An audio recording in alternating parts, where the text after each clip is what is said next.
They led by 4 after half, but that was fool's gold. You sit there saying, how the hell were we up 4 points? And it was because of Karis LeVert, of all people. And then in the second half, I mean, I'm not blaming Bickerstaff for, just watching. He used 2 timeouts when all the crap was going on, when it was a 22-0 run. But, what do you say at halftime? How can this team – it's a playoff game. How do you come out flat? How do you come out in the third quarter and looking like dog do? And I know it happens, the Orlando fell apart and the Pistons took advantage of that. Yeah. It happens in this league. But, God, there's something about coaching.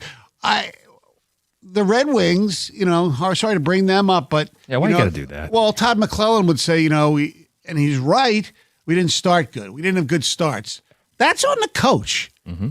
I can't figure out why this team, and any team for that matter, starts a game like that, and definitely starts a half like that. Where all right, we're up 4 at the half. Thankful because, like I mentioned, LeVert was great. Mitchell hadn't done anything. He was awful in the first half. Mm-hmm. It was all basically Harden. Mm-hmm. And they just said, you know what, Spider? You're the emphasis of Stoney's app. Well, we'll show people why. He was unbelievable. But, you got to defend him every once in a while, too. Now, some of the shots were great shots. No doubt. So, look, I know you let people vent last night. You guys were venting last night. We're going to vent this morning. Yeah. What went wrong? Throw the number out early. It's going to be a focal point. You know how this rolls. 248-539-9797. What went wrong? Pistons lose game 4. You're already starting with the JB stuff. JB, Duren is obvious.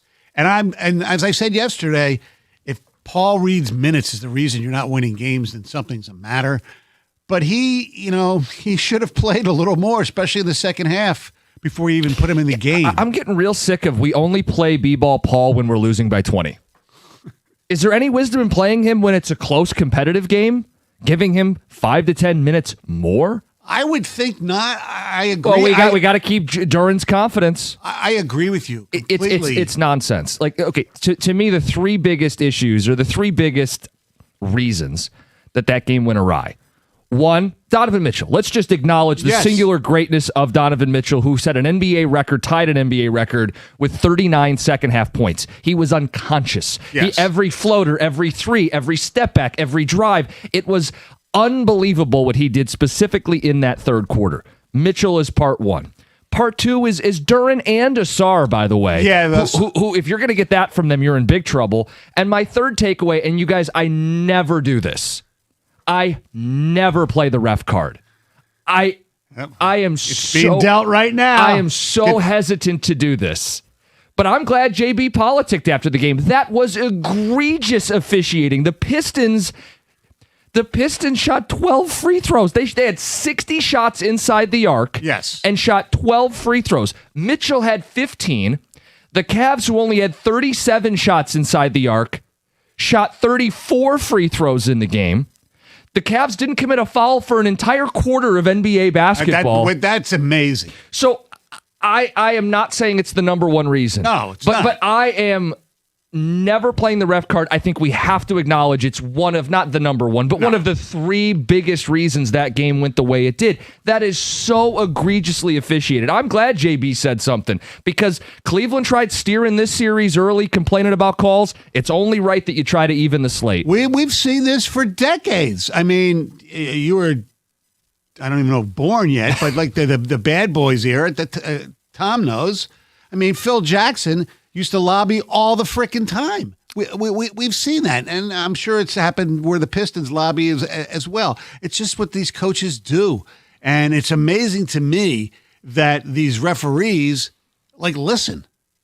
Yeah, that they are so malleable that you can steer them with public comment. But it's a tale as old as time. So right. Kenny Atkinson and Donovan Mitchell made their comments after what happened in Detroit. They felt it was one-sided. Yeah. It's only fair that Bickerstaff does the same here. And I would note, Detroit's a paint team. Detroit's a team that goes inside. Yes! Detroit won points in the paint. How do you have 12 free throws if you are the team going inside? The Cavs, a perimeter shooting team, should never be plus 20 in the free throws. I know. Never. I mean, you're sitting there watching the game and you're figuring out, wait a second. Duncan Robinson's been pretty good this series. He only took 2 shots last night. Why? Because they were grabbing him and holding him as he was going on screens, but they weren't calling anything. But on the same time, it's a quick whistle the other way. Yes. That's the issue. Again, if you're going to play muck it up playoff basketball Right. and it goes the same for both ways, fine. Right. So when you say JB, it's JB for a number of reasons, right? A number of reasons. Look, he's a terrific coach. There's no doubt But about Stoney, it. I'll give you an example. But, I mean, you have to make adjustments. I mean, we talked about the Paul Reed thing. We talked about, Duran, sit his ass down. Asar Thompson, for some reason, Asar just looked lost. Yeah, it was- And JB's like yelling at him basically by clapping him down, so to speak. And he pulls him, which he should have. I was just going to say, what was his final minute total in that game? I think it was under 20 minutes. He played 19 minutes. Yeah. And he was all a mess, and he was like a minus 30 after 3 quarters. He ended up minus 27. Right. So they made the decision, hey, you don't have it, Asar, we're cutting your minutes. Right. Why is that never applied with Jalen Duren? Because I could have made a case as bad as Asar was, I need him on Mitchell. I can't make a case that I needed to see Jalen Duren. No. Yet, JB after the game, and Greg, I know you said we've got this. Can we play JB explaining why they go back to Duren in the fourth quarter? Because this is inconsistency.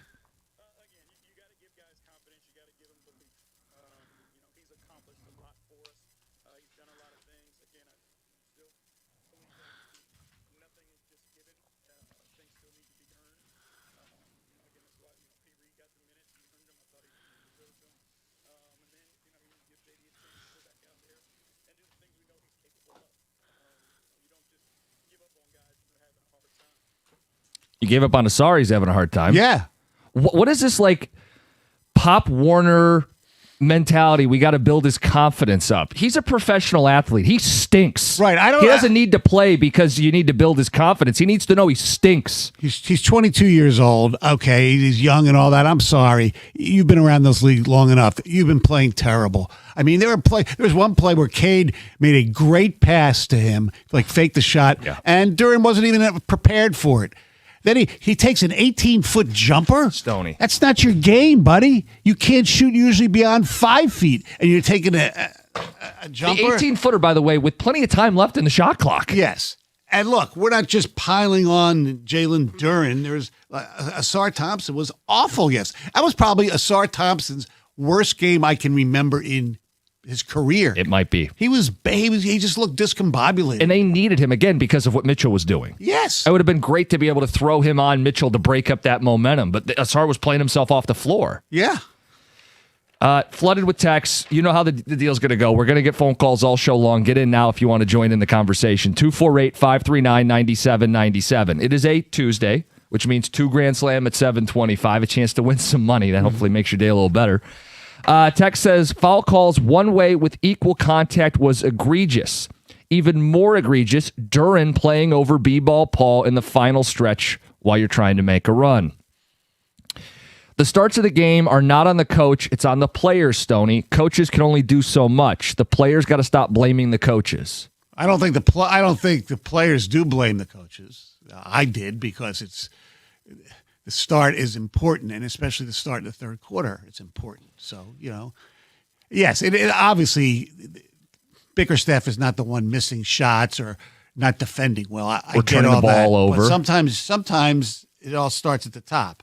Yeah. And he's done a marvelous job most of the season, but the starts of halves have not been real good.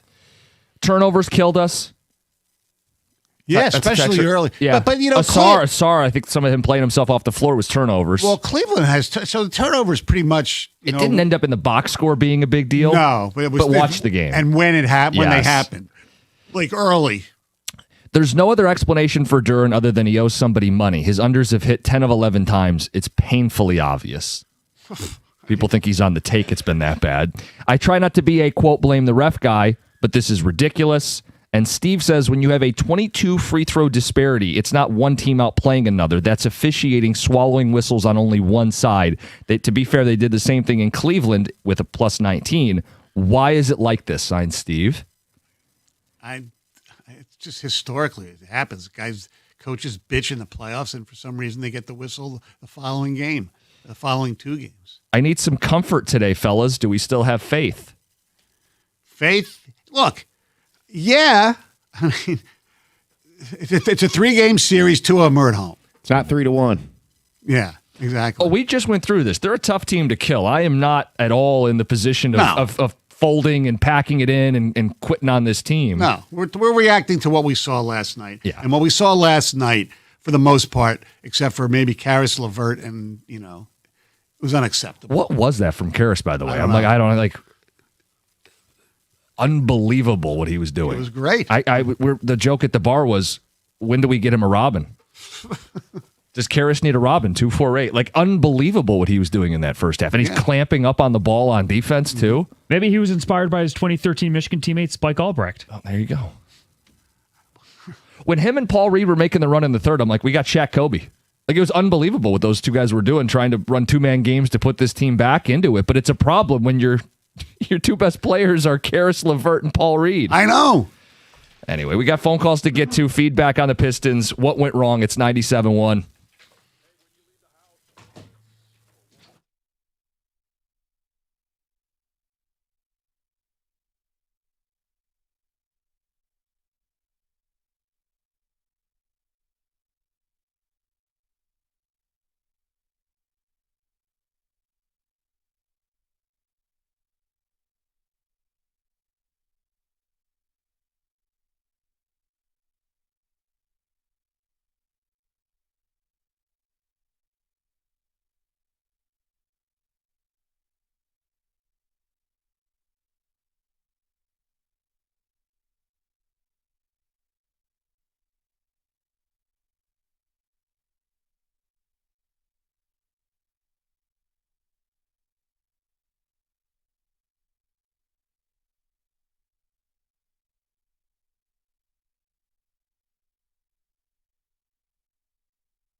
You know what? You know what's crazy, Jim? When you look at the box score, sometimes stats don't tell the story. Yeah. I mean, you look field goal percentage.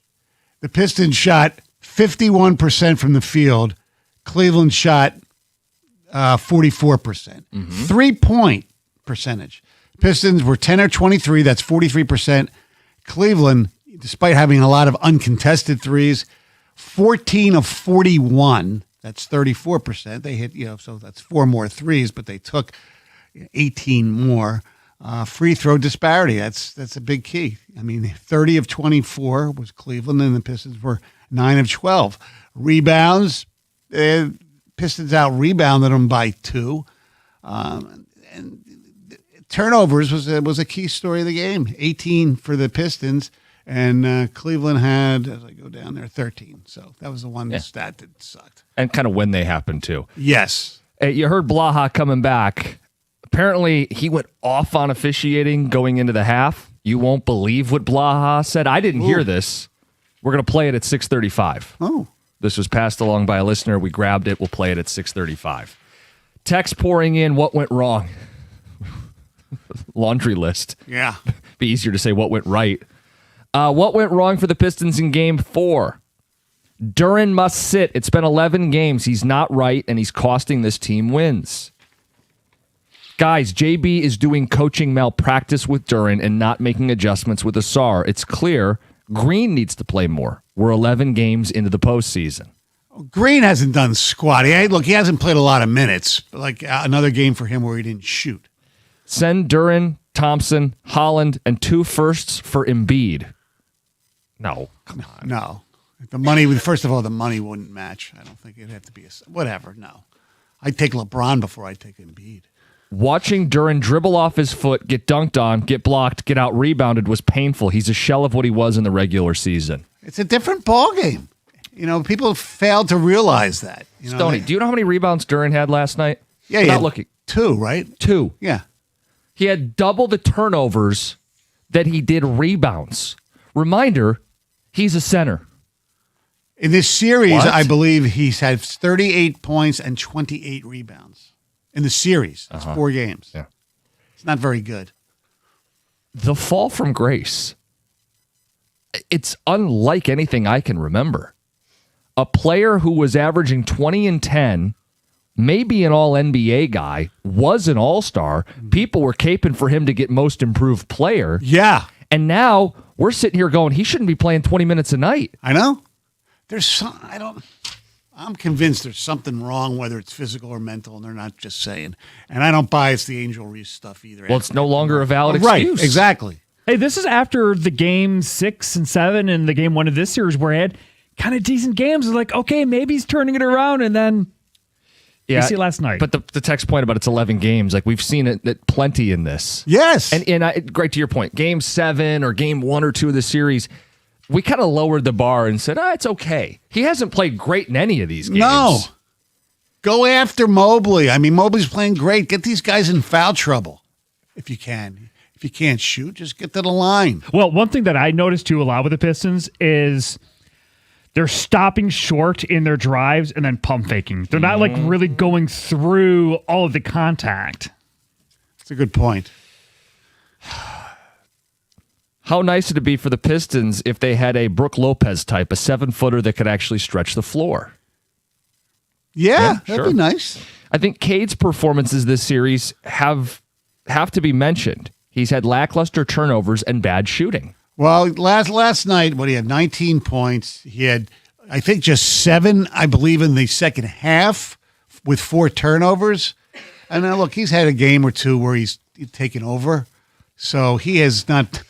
But you got to give Cleveland credit the way they're defending him, too. I mean, there's sometimes 2-3 guys at him, and, and that's part of the reason LeVert got open to get shots. But still, other people have to step up. Sometimes he can't do it himself. If we win tomorrow, we can take the series in 7. If we lose, it's over in 6, Jordan at the shop. Yeah. Seems like they're playing Duren because of his pending free agency. I'm tired of him on the floor. He's been awful all playoffs, and the refs were a joke, Scott and Redford. Okay, I agree. He's been terrible. I agree the refs were a joke, not the main reason they lost. But to think that they're playing Duran because of a contract to give him a chance to like show that he should get it or show that he shouldn't get it. No, you're in the second round of the playoffs. You go, you coach, you play, you build your roster to win rounds. I just want to highlight it again. Duran and Asar have been treated differently by JB Bickerstaff. Both were playing themselves off the floor. One was in the fourth quarter because we got to build his confidence. I don't understand that logic. If you think Asar is playing terrible and he needs to be off the floor, you got to do the same with Jalen Duran. Yeah, absolutely. And if you wanted to make a case to play someone in that game, I actually would have made the case that at least I could throw Asar on Donovan Mitchell, who's unconscious. But Asar couldn't defend yesterday either. Stody, I'm saying both should sit. But if you were going to hey, I'm going to lean on one guy who I think in the postseason can rise to the moment, it would have been Asar. Yes. Not Duran. I know. Asar was minus 27. Oh, woof. Let's get to Heather with the news. Good morning, you guys. This news is brought to you by Fusion Energy. Listen to this. A fugitive who's been on the run for more than 30 years after being accused of murdering a Detroit musician in 1993 has been arrested in Panama. So authorities say this guy, Richard Werstein, was wanted in the September 15th, 1993 killing of his roommate, Rodney Barger. He was actually arrested by Detroit police several days later, but failed to appear for trial. And a warrant was then issued in June of 1994. Been on the run ever since. So in May of 2002, the Marshal Service took over the case and discovered that this guy had been arrested multiple times over the years under several different names, but that his true identity had never been known by authorities. So then after using, state-of-the-art investigative resources and techniques, they were able to track him down. They arrested him on April 29th at a local dog park in Panama City. And it sounds like he's just been kind of living his life, taken aback, obviously, by being arrested, but arrested, without incident. He had several fake IDs on him at the time of his arrest. And he did ultimately confess to what he did, to being on the run. He also admitted to entering Panama illegally in 2005 and never obtaining legal status. So he has been returned to the U.S. and he'll be turned over to the Wayne County authorities.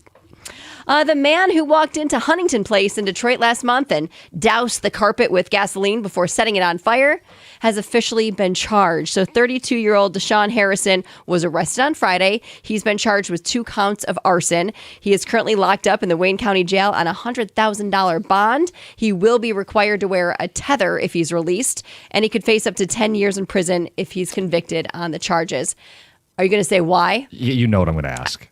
It doesn't give a reason or a motive, but very minimal damage was done, thankfully. So he didn't cause much damage at all because officials responded very quickly, put out the fire. So no, it doesn't go into why he did it. Because it's just bizarre. It is. Did he hold a grudge against a big, event that was held at Huntington Place? Did he just want to start a fire? It should be Kobo. Burn it down and build it up. I don't know. Memorial Day is coming up, and more than 1.3 million Michiganders are expected to travel for the holiday weekend. So according to AAA, it's the second highest projected Memorial Day travel window. That's Thursday before and Monday after. Okay. That they've ever had.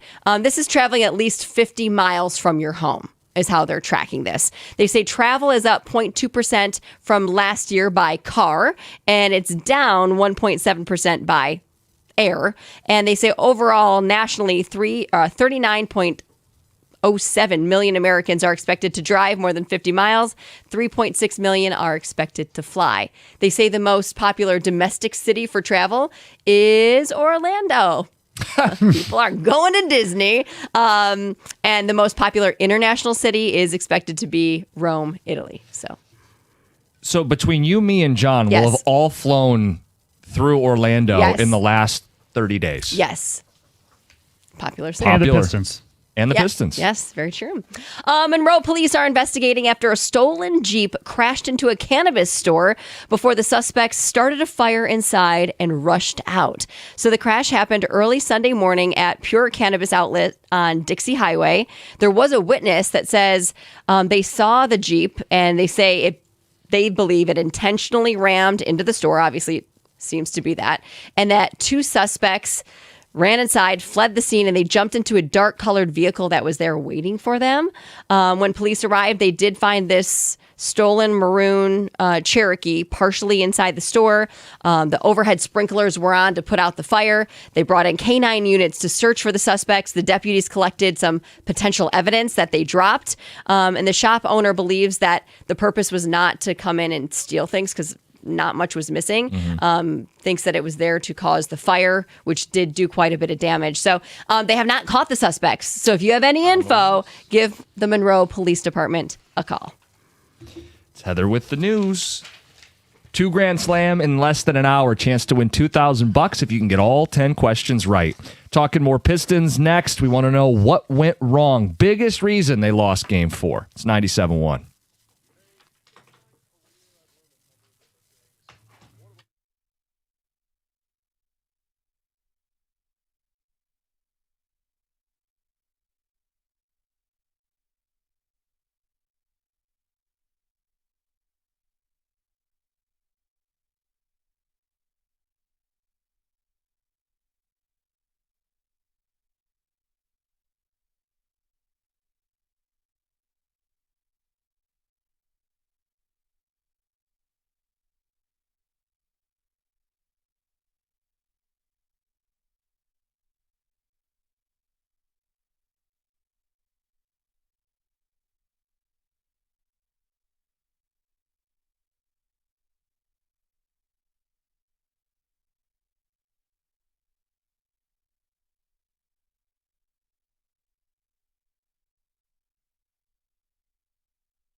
It's George Blaha. You know, as he's gotten into his 80s, he's gone more into F it mode. Good for him.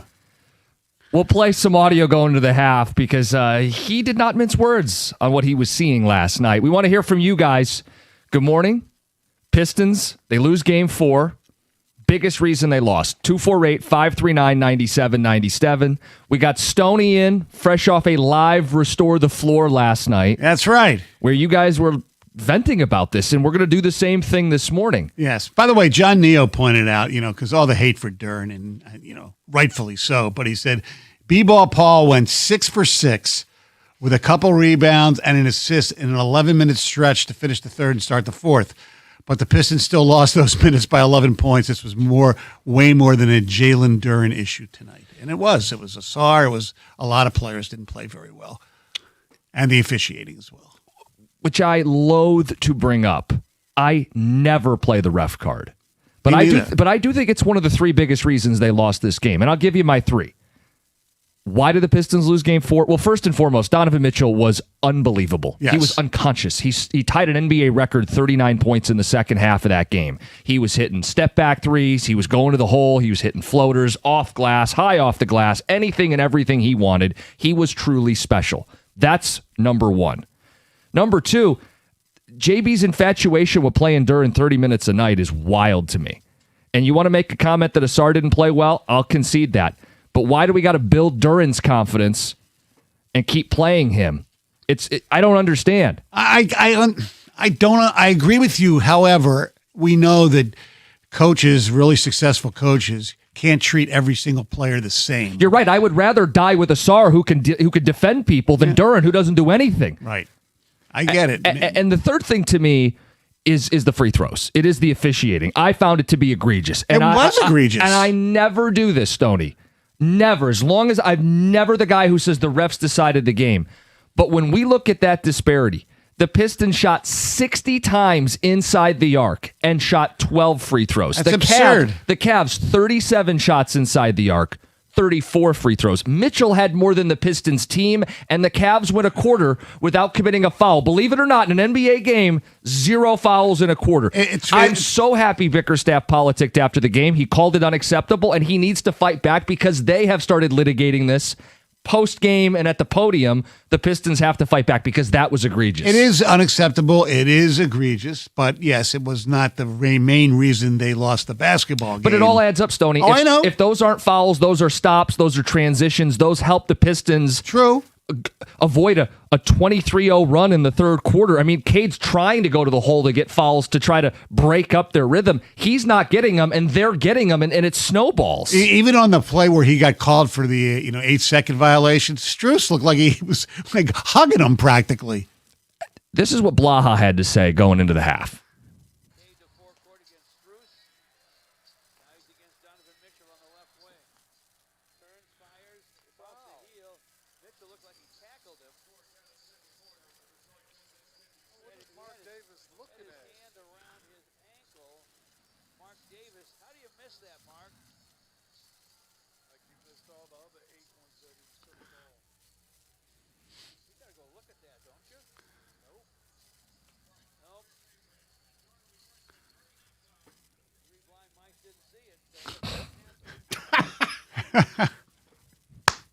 Good for George.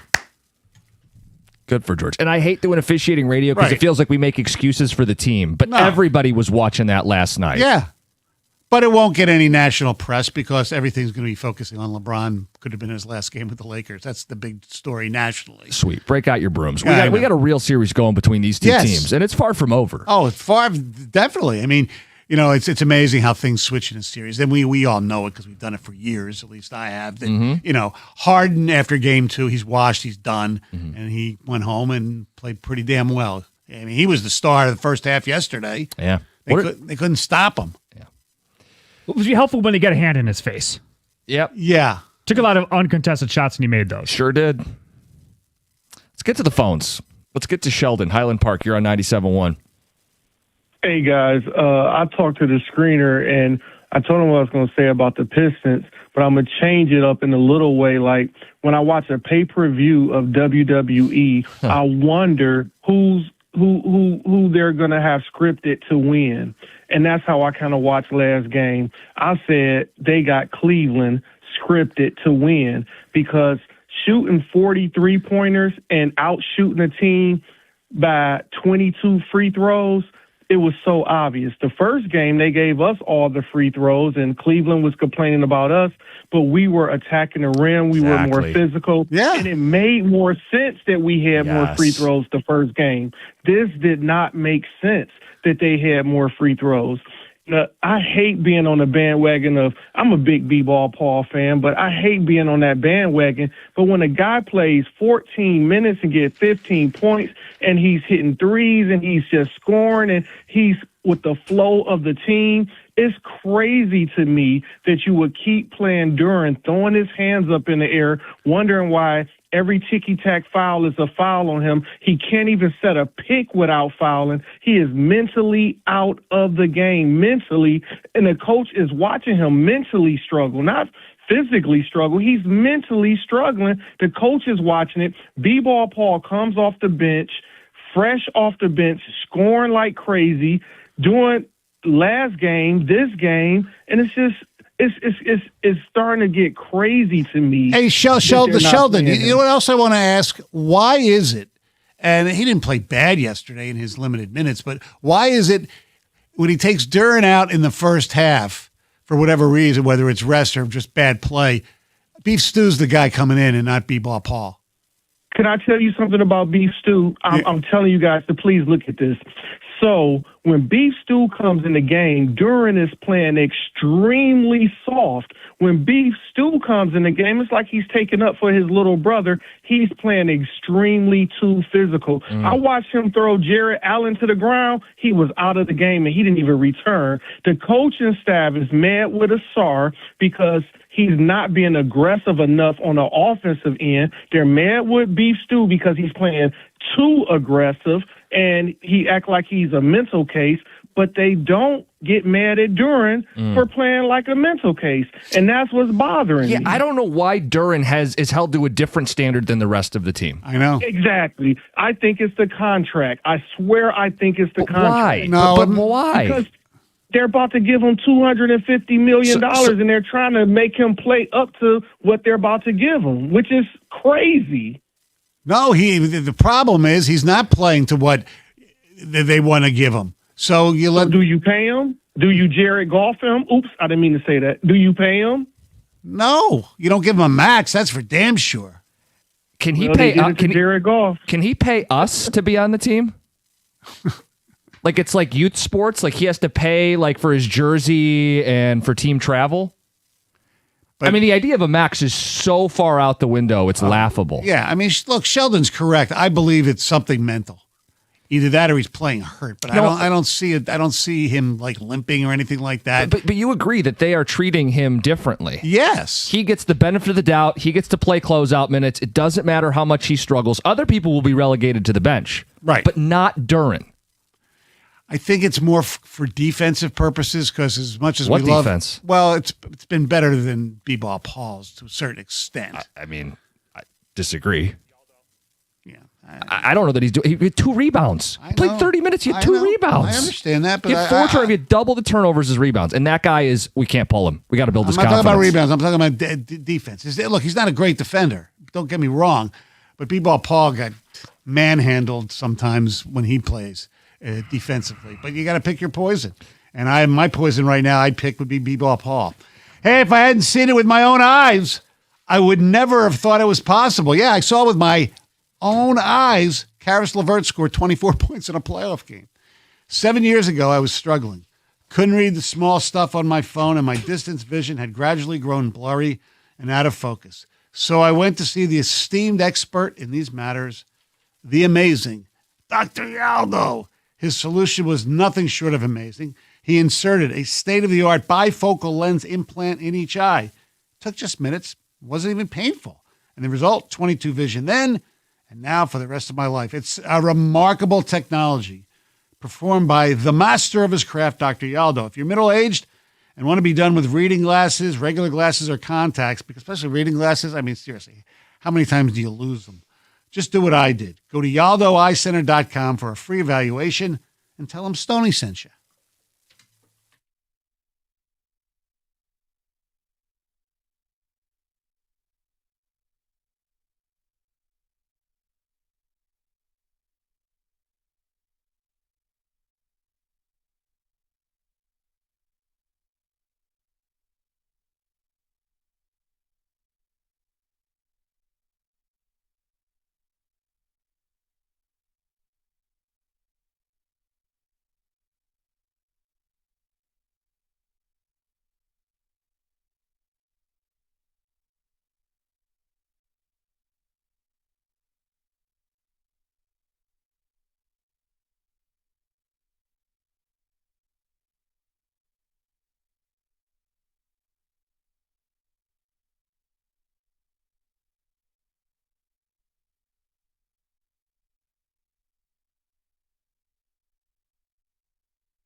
Flooded with calls and texts. Want to talk to you guys about the Pistons.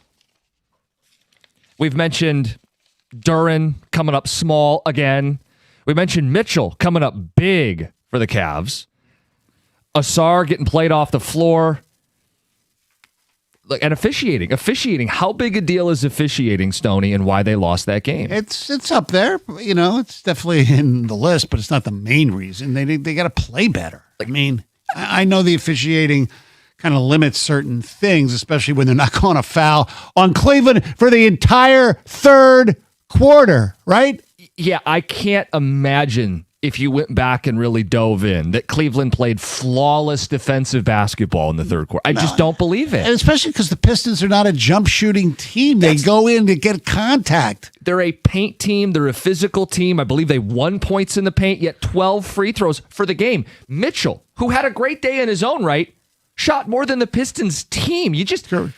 You could, I loathe to do it because I feel like you make excuses when you blame the officials, but you'd have to be an ignoramus to deny officiating played a result in last night's game. It definitely played a part. How big a part, you can argue, all day, but it definitely played a part. I put it in my top 3 reasons.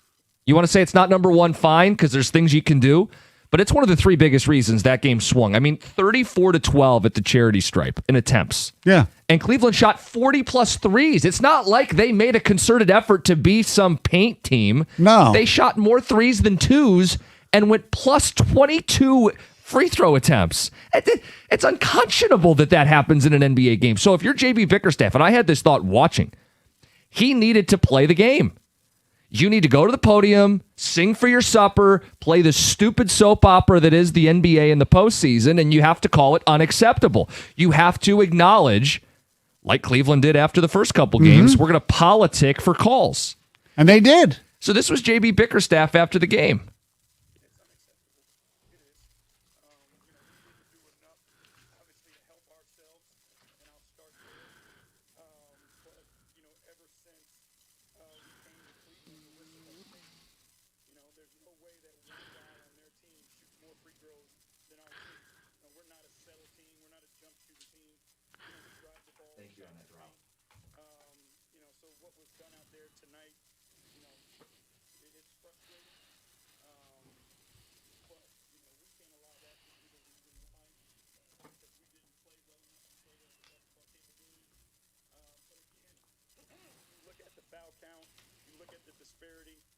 And that's hard to overcome. And you wonder, the reason why. It's interesting, Chris King made his comments publicly about, the whistle change to the team. 3 blind mice didn't see it. Let's get to Kevin in Garden City. Kevin, good morning. Hey, good morning, fellas. Thanks for having me on, man. Thanks for calling. So I think there's a couple of reasons, man, why this is happening, and I'm going to put the officiating. You're exactly right. Officiating played a large part in last night, but I'm going to put that at number 4. Number 1 is Jalen Duren. First of all, 27 minutes, almost 30 minutes, 2 rebounds, zero offensive rebounds. The guy averages 4 offensive rebounds for the regular season. So at that clip, why is he even on the floor? Just taking up space? We got to do something, man. Second, coaching. The Pistons won every quarter except for that third quarter. Yep. I've already acknowledged the refs. I've already did that. But like Bickerstaff just said, they didn't do enough to help themselves. They have to play. The Pistons during the regular season, notoriously, the first and third quarters come out very slow. That's on the coaches. That's on the coach, too. Again, that's that coach. That's what I said. He has to make adjustments coming out of halftime. He just has to. Bickerstaff has not done that. And fourthly, let's just call a spade a spade. I know Cade is playing a lot of minutes. I get that. But at the same time, dude, 7 points second half. We got to do better. With 4 turnovers. Absolutely. And we can't do that. If we were ripping the Beard for all of his turnovers, all right, Cade, bring your game up a little bit, my man. You are our guy. Jalen Duren, you are not our guy. No way we give this guy a max. Kevin, no way we give him a max. Kevin, in Cade's defense, and we had the semantical superstar discussion yesterday, because I think he's a star and not a superstar yet. Cade is being defended differently than Harden. Harden was being defended, if you want to call it even defended, one-on-one.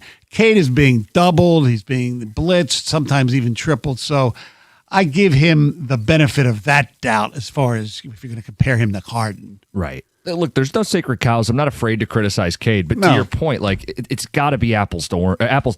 It's right now. It's apples to oranges. He faces completely different defense. Yes. Than any other star because of what they have around him. Exactly. And look, the 20-point Tobias' streak finally ended. Yeah. And he Which wasn't is not a hor- coincidence that no, and he it wasn't comes in a loss. He wasn't horrible. No, he wasn't horrible. Tex, a lot on Duran, as you can imagine. If JB wants Duran on the court so bad, give him a mop and let him mop up the sweat from the players during timeouts. Chad in the truck. Wow. Harsh but true. Literal mop-up duty. Yeah, there you go. Guys, I don't need to see Duran anymore. It was sickening yesterday listening to Karsh talk about him like he's Mutombo and needs to stay out there. Every time he touches the ball, he acts like it's a live grenade. He's bleeping awful. Texters are bringing it today. I know. When Cade gets the double and instead of shooting, passes It was a to great him pass. wide open in the lane and he's not ready for it? I know. His head's not into the game. Stoney, the most egregious, though, has to be the 18-footer. Yeah. With plenty of time in the shot clock. Do you practice that shot? Why is that in your arsenal? No idea. We're going to shoot a deep elbow, 18-foot, damn near three-pointer. With a decent amount of time left on that shot clock. For what reason? I don't have a good reason. And JB will continue to start him, play him, and close with him for no reason. Right. I have no problem with him starting him, but if he keeps playing like he's playing, you got to pull him earlier. I would also like to point out the one-on-one he had with Harden. And I was looking at it saying, sweet, he's just going to dunk it and throw it down on him and make a post out of Harden. And James Harden just goes, nope, boop, and takes the ball away. Yeah, there was another. I mean, he had one nice dunk, but other than that, it's like I was watching the game with my kids. I say, Dad, why are you getting so frustrated? I said, because he's really good at dunking when he scores, and he's not dunking; he's settling. I got to ask, are you guys stupid? Professional sports are completely rigged. The Pistons series is rigged to go 7 for maximum viewership and maximum dollars. The only one who wins is Vegas. Okay, why would this series be different than Philly and the Knicks? And Why wouldn't the they want the Lakers still play? Yeah, Yeah. yeah, exactly. Well, you can't rig it. OKC's just too good. But these teams are close enough, Stoney. Don't you see that you can rig it? Yeah. They want the 16-0 storyline. Yeah, okay. Yeah. Jim, yesterday on your show, you said even if the Pistons lose game 4, they're still in an advantage position. Where is your confidence today? We haven't talked anything about the rest of the series. No. We're just reflecting on what happened last night. Right. They are still in an advantage position. 2 Right. of the final 3 are at their house. Cleveland still hasn't won a road game in the series. Correct. You're hoping that Bickerstaff bitching about the officials will go as well as it did for Kenny Atkinson and Donovan Mitchell. Mm-hmm. No, I haven't given up on this team. When my pledge to fans was I'm going to be very hesitant to kill this team after watching what happened in round 1. And I'm certainly not killing them off today, tied 2-2. Hell no. But man, was last night bad. It was awful. 248-539-9797. If you watched that game and they were up 4 at the half, you say, how the hell are they up 4? Yeah. Besides Karis LeVert. Well, there's your answer. We'll take more Pistons phone calls, mix in a few notes on the Lions schedule, more leaks, Ooh. plus the 2 Grand Slam 725. It's 97.1.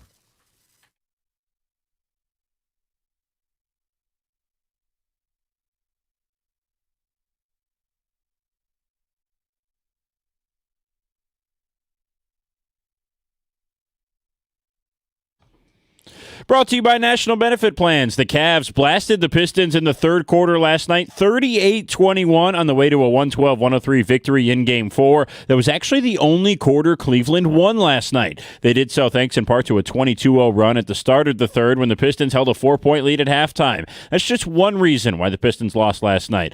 Another could be only 2 second-half points from Tobias Harris, or 2 rebounds in 27 minutes from Jalen Duren, or only 2 shot attempts in total from Duncan Robinson, or Sar Thompson's minus 27 rating in 19 minutes, or Cade Cunningham's 0 third-quarter points in the midst of Cleveland's run, or how about 13 of Detroit's 18 turnovers coming from Duren, Cunningham, and Thompson? Yikes. Or maybe it was what Cade said after the game.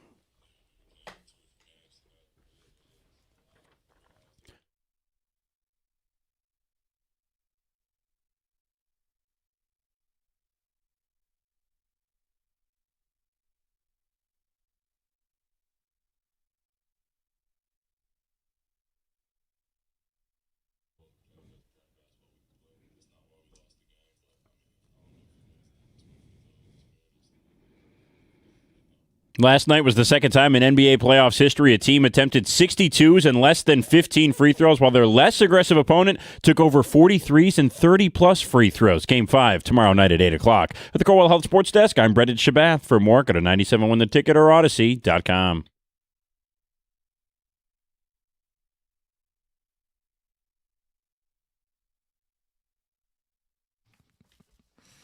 Yeah, dealer's choice. Take your pick. What went wrong last night? Biggest reason Pistons lost Game 4 in Cleveland. 248-539-9797. We got Stoney in for John today, and we're taking your phone calls. We have some updated leaks and announcements ahead of the Lions schedule. Full release on Thursday. Correct. Stoney, we know they're going to play in Germany November 15th. Correct. We also know week 2 is going to be in Buffalo as they christen their new stadium. Highmark Stadium, I believe it's called. Yes. So week 2, and then it's a Thursday night. Yes. Week 2, primetime Thursday night, short week. Yes. Probably means they're starting at home in week 1, and that would make sense. I would assume. Who do you want them to start with? Division? Yeah, division. And I could go in any direction. Yeah. You tell me it's the Bears as a tone setter, who I think are going to take a step back, and Detroit can set a kind of a statement in week 1. That'd be great. The Packers, who are the biggest threat on the betting market right now, would be without Micah Parsons, I'm assuming.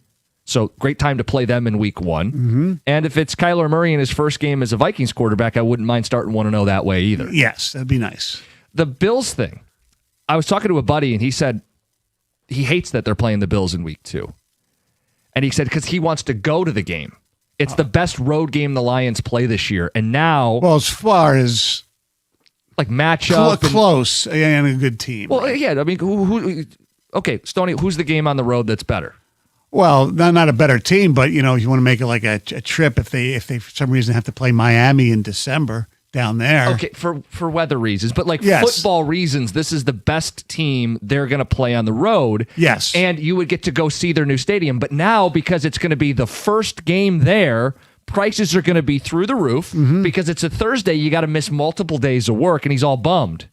And I get it. It sucks that they're playing in week 2 for that reason. Correct. Now, you don't have to play in Buffalo in December, so there's your trade-off. Yes. And you don't have to play Buffalo after, a war of attrition 10, 12 weeks into the season. But you get to play Buffalo with you'll see all the dignitaries. It'll be a cool thing to do if you go. If you go. Yeah. Let's get to the phones. We got people who want to talk Pistons. Ricky, you're on 97.1. Guys, seriously, I understand Jalen Duren's killing us, but you looked at the plus minus on Asar Thompson yesterday. Yes. I mean, the guy, how can you be in the NBA and be such an offensive liability? I mean, that's insane. Let me break this down for you because I think this is important. Starts the game, we're down 10. You pull him, we end up going back up 4. That's a huge swing. You put him back in, our lead is gone.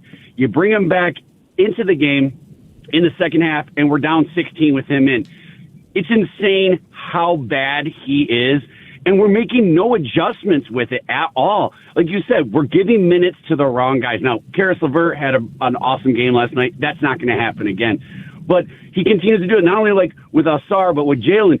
Paul Reed doesn't come into the second half and balls out. Like, seriously, this is why JB got fired from Cleveland. Stupid decisions. Like, do the things that got you here. Don't try to be the smartest guy in the room in the playoffs when it didn't get you there. Well, Like, see, you're contradicting yourself. That's his problem. He's going with exactly what got him there, sticking with Duren and Asar Thompson.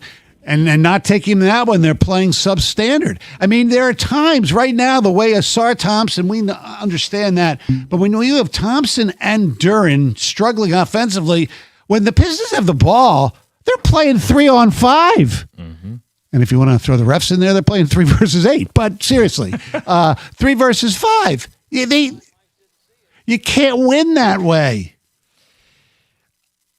Asar played terrible, but that's not typically how Asar No, plays. he was great in one of the game. Was it game 2, I think? Despite the fact that he does not shoot, can't shoot, no one respects him out to the 3. Right. He still ends up being a plus player in the aggregate because of what he does on defense and how they can trigger the break. And he's normally a better facilitator than he was last night. Yes. That was an uncharacteristic disaster. So what does JB do?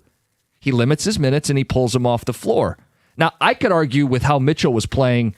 If you were going to lean on someone to figure it out, I certainly would have bet on him more than Duren. Duren's allowed to just play no matter how poor he plays. It seems that. Doesn't matter how bad he is. You still got to play him. I know. I don't get that. Me neither. That's a Bickerstaff issue. 248-539-9797. Let's get to Bill in Canton. Bill, good morning. Hey, guys. I think everybody's been saying that this morning. I think Duren and Thompson are kind of liabilities lately, the last couple of games on the floor, especially Duren. But that following Duncan Robinson was crap because he didn't even touch Harden. The ref is standing right there, and he called it. And Dutch like, review it. And they didn't review it at all. I don't know if they could or not, but that was a crap foul, man. It really was. And I don't know what you guys think, but like the previous caller just said, is this why Bickerstaff got fired in Cleveland? Because he makes these decisions and he can't take the team any further than the second round? So I don't know. I don't know what you guys are thinking about. But, well, there are similarities, but hypothetically, let's say the Pistons lose the series. Mm-hmm. So he goes from round 1 to round 2. There's progress. They gave him a freaking extension. And if they don't progress next year, then you can sit there and say, well, he's taken him as far as he can go. Question from the bar last night. Did they give him an extension too early? Possibly. There was no need for it. But then again, you have an owner who, rips up, he'll pay the guy out, so who cares? Well, that's what I said that next day. I go, look, I probably want to see how they look against Cleveland before I would give him an extension. At the same time, if your owner is willing to buy out the last guy for $60 million, yes, then it's really a moot point. And it's just a show of faith for a guy who got you to 60 wins and got you further each season. Yeah, it's possible the whole organization and the whole town, not the whole town, but a lot of people around here were just seduced by regular season Pistons. And Bickerstaff would say our secret sauce is is our defense, and we play really, really hard. Well, in the playoffs, everyone defends. Everyone tries to defend, and everyone plays hard for the most part. Yeah. RJ, you're next up. You're in Detroit. Good morning. You're on 97.1.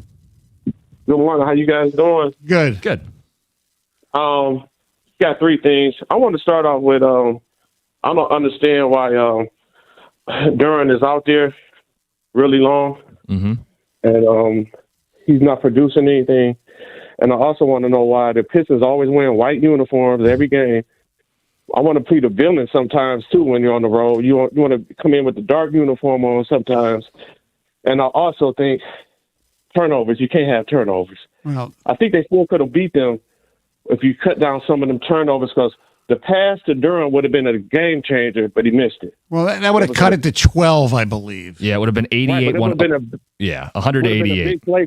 Would have been a big play because you would be able to see what they need to do. Also, I believe uniform. Now the series is on now. Cleveland think they can come in our building and beat us. We need the fan support. Yep. We got to play Paul Reed. And who knew LeVert was going to do that? Right. Well, you kind of feel like you wasted a LeVert game. Yes. Don't expect that to happen. But by the way, RJ, you'd be happy to learn that they'll be wearing blue tomorrow at LC. Really? Thank you. They need to change it up. They've been wearing white since the playoffs started. Let's get a new attitude and let's kick these boys out of here because it's going 6. It's definitely going to go 6. Well, you're right. It is. When it's 2-2, it's definitely going 6. Yeah, it's going 6, and I think we could beat them on the road. That's what I'm saying. Okay. Because you look at it, we really was in those games.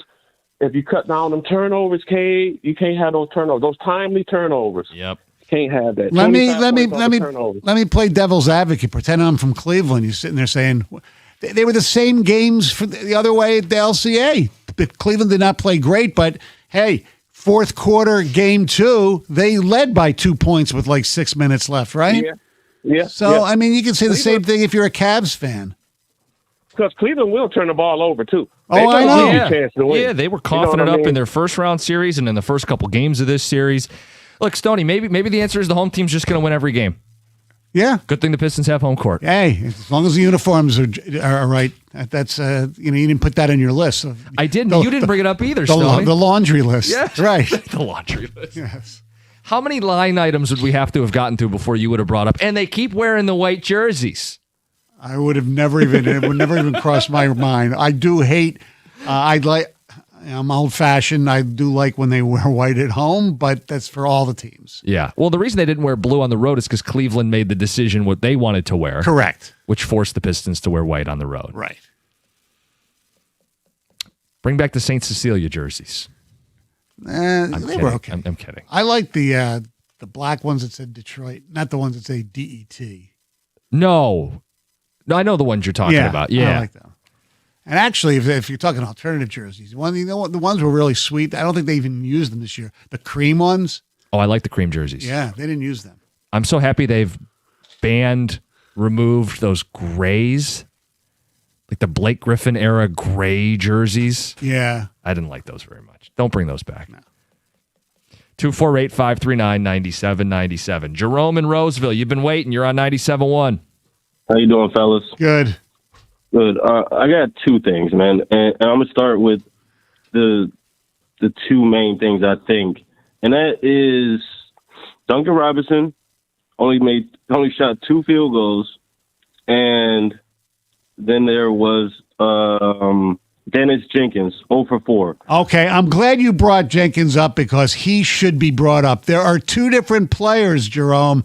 There's LCA Danis and there's Road Danis. And Road Danis has been horrible in these playoffs. And I think in this series, I think Schroeder has gotten in his head too. I think so too. But it's just like, how many times are Duncan and Dennis specifically are going to penetrate to the lane and have 2 feet in the paint and try a pocket pass to Duran with all the bodies in there? Put the ball in the hole. Why are you trying to pass the ball inside? You're already there. And then my second is Cade. Cade, man, I don't know if LeBron messed the league up because everybody now wants to make the right play. But, buddy, we need 40. You don't have the luxury of playing the right way in these type of games. You have to go. 16 field goals in comparison to Donovan Mitchell's, I'm looking at the box score, 26 shots. And I'm assuming most of those happen in the second half. Yes. Look, but I'm going to tell you, and I would love to go back, because this is my recollection, that third quarter where Mitchell was unguardable. Cade had a couple moments where he tried to put his head down and go into traffic and say, give me a superstar call so we can take the air out of the room, slow things down, see the ball go through the hoop, avoid a 23-0 run. Stoney, he didn't get those calls. No, he didn't.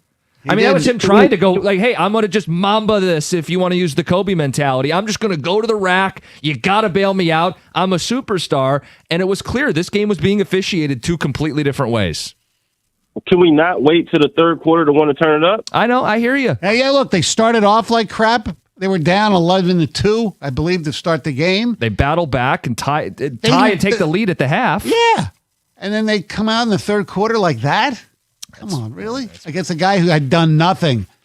Donovan Mitchell had done nothing in the first half. 4 points in the first half, finished with 43. Quick math on the radio. That's a 39-point second half, tied an NBA postseason record. We got the 2 Grand Slam Heather's News. We'll do it next, 97.1.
Before the 2 Grand Slam, Heather with the news. Yeah, this news is brought to you by Gardner White.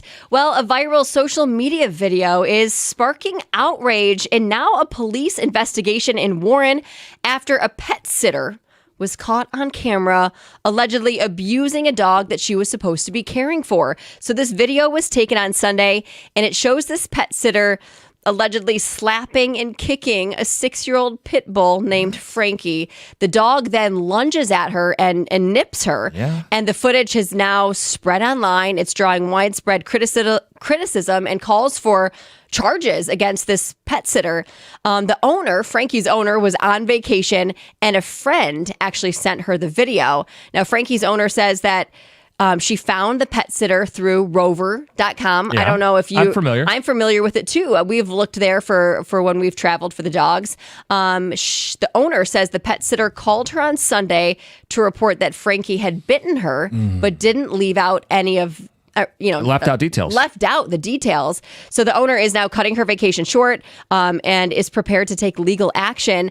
And they say a family member has since picked up Frankie, is in good care, and the owner is working with police. And the Warren Police Department has said, yes, there is an active police investigation ongoing. The woman who filmed it didn't want to come forward with her name. She's a little fearful of retaliation, but just said it was very scary because the dog was very afraid of this person, and it made her so angry that she also called the police. Yeah, it's a nightmare. You got to come home from your vacation. You got to worry about your dog. I know. It's awful. A fugitive wanted in the 1993 murder of a Detroit man was caught in Panama and returned to the U.S. Richard Werstein was wanted in the September 15th, 1993 murder of his roommate, Rodney Barger, in Detroit. And at the time, he was actually arrested, but then he failed to show up for his trial. So an arrest warrant was issued in June of 1994. And then it kind of sounds like the case just kind of went cold for a while. In 2022, the U.S. Marshal Service kind of took over the investigation, took over the search. And that's when it discovered that this man had been arrested multiple times over the years, all under different aliases. And law enforcement never actually knew his true identity. And then they used, obviously, all this state-of-the-art technology and investigative resources. And they found him in Panama City, and he was arrested at a local dog park. Taken into custody. Well. They say during his arrest, he also had multiple fake IDs on him. And then he ultimately confessed to his true identity and also being on the run. Pretty wild. The water main break in Auburn Hills continues to cause issues in 5 Oakland County communities. I mean, businesses are shut down. Restaurants are closed. Some schools are closed as well. The Water Authority officials do say progress is being made. But of course, they said it's going to take about 2 weeks. And it is. So they say the break has forced roughly 200,000 residents to severely restrict their water use. People are being asked to use water that's absolutely necessary. To drink, yes, hydration. But they're also giving away. It sounds like some people, they're just getting like a little trickle of water. Like there's not much water left. So there are water stations people are giving away. What's up? I'm pointing to you because you had shared you're not in this region, but you're close. Very close. So we went to Costco yesterday. And we're like, man, what time is it? Because this is awesome. There's no one here. Well, their deli is closed. The food area is closed. Bathrooms were closed. And that's why people, I mean, I didn't realize that was such a huge draw, How but about it their is. bottled water? Surprisingly, a lot in stock. Oh, okay. Our Kroger, though, completely gone, bottled water. Our gym is closed. Swim lessons have been canceled because we're right. We work out in Lake Orient. So we're seeing some of the trickle-down effect to us. But anyway, they say as of Monday night, the replacement pipe has been installed, but now they need to fill the pipe with water. They need to do like pressure testing. They also need to do disinfection, and it's going to be wild. By the way, if you want to participate in the 2 Grand Slam, Yeah. 248-539-9797. Yeah, give us a call now. Your opportunity. The U.S. Coast Guard has seized the sailboat that was used by that American couple, Brian and Lynette Hooker, as the investigation into the disappearance of Lynette continues. Yeah, you remember this story, Stoney, don't you? The missing hooker? Yeah. Yes. The boat called the Soulmate has been docked in the Bahamas since Lynette disappeared on April 4th. Sources say that in recent days, the Coast Guard investigation into her disappearance has kind of intensified. Brian, was arrested, released, is not facing any charges. He is no longer in the Bahamas. He's back here. And Lynette still has not been found. All right, Heather with the news. Time to give away some money.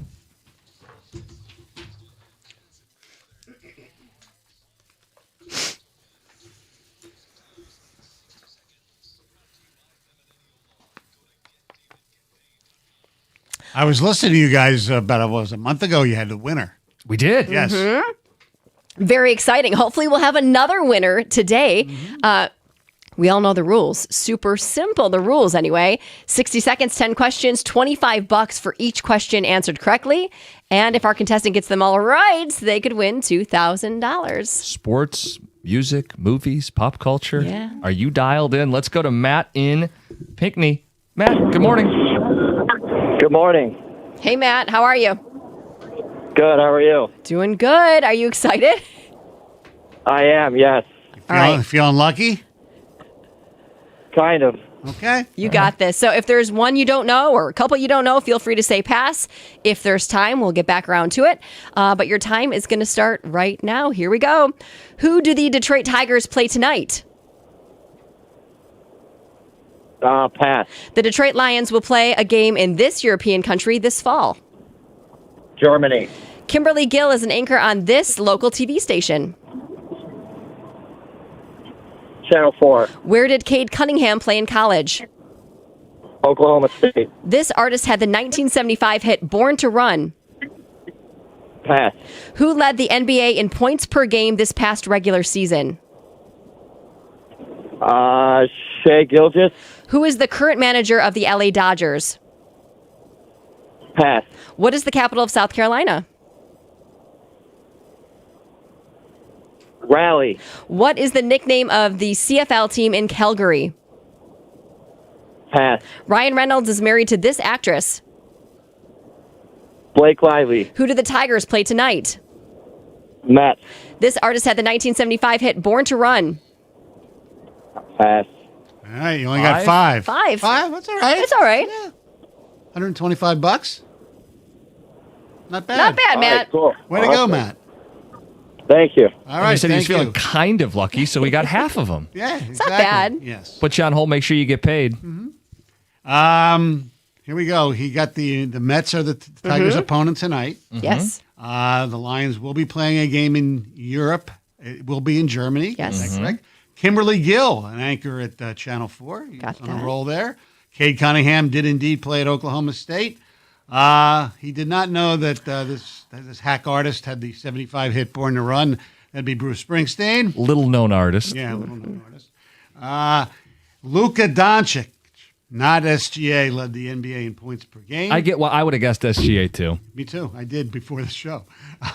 Dave Roberts is the current manager of the LA Dodgers. The capital of South Carolina is not Raleigh. It's not even in South Carolina. No, it's Columbia.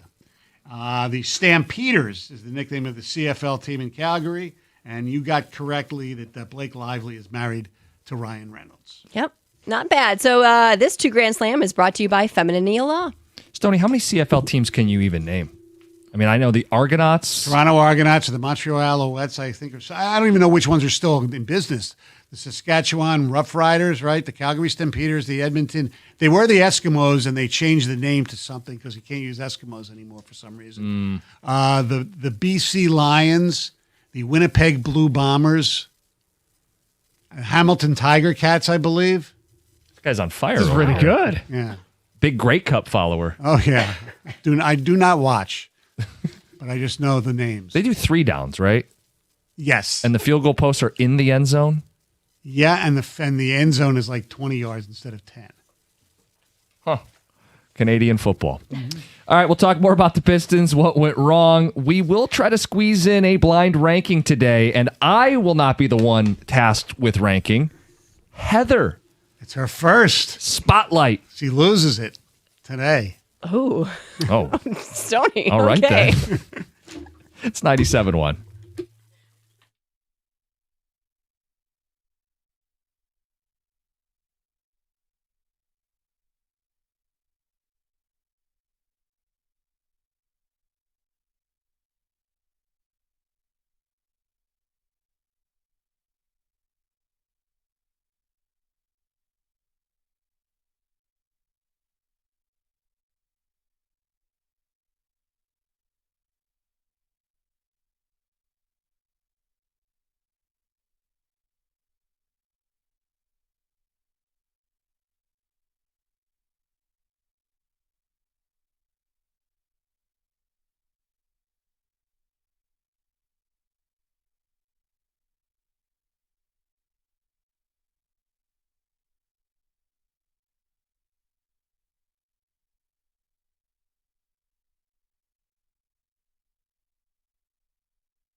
What was the final count? 23 unanswered points for Cleveland? Yes.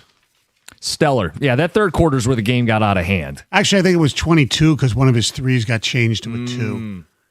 So only a 22-0 Yes, run. only 22-0. Yeah. Good morning, 97.1. We got Stoney in, fresh off a live Restore the Floor. You guys have been doing these after Pistons games. Quick turnaround. You were venting last night. We're giving people a chance to vent this morning. There's a lot to complain about. The only good thing I could say from last night is there were dollar wings. Oh, okay. I thought you were going to mention like Karis LeVert. I feel like they wasted a Karis LeVert game. I don't think we're getting another one in the series. Probably not. But, you obviously don't need it to win because they got it and then lost and they didn't have it and they won 2 games. No, I know. And look, there's no shortage of things to point out that went wrong. To me, there are 3 things I'll single out. 1, Donovan Mitchell. Yes. I mean, we can bitch about our team, but let's give it up to the guy who drops 39 points, ties a postseason record for a half, finished with 43, and he made everything. Yeah. He was in his bag. Step back threes, high off the glass, getting in the lane. And most of them were just, swish. I mean, they weren't even, he had that one banker. No, Schroeder had the bank shot. But still, they weren't even, hitting rim half his shots. I'm going to give it up to him. He was unbelievable last night for the Cavs. Mm-hmm. Second thing for me, Duren. You got twice as many turnovers as rebounds. This insistence that he must close out games, must play 30 minutes, some mumbo-jumbo BS about confidence. I'm sorry, I don't need to see him play these kind of minutes. Not when B-Ball Paul comes in and is twice as productive in half the minutes. I don't need to see it. You want to tell me Asar played himself off the floor? Okay. Why is Duren treated differently? Well, Asar's another person who had a horrible game that should be listed here. Well, and I think that goes hand in hand with why Mitchell goes off. I mean, if Asar is playing himself onto the floor, it gives JB another tool to try to break up Mitchell's rhythm. But I'll be honest, I didn't see a lot of Asar on Mitchell, which feels like a JB whiff as well. He beat him a few times early, too. I mean, but that's the best perimeter second defender in the NBA, allegedly. The guy's going for damn near 50, it felt like. You got to try to throw him on him and try to throw a wrench in what's working. He didn't look good yesterday. I don't know what the hell happened to him. That was like the worst game I've ever seen him play. Because usually, look, he's not going to be an offensive machine, but usually his defense is elite. It was the opposite of elite. Right. My third thing was officiating, and I loathe to do it. It normally feels like excuse making. I don't. You guys know. You've listened to me. I'm very hesitant to ever make officiating the story. But when one team, the Pistons, shoots 60 times inside the arc, wins points in the paint, and has 12 free throws, versus Cleveland, a team that shoots more threes than twos, gets to the line 34 times. I'm sorry, a plus 22 disparity given the way the teams play. They go a quarter without a foul. Mitchell shoots more free throws than the Pistons as a team. That's egregious, and I'm glad JB politicked after the game. I hate that this is what the NBA is. They bitch about it. Now you got to bitch about it to try to make it even, Steven. Yeah. I thought last night was egregious. I am not that guy, so I hope that I get a little grace when I bitch about the officiating today. That was terrible. It was awful. But I'm going to put ahead of that is JB. For some of the reasons that you mentioned as far as substitutions with Duren and Asar, but I understand he's not the one playing defense. I understand he's not the one missing shots. But when you start a game down 11-2, that's a problem. They have bad starts in a lot of these games. The third quarter, the 22-0 run. Yeah. Well, seriously. And then look, we've seen it instances where coaches, they just let the runs continue. They don't want to waste timeouts. He used 2 in that run, so I give him credit for that. But it shouldn't have come to that. Yep. You've highlighted slow start, slow out of half. Turnovers at bad times. Now, Cleveland turns the ball over, too, so... I'm not trying to let JB off the hook at all. No, I know. Yeah, I mean, look, we said it. I mean, there's no shortage of things for people to grapple with and grab onto and vent about today. How about we had a caller reference Jenkins, and you said there's 2 different versions of him. Yes, there's home court Danis and there's road Danis right now. Or as this texter puts it, there's Danis and anus. Guys, any fan or media that suggests Duren should get a max has lost any credibility. You're not getting lobs, dunks, and layups repeatedly against teams in the playoffs. Also, Cade's 63 turnovers in 11 playoff games. I don't care what else he's bringing to the table. That's an absurd number, Mike and Shelby. It's not a good number. You are correct, but he's still their best. For most of these games, he's been playing their best. And I think he tried to go downhill to break up that 22-0 run, and he just wasn't getting any calls, and then it snowballed. True, but if you're going to call this guy a superstar, he's got to come out and, tomorrow night and take over. That's at what home. Superstars do. Mm-hmm. Yeah, and again, we're bitching about last night. This is not at least for me, not some referendum shift on the series. No. I'm going to be very hesitant to kill off the Pistons after what I saw them do in round one and the fact that they have home court still in round number 2. Correct. And home court's been huge. Cleveland has not lost at home in the postseason and not won on the road in the postseason. Tech says Blaha was not having it. Few jabs at the refs last night. A couple times he said the refs are missing a good game. And another one where he called them the 3 blind mice. That's Cat in Oxford. Oh, we've got that. Yes, he's referring to Josh Tiven, Trey Maddox, and Mark Davis. Stoney, do you agree with Brendan and Fenton, who says diehard Pistons fan, they have their Cancun trips booked? No. Come on, really? I mean, Charles and Kenny and Shaq will send, and Ernie will send them there if they lose, but no, they want to prove that they're a legitimate team, get to the Eastern Conference Finals, and they think they can beat the New York Knicks. No, they're not looking towards Cancun. If anything, they might have been looking too far ahead to the next round. If anything, more than worrying about their vacations, no. Hypocritical to call out Donovan Mitchell for complaining about officiating in Detroit and then turn around and do it yourselves. Okay, I want to unpack that on 2 fronts. 1, that's just the game. I hate it. If they had to politic, then we have to do it too. Right. But beyond that, when they were complaining about calls in game 1, they were a jump shooting team.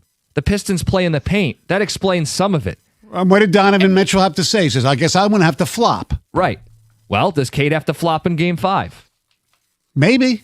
Yes. I mean, you can't be above it. You can't put your hoity-toity nose up in the air. Right. I mean, if this is how the refs are going to play it, you gotta sell it. Yes. You got to sell it in the media, sell it on the court. Fine. Look, they did. The officiating was horrible, but it is not the main reason they lost the game.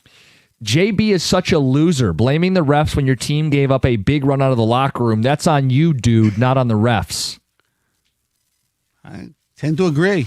But look, if you don't think the referee is doing a good job, you should say it. I'd rather him do that than some people have suggested, take a technical foul. You make it harder in game. Yeah. I'd rather you try to do it at the podium to steer calls moving forward. You don't need to give them any free points. No. Cade was flirting with one. I thought he was going to get teed up at some point in there. Was that the 8-second one? Yeah. Where Strus looked like he had a bear hug on him. Yes. Lots of Duren texts. We'll read more of those. Go to the phones. Brad in Waterford. Brad, good morning. Hey, good morning, gentlemen. Where's your head at this morning, Brad? What's that? Oh, my headset is funny because I'm going to talk about, you said anus. I'm going to talk. My head's okay. They'll be fine. But I do want to give Stoney a funny story. And Jim, you'll like this. You know who he is, but this was a little before your time. All right, I went to Indiana University, and I was able to take Coach Knight's class. If you're an athlete, you're able to get in it. And he was telling a story in '87 about Dwayne Jarrett. And it was about how Jarrett played this absolutely horrible game against Illinois. He didn't start him the next game. So after the game, they asked him, he said, the greatest motivator in this world is your ass on the bench. Ass beats bench. Bench holds ass. Ass sends a message to the brain. The brain sends that message to the body. And suddenly the body starts playing better. That's a hell of a powerful chain reaction. I wish somebody would just tell during that story, gentlemen, he has played 11 straight games, so I don't want to hear this J.B. Bickerstaff stuff about, you got to give him his chances. It's been a couple games. BS, man. It's 11 games. Yep. It's not even a small sample size. It's a huge sample size. If he doesn't like it, then you know what? Bye. He ain't getting $240 million. You want to win this series, get his ass on the bench. When he's playing like that, yes, you start him, and then if he doesn't, do anything, then you sit him. There's no doubt about it. Exactly, guys. You can let him run for about a quarter. There's your sample size again. If he's doing the same old BS, I mean, are we just worried about hurting the big fella's feelings? Yeah, I'm way past that point. These two at least will take these two will take points away, which is just like giving the points. Yeah. This has just gotten ridiculous. Yeah, we gotta not worried about hurting guys' feelings or losing a guy's confidence. I'm worried about losing games. You get 2 games you have to win. Yeah. You have to win 2 of the next 3 games. Nothing else matters. No, I don't understand why anybody, especially JB Bickerstaff, who's coaching this team, wants Duren on the floor so bad. I mean, I know what he did in the regular season. They're seduced by it. And maybe it's just hard to fathom because this is one of the all-time falls from grace. This guy was 20-10. He was an all-star. He may be third-team All-NBA for his regular season. People wanted him for most improved player. That guy is borderline unplayable. Certainly shouldn't be closing games in the NBA playoffs. He's cost himself, it feels like, $100 million in the span of 2-3 weeks here. But it's happening, and you have to adjust. You can't go, but I want him to be the regular season Duren. We all do. Yeah. He's not that guy. He hasn't been that guy. So, Stoney, I know what you're saying. Hey, you could still start him. But if it's going to be like that, right? It's not like you don't have other options. You get him out. There's no doubt about it. I see we're pressed for time. We'll talk more Pistons next. Get your phone calls. It's 97.1. Another game got leaked. Oh. Not a lying game, though. Oh. All right, we'll do it next, too. Yeah. It's 97.1.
That's Karis Bryant last night.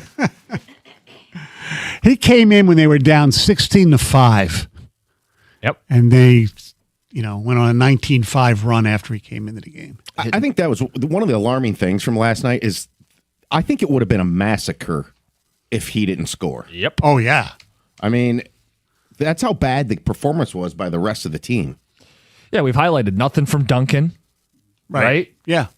Cade dealing with all kinds of stuff and not rising above it. Correct. Duran being Duran. Tobias not getting to 20. And not No. that he played a terrible game No. or anything, just again, the things you need to do for this team to win. It's like I hope they don't look at the game and say, oh, well, we had a star go off and a crazy run against us. That's an anomaly, or just the fact that the final score was 9-point deficit. I think they got trucked last night beyond the They did. It's amazing if you watch the game closely that they were even up at halftime by 4. Didn't deserve to be up at half. It didn't feel like.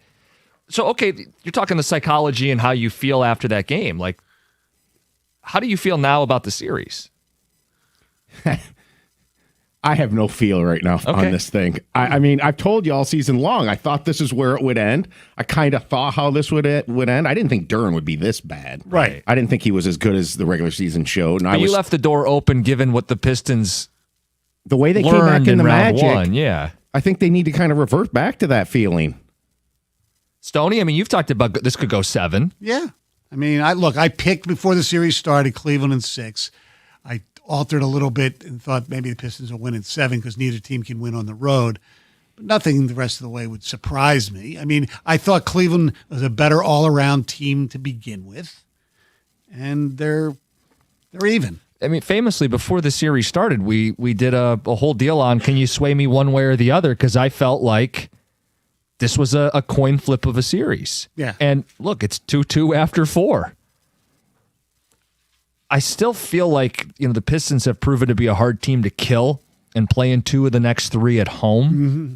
Right? Yes. I'm still probably leaning their way, as ugly as these last 2 games have been. Right. If you want to go based on past performance so far in the series, you have to think, or even in the playoffs, you have to think that Jared Allen's going to have another one of his bad games. Him or Mobley. Yeah, and the Pistons will be able to win one of the next 2, definitely. Get to a game 7. Get to a game 7, you'll see what happens. I mean, they came back against the Magic because Cade scored 30 in 3 straight games, 30 plus. I do think he needs to have a special game to get one of these 2 wins. Yes. Well, Wednesday night would be nice at home. Hopefully get the benefit of a better whistle. I mean, apparently that's what this series has been reduced to is who can complain publicly and get the calls. Mm-hmm. But if that's going to be the game, you got to play the game. And I think Harden contributing has changed things a little bit. Now, it'd be nice if he goes back to the guy he was in games 1 and 2. Well, Right. he referred after game 3. He heard the chatter. Yeah. He played dumb. He goes, what chatter? Yeah, exactly. Now, you have an NFL game leak. Yes, the first Monday night football game of the season now will be between the Denver Broncos and the Kansas City Chiefs on Monday, September 14th. They have not announced the venue yet, so because they're waiting for the schedule release, I believe, whether it's in Denver or in KC. Okay, some feedback as a fan. I hope Mahomes is playing in that game. Yes, me too. Otherwise, put that primetime game a month into the season. Mm-hmm. Because if he's not, I don't need to see Justin Fields on Monday Night Football to kick off the season. No. Anyway, let's go to Matt. Matt, you got some thoughts on the series now tied at 2. You're on 97.1. Hey, what's up, guys? So, yeah, I do think, one of you guys said, I forgot who, but, they're looking forward to the next series against the Knicks because they want the revenge. And I do think they'll get it. Now, originally I had Detroit in 6, but now it's looking like a Game 7, and Game 7's at home, I believe.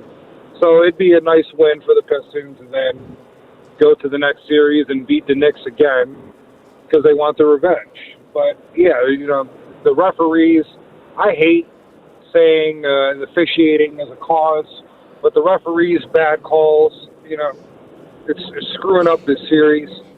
The only thing that gives me joy in the NBA Finals is watching LeBron fail to get his calls and stuff. It's funny to watch him cry. Well, you know what? Oklahoma City is being accused of basically, not just SGA, getting every freaking call, every foul, and that stuff. They're also just a really good team. Yes. And they're playing without they're playing without arguably their second best player, too. Williams. Yeah. But yeah, I do think Pistons will close it in Game 7, go to Knicks. Heads, it's a flip of the coin there, but I do think they'll win that and go to the finals. That's just my thought. Hope you're right. I'm hoping. Yes. Yeah, look, this series is going to go at least 6, which means we got Wednesday night, 8 o'clock. We don't have a tip time yet for Friday. Right. And Wednesday, tomorrow's game is an ESPN affair. Okay. And then Game 7, if necessary, is Sunday. Can I ask why it's an affair? I don't know. I don't know. I didn't bat an eye at him saying that. Who's been the better team so far? I think slightly the Pistons. I think slightly Cleveland's been a better team. And I know saying that after last night, I'm not going to win any points. Right. They've both been. But I thought even in Game 3, they lost. They won the offensive rebounds. They got steals. They win the hustle stats. I think that stuff's going to matter in a 7-game series. And I think home court's going to matter. Yeah, look, Cleveland took the lead, though, in Game 2. And then the Pistons went on a run to close it out. So they've been very similar. And I've been saying Cade's the best player in this series. Harder to say it after what Mitchell did last night. I mean, look, these guys are going to stay at eye level, and Cade's going to have to knock down a couple big shots and dethrone them. Absolutely. Yeah. How do you think I'll bring this up after the update. Don't have enough time. Well, this will be good. We have texts, we have phone calls, and we do have a blind ranking, courtesy of Stoney, for Heather Park. Get to that at 8:20. It's 97.1.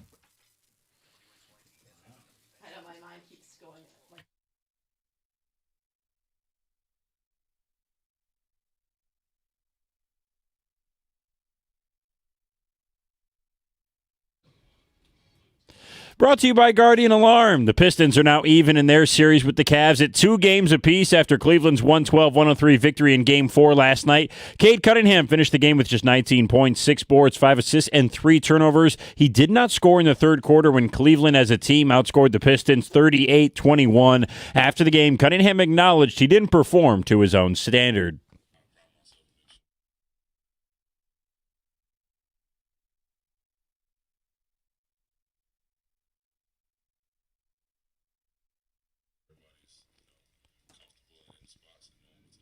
Cade wasn't the only one who took accountability last night. Here's Jalen Duren after just 8 points and 2 boards in 27 minutes.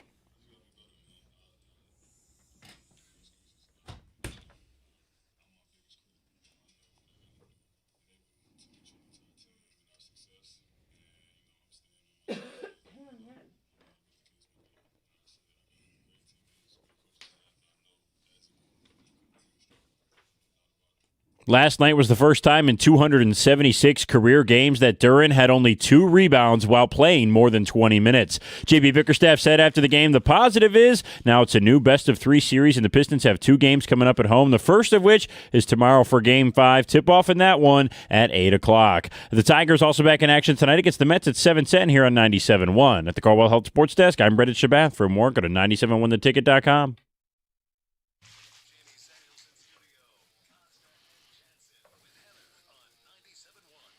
Heather, any idea what the blind ranking's going to be? No, the only thoughts that I have is something you brought up yesterday. Somebody had mentioned I should rank candy that's not chocolate. I could do that. Then I'm thinking, okay, well, could I rate I have no idea. 20 minutes. Stoney's got a blind ranking for Heather Park. I have no idea. I'm thinking of something I would know. What am I an expert in? Not a lot. Hair products? There's not a lot that I'm an expert in. Dog breeds? I have no idea, Stoney. Stoney will be ready for it. We'll see if you are. It's a top 10. That's the only thing that I can pass along at this point. You've said Colin's gotten involved in this Pistons run, right? He's been paid more attention? Yeah. Was he like I was last night at the bar yelling at the TV? That was ugly. He went down and watched it in the theater, and I was upstairs, so I didn't hear any yelling, but there may have been. In the theater. Wow. Oh, Well, that's what we ritzy. call it. Well, it is a theater. It's not a traditional TV. Like it's projected. I get it. So I it is a theater. understand. Yeah. Is it next to the bowling alley? Exactly. Okay. Yep. And Stoney, I thought you were the one who had it. I know. Had I it know. good. I have a big TV, but it's not a theater. What's going through your head during that third quarter? Like, what the hell's going on here? What are you doing? Do something. Double him. Right. That's what they were saying post game.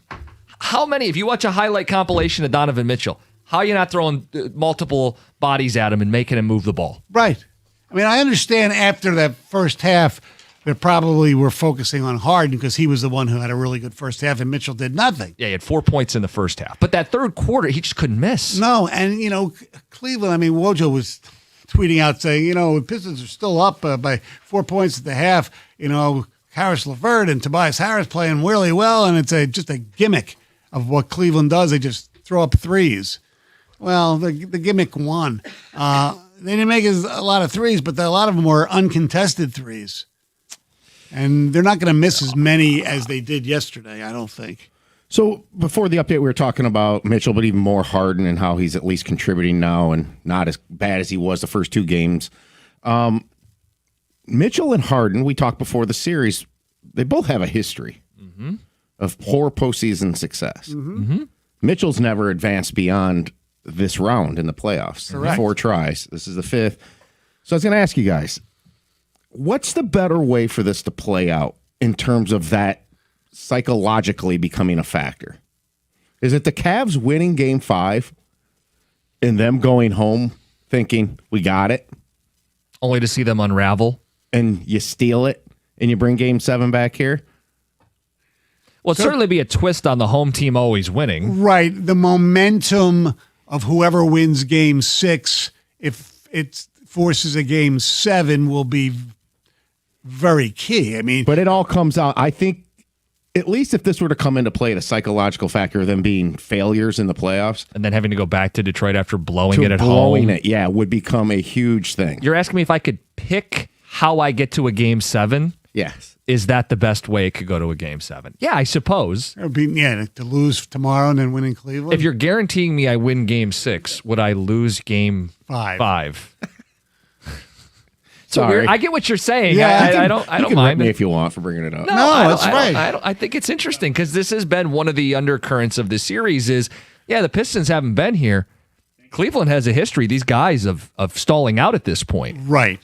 And what's the bigger... And I don't want to give them the confidence to think that they can come in here and win a game 7. So I would take it that it's win tomorrow, lose on Friday, and win it on Sunday at home.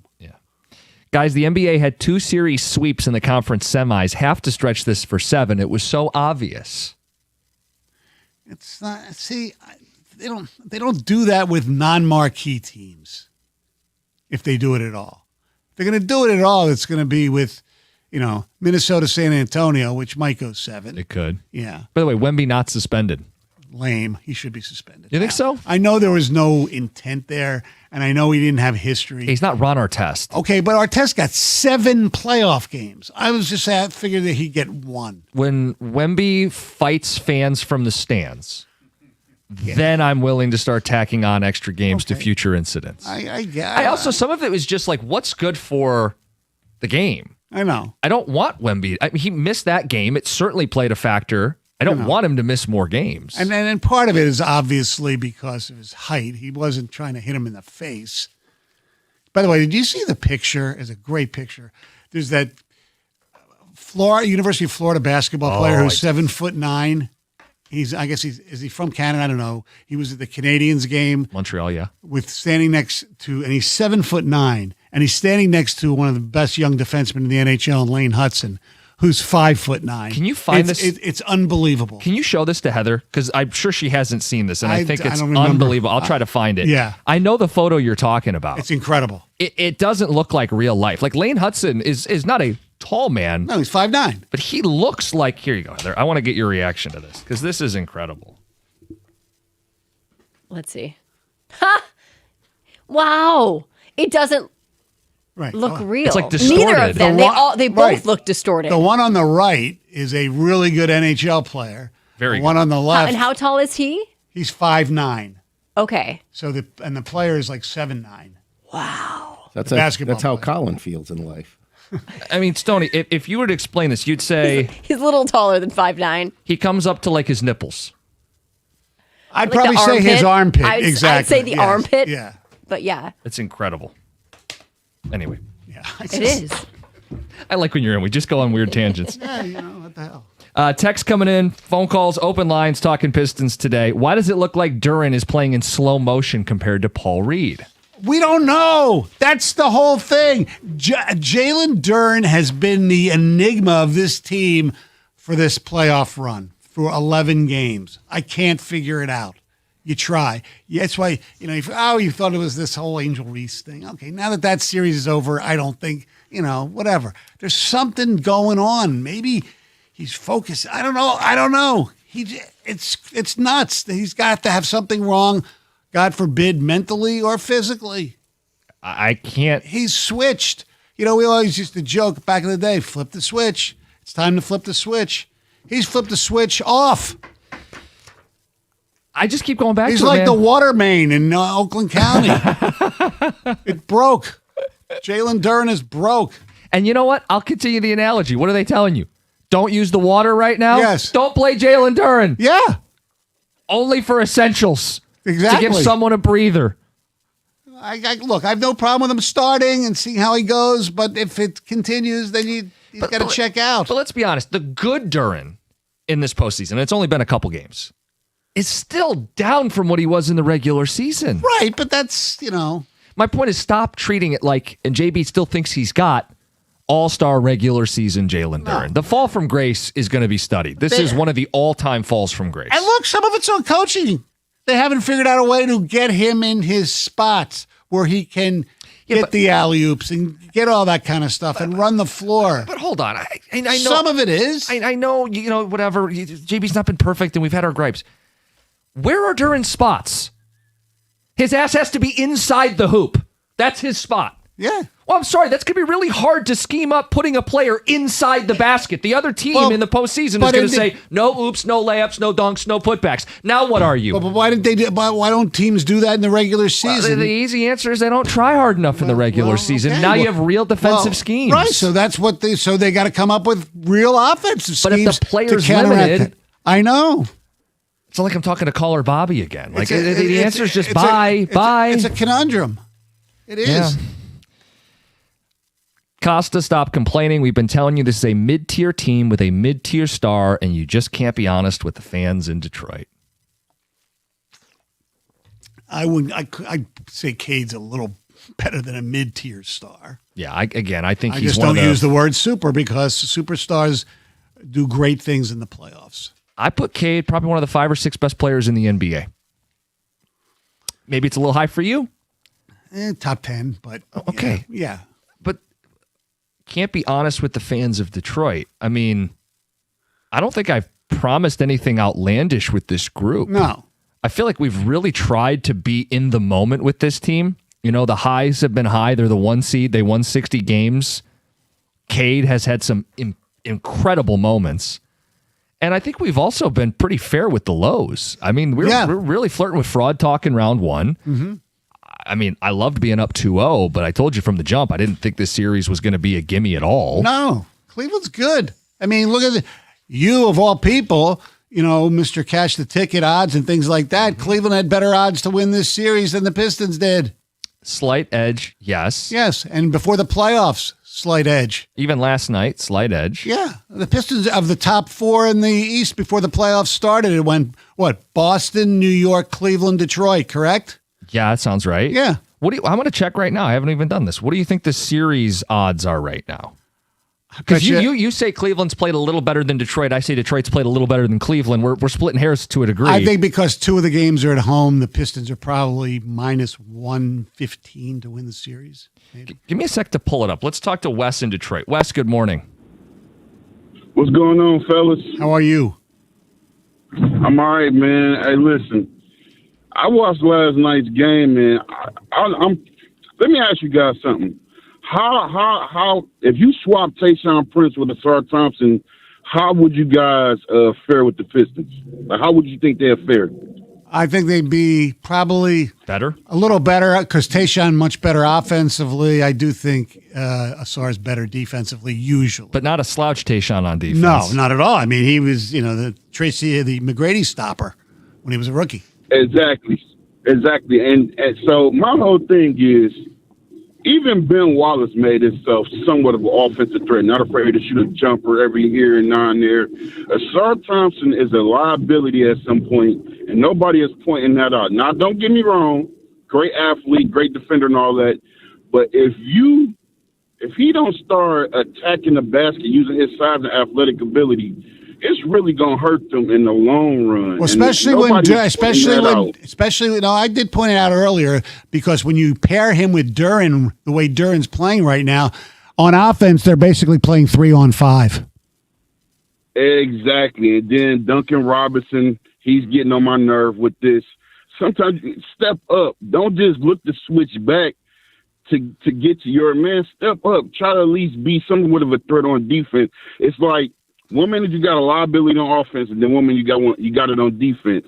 At some point, you might actually have to go with Karras starting. So I don't know. It's kind of hard to say what they should do. Yeah, I know, but Karis LeVert, who has done nothing most of the season for the most part, has a great game yesterday, and Duncan Robinson has actually been better than I thought. Yesterday was not a great game, but he didn't force stuff. He only took 2 shots. No, you're right, and I know. Look, and I know Asar had a bad game, but I feel like I have to pipe up and pipe in and say the guy's been a positive for this team. He's one of the top 3 defenders in the league. Yeah, he's the best perimeter defender. The only guys that finished ahead of him for Defensive Player of the Year were Wemby and Chet. Yeah. And he's normally a positive player. Even if he doesn't score, he's all over the floor. Yeah. Anyway, odds to win the series. Pistons -136, Cavs +116. Slight edge, you're probably right, given the fact that 2 or 3 are at home. We'll get to Heather's blind ranking next. It's 97.1. You've heard us talk about how great Shaner Roofing is for a while, but don't just take my word for it. How about an actual review from the internet? And they'll be honest on the internet, and sometimes harshly so. Review number 2 from Shaner Roofing. Great team of workers, wonderful company, extremely pleased with beautiful results. The employees were friendly and respectful of our property. They worked diligently throughout the day, only taking a break for lunch. Though the job was a messy one when they left, there's not one scrap tile or piece of trash left on the property. A job well done. I would recommend Shaner Roofing for any and all of your roofing needs. Shaner Roofing, 30 years, trusted service, proven track record, peace of mind. Look, if you're going to make the investment for a new roof, you want to know that you don't have to worry about it again. Every roof they install comes with a lifetime transferable warranty. So get your quote today. MyMichiganRoof.com. Remember the name. It's Shaner Roofing, windows and siding. The name Michigan trusts.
All right, ladies and gentlemen, boys and girls, it's time for a blind ranking, which means we have come up with a topic. It's a top 10. You have to rank them 1 through 10, but you have no idea what it is, what's coming next.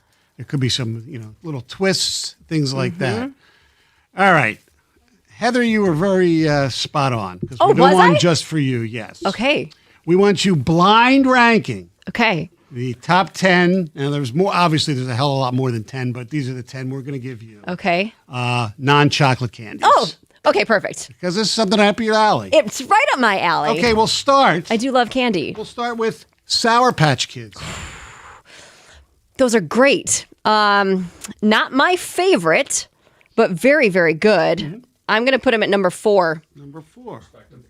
Respectable. Yeah. Next up, Jelly Bellies.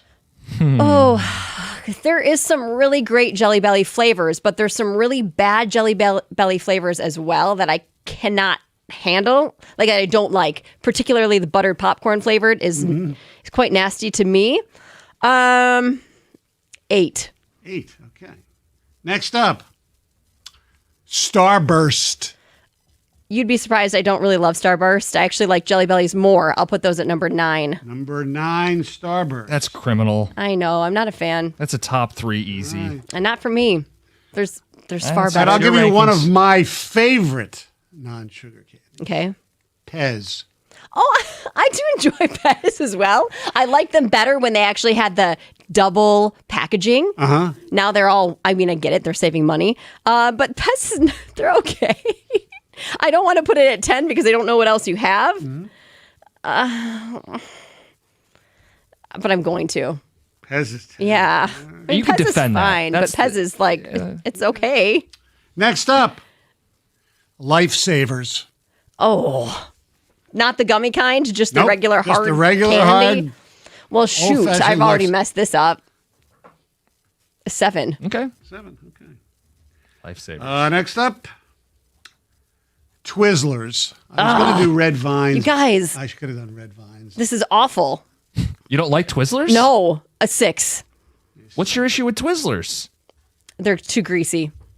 Greasy? Yes, they leave a residue on your hands, and they're kind of plasticky flavor. Yes, I agree. That's why Okay. I like Red Vines. Do you prefer better. Red Vines? I do. Okay. My dad loves Red Vines. They're the best. Mm-hmm. I once went to Costco, got one of the. I just couldn't stop eating it. Yeah, the mega jug. Mm-hmm. All right. This is a You better have some good candy on these. controversial Top 3. one. Mentos. No! Sony! That should have been at like number 15. It's got 5. Mentos? Who's eating Mentos as candy? The Fresh Maker. You're eating those as mints, right? Well, they make the flavors that aren't mint. Right. I could have put Okay. Okay, that saves it a little bit. I've never had them though. I mean, I could have put Tic Tac in here. I like Tic Tacs better than Mentos. What? All right. One from the old school. Dots. I love Dots. Good. I really do love Dots. One of my I have one of my favorite jokes that I will tell off the air about that. Got it. Well, Okay. when have you shown restraint? Oh, I'm showing restraint. Now, the question is, you putting Dots 1 or 2, It's right? definitely not number 1. Well, you don't know what's next. I know. I feel like now I'm just going in order because I'm nervous because I messed up the bottom.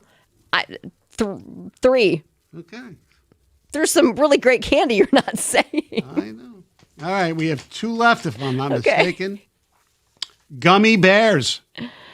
2. 2. Okay. Come on.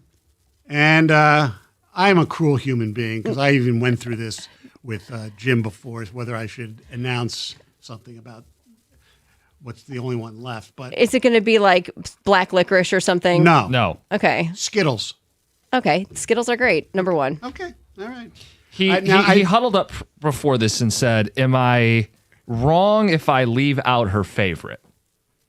No Well, Swedish you've left fish. out and like Swedish those fish. nerds clusters. Nerds are good. Swedish fish. Not nerds, fish. but the nerds clusters. Okay. Have you ever had a high chew? No. Oh, very good. Mike and Ike. I thought Very of. good. and I plenty. like the Lifesavers gummies. I don't like Lifesavers, the hard candy. I would have. So here they But are. there it is. From the bottom up, Pez is 10, Starburst 9, Criminal. 8 Jelly Bellies. Oh, that's crazy. Do you like Jelly Bellies? Yeah. 7 is Lifesavers. 6 is Twizzlers. 5 Mentos, a little high for them. Yeah. 4 Sour Patch Kids. 3 Dots. 2 Gummy Bears. And number 1, non-chocolate candy, is Skittles. And I purposely didn't put it in your favorite because I thought you'd be waiting This is for it. awful. I did okay. real poor. When you read me that list, I would say never. I would never rank them that way. It's the beauty of the blind ranking. Exactly. Let's get to Heather's news. I agree with a couple of them, for sure. But Mentos at 5? No way. Pez at 10. I love my Pez. But it's only like, for me, it's only an Easter candy. Pez? Yeah. Like Pez to me. I didn't put Peeps in. Oh, Peeps are gross. But Pez is, to me, we only get them during Easter. I don't go to the store and buy Pez like on a daily basis. Don't get sugar-free Pez, by the way. Why? Cause, it's gross. And then I had to go to the bathroom a lot because it's laced with sorbitol. It's laced. Or whatever. It's a lot of sorbitol, which is baby laxative. What, it just for makes those you who poop? Don't know. Yes. Fun. All right, this news is brought to you by Gardner White. So, a Michigan groom will be spending decades behind bars for killing his best man on his wedding night.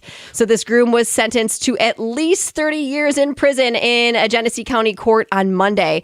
So the incident happened back on August 30th of 2024. The groom said I do to his lovely bride. They had the wedding, they had the reception, and then the celebration continued at somebody's house. And that's when some sort of alcohol-fueled argument broke out, and the groom ended up running down his best friend with his car. Killed him. Yes. In court, the groom said, the only thing I can do for the rest of my life is express my apology and remorse. I will forever be sorry. So like I said, he was sentenced to 30 to 45 years for second-degree murder and then 10 to 15 years for operating a vehicle without a license, causing death, and failing to stop at the scene. Man. Yikes. A viral social media video has now sparked a lot of outrage and a police investigation because it shows this pet sitter allegedly abusing a dog that she was caring for. So the video was captured on Sunday, and it shows this woman allegedly slapping and kicking this 6-year-old pit bull whose name is Frankie. The dog then lunges at her, nips her in the leg, and the footage now has spread across social media. A lot of people are actually calling for criminal charges against this woman. The owner of Frankie was on vacation when she was sent the video herself. The owner says she has had Frankie for 6 years, found the pet sitter on rover.com, which is a really common site that people use all the time.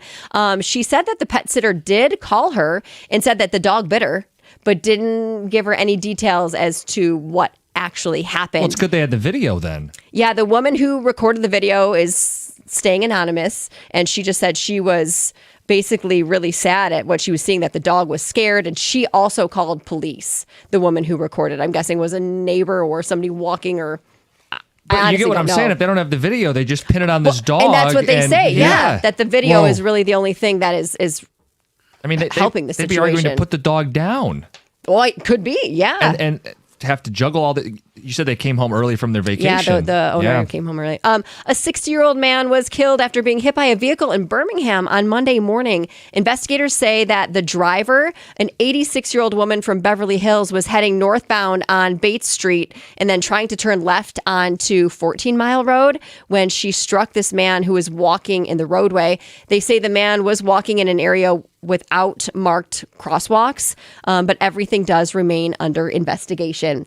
Finally, Eastern Market Flower Day is ready to bloom this weekend, but there is still an opportunity to avoid some of the big crowds by taking advantage of less populated weekday events. So there's going to be some much smaller, but still some opportunities. So Flower Day, of course, is this big Detroit tradition. Thousands attend the event each year. Over 150 vendors. It is on Sunday, May 17th from 7 a.m. to 5 p.m. And then they have additional Flower Tuesday markets scheduled for one today, the 19th and the 26th. Those only run from 9 a.m. to 3 p.m. And there are some tips. Bring cash because there are some vendors who cannot accept credit card purchases. Also, park a little further away because those premium spots are going to maybe be more expensive, maybe harder to find, more of a hassle. Bring a wagon or some sort of a cart so you can get a bunch of flowers, go early. There's some people that say, even though it doesn't open till 7, that you could go as early as 3 to 6 a.m. Whoa. Camp out. I wouldn't go that early. neither. We've gone before we, gets flowers and other stuff. Sure. Go get a Bloody Mary at Viviano's. I believe that's the name Okay. of it, right? And the pizza at Supino's. Yeah. Can't beat I've it. been once too, but it's a long time ago. I just hope it gets a little warmer so you're not planting these flowers and it's I like know. 40 degrees. Well, we keep getting all these frost warnings. Yeah. I'm Plus done the with it. rain later today, too, I believe. Oh. I did see we got a day coming up. It's supposed to be in the 70s one of these days. I'll take it. Hopefully. All right, that's Heather with the news. Coming up next, we have a couple leaks for the Lions schedule and a couple football questions. Plus, Heather, don't go anywhere. People have some feedback on your blind It's ranking. bad. It's really bad. I mean, they're comparing it to the Pistons' performance yesterday. It was. I don't disagree. And there are some shots at Stoney. Talking about this old man candy. How you left out some good ones. You left out a lot of good. That's what I was waiting I for. I know. was waiting for these like really good ones, and they just. He weren't did you there. dirty. It's 97.1.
Good morning, 97.1. Jim Costa, no John Jansen. We got Stoney in today. Heather Park, Gov and Greg behind the glass. Got some Lions schedule leaks and a few questions. But first, the feedback. The blind ranking was horrible. Awful. Which part was bad, mine or Heather's? Mine, not yours. Both? This says beyond horrible. Skittles and Starburst, but beyond that, it's like my grandpa put together the list. Do better next time. Dots and Pez and Mentos and Lifesavers. It says classic old guy stuff. Pez and Mentos on the blind rankings. This guy said he loved it.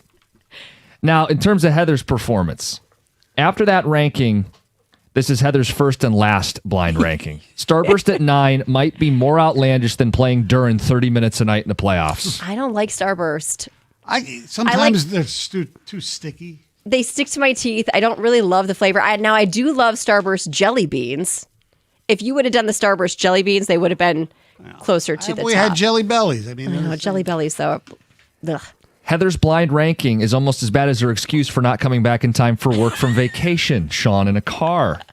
Stoney, no Jolly Ranchers, no Mike and Ike's. I'm surprised you didn't toss in candy corn and circus peanuts. No, Jolly Ranchers was considered, but I was waiting for some of my real favorites. well, Swedish Fish I purposely left I out do love because Swedish that's your Fish. favorite. I love the Nerds clusters. I love the watermelon Sour Patch. I love Red Vines. I like those Sweet Tart ropes. Have you ever had those? Yes, those they're are very good. So I was waiting for some of those, and they just never arrived. And then I got screwed, basically. I'm with Cookies. Heather's ranking of Starburst should be a misdemeanor at minimum. Frank at work. Stoney, you forgot butterscotch and those strawberry candies you never see at the store, Aaron and Flint. Jujubes or things like that. Too. Yeah, or Jujubes, and what's the other one? Juji Fruits. I purposely did not do that They'll because rip I your thought that fillings was out. an old one. Yeah. No Necco wafers, Stoney? Come I on. love Necco wafers. Of course you do. We at summer camp we used to bet on races with Necco wafers. That's incredible. I want to hear the dirty dots joke from Stoney. Oh, yeah. Yeah, you never shared it's it. not dirty. Okay. It's just inappropriate. It's in today's society, yes. Okay. It could be As much as I think a group of people might be offended. I don't want to take a chance. Okay. I mean, you get away with more than most, but I'll trust you on this. We'll stay away from it. Mm-hmm. All right, Lions schedule has a couple leaks, and I have a couple questions. Okay. We know that they're going to go to Germany in week 10, November 15th. Yes. Is this a bunch of BS? Because they're going to play 3 games in 12 days. They've done that before, but now there's international travel. We have no reason to believe the bye will be week 11. Rod Wood has indicated he doesn't anticipate a bye before Thanksgiving. So you're staring down a trip to Germany, a game, and then another game, 3 in a 12-day span with international travel. That's a bunch of BS. the only way it would work is if the team who they were playing on Thanksgiving would be in Europe at the same. I don't like it. It's either. BS. I don't like it. I don't like it. I don't like it either. It's one thing they deal with this crunch every year, but then to throw in the international travel feels dumb. And you can say Now, they're for greedy, those- but you're hurting your product. Like you Right. don't want these guys to be on empty. So I've never really traveled internationally before, believe it or not. And so how long is a flight to Munich? It's like 8 hours, I think. Okay. Let's say So if they were playing, let's say the Rams the week instead of that in LA, so you're adding basically 4 hours of travel. I'm just saying it shortens your week. Yeah. And the jet lag and all this other stuff. So I knew they were going to play in Germany. My hope would be you get a bye after, or at the very least, you wouldn't have Thanksgiving the week after, right, and create that crunch. It just feels like poor planning. And I'm not trying to do woe is me or build an excuse for the No, Lions. no. It's bad schedule making. Yes. The other thing we know, week 2 is going to be at Buffalo, Thursday Night Football. You'd rather play Buffalo early or late? Competitive reasons is my question. So early, your offensive line hasn't had a chance to gel. Right. Late, you're going to play in the cold. I just look at it from a fan standpoint. Okay. This is the most marquee road game on the schedule. And I'll just run through it again. The Lions are going to play, of course, Chicago, Green Bay, and Minnesota on the road. They'll play Carolina, Miami, Arizona, and Atlanta, and Buffalo. Buffalo stands out as the marquee game, and it's a brand new stadium that you may want to see as a fan. Now, the problem, if you want to go to this game, it's their first home game, which means prices are going to go up. And it's a Thursday, which means you got to miss multiple days of work. First game at a new stadium. Yes. Yeah. So I hate it from a fan standpoint that they're playing in week 2. Competitively, I don't know what to make of it, but I hate it for fans because this is the trip you should want to go on most, right? Yeah. You would think go to Buffalo, see a good team. Like, what's even number 2? Miami and Arizona for the weather? Yes. Carolina because they were a playoff team last year? I don't know. I mean, there really isn't another big road game outside of the division ones, I suppose, but you can do that every year. Right. Yeah. Their schedule is ranked pretty easy, so maybe they can take advantage of it. That's the thought. Yeah. Now, who do you want them to open with? Again, full schedule on Thursday. I'd like them to open with a team from their division who probably, I'd say the Minnesota Vikings. Now, granted, we wouldn't have seen any tape on Kyler Murray beforehand, but, the fact that the Lions offensive coordinator was his coordinator in Arizona, he could get that stuff out of the way, I think. Wouldn't you want to play Kyler after Call of Duty comes out? Like a November on type of deal? When the game plan gets, Who knows? Put on And a by low then on he might get hurt, and then JJ could be playing, right? Yeah. I'd like to open with one of the other teams in the North. Okay. So with Green Bay, the thought would be, is Parsons fully back? Is Kraft, the tight end, fully back? Can you jump them early? And they're, according to the markets, the biggest threat in the North. Or is it the Bears as a tone setter? Because I expect them to take a step back, and Detroit could grab a win against Chicago to set the tone for the season. I'd like that too. What's your basic rationale for Chicago taking a step back? Don't you think Caleb's going to keep getting better? Yeah, I'd love that you asked me this because I could do a TED Talk on it. Okay. Their defense was bad last year, 28th. I know. Yeah. They lost both safeties and their nickel corner from a team that forced a ton of takeaways, and their interior linebacker, Tremaine Edmonds. So a team that was turnover reliant lost a lot of their back seven leaders and key pieces, and they didn't upgrade their pass rush. So I expect their defense to continue to struggle and not have the turnover fortune. Then on offense, you lose DJ Moore, and more importantly, you lose your center. And we dealt with what that's like, losing a guy and taking a step back on the interior of the offensive line. So even with Caleb has the ability to get better in the second year of the system, but I think the roster around him, plus they're going to play a first-place schedule, I don't think they win as many of those toss-up games this season. That's probably accurate. Okay. Guess what? What? I got the rough draft of the mock schedule ready for tomorrow. Oh, the mock Might still make a few tweaks. The geekiest thing we might do. I say it affectionately. It is one of the dumb bits in sports radio, and I'm happy that we've continued it.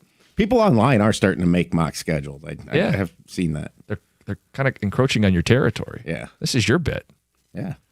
Now, I'm hoping we don't get any more leaks because I want you to have to try to pick as many of these blind as possible. Oh, exactly. I know. And so tomorrow we will do it before the Germany opponent's announced at 9. 9 a.m. tomorrow, they announce the Germany opponent. And we are under the understanding that it's between 3 teams? Patriots, Giants, Bucks. Okay. So you're saying it's going to be leaked at 9 o'clock tomorrow? It's going to be announced. It's going to be announced. Yes, I know. Tech says the time change and change back will be a killer for the Lions going Germany and then having that schedule crunch. The bye is probably before Germany, guys. And then they get the mini bye after Thanksgiving. That's true. The Lions are supposed to have a last place schedule, and so far they're playing the Bills and a really messed up situation in Germany. Don't like either.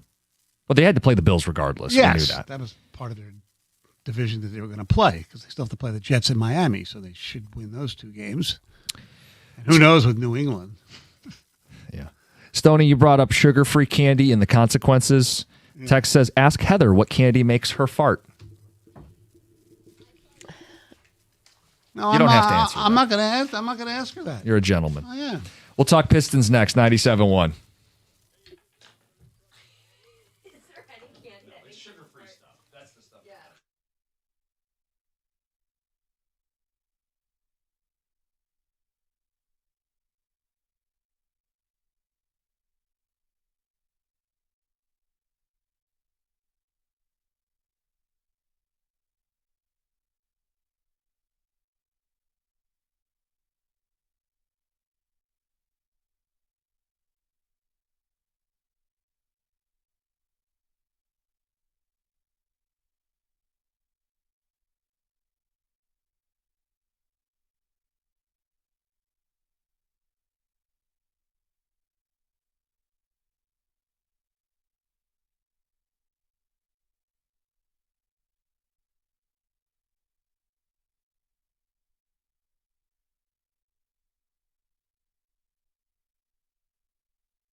He played well enough. He iced that thing. That's Blaha on the call, talking Pistons hoops. Biggest reason they lost, an invitation to vent. Series is now tied at 2. We've got Stoney in for John today. We also have some reaction to the Lions schedule leaks, some of the little talking points we had. Tex says, I was planning on going to Buffalo for the Lions game to see friends and enjoy the game. After finding out it's their home opener, stadium opener, and Thursday night, I'll wait 6 years when they're back in Buffalo. I get it. Buffalo's new stadium is going to be indoors, as is Kansas City and Chicago's. I personally hate this trend. The game is meant to be played outdoors on grass. Now, I thought Buffalo was still going to be open air. I think I don't know if it's retractable. It's open air. Yeah. Yeah. It's covered. The fans are covered by a canopy, but there's actually a complete opening over the field. Tex says, great, a game in Germany later in the season. How many starters will be on IR by then? I can't remember another season where there's such a lack of excitement. Signed Jim. Hey, that's fine. I still think they rounded out a pretty good offseason, and the schedule is going to help them. I think they're going to have a bounce-back year, at least in the regular season. You think they had a really good offseason? I said it rounded out. Yeah, yeah. I mean, look, I didn't like their free agency, but I think matching up needs in the draft, fixing the offensive line, or certainly addressing it in a meaningful way. It's okay. That's all right. Yeah, nothing great. We can still talk football. Thanks for breaking up the talk about the Pistons. You're welcome.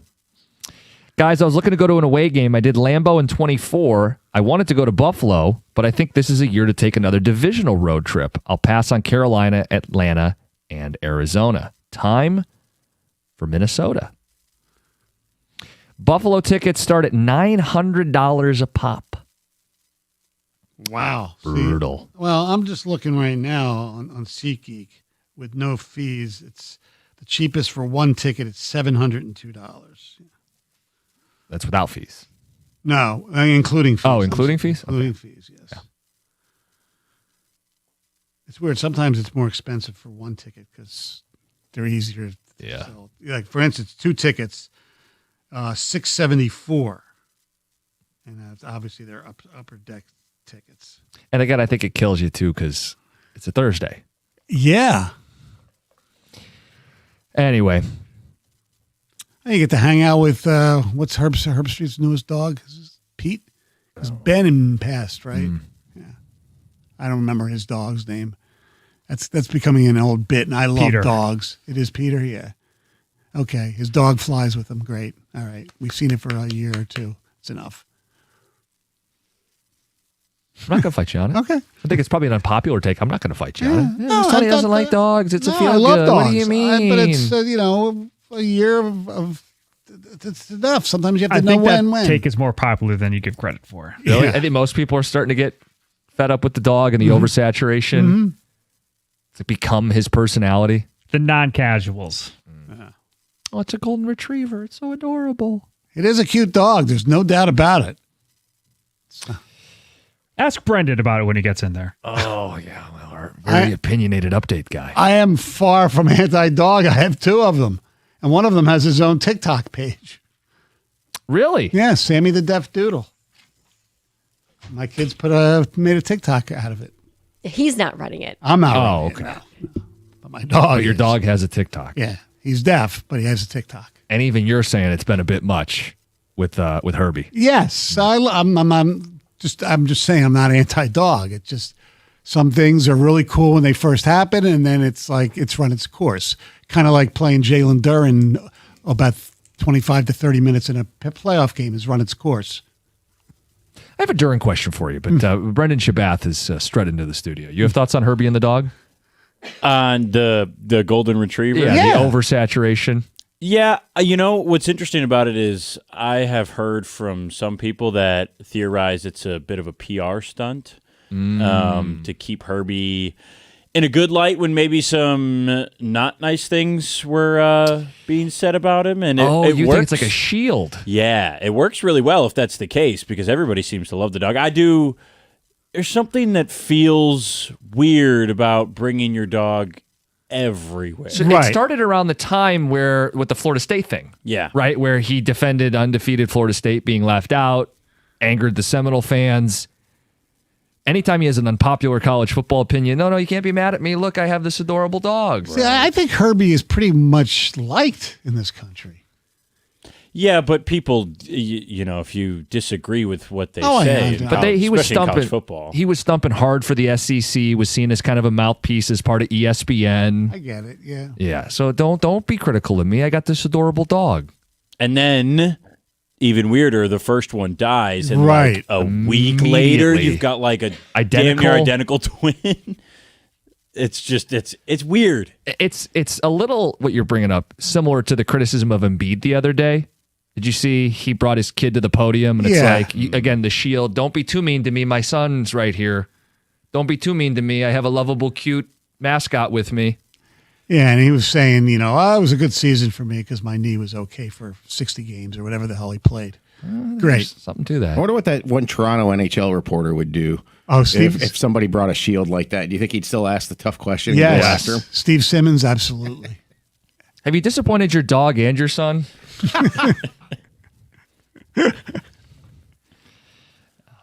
Hey, cranky buttheads, no dissing the dog. I told you people would get mad that we brought this up, Greg. Hey, it's my fault. 100% correct on Herb Streak's dog.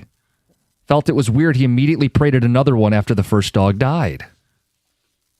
Okay, so this is a split issue. Maybe Herbie needs it. Maybe he needs the emotional support. I don't know. Does Duran need a dog? Duran needs He needs a lot. more dog in him. Yes. Great. He needs to be one of the dogs that they say down at the ALCA. I was listening to Rieger and Wojo yesterday, and Rieger said, is Duran public enemy number one right now?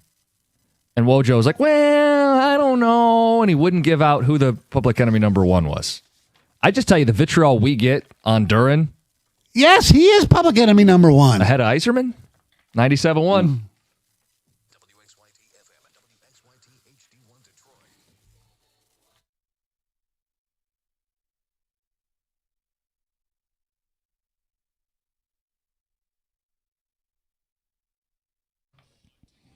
Brought to you by Mastercraft Heating and Cooling. After last night's 112-103 loss to the Cavs, the Pistons are now even at 2-2 in the Eastern Conference semis with their division foe. Despite all the shortcomings and frustrations of last night's game, J.B. Bickerstaff was able to find the positive light post-game when looking ahead to the rest of the series.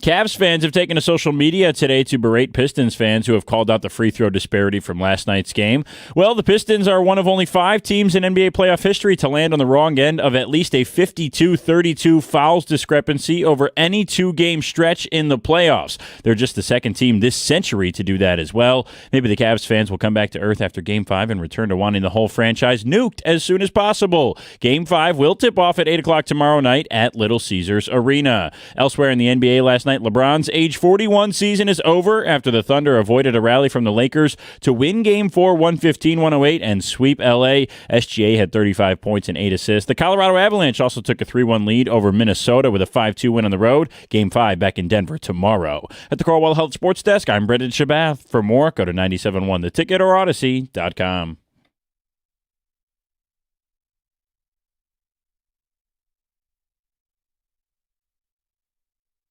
Hey, top comment on Twitch. Speaking of golden retrievers, can Air Bud replace Jalen Duran? If you want a sense of where people are at right now. Well, that answers your question. Yes, right now, Jalen Duran is public enemy number 1 ahead of Iserman. And the reason is because, in my opinion, because the Wings season ended a month ago, basically. We've kind of forgotten about that. Most people believe there's nothing anybody can do or say, and Stevie's still going to be here, so whatever.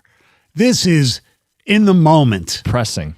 And they need him to advance to the next round.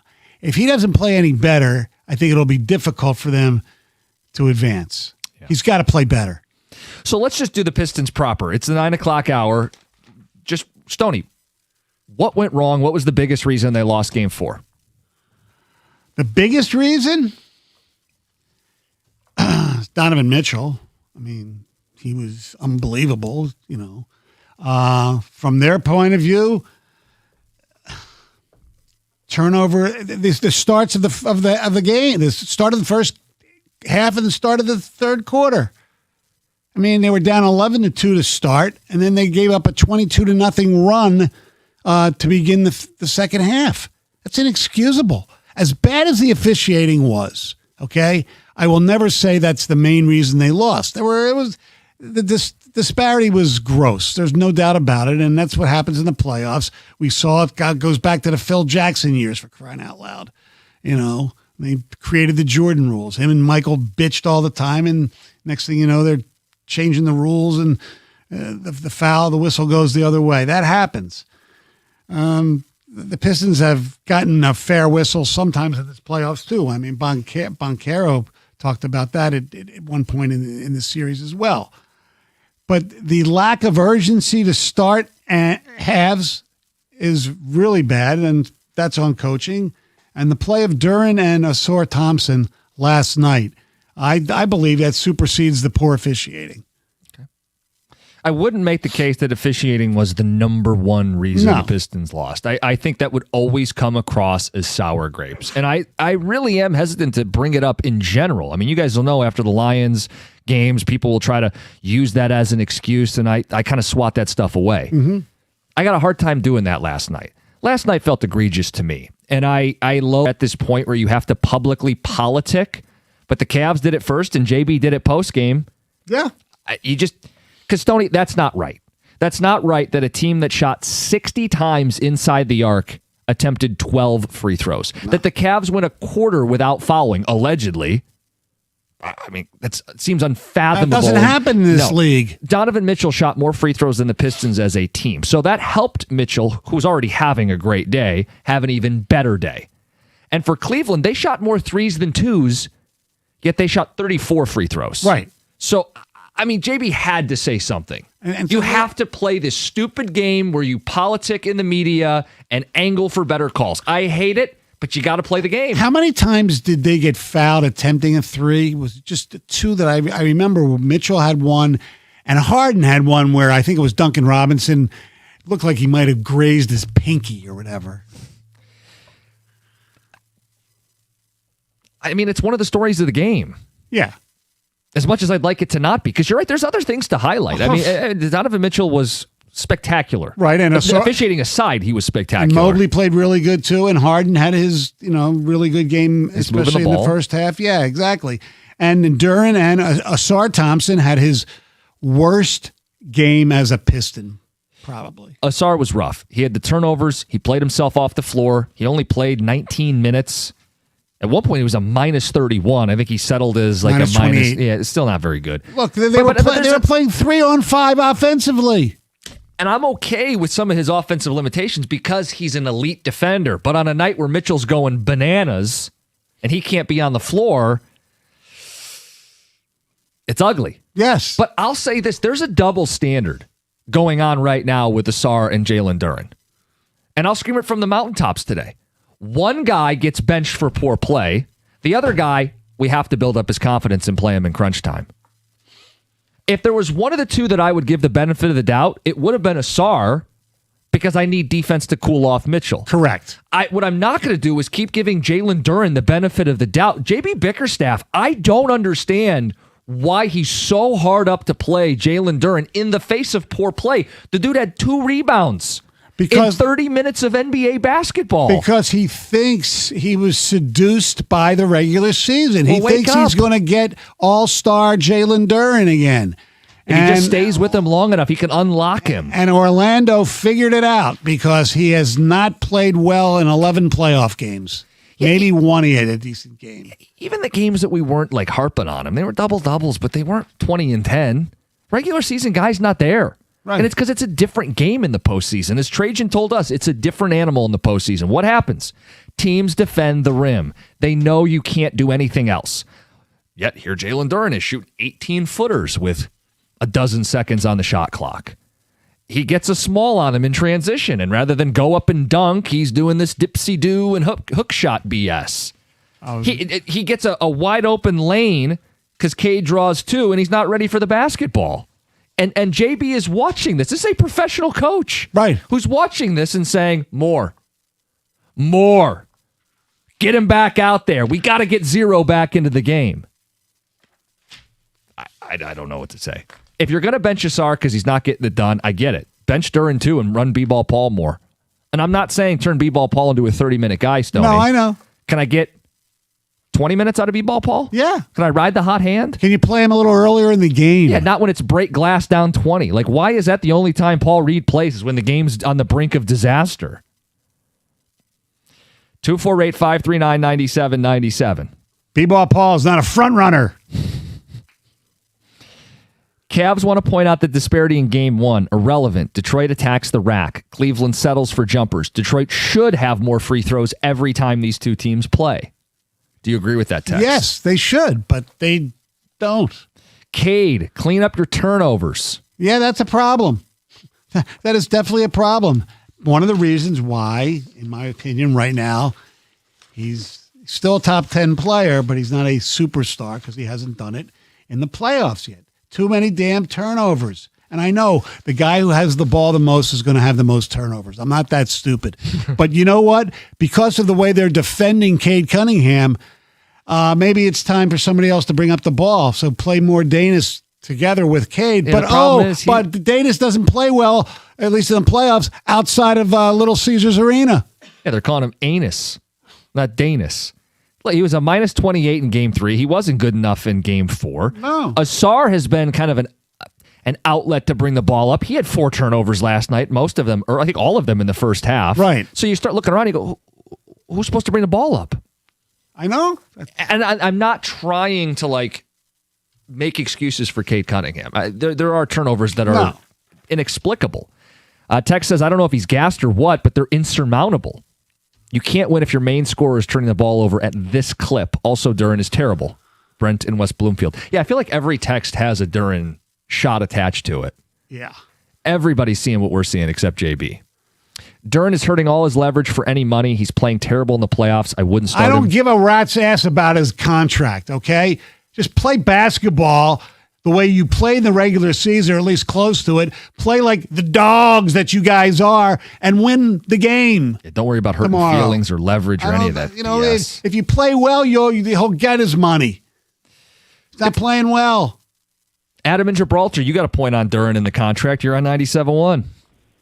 I mean, yeah, in regards to, Duren and the contract thing, I think with this whole thing, I think the front office and even Bickerstaff have seen how he performs in the playoffs and where this team is going. I think this team is going in the right direction, but the point is Duren coming with us in that direction. I think you've seen the way he's played in this playoffs. The reason why Bickerstaff is hesitant to bench him is this may be coming down from the front office or whatnot after games. I have no idea. But you basically bench him. You're telling other teams he has no value. I mean, sure, he's young. He's a good asset. He's young. But you thought by now he would have developed a post game. He has yet to develop a good post game besides the old alley-oop or, maybe put your back towards the basket and, maybe you give a little hezzy. Yeah. Give a little shoulder Adam, bump. I agree with you, and I've been, look, we obviously have been very hard on Duren, and rightfully so, but you would at least acknowledge that every year he's gotten a little better up until the playoffs. That's what I'm saying. Yeah, he's gotten better, but, my natural big is either you're going to be a stretch forward, which is what you need now in the NBA, or you're going to be this big that, can just, create your own shot in the post and whatnot. And I don't think Duren can really do that because what does he do most of the time? He's sitting on the free throw line trying to, hezzy you up and trying to dribble right past you. And we saw last series, you couldn't even do that against Carter. Like, you can't do that as a big nowadays in the NBA. It's either you're going to do a pick and fade or a pick and roll. That's what Towns does. That's really well with the Knicks. Dude can just spot up threes, pick and roll sometimes. He doesn't really have a good post-up game, but, the dude has a nice jumper, and, that's one thing I think Duren needs to develop if he wants a max contract. I'm sure he works on it. It's not there yet. Yes, he wants a max contract. He's not going to get a max contract based upon what we've seen in this playoffs. The great Will Birchfield has tweeted out. This is pretty interesting. This season, during this season, 6 games under 10 points. Playoffs, he's had 5 of those. Wow. This season, under 15 points in consecutive games twice. Playoffs, 10 of 11. Wow. Paul Reed entered game 2 until Pistons were down 8 late in the third quarter. Didn't enter game 4 until Cavs were in the midst of the 22-0 run to start third quarter. I mean, can it be more obvious? You got to play Paul Reed in Yes. more of the Duren minutes. Yeah. And I don't think any of the, I think it was Adam mentioned, stuff coming down from the front office. No, not during the playoffs. Not for this. They're not worried about his contract right now. If you're everybody in this organization, you just want to make sure you win 2 of your next 3 playoff games. Like Stoney, if I challenge you to name many of the top bigs in the NBA today, I think they fall into 2 categories. Guys who can shoot a little bit, or guys who defend the rim at an elite clip. Like Rudy Gobert. Duren doesn't do either. No. He's a good player. He's not a great player. I know he made the All-Star game this year because he was terrific. He really was. But the playoffs are a different animal. Tex says trade Duren, Holland, and picks for Giannis. Okay, why would Milwaukee do it? Thank you. They're watching the same stuff we are. Yeah. Seriously. Oh, boy. We lost Giannis, but we got you Ron Holland. Buy your Bucks tickets now. Are Holland and Duren the new Hunter and Mills? Yes, pretty much. I imagine this happens in other cities too, but we are so guilty of it with our fans. Let's ship out the players who we don't like. If we Right. bundle up enough of our own trash, we'll get someone else's treasure. Yeah, and it's like in Philly, I heard the people say, well, we got to get rid of Paul George. Oh, yeah, with that contract that you gave him? Good luck.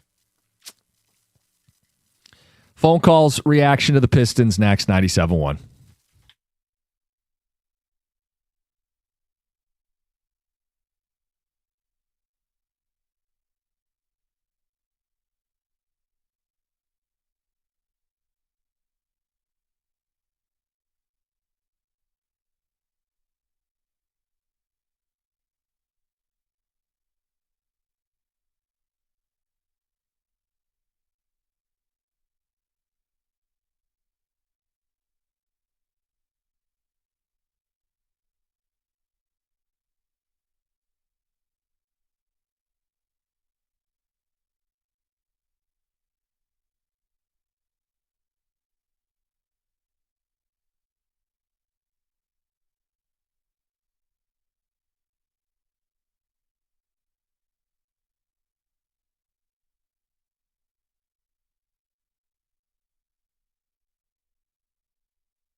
It's Brightside Dental for a brighter, straighter smile. Brightside's not some big national chain. They're locally owned, and they're part of the community. 9 Metro Detroit locations. They treat patients like neighbors, and they want to keep Michigan families smiling all year round. New patients welcome, $35 new patient special, and they can get you in around your busy schedule. After work, weekend appointments, even same day for emergency care. Get in this week and think of it like early smile prep ahead of your big summer plans, wedding season, graduations, all of it. Call 1-800-PAINLESS. Visit BrightsideDental.com. That's Brightside Dental. No judgment, just care.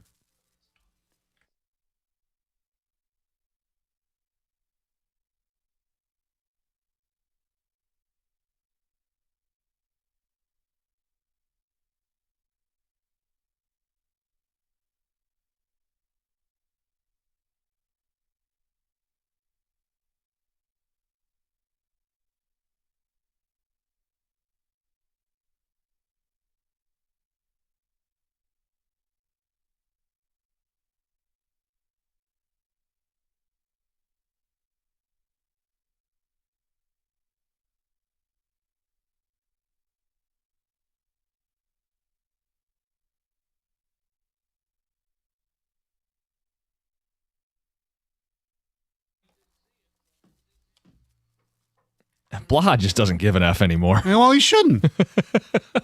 Was that better or the John Higgins blows one from the? Do you know what that is, Jim? No.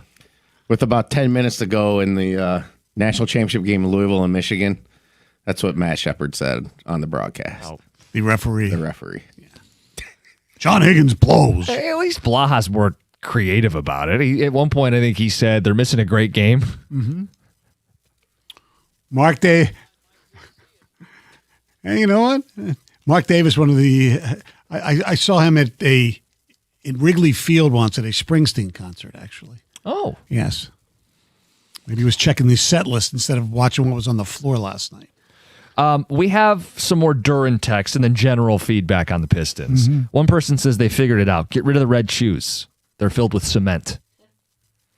And one that you think was going too far, Duran is the Michael Rasmussen of the Pistons, physically gifted big that's invisible in big spots. The reason I disagree with that was because Rasmussen has never even had a Jalen Duran regular season. Rasmussen is so far away from being at an all-star game that no, he's not in the same class. Rasmussen's only way to go to an all-star game is with a ticket. Yes. Yeah. Exactly. At least Duran did have a really good regular season. Playoffs, poor. So a comparison like that, go back to about 3.5 weeks ago. And if I had told you you'd be getting that and the series is all squared in the second round, you'd say I was crazy. Yes. That's a fun bit. Ticket text from the future. Yeah. Like what? Yeah. I mean, if we would have said that, first series would have gone 7 and this series would be 2-2, I can possibly see definitely the second round being 2-2 yeah, you could squint after and get 4 there. games. Yeah. But not, that anybody would think that Michael Rasmussen is a better or equal player than Jalen Duran. Come on. No. I've never seen a 7-foot tall athletic freak be such a liability on a basketball court in every phase. It's crazy to watch. Guys, my biggest concern continues to be Duran, 2 rebounds in 30 minutes. That's bigger than any other issues. JB is a whiner, and it bleeds into his team. Defend without fouling. This text says officiating was the number one reason they lost. I will blame the damn refs every time they rig a game, all the time, every time. It's getting as bad as damn pro wrestling. Game was not rigged. It was poorly officiated. That happens. It doesn't excuse a 23-0 run No. in the third quarter. No. It doesn't excuse Duran. It doesn't excuse the turnovers. It doesn't excuse any of that. I will say you can break up a 23-0 run by getting to the free throw line, and they just weren't going to get to the free throw line. 12 free throws all game. Yeah. Cleveland just doesn't commit fouls. Amazing. How they did not get charged with a foul that entire third quarter is absurd. But like we said, it's not the reason they lost. I don't want to. But I'm bringing it up more than I normally do because I think it was pretty egregious. I'm more pissed with the players than I am with the officiating. As bad as the officiating was. plenty to go around. We'll get more of your phone calls after Heather's news. Heather, what's going on? Good morning. Good morning. So this news is brought to you by Fusion Energy. You can go and grab one at 7-Eleven or Speedway. If you're going to plan a trip to Greektown this summer, be prepared for some construction. Construction. Well, you can use the plural. There's I don't enough know why of it. I just pluralized that. But anyway, be prepared for it. City leaders do say that the district is still very much open for business, so don't let that stop you from going. But Detroit's $20 million Monroe Street streetscape project is now more than a year underway. The first block of work is expected to be completed by mid-June, and then the entire project is scheduled to wrap up in November. But when it is finished, Greektown will feature wider sidewalks. There's going to be brick pavers, new lights, trees, public art, expanded outdoor dining areas to give it a more pedestrian-friendly feel. So sure, it's just a bummer to hear till November. I mean, certain blocks. So they're doing it like it's a 3-block span, and they're Right. doing certain blocks in different chunks. I just think about as the weather gets nicer, that could be a I hot know. spot. And you get to football season, Mhm. September, Look, October. It's still open, so go. And while some business owners say that this long construction period has obviously reduced foot traffic, they're optimistic. They're looking forward for it to be over. And then, local leaders are saying, hey, still go, continue, support the restaurants, the bars, the shops, and do all that, despite the fact that it's not quite ready yet. A Rochester Hills woman is speaking out after learning that she and her young son were secretly recorded while changing at Goldfish Swim School in Rochester. Morgan Dean is really sharing her story, but we've talked about it before. She has filed a class action lawsuit against Goldfish Swim School, claiming that the company failed to protect her family and other families and children from that awful doctor that was hiding cameras in the changing rooms. The doctor has already been charged, right? But they found these hidden cameras and they were recording parents and children and employees. And so the lawsuit alleges that the swim school had inadequate security because she says that this guy was able to walk in and out like 50 times. Not there for a swim lesson, but just walking in and out to hide these cameras. No effective procedures to monitor who was entering the changing areas. And she basically says that she hopes that this case leads to stronger safeguards at Goldfish locations nationwide. She's also encouraging families who attended this particular location in Rochester to contact the Oakland County Sheriff's Office if they believe they may have been recorded.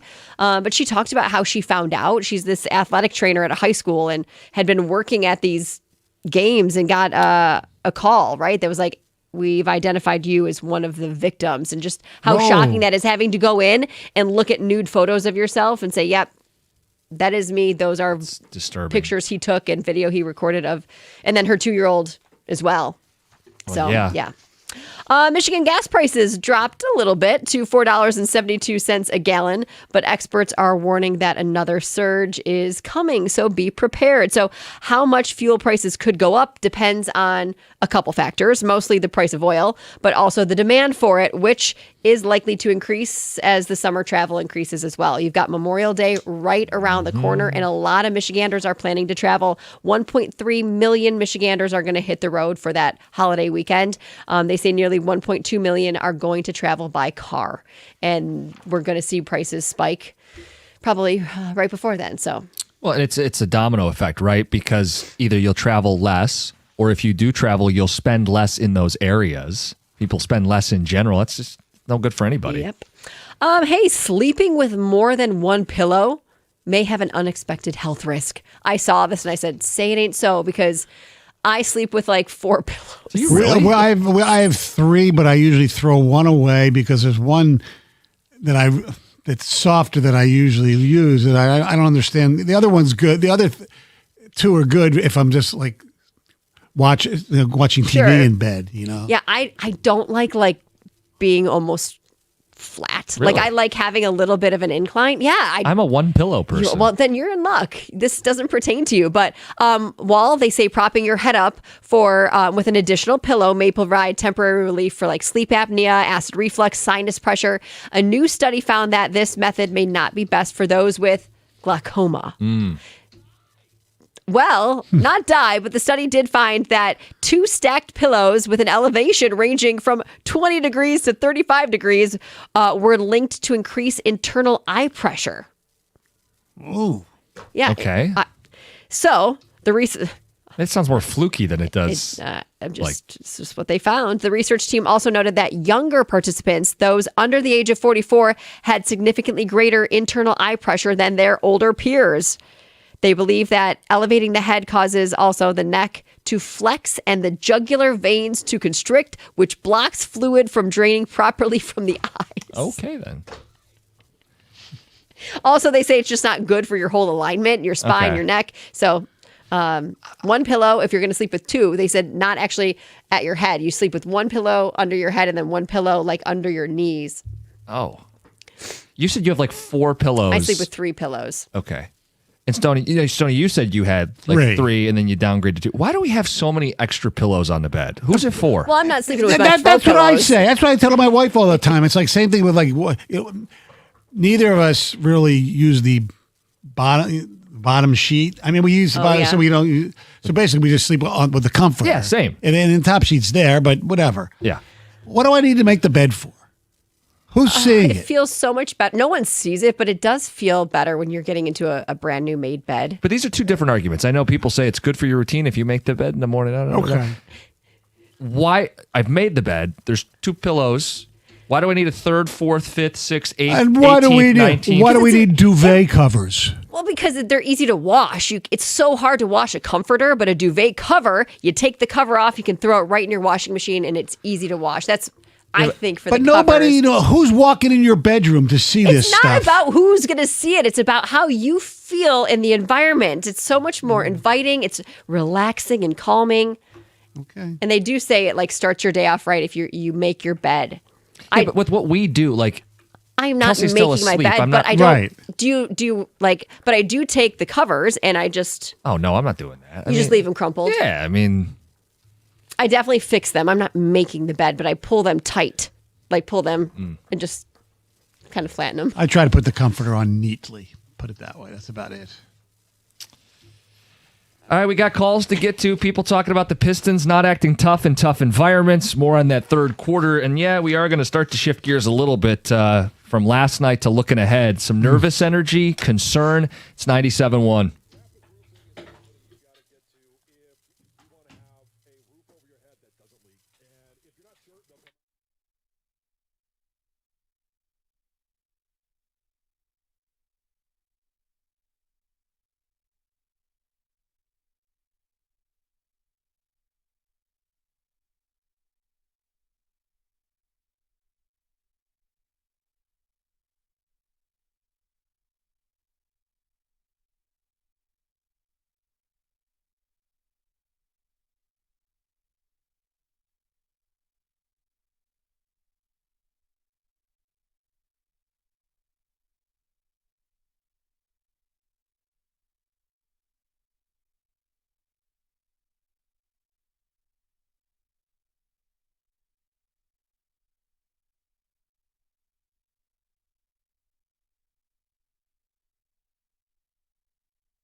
let's just get right to the phones. Take as many phone calls as we can to wrap the show.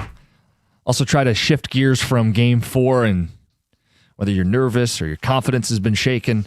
Let's get to Steven in Lincoln Park. Steven, good morning. Good morning. First time, long time. What's going on?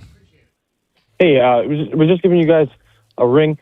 And I was at the game last night. I'm from Lincoln Park. We drove up there after work, and that third quarter was miserable. I can only imagine being in the building for it. How were ticket prices? How were the ticket prices for you guys?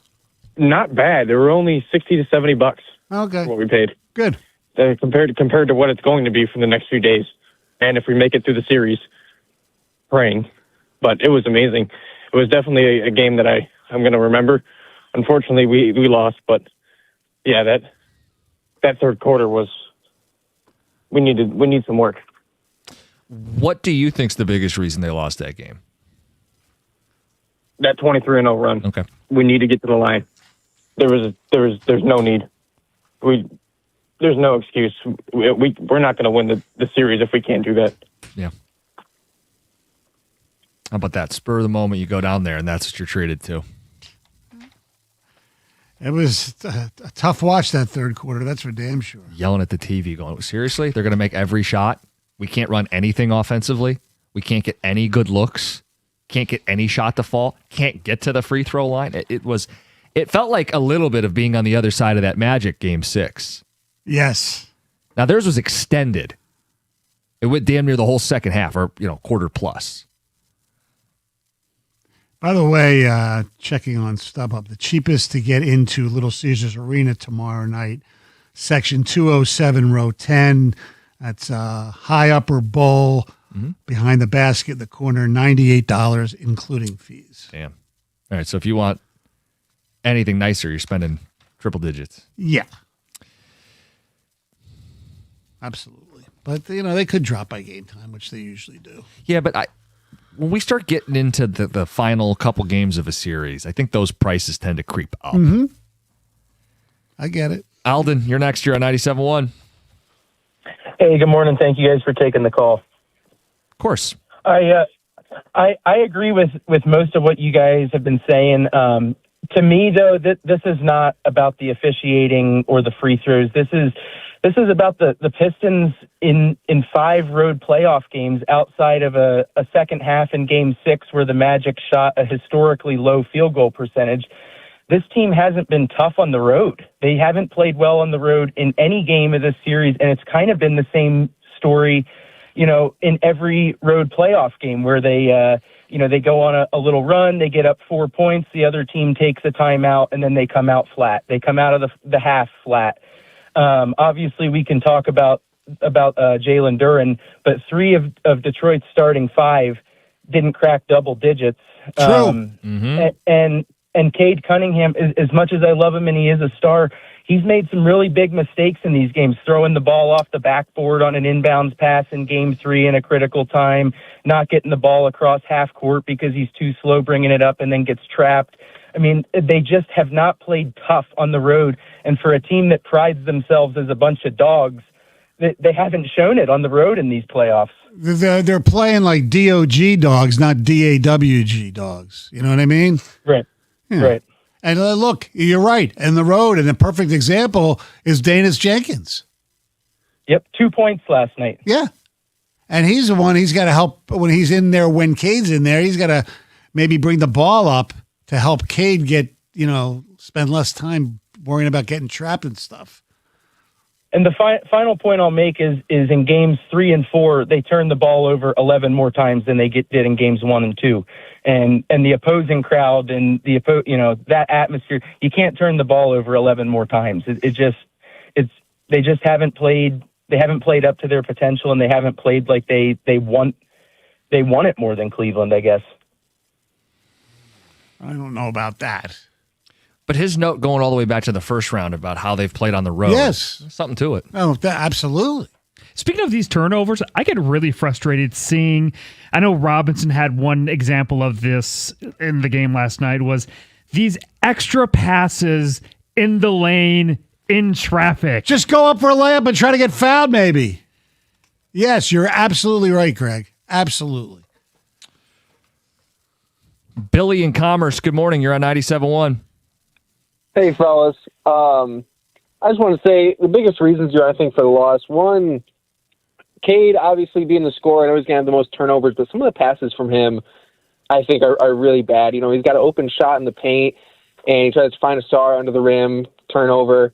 Forget who it was to, you know, on the wing, should have been a bounce pass outside. He throws it at his chest and another turnover. You know, just things like that. I think is really sloppy coming from him. Another one is just all the open threes that they were giving the Cavs. You know, they crash so hard in the paint and overload it. You know, you got like 4 white jerseys in there, and then you're leaving Strus or Merrill or Harden or Mitchell, you know, wide open. And you know, I thought the same thing, but when you look at the totality of the 3-point shooting by Cleveland yesterday in particular, it really wasn't too impressive.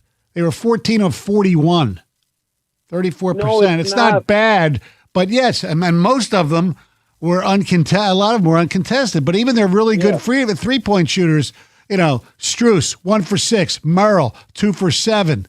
Wade didn't even attempt a 3. Mobley, 1 for 4. They just got too many guys who, if you leave them open, they're going to hit shots, you know, and that was just huge. And I think that coming out of the half, that was the biggest adjustment I felt like they had to make, was kick out on those threes a bit better, just cover them better. And, you know, obviously you come out of the half and play the way you did. I feel like that was kind of unexcusable, you know, from JB. I think he's got to make that adjustment at halftime. And then also, speaking of JB, just, you know, keeping Jalen Duren in the game for so long, he's kind of reinforcing that narrative around him of not being maybe the guy to get it done in the playoffs with some of these decisions he's been making. Thanks, Billy. Stoney, as we sit here 2-2, you see how close this series has been. Both teams are shooting an identical 47% from the field. Right. The points, Pistons have scored 107 points per game. Cleveland has scored 106 points per game. It's a close series. It's been an entirely close series. Pistons are getting a few more boards. Cleveland shooting more free throws.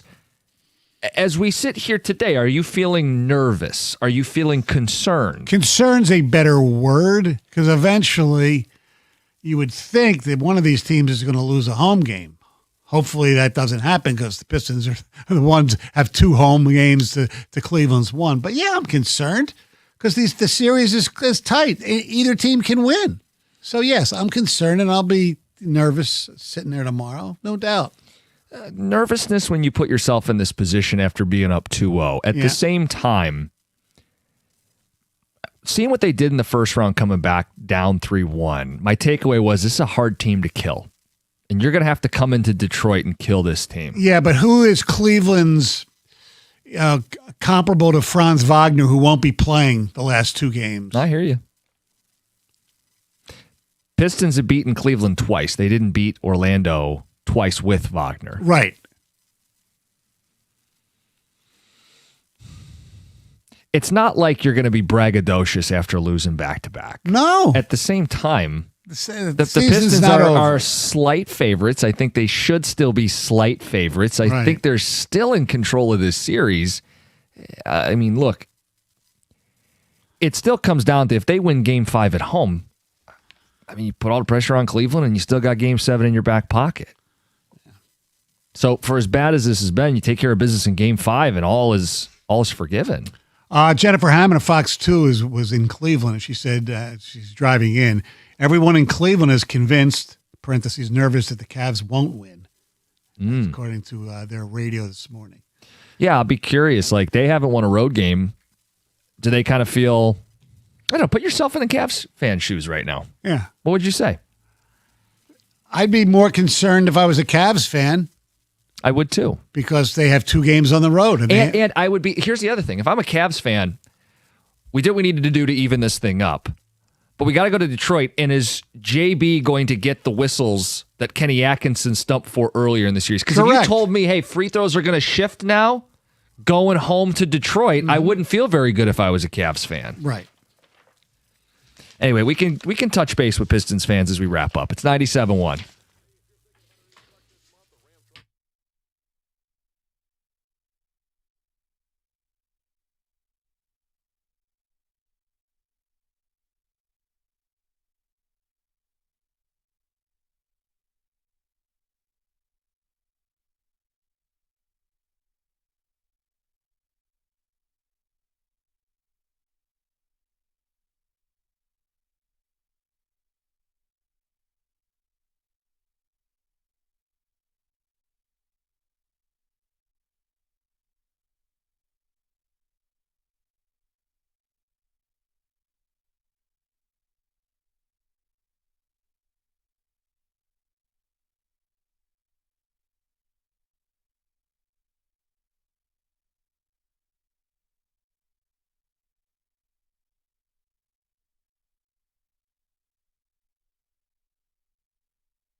tie up a couple loose ends.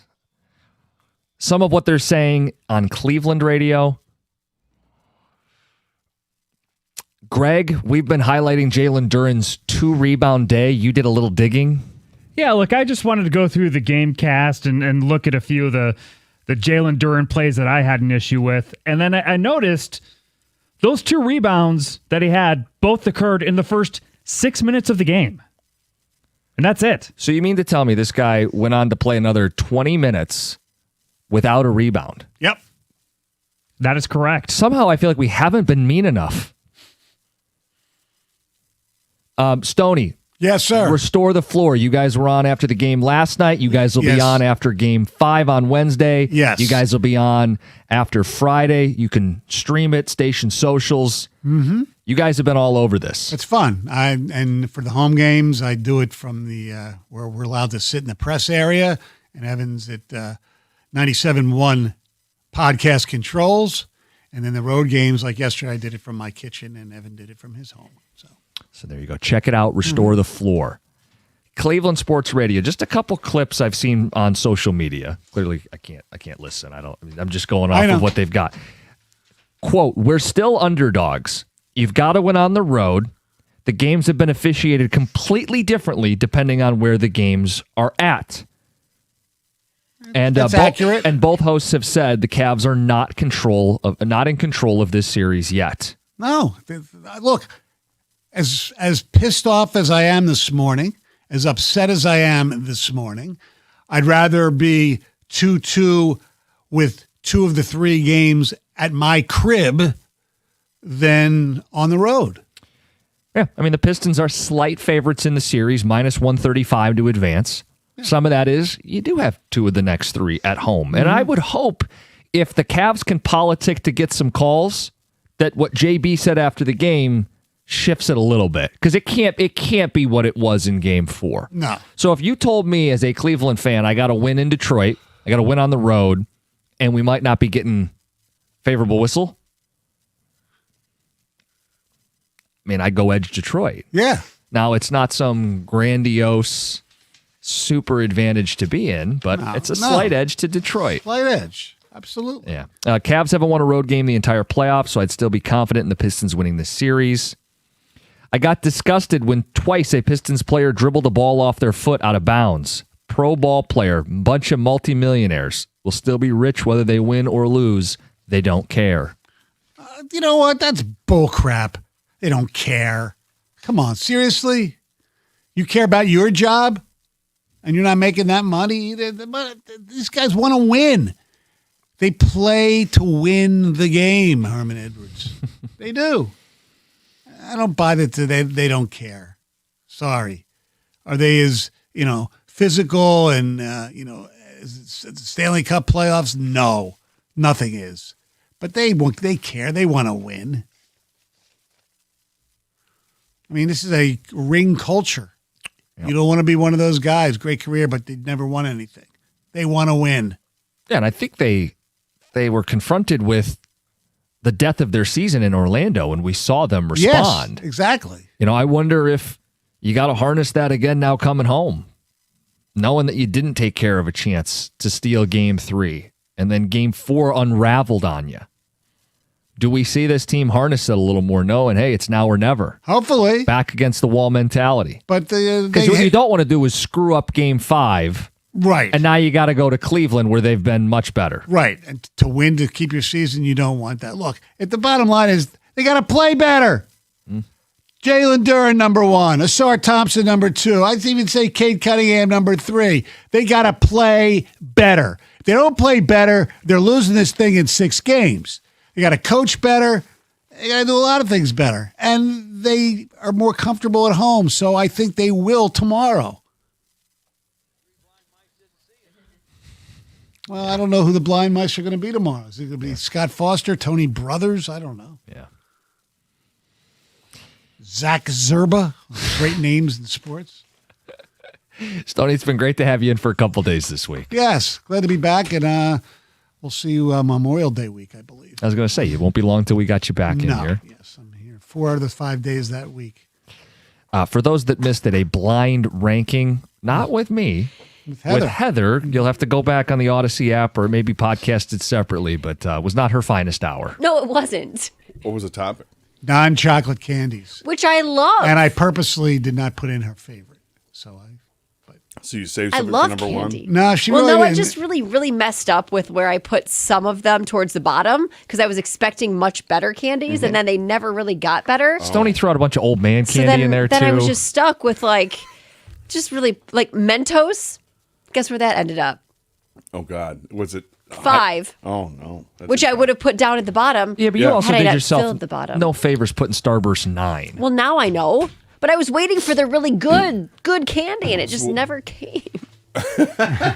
so sad. I mean, Sounds like a kid on Halloween. He had Lifesavers in there. It is Like a the lot of hard candy. candies, Yeah. not like the gummy Lifesavers. I like Lifesavers, but I wouldn't. I mean, When's the last time you had a Lifesaver? It's been a minute. Did it have lint on it because you pulled it from your pocket? Like, who eats Lifesaver? They have those the Lifesaver mints are around here all the time. Okay, Lifesavers and mints are very different than Lifesavers. No, they're the same. I just didn't put what flavor Lifesaver. The mints come in individual little packs. Like the Lifesavers are You did her dirty, man. are fruity flavors. That's just not right.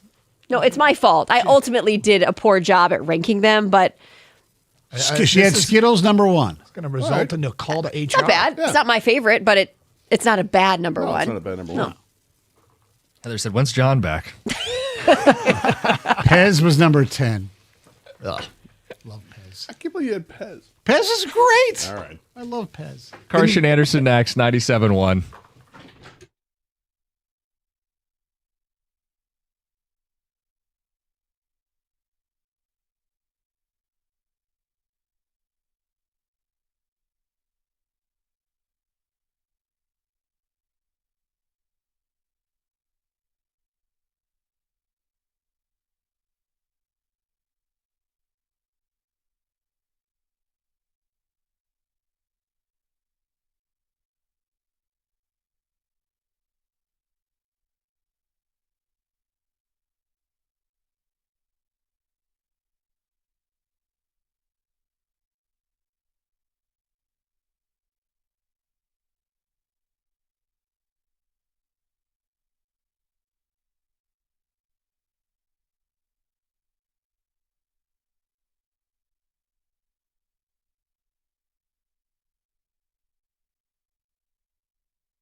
Well, I would qualify it as disgusting. And quite frankly, there are very few times where I'm like, I don't want to watch anymore. I want to turn this off.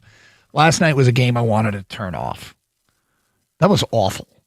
And I hope they're embarrassed today. I hope the Detroit Pistons are embarrassed by their performance. And I hope it brings out the best in them tomorrow night. But you talk about a brutal performance. That was it. That was it. There were so many guys, and Cade's got to be better. Asar gave them almost nothing. Duran was terrible, gave them almost nothing. Danis gave them almost nothing. I mean, the number. Duncan Robinson gave him almost nothing. Duncan Robinson gave them almost nothing. Of course, they lost that game. Yeah. Look at the performances. I need to start off by saying I'm sorry. I thought last night that we were going to see the resurgence of Jalen Duren. Clearly did not. This has become a new thing in Detroit, is predict Jalen Duren's return to regular season form. Everybody gets one of those. When you've used it up, it's over. It's done. And so, Doug, you and me have one left. yeah. And there's only I'm 3 not, maybe games left. You know, in the series. they've at this point, I think it is what it is with him. They can win with Jalen Duren getting a bunch of minutes. They can't win with Jalen Duren having little impact on the defensive end and pulling down 2 rebounds. Well, he's part of it, right? I mean, and he's a big part of the failure in last night. Asar Thompson is a major part in the failure of last night. I think you had those two. You had Duncan Robinson and Danius Jenkins. And between those 4 guys, I forget the number that I gave you, but it was like 16 points total on like 7 of 17 shooting or something like that. Duncan Robinson only took 2 shots, and Asar Thompson only took 3 shots. And Jalen Duren, I think, was 50% from the field, 4 of 8 or something like that. But collectively, they didn't do anything. I mean, thank goodness for Karis LeVert for showing up. I mean, he single-handedly kept the Pistons in front in the first half. It's crazy to look back at that game and realize the Pistons outscored them in the first quarter, outscored them in the second quarter, outscored them in the fourth quarter, and lost the game by a lot. It was such a horrific third quarter. Was it a 22-0 run? Was 23 and then they took a point away? No, that's right. They did take the point away. So it's a 22-0 run to start the third quarter? Like what? How does it's half the quarter the Pistons didn't score? And I guess we should have seen. I mean, we have seen it. We saw it in Game 6 against Orlando. The Pistons did it to Orlando. Well, we saw it a little bit the first quarter. Like the first quarter, the Pistons were terrible. Right? It was an awful start for the Pistons. It was an awful start in the third quarter. I think that goes a little bit on the coaching staff to get them, whatever it is, to get them coming out of the gate. You get your hands on them for a good portion of time, right before the game and at halftime. Now, mostly it's the responsibility of the players, but at the end of the day, it was a brutal start to start the game. They fell behind by 11 early, but it paled in comparison to the awful start in the third quarter. And what the failings are, I'm no coach, all right, and you aren't, and most people aren't. But that was a far cry from the standard that they have set. And I hope they're embarrassed and respond. Yeah, I'm sure they are, because that's not anywhere near Piston basketball. Defensively, they could not get a stop against Cleveland in that third quarter. It was such a horrific third quarter. And it took them forever to snap out of it. It was like finally with just a few minutes to go in the third quarter, they sort of snapped out of it. Paul Reed comes in the game and he becomes the offensive juggernaut that he is when he plays his short minutes. And that's the perfect sweet spot for him. 14 minutes, right? Had 15 points in the 14 minutes. I don't expect him to do that every time, but it feels like he does. It's like a point a minute guy when he's playing, but I don't want Paul Reed to play 20 minutes in the game. But I also don't want Jalen Duren to be out there and be, I don't want to pile on the guy, but he looked almost useless out there for the team. Offensively, the ball's knocked out of his hands. It feels like half the time he gets it in his hands, it's knocked out. And that's a problem because they're relying on him. And then they're out of sync. Had to play where, and it's part of this is Cade Cunningham's fault too. I mean, it's not like he had a great game. No. He wasn't shooting all that well. He had a handful of turnovers in the game, but there was an out of sync moment late in the game where Cunningham's lining up, look like he's gonna drain this three when they're trying to come back, and they are coming back. They're cutting it, I think, to single digit territory. He's got a wide open look for three, and he throws a no look pass to Duren, and Duren's not waiting for it because Duren's expecting. He could even say, "Oh, I thought you were going to shoot." Everyone thought they were going to shoot. They need points in a bunch. You got an open three, take the open three. But I mean, had it worked out, would have been a brilliant pass for an easy dunk. But that play alone kind of speaks a little bit to how this team is exactly. They're so out of sync. And how they were that night. There are moments in time in the postseason, even at 2-2 here, you got to remember they're way better than they were after 4 games in the previous series.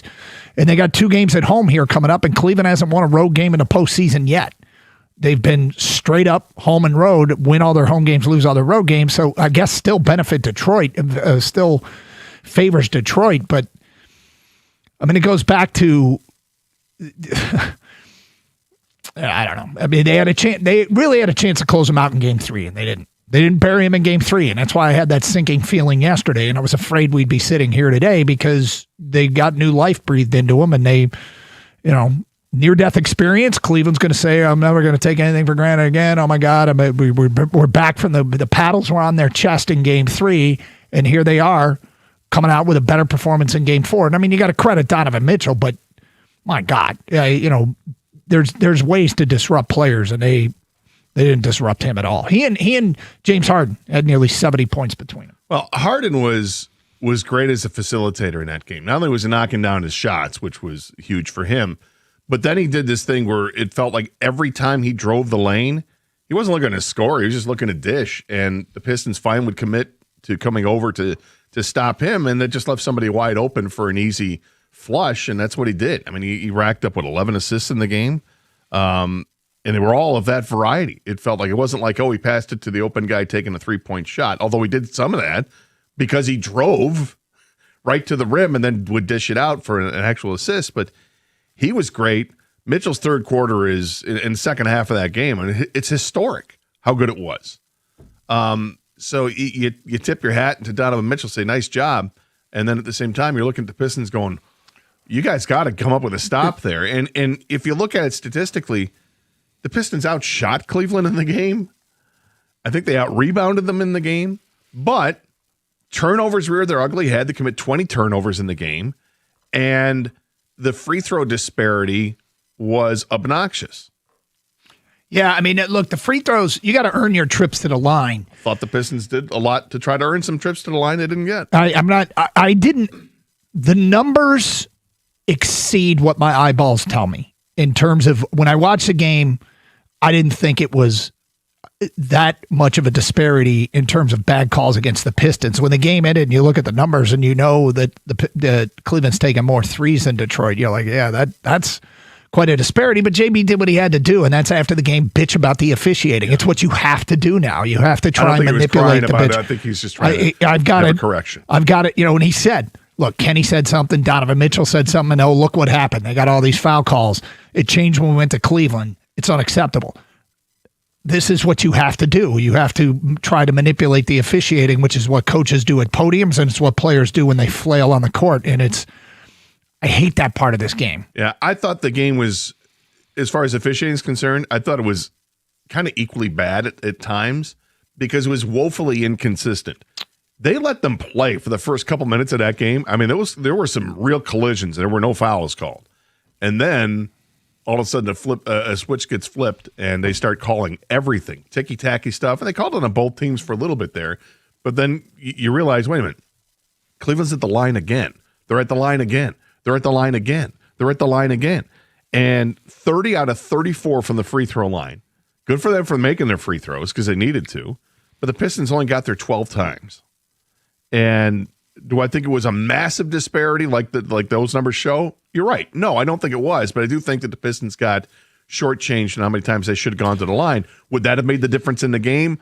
I don't know. There was a 21-point difference at the free throw line, and the game was won by 9 points. 248-539-9797. Phone calls and feedback. What happened last night and what needs to change for Game 5? What do you think happened last night? What needs to change for Game 5? It's Carson Anderson. We got open lines. We will talk to you coming up, plus your phone calls, or your feedback, rather, your ticket text, your tweets. People are going to vent today, and they have every right to. And what was a disappointing performance, to say the least. And I'm like, am I going to start flipping around? Like, watching that game was wholly depressing. Pistons lose, come back 2-2. Massive Game 5 tomorrow night at LCA. Carson Anderson, 97.1. Thinking of things that need to change. If your yard already has dandelions on it, you got to get on the phone and call the great folks over at Natural Way Lawn and Tree Service, where you get green and stay green with Natural Way. 888-GET-GREEN is the telephone number. You know the drill. You can save some money when you prepay. So call by the end of the month. You get the early bird discount. And Natural Way, they know what they're doing. They've been around since 1990, and they offer the 100% satisfaction guarantee. I've had them at my house for like a dozen years. I love how my lawn looks. It is green and lush right now. It is gorgeous. If you're tired of fighting weeds and watching your grass thin every summer, understand that great lawns don't happen by accident. You got a plan. You need the right timing and the right program. In a Natural Way, they offer a full menu of services to accomplish your dream lawn. We're talking about fertilization and aeration, weed control, disease control, and so much more. Also understand this. It's easier to prevent a problem than it is to fix one. Early treatments, they set the tone for the entire season. In a Natural Way, for a limited time only, purchase a full lawn program. You'll get free grub control when you mention my name, Gator, and it's station 97.1. Give them a call today, 888-GET-GREEN, or just think of this, 888-GET-GREEN, or go to naturalwaylawn.com.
So here's one note that I had in my notes following the game. The series is now tied at 2. But thank you. He wrote that down, Kang. He stopped and wrote that down last night. I also paused for a reason. The series is tied at 2-2. But it feels like they just got eliminated. That's how I felt immediately after the game. I felt I'm like, did they just lose? No, the series is just tied. Snap out of it. They come back to LCA tomorrow night, where they've played pretty well, and Cleveland has, they've won every game at home. They don't play that well on the road. So is this just going to be one of these series where home court advantage matters. And there you go. It'll take 7 games. It's going to be an uncomfortable roller coaster ride, but in the end, who cares if you just advance? I mean, the series is not over. Let's be clear about that. But we talked about it in the Orlando series. There are times where your championship DNA better rise to the top. This team has been in pressure situations before. They've been in worse situations before in the playoffs. They were down 3-1 last round, and they were down 3-1 going on the road.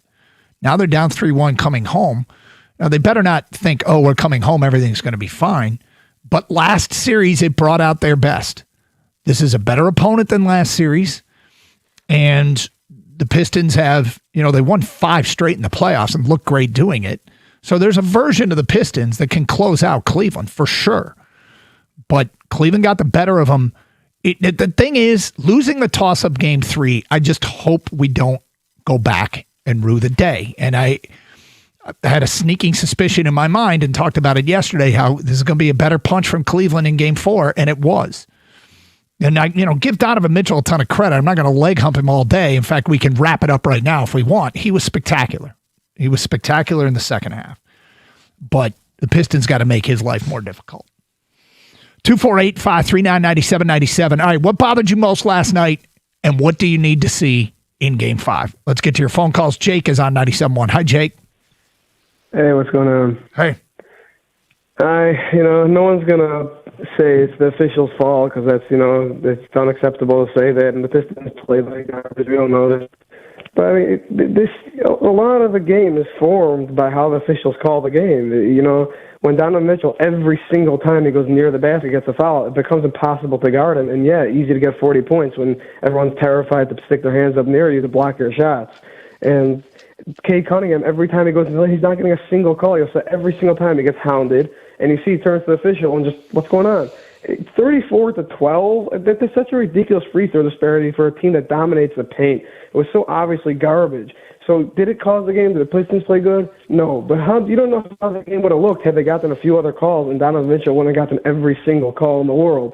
And number 2 over here, another thing that the craziest thing is, when Donovan Mitchell whined after game 1, that, we didn't get more free throws. And that was after the Cleveland took 1 million threes and floaters.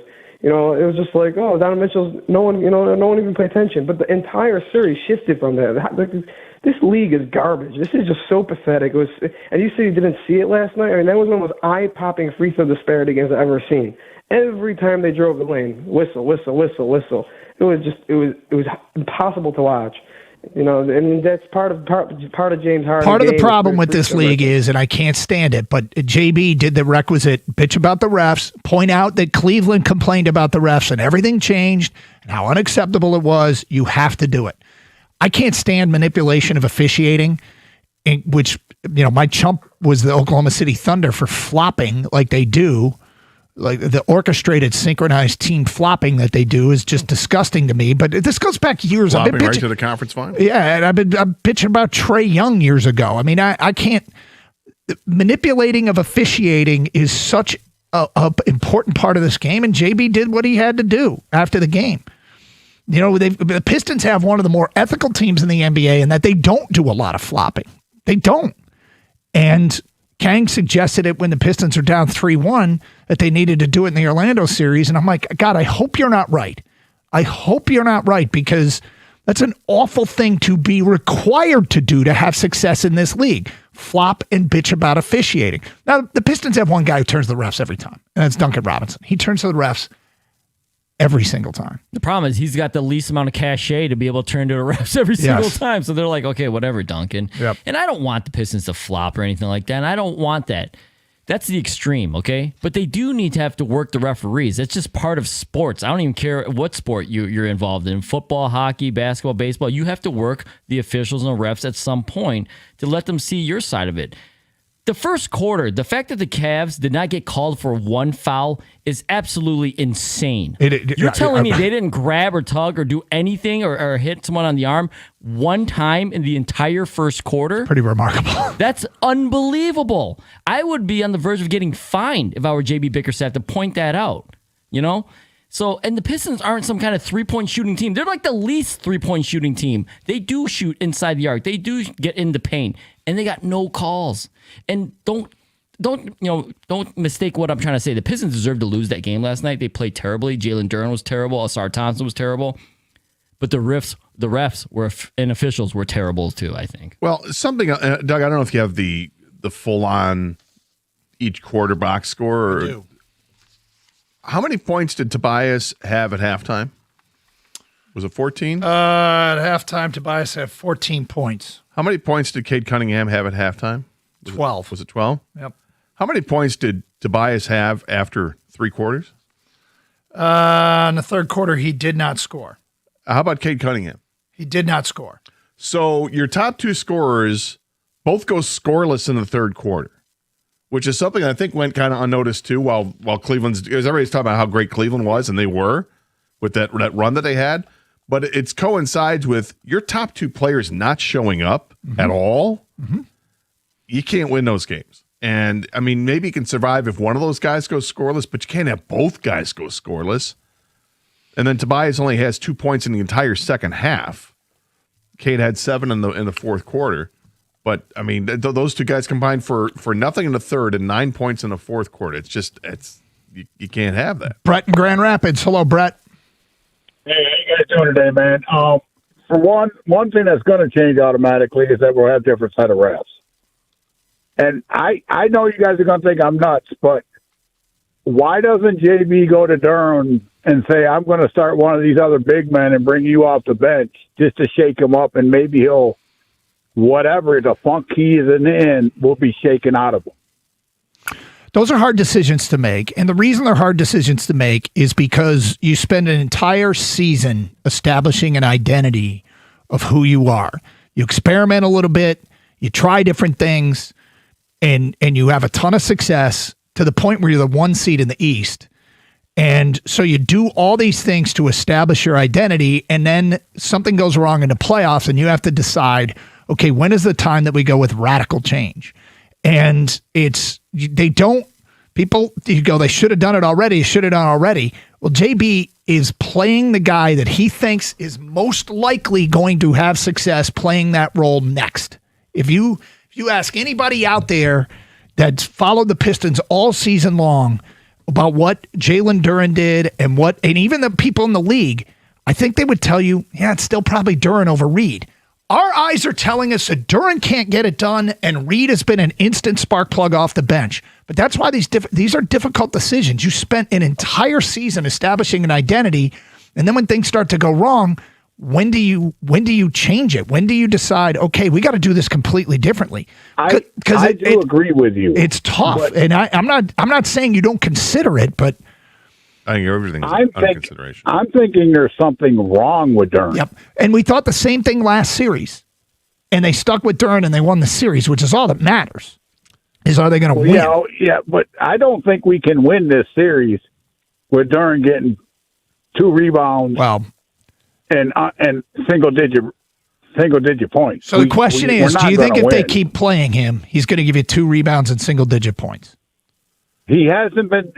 I know what he hasn't been. I get it. I mean, if you go look at the first 2 games of the series against Cleveland, he had 11 points and 12 rebounds in the first game, 8 points and 10 rebounds in the second game. So both were double-digit rebound totals, but the points are still half as much as he had. Now, the last 2 games, he's had 19 points combined and 6 rebounds combined. So the rebounds is terrible. And quite frankly, last night, you did not feel him on the defensive end. You had the way you have earlier in this series.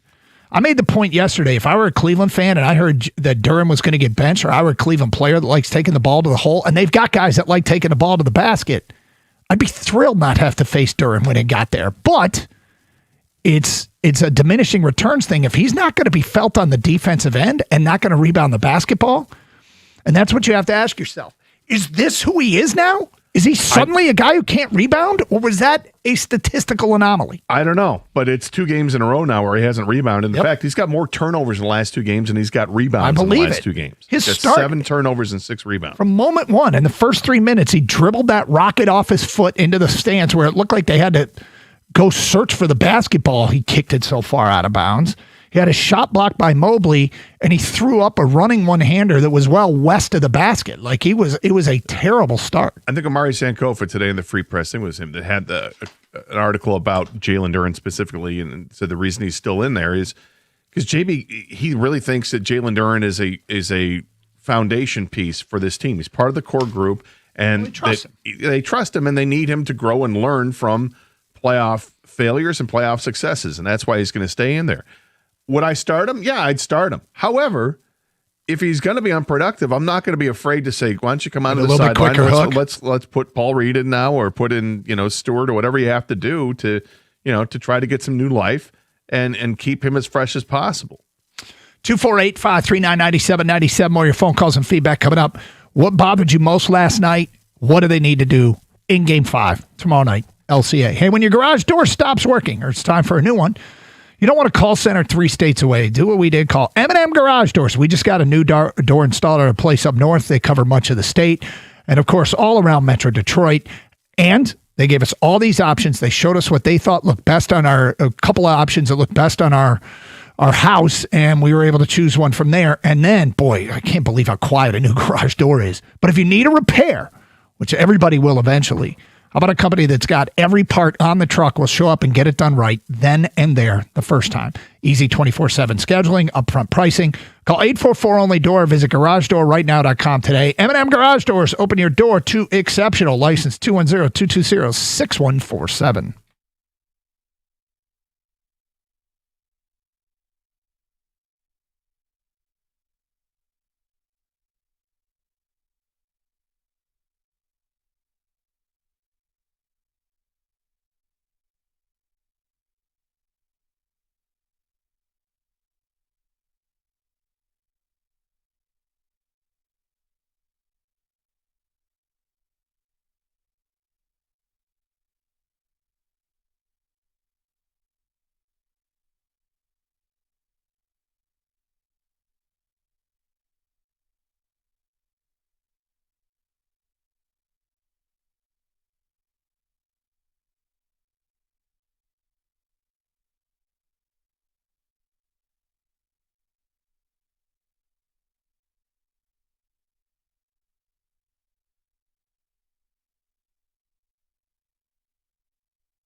just a brutal game 4 last night and an awful third quarter.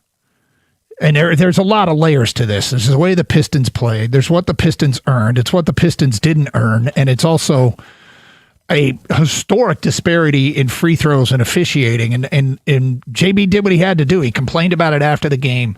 And, you know, I suspect they'll say more before the start of Game 5 because this is what you have to do in this league. And Cleveland lobbied, and Cleveland got the whistles. My eyeballs didn't tell me the disparity was going to be that bad, but, you know, to go through a quarter without committing a foul, really? They didn't commit one, huh? Not one. When I was watching it, like, the Pistons play aggressive, so they're going to get called for fouls. I get that. But Cleveland is doing the same to the Pistons because they're up on Cade full court. Duncan Robinson can't get around a screen without someone grabbing his jersey or hugging him or bumping him.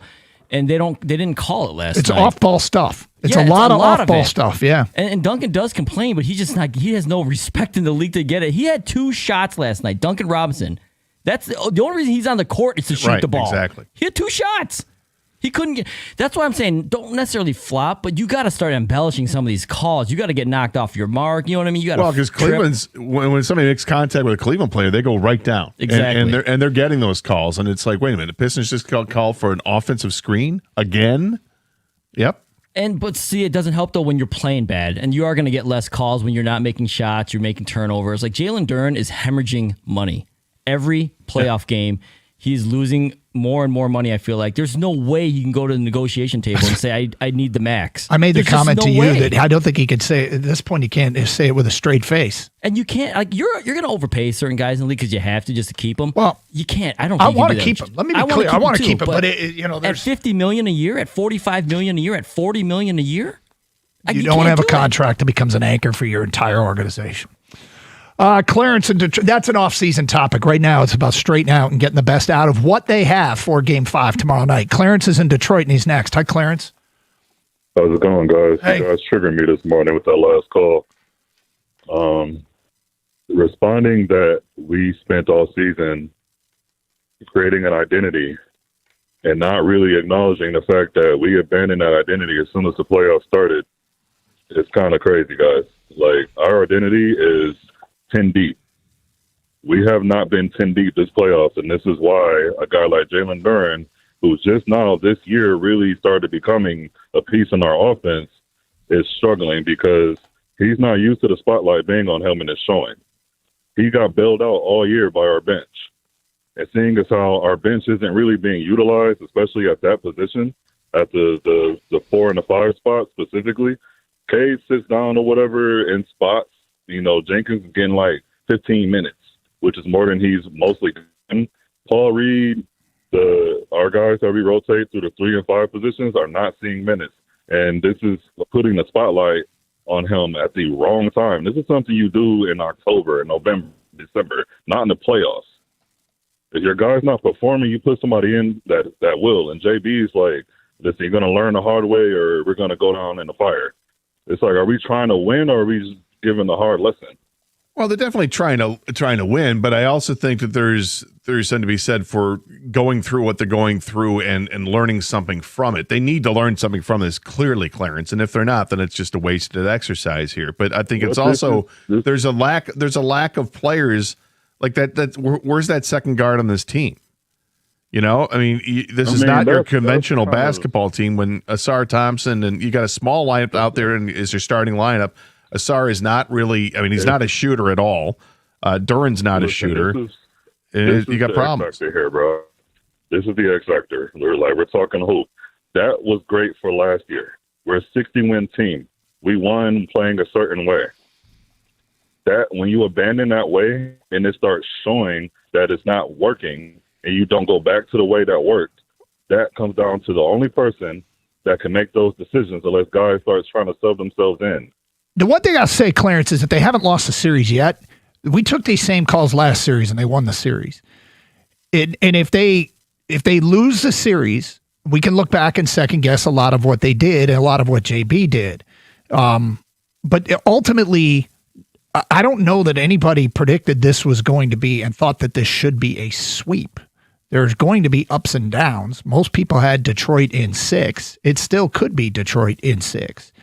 But yeah, Doug, if they win tomorrow night. There we go.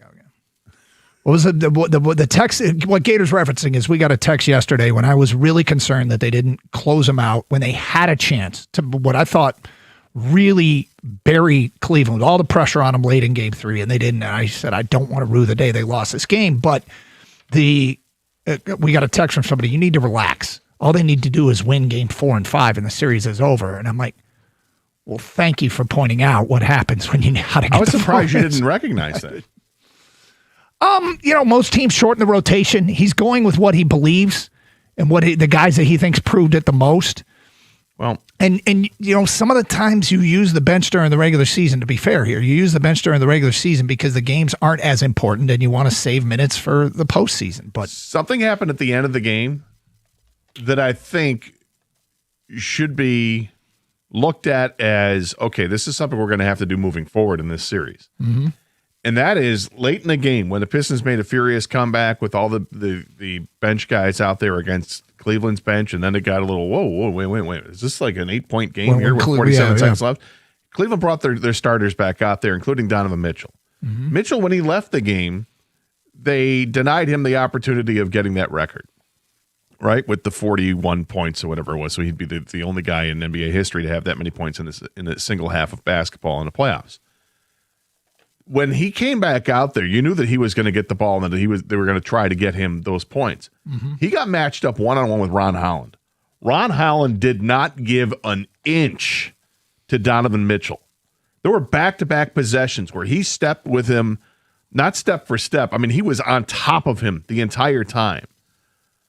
Is that something we're going to see more of in the rest of this series, where Ron Holland will get more than, he got 8 minutes last night. And we've talked about Ron Holland before as a defensive guy. Ron Holland matched up against the guy that you need somebody to match up with. Can we see more of that? Are we going to see more of that? He did it to Harden earlier in the series. Remember, we documented when Asar picked up his 3rd foul. Holland came in and drew Harden, and we looked at Harden the rest of the half with Ron Holland, but the primary defender, and Harden struggled. Harden struggled when Ron Holland came in there, and it's something that they very well may. I don't know if it's because of that one possession at the end, but I think that they're going to search for some answers, especially on the defensive end.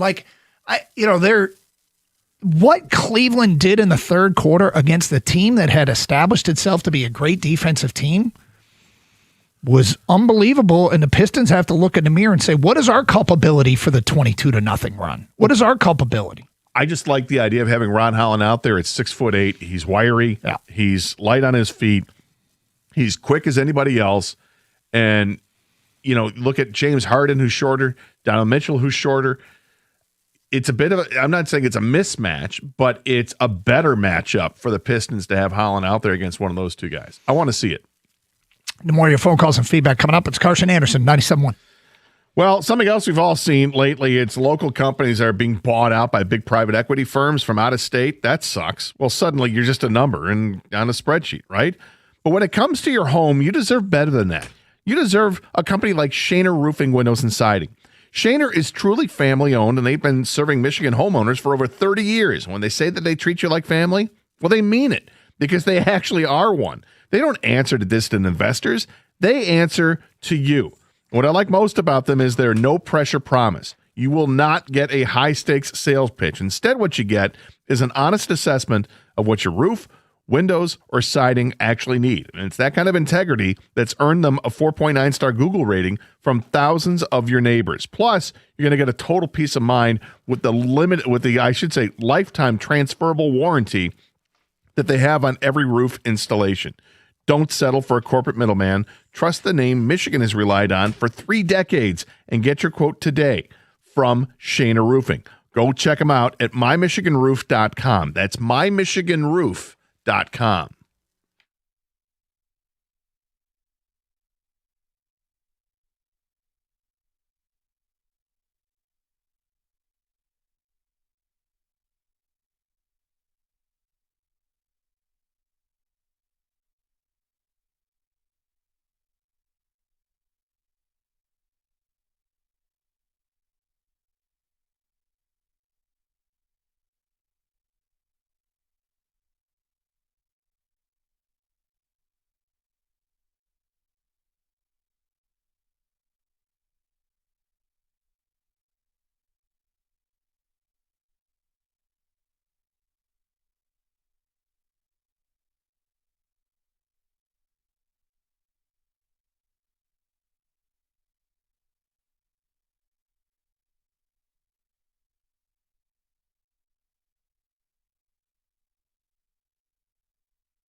Look, our Scott Anderson, it was a brutal game last night, and I don't know how many people were tempted just to turn it off because it was a painful watch. That was a painful watch.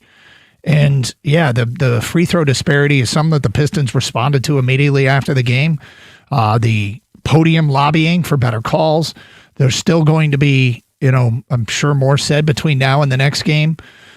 But, and we'll play what JB had to say at some point here throughout the day, a brutal performance. There's no other way to put it. Now, the series is tied it to, you can sort of get lost in what your eyes showed you last and say they're in real trouble here.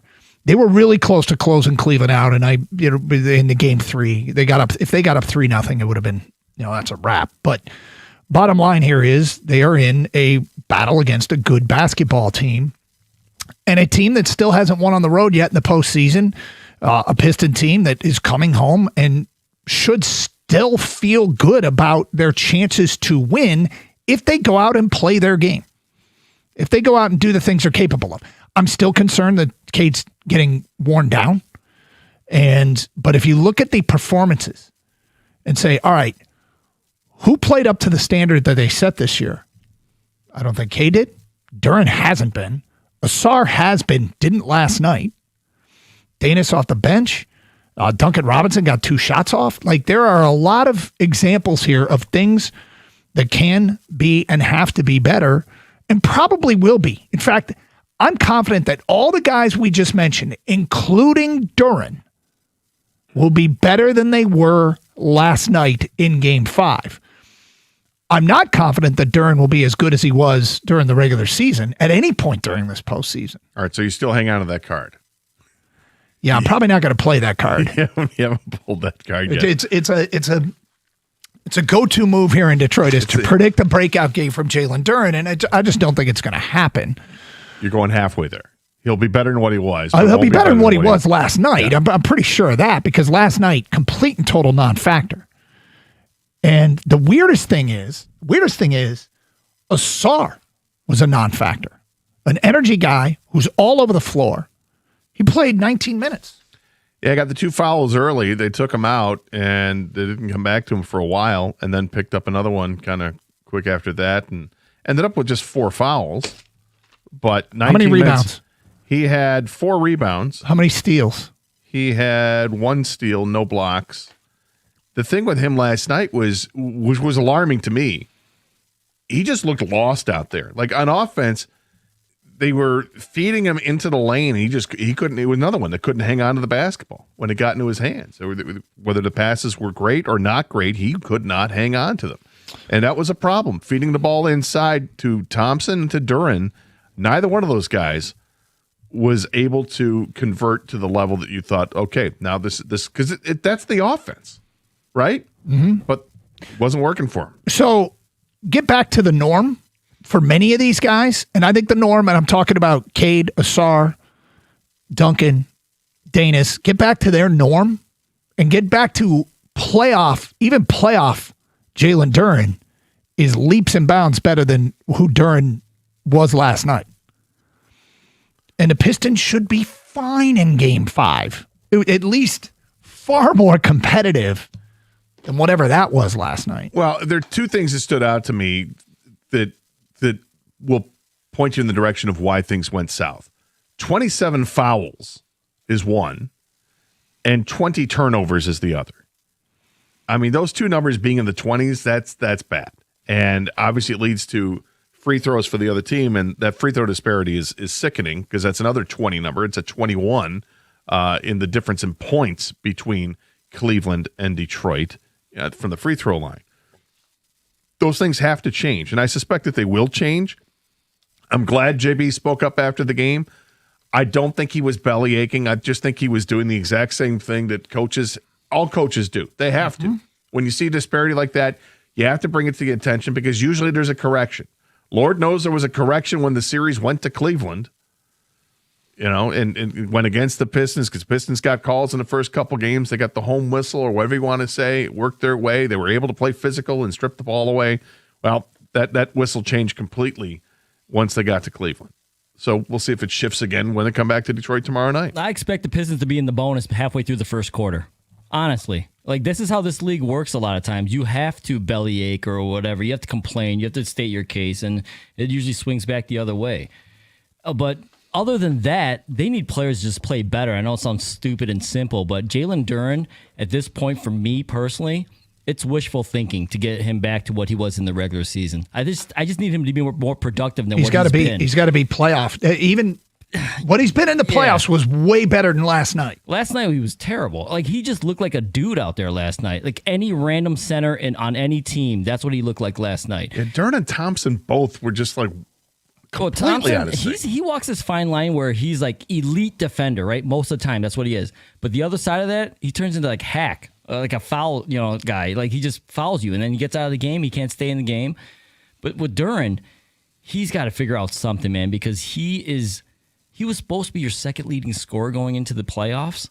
Because thank God Tobias Harris was able to score 20 points a night. Finally, last night, he didn't score 20 points, but he had 16. Karis LeVert, what the hell was that? Was out of nowhere. It was awesome. Yeah, and it was all for nothing, Yeah, unfortunately. that's the sad part. Is right? that, come off the bench, you score 24 points, and it means nothing. Thank God for him. Otherwise, that might have been a 40-point hole or whatever. But yeah, so back to my original point is guys need to play better, and hopefully the whistle and stuff leans their way to help them. But I think JB's got to work some plays where Duncan Robinson shoots more than two shot attempts in an entire game. Cade obviously has got to get to the line, get to his sweet spot. We know when he gets to the elbow. I mean, he's pretty much money from there. It was hard for him to get there, but I think it comes with energy and defense, and that's where their calling card is, and that's gets them to all play better when they do that. Jordan is next on 97.1. Hello, Jordan. Hey, guys. How's it going? Hey. Hey, you say that the guys need to play better, but there are guys that are playing better in this on this team. You've got Stu, Holland, Green. They're playing better, and they're just not getting the minutes. And I really do think that, like JD, I do believe that he is our starter. But if even Cade had 14, 15 games where he was playing crap, I would say get somebody else in there for right now. Like, show them that just because you're a starting five doesn't mean you're going to get the starting spot this next game. You got to earn it, and right now you're not earning it. And so I really do feel hold on. You change starters. You wouldn't have a quicker hook. You would change the starting lineup right now. I mean, absolutely. JB hasn't done anything this postseason. I mean, we have. Why? He's been a defensive presence. He wasn't last night. He has been an okay defensive presence. I wouldn't call him elite like he's been for the regular season. Well, that's not the point. The point is he has been a defensive presence. He has helped them win. He has helped them win. What's that? I believe that Stewart's been a better defensive presence than him. Well, I don't. I mean, with the minutes that he gets, the limited minutes that he's got. Yeah, I don't see it that way. Who else would you put in that starting position then? Well, I'd start the same starting lineup. I might have a little bit quicker hook, but I'm not changing the starters. I think it might surprise the caller to learn that Isaiah Stewart in this series does not have a block and does not have a steal. The whole series? Yeah. Do you have his plus minus for the series by chance? No. Okay. Let's go to maybe if it shows on this one. No, it does not. Let's go to Mark and Flint here on 97.1. Hello, Mark. Okay, hey, how you guys doing today? Okay. Every time I call you guys, I'm preaching the same thing. I'm looking at the game. I coach myself. I'm looking at the game. Then regular season, they utilize everybody on the bench. Now, he's not using the bench. He's sticking with the starters, and they stink. They stink. Cade is burnt out, man. He's doing the best he can. They let him shoot more than anybody on the whole team. I know he's a great player, but who's that? You mean Cleveland lets him shoot, or Detroit has him shoot? Detroit. Come on now. I'm trying to. I'm just looking for your pronouns. Figure out who is they. We're talking about the Pistons, man. Come on. Okay, when you say they let him shoot, that sounds to me like you're talking about the defense lets him shoot. That's all. Okay. Just seeking clarity. The coach is giving Cade the ball. Okay, shoot. No matter what, Cade is getting triple team, double team. They're taking the ball. He's throwing the ball away because He's frustrated. Okay, he wants to be the man, but at this time, he's not the man. The team has got to be a team, not just the first 8 guys, and you're circling just the same 8 guys. You got a 6'11" guy sitting on the bench. Haven't seen 1 second of basketball. Who? If Jordan is not don't Oh, go. wait. Are you going Tolu Smith? Smith. Okay. Now I remember Mark. I remember Mark with the call. Was it last series? But we need to see Tolu Smith. We'll get to this. Yeah. Carson Anderson, 97.1.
Brought to you by Applied Innovation. The Tigers have lost 4 of their last 5 series, but will look to right the ship tonight when they take on the Mets for the first of a 3-game road series before returning home for a 7-game homestand starting this weekend. Jack Flaherty will pitch for Detroit tonight in place of Framber Valdez, who is scheduled to throw. He will instead be out this evening as he will serve his 5th and final game of his suspension for intentionally plunking Trevor Story last week. Valdez will return to the mound for Game 2 in the series tomorrow. For the Metropolitans, Freddie Peralta will start the series tonight. Peralta has been really strong this year with a 3.12 ERA and 43-plus innings. He averages about 9 strikeouts and 4 walks per 9 innings this year. He has a career .293 earned run average against the Tigers in 3 different outings during his career with the Milwaukee Brewers.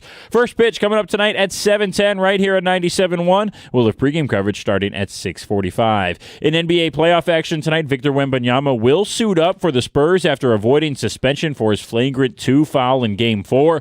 The Spurs are 10.5-point favorites tonight to take a 3-2 lead over the Timberwolves. That game tips off at 8 o'clock this evening. We have 2 NHL games this evening as well. Montreal and Buffalo at 7 o'clock, with the Habs leading the series 2-1. At 9:30 tonight, the Ducks and Golden Knights will drop the puck in Game 5 in Vegas, with that series even at 2 games apiece. From the Corwell Health Sports Desk, I'm Brendan Shabath. For more, go to 97.1 The Ticket or Odyssey.com.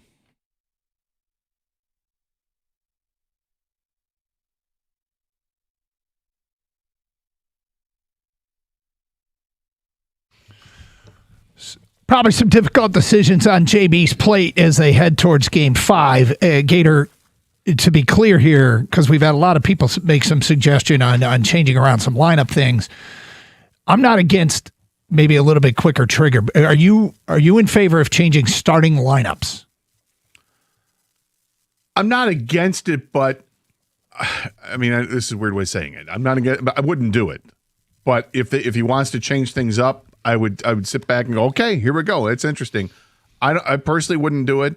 What I would do is have a quick hook on guys. I wouldn't do it. I'm against it, but I would have a little bit quicker hook. Kang, are you in favor of changing the starting lineup? No, I like the starting lineup. It's fine. But just like you guys, I think you need to adjust quicker on the fly in real time. Like, to me, I've seen enough of Jalen Duren throughout the playoffs where I'm like, hey, I'm not sure. I know they want him to get back. I know that he has the ability to get back to what he was, but we don't have time right now for him to learn it, you know? So if he's not feeling it right away, hey, let's get him on the bench, recalibrate, and get him back in later. There's a little bit, too, of, hey, do you think JD is going to respond?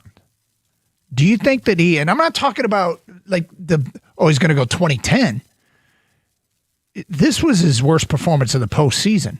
Same thing with Asar, though. Like, there's a whole bunch of guys that didn't play up to their own standard last night and didn't produce the way they're typically producing. Well, 3-year starters had their worst game. Yeah. And would throw Duncan Robinson in the mix as well. And then Danis Jenkins was a complete no-show off the bench. I think Cade can be better. I'm worried about Caden fatigue, though, but I've talked about that. I think the only guy on the floor, I guess Paul Reed too, but Karis LeVert's the only one that could feel proud of himself today. Like, hey, I did well enough. Paul Reed was balling. He played well last night in his limited minutes. But as we continue to say, don't need Paul Reed to reach the 20-minute plateau. I like Paul Reed coming off the bench and providing that spark. I want to see Ron Holland more because I think Ron Holland defensively is a dog. And I think they need to sick that dog on those two guards. It's a big part of their identity. And that is, the type of thing that if they're not going to play good defense, they're going to be done anyway. So how do you get the best out of this team on that end of the floor? Let's go to Charles. You're next on 97.1. Hello, Charles. Yeah, I watched that game last night, and it was the second half when they came out.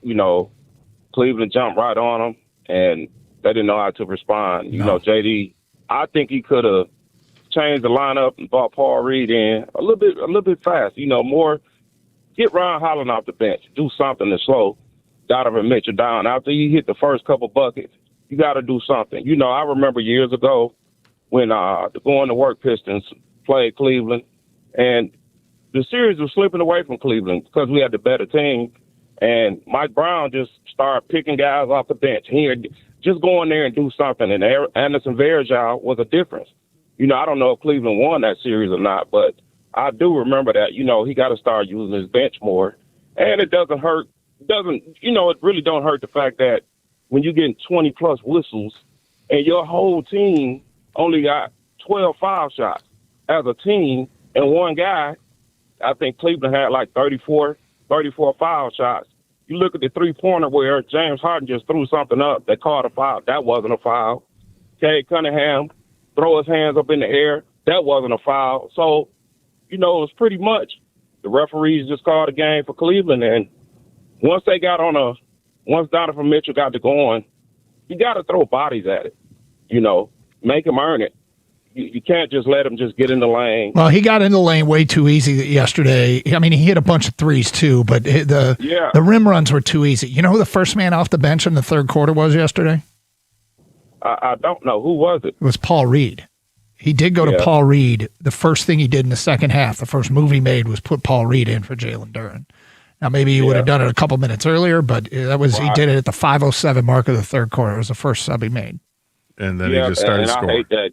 Ron Holland, and not only that, Marcus Sasser is another great defender. You gotta use your head. He's probably not. Sasser's probably not going to play here. But I mean, as far as having a quicker trigger, if Jalen Duren doesn't get back to impacting the game, at least on the defensive end, in quarter one of Game 5 at home, he might find himself on the bench for an extended period of time. And the question is, what JD has been in this postseason.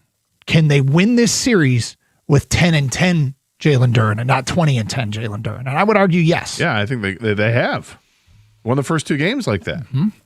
I mean, they can definitely win with Jalen Duren playing 10-10 like you mentioned, but you mentioned a lot of other guys that didn't play well yesterday. Those guys have had at least one game in the playoffs where they played really well. Jalen Duren has not, okay? One of his 2 rebounds yesterday, by the way, both were in the first quarter, so he had 0 rebounds after that, was like off a free throw miss. He is playing with 0 energy. I can't stress this enough. It feels like his legs are done, and he's like 20 years old. It doesn't make any sense what he's become. You mentioned the turnovers where he's trying to make these one-on-one moves, dribbling off his foot. It happens way too often now. His dribble handoffs are lackadaisical and careless at times. Him and Cade not being on the same page on that three-pointer pass, like he's not even. That's an easy Jalen Duren play, like where he just dunks it. Anytime he went to the rim for 82 games, there was a lob opportunity, and he was aware of it. And now he's not even looking. Well, I mean, on that play, Cade's wide open for a three. No, though. but that's the right play. It may or may not be. I'm just saying, Cade passed up on a wide open three. To try to do a no-look pass to JD, and JD wasn't ready for it, and I think it's on both of them. I think it's on JD. Someone that watched 82 games, Jalen Duren is ready for that pass that comes. That's his whole game in the regular season. I also wish that Cade would have just taken a shot, not because it resulted in a turnover, because I think the shot was open and it was there to be had. Duren, at the very least, the lob game, rolling to the basket, his radar was always up. And I think that's an indicative play of the fact that he's in his own head. Right. He has certainly not played in the playoffs the way he did in the regular season. And he's only had one game in the playoffs that was even close. And it was a 15-15 game in Game 7 against Orlando. I think that play was really significant because anytime he rolled to the basket in the regular season, the lob was always in play. And the fact that he wasn't even expecting a pass there tells you that something has changed with him just from... Do you remember what the score was at that point? Because I think it was a double-digit lead by Cleveland. Down 14. Cade pulls up, Duren rolls the basket. Cade feeds it right to him, and he wasn't expecting it. It would have been an easy dunk is what I wrote, and that was down 14 in the fourth, so I can go find out how much time was left, if that's what you're wondering. Because I think that's, again, it's a time where they're trying to come back. They may have already been down by 21 at that point. They're whittling it down. And, 3 points looks great here. Yeah, but the point is, I understand he's point. not even paying attention. It's not that he's whether not paying 3 points attention. looks great or not. I think it's that he wasn't paying attention. I think he's expecting Cade to shoot the shot. Well, of course he was. Of course he was. But the point is, I agree with Doug. He's always ready for the pass during the regular season. Always, because that's what he does. He catches lobs, he catches rim runs. Yeah, For that moment, he didn't. And it's not like Cade passed up a 10-pointer. It's 3 points. You get 2. You need 2. You need anything at that point. But 3-pointers, again, it was if he was contested, I totally would be on board. But I think there's shared blame because it was completely wide open to take that 3-point shot. So even if he should have shot the ball, and all regular season he shot the ball, Duren rolling to the basket, that's his game. Be aware. I got it. But I think that's why I asked you about the circumstances of the shot. They're down by 14 points. They're just trying to come back. I think you're looking for that extra spark from the 3-pointer as opposed to as I'm talking about Duren and what's wrong with Duren, the fact that he wasn't ready. Nothing to do with that. The fact that he wasn't ready tells me he's in his own head. We'll agree to disagree, but that's fine. Al in Southfield. Hi, Al. Hi, Doug and Scott. I wanted to call, first of all, I wanted to talk about the officiating in this series and in the Toronto Cleveland series, because I found both series, and based on what I'm seeing is the officiating is favoring the home team, and I think that's the reason why Cleveland is yet to win a road game. If they didn't win a road game against Toronto, and they yet to win a road game against Detroit. And based on those observations, I kind of agree with what Cam Carmen, who's on 92.3 the Fanny Cleveland on his morning show, is that the pattern seems that the officiating is favoring the home team, and he felt, and I feel the same way. If this pattern continues, this might favor the Detroit Pistons if it comes to the Game 7, because they will have the home court advantage. Well, there is that. Thank you, Al. Let's go to Daryl in Detroit. You're next on 97.1. Hello, Daryl. How you guys doing? And that point y'all talking about, had Jordan would have had that dunk, they'd have got down to 6 points. It was 12. It was a 14-point game when that happened. Yeah. Anyway, the point I'm calling about is this. The numbers don't lie. Here it is. Detroit shot 51%, made 8 more field goals. They shot 44 from 3 compared to 34 for Cleveland and 43 for Cleveland for the game, and still lost. They out-rebounded Cleveland, had the same amount of assists. Yeah, but they turned the ball over 20 times, and they committed 27 fouls that led to all those free throws for Cleveland. The free throw disparity and the turnovers are the difference in the game. Sports fans would like to talk to you a minute about the best restaurant in the state to catch game. It's Twin Peaks, with restaurant experiences really taking a nosedive and service really missing the mark. Twin Peaks is up their game. Starts with their culture, employees that believe in the brand and just flat out produce a better product. Begins with those cooks getting in there at 7 a.m. every day to prep those dynamite dishes that you crave. Then, of course, the beautiful Twin Peaks girls delivering experiences you can't live without. And, of course, what brings it all together is sports. Wall-to-wall TV, some as big as 98 inches. It brings you all the action that you crave. If you're frustrated, as just about everybody is with the streaming, whether it's pixelation or buffering, or you just can't get it, Twin Peaks, they can handle it for you. Amazon Prime games, no problem. Peacock, they've got it. Don't miss any of the hockey and basketball playoffs, as well as local baseball team. Don't be afraid to stop it if you're not all about sports, because the Scratch Kitchen boasts awesome items like the house-smoked chicken wings, the thighs, the ribs, even the hand-cut New York strip steaks. And don't get us started on the bar. Coldest draft beer you've ever had, ice cold, 29 degrees, and the exquisite craft cocktails featuring a wide variety of tequilas and bourbons. Twin Peaks, eats, drinks, and scenic views.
really, all in all, a brutal performance last night, specifically in the third quarter. And a whole bunch of guys for the Pistons, there's a lot of blame to go around, but a whole bunch of guys for the Pistons did not perform the way that the standard that they set for themselves and the standard that they've shown over much of this regular season and into the postseason. And the question becomes, does this mean wholesale changes, or is it just the guys that they count on need to play better? We did this during the Orlando series too, in terms of, do they need to make wholesale changes or stick with their guys and their guys will come through for them? And they did come through for them in the Orlando series. Cleveland's a better team. And they still haven't won on the road. Detroit's got 2 of the next 3 at home. And they're in decent shape if they play the way they're capable of playing. I didn't think Cleveland threw any sort of, crazy defense at Detroit. I just think the Pistons weren't as active as they've been. I do have concerns about Cade and fatigue, but the rest of the guys, they gotta step up and perform too. Cade's awesome. Cade's just awesome. And Jalen Duren, his worst performance of the postseason. And that can't continue. What he did last night cannot continue. If he gets back to playoff Duren, which is basically a 10-10 guy, can they win this series with that? Yes. I think there were some statistical anomalies from last night's game. You're probably right. I think the number of players had a horrible game for the Pistons. You add that to the free throw disparity and the fouls committed by the Pistons and the turnovers that they had, and it adds up to a recipe for disaster. Another anomaly is that Karis LeVert went off for 24 points. Mm-hmm. It's not that he's not capable. It's just that that's highly unlikely that's going to happen. Right. And he's going to end up playing 30 minutes in a game. I don't expect that. It's probably what kept it from being an absolute blowout from beginning to end. Well, in fairness, he had all those points in the first half. That's what got the Pistons on top. The Pistons had the lead after 1. They extended the lead by an extra point at halftime.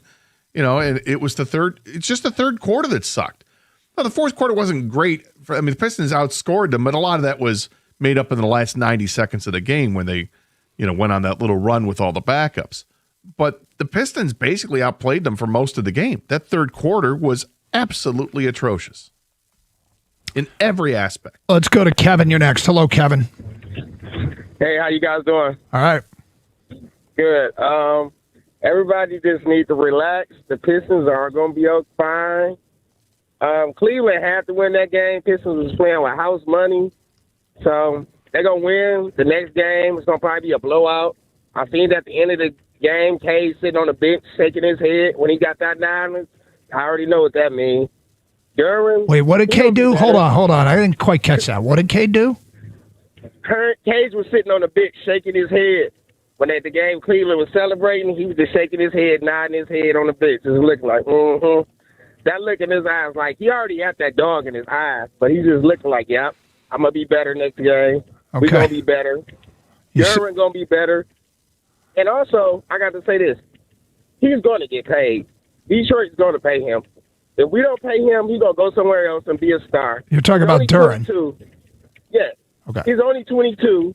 And he just got to work on his game on the summer. So, look, that's a whole off-season topic, and I do think they have some tough decisions to make with him, and one of the parts of that is not what he's been, but what do you think he's going to be, and you better be right. If you sign him, you better be right that he's going to be an absolute dog and a star and everything that you think he can be moving forward, and if you don't sign him, you better be right, and you didn't just let a player who's had a rough go early in his career as a 22-year-old go. So it's a harder decision than people want to make it. I think right now the easy thing is just say, he sucks, don't bring him back. But if he, again, I don't want to get to the offseason. As far as Cade, you think Cade had a determined look on his eye, and I hope you're right. I hope you're right. I hope whatever they needed to say, this isn't happening again. If you are right, that's a new and reinvigorated, determined Cade. Because games are different, man. That was a brutal, brutal game. And is he capable of better? Of course he is. Way better. But other guys, the one that gets me is Asar. I can't remember going through a game where he was such a non-factor. And he's a great player. This is one of the reasons why. A lot of these guys are great players who were not great last night. Well, it wasn't just that he was off last night. He was awful. I mean, he was a liability on the court for the Pistons last night, frankly. 248-539-9797. Let's go to Alfonso in Ann Arbor. You're next. Hello, Alfonso. Alfonso, how you doing? I'm from Detroit, not Ann Arbor, young man. But look, I'm a Jalen Duren fan and an Ansel Thompson fan. But these are the two guys that's heading us, and I'm wondering, would it make sense to start Paul Reed? He playing with a lot more passing. Everybody knows that Thompson ain't going to shoot. As soon as he touch the ball, the defenders just bag off of him. It's covered whoever might be open for the pass. I mean, how do we counter that? Well, I don't know. I'm not a coach. Ausar has been effective in this series on the defensive end. Very effective. What a hound. What a pain in the butt to play against. He was not last night. Offensively, I mean, he didn't do much. But if you look at his series, he's been in double digits in this series a couple of times. He's never going to be this year, he's not going to be a high volume scorer or shooter. But they can facilitate some offense through him. He can distribute the basketball. He's had some assists in this series. But where his impact, when he's not even impacting the game defensively, that's where you go, what the hell's going on? I mean, I love him. I love the way he play. I love his hustle. I love his rebounding, his shot blocking, his passing, all that. I just think he needs to get a little bit over some of the fear. It seems like he got to just go ahead and take that shot sometime, man. Just take it. If nothing else, if he take the shot, those defenders got to step up. That's going to give a little more wiggle room to somebody, somebody somewhere. Take the shot, make the shot. It's probably an off-season thing for him to improve that aspect of his game. Yeah, I don't think you're figuring it out in Game 5 of the series, but I mean, Ausar Thompson, as much as he's getting dogged out today because of last night's game, he's a huge part of this team. He's great defensively. He's terrific defensively, and he has been in the playoffs except for last night.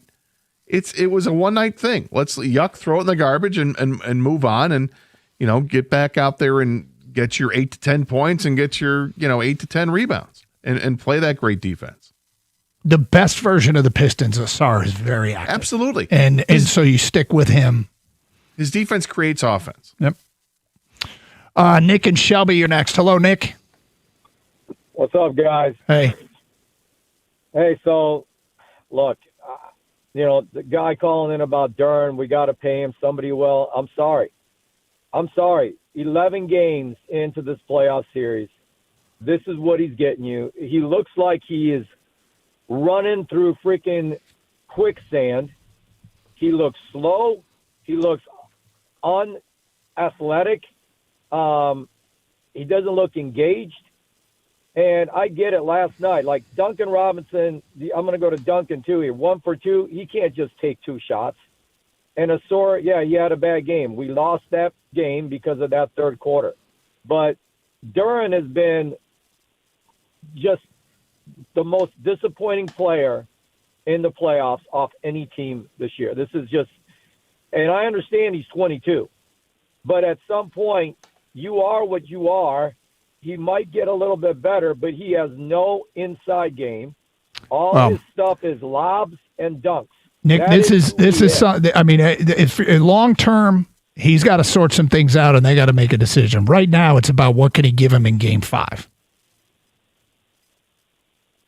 and what can he give him in Game 5. I don't know. I mean, the last 2 games, to me, Reed is giving you what you need. To me, I know Ausar is going to be better. Duncan's going to be better. I know we can still win the series, but Duren has just been well, he's got to be better than he's been last night. And they've won games with him being playoff Jalen Duren, which is different than regular season Jalen Duren. Do you think he's hurt? I think he might be, but I mean, he could be. I mean, it certainly would be an explanation, but I mean, at this point, I'm like hoping he's hurt because I can't believe the difference between regular season Jalen Duren and playoff Jalen Duren. Yeah, it's probably not the time to launch into pay him or not pay him conversation. And keep in mind, nobody would argue that what he's done in the postseason means he should get paid. It's about what he's going to be next. Do you think that he can be more than this? But that's again an off-season conversation. I think he's got some inside game. He just needs to finish better. There have been like some of these spin moves that he has gets him a good look. He just hasn't been able to knock the shot down. It's something that happens with repetition, with more practice. And again, he is 22 years old. I think he's got still has a very bright future. But this is a different looking Jalen Duren than what we've seen and what we're accustomed to. Because the regular season, he was great. I think the to-do list for Game 5 is actually pretty simple. I think there's 3 things they need to focus on, and they've proven they can do all 3 of these things. And this is how you come home and take a 3-2 lead in a series. We'll get to that today at 11:35. Push your phone calls and feedback. It's Carson Anderson, 97.1.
Doug Scott Anderson, 97.1. What bothered you most last night? What needs to be emphasized in Game 5 coming up tomorrow night at LCA? Let's go to Niles in Ipsy. Hello, Niles.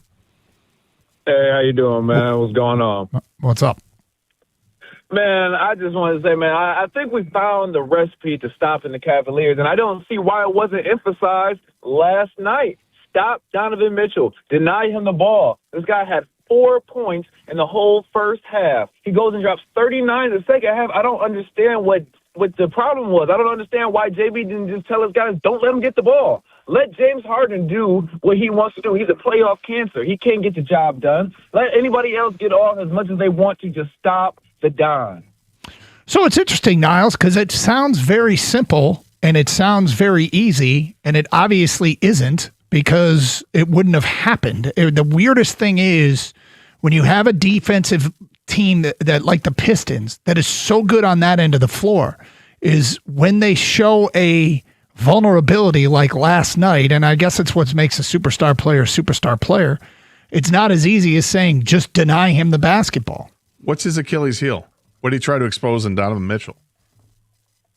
Because if you're Cleveland, don't you just say we're going to stop Cade Cunningham? Okay, well, how do you stop Cade? Well, he does have an Achilles heel. You pressure him, but how do you stop Donovan Mitchell? See, and you bring it up about Cade. Okay, you can say that about Cade, but that's where the factor of Jalen Duren comes in. You see what happened? Last night was game 3.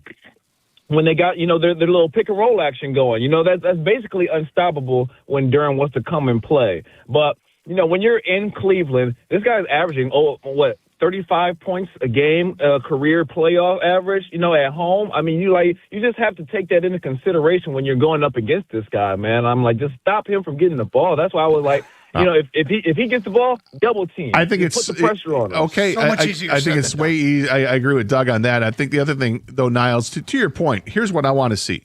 Ron Holland matched up against Donovan Mitchell, and for more than just a couple minutes. But what I saw at the end of that game, when Mitchell really wanted to get those points to get the record, and Ron Holland was just sticking to him like glue. He didn't give him an inch. And I thought that was awesome. And I think that might be a harbinger of things to come for the Pistons. They go ahead and let's take note of that, and let's give Ron Holland some more minutes so that defensively he can match up with their best player. He averages 28 points a game in the regular season. Mitchell. Yes. He is one of the best scorers in this league. And our guy just called up and said, just deny him the basketball.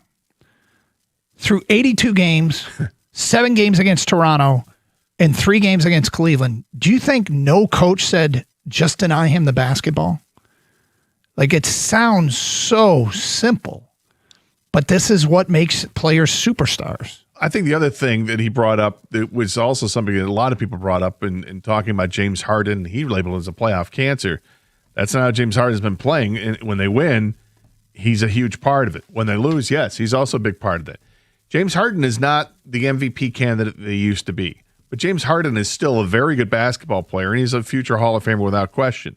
What he did last night to the Pistons, he sliced and diced them. I mean, that was vintage James Harden, knocking down every shot he took, and then he drive to the lane and dish it off consistently to the guy who was going to make the shot. I mean, 11 assists in the game to go with his 24 points or whatever it was. He was great.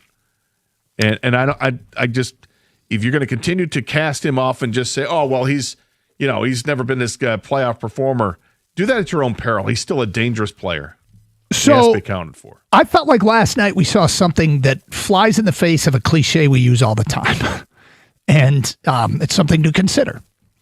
And that is the phrase defense travels. You always feel like you're going to get consistent performance out of your defense. I would argue that last night, specifically where the Pistons were really lacking, was their defense at the rim. It felt like Cleveland had it way too easy. When they did decide to go inside, they shot a lot of threes and they shot them very well.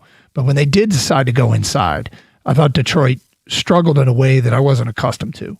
That's one. 2 is they got to get themselves to the free throw line. They've got to create, and they've already laid the foundation for that. They did the prerequisite box check, bitch about the officiating, make it be clear that you did not think it was acceptable and why you think it was tilted in favor. And JB got specific, and I liked it. He got specific about the calls that they weren't getting to bring attention to it. And the third thing is they got to win the possession battle. They're at their best when they are stealing extra possessions. How do you do that? Offensive rebounding and turnovers. They actually lost last night. Cleveland got 30 extra possessions between the offensive rebounds and turnovers, and Detroit got 24. And, second chance points is a huge part, and points off turnovers. I didn't see what the points off turnovers ended, but it was like 18-3 at one point. The second chance points was in favor of the Cavs, 19-11. These are when the Pistons are at their best, the formula that they have used in the regular season and the postseason, they're winning the battle in the offensive boards, and they're winning the turnover battle. And Cleveland had a terrible turnover issue earlier in the series. Detroit had a terrible turnover issue at times in the Orlando series. These are the things they need to get back to, which is the best version of themselves to win this series. They still can do it. They absolutely can do it. Yeah, I mean, as we've been talking this through for the first hour and a half of the show, I'm feeling better about what happened last night. Last night, it almost felt that in the immediate aftermath that the Pistons just lost the series, and obviously they did not. It's now even at 2. But also looking and talking it through, the more I'm realizing it really was a bad quarter. It was a really awful quarter, and it's a terrible time to go that silent because it's the playoffs. And when, it's a 22-0 run to start the quarter, it's hard to recover from that. And they did their best. So when you look at things at the end of it and you realize, wait a minute, the Pistons shot better from the field. They out-rebounded the team. They did all these things that were better. Their three-point, the field goal percentage was better than Cleveland's. But the problems were simple. Cleveland got to the free throw line a mess load more than the Pistons did. The Pistons had 27 fouls committed and 20 turnovers. Cleveland had 15 turnovers. That's not great basketball. But when the other team's turning it over 20 times, that's just a major issue. And then we've talked about it with the 4 guys to the Pistons last night who just didn't show up for them offensively, which is shocking. That it's one of these games that you're gonna have to say, yuck, throw it in the garbage. The only thing that I want the Pistons to try to figure out is, okay, how do we defend better? Because what happened in the third quarter in trying to defend Donovan Mitchell did not work at all. And then the whole second half, Mitchell obviously got off in the second half there, but how do they get better defensively to stop their superstar player? Because if they keep their superstar player in check, like to 24 points in the game, I feel like Cleveland's dead. Here's some feedback. Unnamed texter writes in, I walked away yesterday from the game saying, that's why I don't watch anything besides Piston games, because it's a terrible league. That's from an unnamed texter. Kang, I'm surprised you include that. Sent us that text over. Well, because there are a lot of people that are parachuting in right now to basketball, to NBA basketball for the first time all year, if not years. I feel like my entire life I've heard it's a terrible league about the NBA, 10-1 over any other pro league. And it's been going on forever. I don't know. Do we take calls the NFL's a terrible league? NHL's a terrible league? Not people saying terrible, but I think people they'll harken and say, well, it was better with this and this. Like they treat quarterbacks to, like China dolls out there. But no, people have always, they've been saying this about the NBA because everybody seemingly over the age of 40 would say that the NBA was so much better in the 80s and the 90s than it is today. If it's always been a terrible league, how does it survive? It doesn't just survive, it thrives. Right?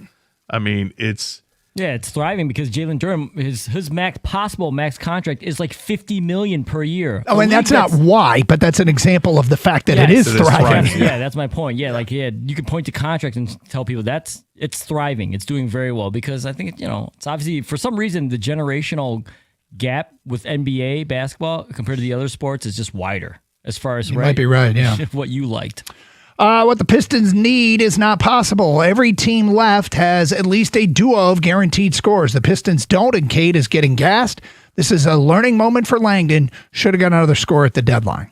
Well, they did actually in the playoffs with Tobias Harris. They did have a second score. They didn't get another score at the deadline. No, it finally snapped their his streak of what was it, 8 or 9 straight games in the playoffs at 20 points. So I'd say that they had it up until last night. And in fact, last night, Karis LeVert's the guy that stepped up. But, if you're counting on your top 2 scorers being your main guys and then LeVert throws in 24 off the bench, you're probably winning the game. But Cade was way under average last night. Tobias was under average last night. And, we've already talked about the other 4 guys that just didn't show up. So it's difficult. It is, and it's also difficult to get a great score at the deadline. Like, as much as I think everybody would say, yes, adding better players would have helped, especially not cutting into your core. Because if I were another team, I'd be asking for a SAR or some player like that. Players have to be available. Yep. And it would have been great for the Pistons if, Jaden Ivey had worked out for them, but he didn't work out for them. Cleveland made their trade deadline deal, got James Harden amid a lot of, skepticism. Is that going to work for them? Look, they're in the same position the Pistons are. Both teams went through a 7-game series in the first round, and now we're deadlocked at 2 after 4. 248-539-9797. It's Carson Anderson, 97.1. I know the Bernstein family personally, so I know this. They are a firm in Michigan that demands respect. For 50 years, they fought and won for their clients. If you want a firm that respects you and your case, there's only one option. 1-800-CALL-SAM.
Doug Hart, Scott Anderson, 97.1, venting today. Lots of venting over last night's disastrous third quarter and really a hard game to watch. The Pistons were so ineffectively themselves. You know, you think you show up at work every day and you're a consistent performer, and then some days you just have a bad day. They had a bad day at the office.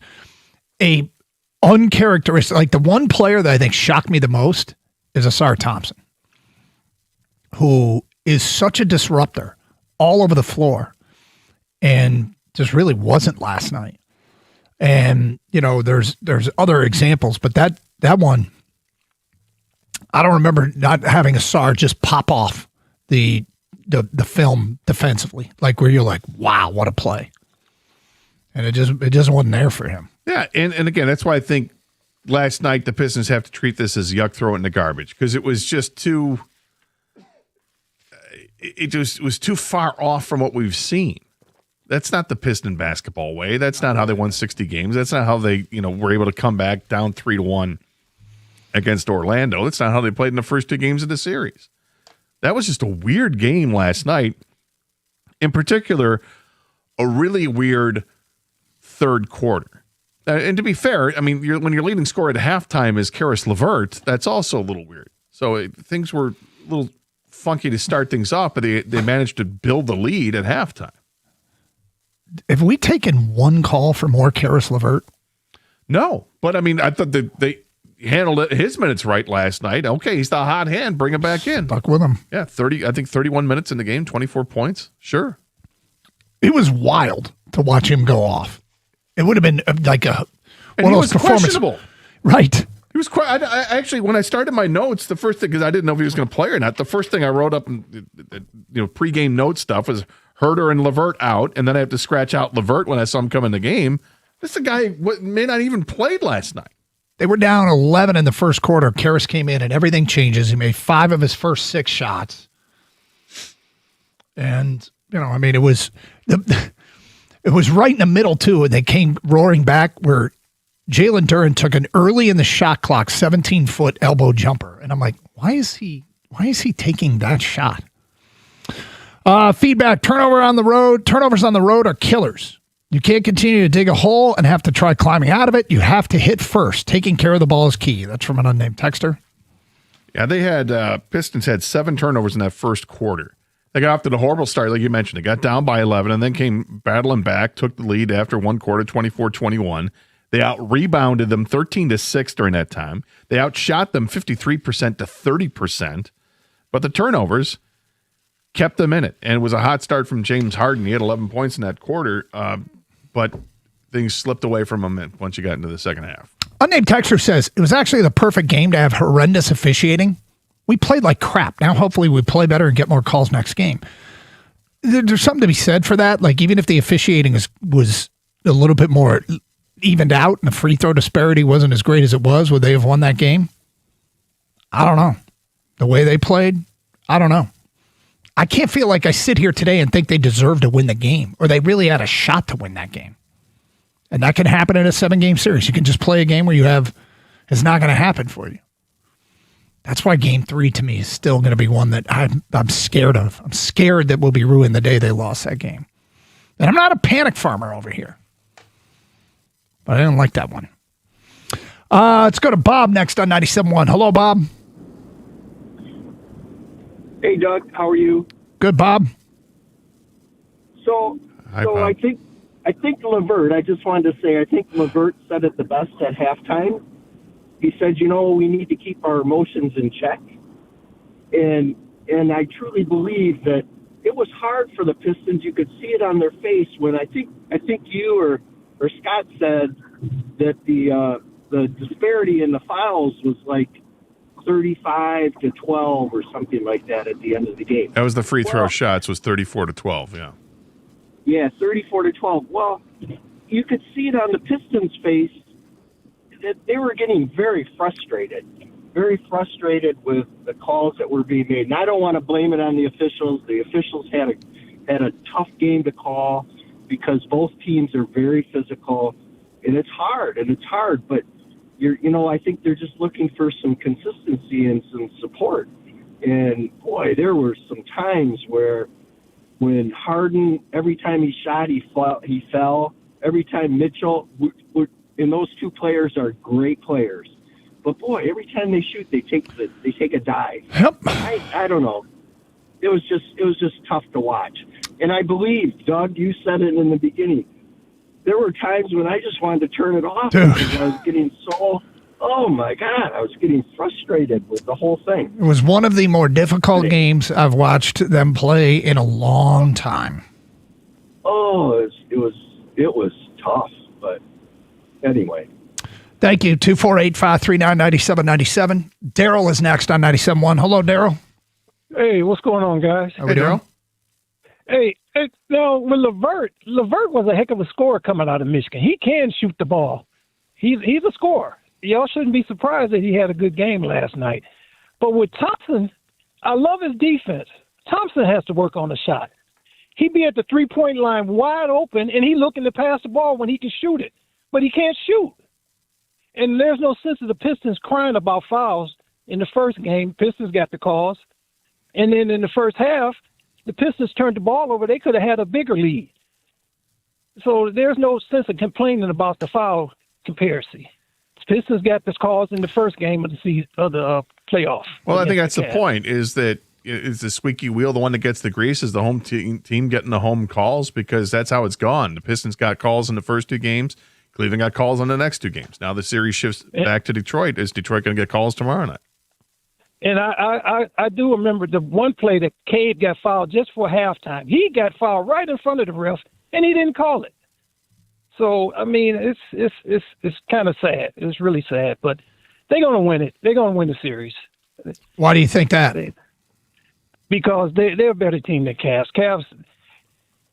Harden cannot win it for him. Donovan Mitchell, that crap that he throws up there. Well, he was clowning on the Pistons last night. He had a game. Look, he's one of the top 10 scorers in the NBA. Okay, this is not like an out of character performance for him. He did set a record last night, but as far as scoring in a half, but he's capable of doing that. He was throwing up shots, heat check shots that were going in. And that's the part where you get into being embarrassed a little bit. When a team starts clowning on you, hey, I'm going to try this. I'm going to try that. Sure. 35-footer. Why not? Like when they start doing that, they don't think you're a threat, and they think we can do anything we want here. And that's why I keep hoping that it tapped into it brought out some embarrassment and challenged them a little bit to be, get into their pride and their manhood. Look, I expect Donovan Mitchell to get his points because he's a superstar player. There's no question. At times he looks absolutely unguardable because he's so quick. He crosses over and breaks your legs, and next thing you know, he's stepping back and knocking down an open three because you're nowhere to be found. But the guy who's starting to feel it and it needs to be checked is Evan Mobley. In Detroit, he was a completely different player. He looked intimidated. He looked weak, couldn't handle the basketball. Now, these last two games, he's feeling it. He had 17 points last night to go with 8 rebounds and 5 block shots. If this guy is getting back to what he is capable of offensively, that's a problem because that's an absolute asset that Cleveland has. This is why Jalen Duren needs to be, at least defensively, great Jalen Duren to neutralize him. All right, and Jared Allen or whoever else is being thrown at them. I think if they keep Mobley back, knocking him down to where he was in the first couple games, where he's less than 10 points a game or whatever, that's a huge you're right. step. You're exactly right. But that goes back to feeding into the Pistons' personality and their strength. You win the game by being elite on that end of the floor, and they were not last night. And there was plenty of examples of them in the postseason being elite on the defensive end. So it's not we're not asking him to do something superhuman here. More your phone calls and feedback next. 971.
Brought to you by Michigan Lottery. New this hour, former Michigan State basketball associate head coach Dwayne Stevens is back in the Big Ten today as Penn State Hoops announced he was joining their staff as an assistant coach. Stevens was Tom Izzo's right-hand man from 2003 until 2022 when he left East Lansing to take the head job at Western Michigan. He went 42-84 with the Broncos before being fired at the end of last season. He will serve under Mike Rhodes, who is entering his fourth season in Happy Valley. In hockey news today, the Blue Jackets have signed center Charlie Coyle to a 6-year, $36 million contract through the 2032 season, the team announced. Coyle had 20 goals and 58 points last year as the Jackets missed out on the playoffs. There's 2 games in the NHL tonight in Montreal, Buffalo at 7 o'clock and Anaheim, Vegas at 9:30. The Canadiens currently lead America's team 2-1 right now as the Sabres look to even the series tonight. The Ducks and Knights are knotted up at 2-2 heading into Game 5 tonight in Sin City. The Tigers made a roster move today ahead of their series opener against the Mets. They signed relief pitcher Nick Sandlin to a minor league contract after he was waived by the Angels last week. He will report to Toledo. Tonight, Detroit faces the Mets at 7:10 in the final game of Framber Valdez's suspension. He will throw tomorrow, which means Jack Flaherty goes tonight. Pre-game coverage here on 97.1 will start at 6:45 this evening. Sneaky trade in MLB today as well. The Dodgers acquired Alek Thomas from the Diamondbacks in exchange for outfielder Jose Requena. At the Corwell Health Sports Desk, I'm Brendan Shabath. For more, go to 97.1 The Ticket or Odyssey.com.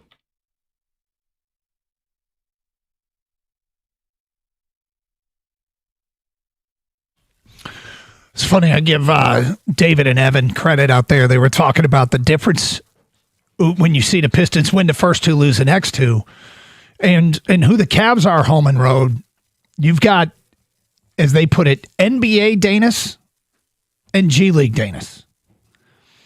NBA Danis Jenkins in the first 2 games had 26 points, 7 assists, and turned it over twice.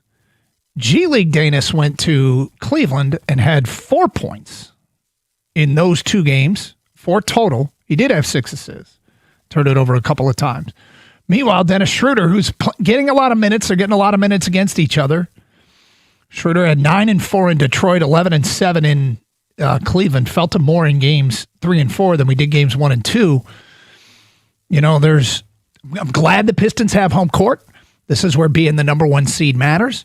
It's still a decent position to be in. It just feels like I go back to the wasted opportunity in Game 3 to basically put them away, and they didn't put them away. And so, what did they get? They got the near-death experience. Cleveland had a near-death experience, recommitted to living life to its fullest, and punched Detroit in the mouth in the third quarter last night. And now it's up to the Pistons to respond. And you know what happens in these situations, Gator, and you can tell me if you agree or disagree with this, but it is one of those deals where you probably typically the best teams don't react as dramatically as fans want them to. They'll make minor adjustments here and there, but they'll rely on the fact that they've got a long track record of performance, and they think that their guys that have got them here can lead them through this. And they might have some minor adjustments here and there. They might do some strategic things. But they're probably not going to give Tolu Smith a lot of minutes, who we got a call about earlier today. Marcus Sasser, calls have come in for him. The minor might be a little bit quicker trigger on Jalen Duren.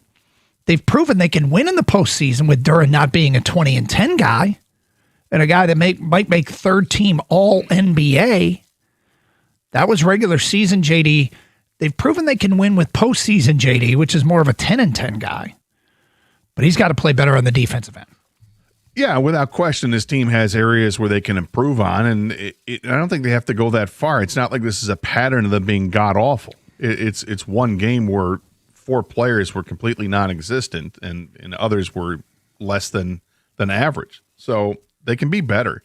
But there are concerns because Duren is not anywhere near regular season Duren. Everybody else has kind of played where you expect them to play. Tobias is giving a little bit more. Mm-hmm. But it's not like he's incapable of doing it, or that it's completely unexpected. I think Karis LeVert scoring 24 points was unexpected. Is he capable of doing it? Of course he is. He did it last night. This is a guy who at times in his career averaged over 20 points a game. Times in the playoffs, averaged over 20 points a game. But his role with this team is one that you wouldn't expect that. But because he got so hot so early, they let him ride out the heater there. Go ahead. And he had his 24 points. But moving forward, I'm not expecting that kind of production from him. I am expecting Cade Cunningham to get back to 25 and close to 10 assists. I'd expect Tobias to get back to close to 20 points, right around maybe more than 20 points, because that's what he's been doing in the playoffs. Mm-hmm. And that Asar Thompson is going to be completely confident out there with his defensive game. That Duren will be confident with his defensive game. Active defensively. Yeah. But there are other areas where, okay, now that I've seen 4 games in this series, what adjustments have to be made? I want to see more Ron Holland defensively specifically, because I think he relishes the matchup and the challenge of going against a Harden or a Mitchell. I think it's safe to say that Paul Reed is deserving of 10 to 15 minutes a game and not just riding the bench for the entire game. He needs to come out there because he's instant energy. Every time he's out there, it's instant energy. That's good news. But maybe you have a quicker trigger if Duren's not bringing it. If the energy isn't there from Duren, then maybe you're quicker to pull the trigger and say, okay, come and sit down for a little bit. Let's put Isaiah Stewart in the game, or put in Paul Reed in the game, and let them cook for a little bit. 248-539-9797. Before we get back to your phone calls, Kang, overall, your feelings of where the Pistons sit in this series? I think my worry coming into this series was that the Cavs' big three was better than the Pistons' big three. The first 2 games at home, that wasn't the case. The 2 games in Cleveland, that was the case. They got to get back to slowing those guys down. Mobley and Harden, you got to slow those guys down. Mitchell's probably going to get his every night. He's just that type of player. But I think you got to press up on Harden. He's 36 years old. I know Lenny was calling him Philip Banks in game 1 and 2. He looks like Rick Ross. Get him back to playing like those guys, Rick Ross and Philip Banks, and not the old James Harden. And Mobley, get physical with him. He's tall and he's wiry, but you can push him out the paint. Don't let him get confident. I think if you slow down those 2 guys, you're in good shape. You're at home. Cleveland has not won a road playoff game yet. You got to keep that intact here moving forward. So no time to panic. The third quarter was unbelievable yesterday. I couldn't believe it. I thought they weren't going to score a point, Gator. It went 6 minutes in that quarter. They had not scored a point. It was unreal. And now we know what it felt like to be an Orlando Magic fan. Exactly. I couldn't believe it. I'm like, this is how they felt. This is awful. It's terrible. Yep. So somebody. Get back to the game plan that you worked at home, and I think it was slowing down Harden, slowing down Mobley. 248-539-9797. D is in Southfield and next. What's up, D? Hey, what's up, fellas, man? Good to hear from y'all, man. Thanks for calling. Hey, man, this is easy for me, man. They are horrible on the road. Mitchell is going to get his. That's why he's a superstar. There's tiers to this. That's why I think Banchero is going to be one of those next superstars, because he can do it on the road and at home. James Harden and the big guy for Cleveland, they are non-existent on the road. And so when you already got home court advantage, you're basically trying to steal one in Cleveland, but it's not necessary. They're not going to beat Detroit in Detroit. Mitchell's going to get his, but Detroit, put it like this. I told my uncle, we were having this discussion. I said, you watch Karis LeVert in Cleveland, because that's where he just came from. He knows the gym. He knows the team. Hold on, D. Before Karis LeVert went off last night, you called that. Mm-hmm. Yeah, I told my uncle that. I said, you watch. I said, you watch Karis LeVert in Cleveland, because that's where he just came from. I think he's played 2 stints with Cleveland. He knows the gym. You see, he don't play like that in Detroit. It's the exact same thing with Harden and the rest of the Cavs team outside of Mitchell. They're horrible in Detroit. We're going to blow them out in game 5, and then hope that we could go ahead and beat them in game 6 in Cleveland. D, I hope your conclusions are right. I think your reasoning on Karis LeVert, and he knows the gym, and you could see that coming, is a bit of a stretch personally, but I hope your conclusions are correct. Look, Cleveland hasn't won on the road in the postseason. They haven't. Well, Harden played well, and the thing Harden didn't do in the first 2 games against the Pistons, he didn't do well, was he turned the ball over a lot. Mm-hmm. But he had 22 points, 8 rebounds, and 7 assists in the first game that the Pistons won. Now, 10 points and 6 rebounds, 3 assists in game 2 was not good for him. But I don't know if it's safe to say that he's so disparate on the road versus home. Well, I mean, their team is. Their team is, for sure. But he's saying that Harden is so different. He's a little different, but I don't think he's so different, I guess is just my point there. He's definitely not the same James Harden, from years past. So I think with your idea of just playing Ron Holland more, whether it's Asar Thompson, whoever's on him, press up on him. He still has it in him, of course. We just saw that last night, but it make it more difficult for him because he tends to turn over the ball a lot. If you get up in his grill, force him to dribble around a lot, things like that. He'll make the wrong pass, but just get in his face and make it life more difficult. Because if he's out there and he's relaxed, you see he can open three. He had open threes all day long. The concern I have now moving forward is that, look, Harden's always been a foul baiter, and we've seen him just go to ridiculous lengths to try to draw those fouls in this series as well. Now I'm concerned because Donovan Mitchell, since he popped off about the officiating, he started to do some of that as well. And if that's going to be the norm now for the Cavs, that they're just going to be flopping, flipping, all over the place to try to draw that foul, that it will take the Pistons out of the game. We'll see what kind of whistle they get tomorrow night. It's going to dictate a lot, but I still want to see Ron Holland. Ray and Romulus is next. What's up, Ray?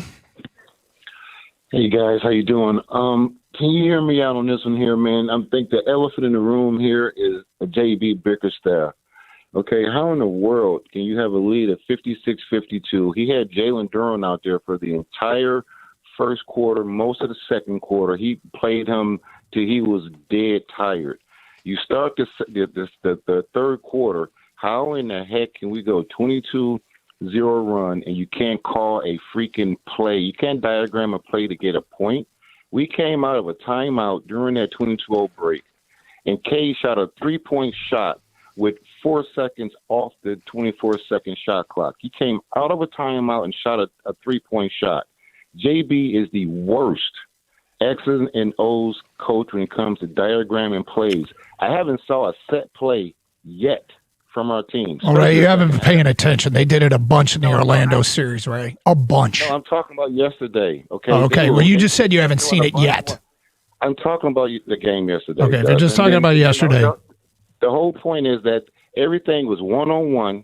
They did not have a good game. They did not have a good game out of timeouts. Cleveland kept passing the ball around, getting easy baskets. That was our game that was our play during the regular season. We passed the ball around. JB said as much after the game. He didn't think they shared the basketball as much as they needed to. You're right. I know, but this is game. They can continue to do this one-on-one play. Well, they had a bad game last night. We documented the out of timeouts in the Orlando series. He was really good. They've got it in them. They didn't execute it. How many minutes did Duren play in the first half? He played 16. So 16 minutes and 39 seconds. So that's not 24. It was the second least on the team.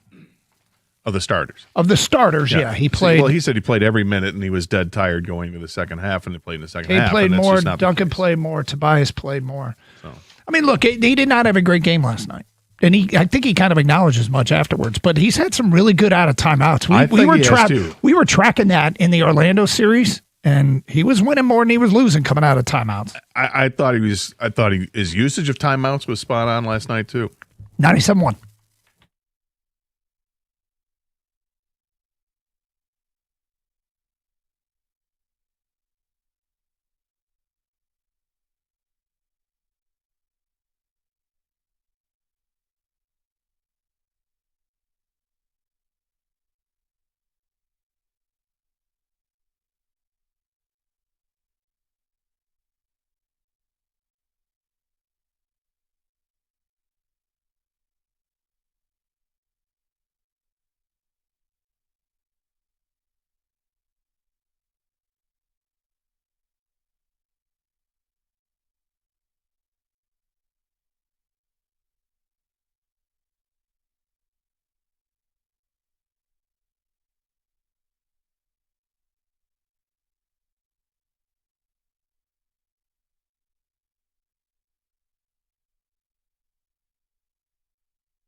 Yeah, the previous caller, Ray, they called 2 timeouts in the third quarter, the Pistons did. And coming out of timeouts, you hope that your chalkboard, you diagram something up to get yourself the best look you can get and get yourself a bucket. And they called a timeout with 10:24. And the resulting possession, 17 seconds into the shot clock, they got a Cade Cunningham 25-footer that he missed. They called another timeout like 6 minutes later after it was a 16-0. It wasn't 6 minutes. It was a 16-0 lead or 16-0 run, rather, to open up the third quarter. They called another timeout. They came out of the timeout and turned it over, which, watching the Orlando series, I found myself pretty impressed with what JB could come up with out of timeouts. He did not have a great game last night, and the ball movement, we'll play that soundbite for you before the show is done. Ray's right. Their ball movement wasn't great, and JB admitted as much in the postgame. Some nights it's weird. Like offensively, they can look like one of the least selfish teams ever, and they didn't really shot hunt. They just didn't move the basketball nearly as well last night. And there was some out-of-characteristic stuff. 248-539-9797. Let's go to Paul in Grand Rapids. You're next. Hi, Paul. Hey, what's up, guys? How we doing? Good. I'm honestly not really worried about this series. I figured it would go 6 or 7. I mean, I called it before the series started that we would lose every road game, win every home game, which isn't necessarily a recipe for success, but I also don't necessarily have championship expectations quite yet. So I still think we win the series. I think we're going to win tomorrow night. And, I mean, who knows? Maybe we go out on the road and close it in Game 6. But, the Pistons right now, they're in uncharted territory, whereas Cleveland is not. They have a lot of playoff experience. And, I mean, they're no slouch. They're still a very good team. And, it's dead even right now. And it's pretty much what I expected. Now, I will say, Game 3, man, we let that one really slip away. However, I mean, let's stop digging ourselves a hole and making heroic comebacks. I mean, we have yet to play a complete game in this series. Even when we were up big in Game 1 and Game 2, I mean, Cleveland, they came all the way back, and then we had to weather that storm. And it's like, let's see a complete game tomorrow night, which I fully believe they can. They're a lot better at home. And again, I think it goes 7 games, but we really need to address the elephant in the room, guys, and that's Jalen Duren. I mean, he looked like yesterday he was daydreaming out there.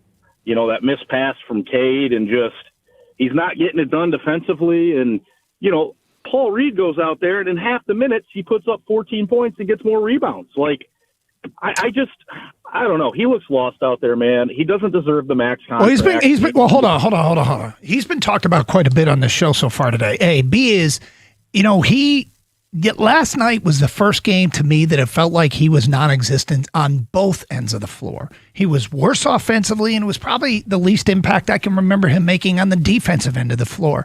He is not playing like a guy. Look, I don't want to do the Paul Reed the Jalen Duren contract conversation till it's time. They got a game to win. They need Duren to play better, without a doubt. They need Duren to be the best version of himself, at the very least, as a defensive presence. And, he wasn't last night. If he's not going to be that, then you may as well play Paul Reed. Because guess what? When Paul Reed was in there, that was part of Donovan Mitchell going crazy too. And, Paul Reed did a nice job on the offensive end, which Duren isn't giving him. But he also wasn't much of a defensive presence relative to Duren, typically. And but if Duren's not going to play in the defensive end, then yeah, Paul Reed probably gets more minutes. I suspect Duren will be a different player when they come back home. But he has to be. That was like that. There were so many guys that just didn't impact the game last night. Duren, Sar Thompson, Dennis Jenkins, Duncan Robinson, less from Cade, who's got the bar super high for Cade. Yeah, and less from Tobias, which the bar is super high for him now because of that streak of 9 straight 20-plus games. I think the worry with Duren, though, is how much better can he get during the playoffs? Like, we expect more because we saw it in the regular season, but during the playoffs. Well, I'm not counting on him giving him much on the offensive end. I don't even think he's that great defensively. Like, with rebounds, you gotta board the ball. He didn't get one rebound after the first quarter. Last night he was terrible. But throughout the playoffs, how many double doubles has he had? Okay, if you want to take out all the points, forget the points. How many double digit rebounds has he had throughout the playoffs? He had 3 or 4 games where he's been double digit rebounds, and I can go back and look, and he's got 3 double digit rebound games in the playoffs, and then another 4 games where he had 9 rebounds.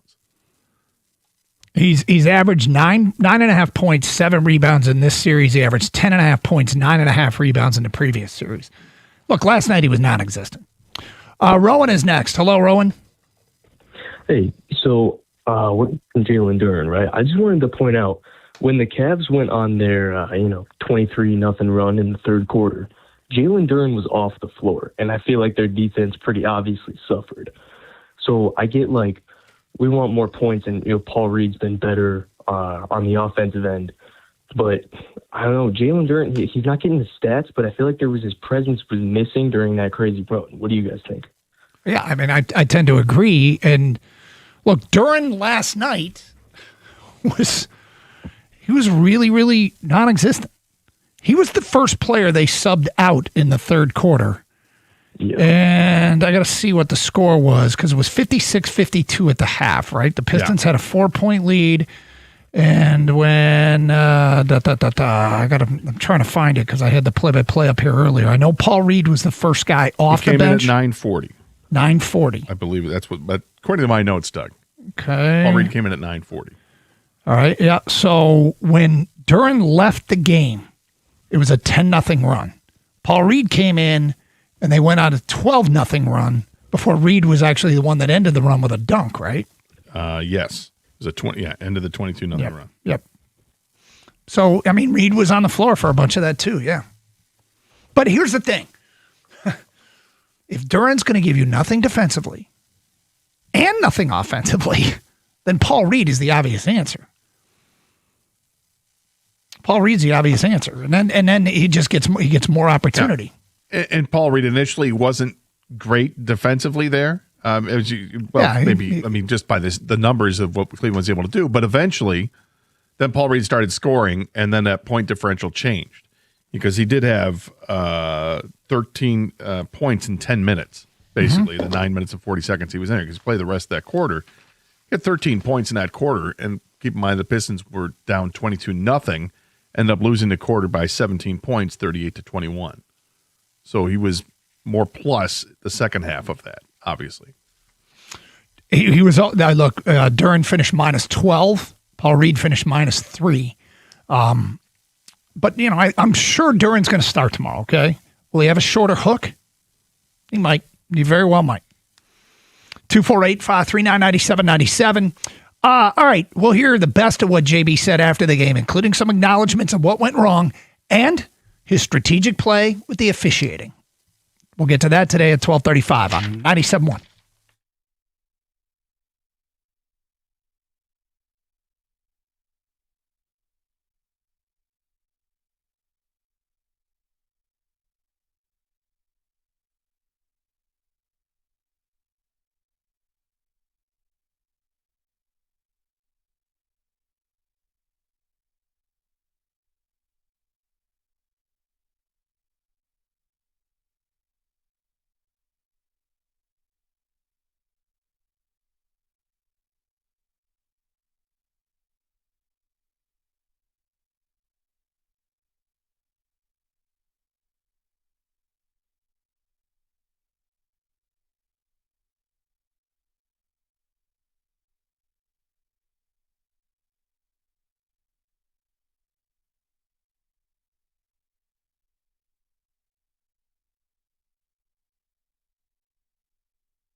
It's a little Lions mystery. Want to get to the bottom of. All right. We will today at 102. At least we'll attempt to get to the bottom of it. It's an interesting question. That coming up. In the meantime, a lot of venting today regarding our Pistons, and understandably so. Let's go to Greg in Westland. You are next. Hello, Greg. Hey, how you guys doing? Okay. Okay. My problem, what the Pistons are, sometimes they look like they're playing street basketball. Throughout the whole game, throughout all the games, that's how they play at times. And I'm watching, sometimes your best player is a liability. Did you see him throw the ball right to the defense? I mean, these are professionals. He didn't know how to inbound the pass. And sometimes, like I said, he can be a liability because if he can just stop turning over the balls the way he can, that's more points we can have. And another problem I see with them is the separation when they're being defensed. They don't spread out enough, and they bring their defensive guy right to them. They bring it, so now they're all crowded in there. They can never make it to the basket. And when they do, they shoot a layup that always is getting stopped. So it's like a repeat.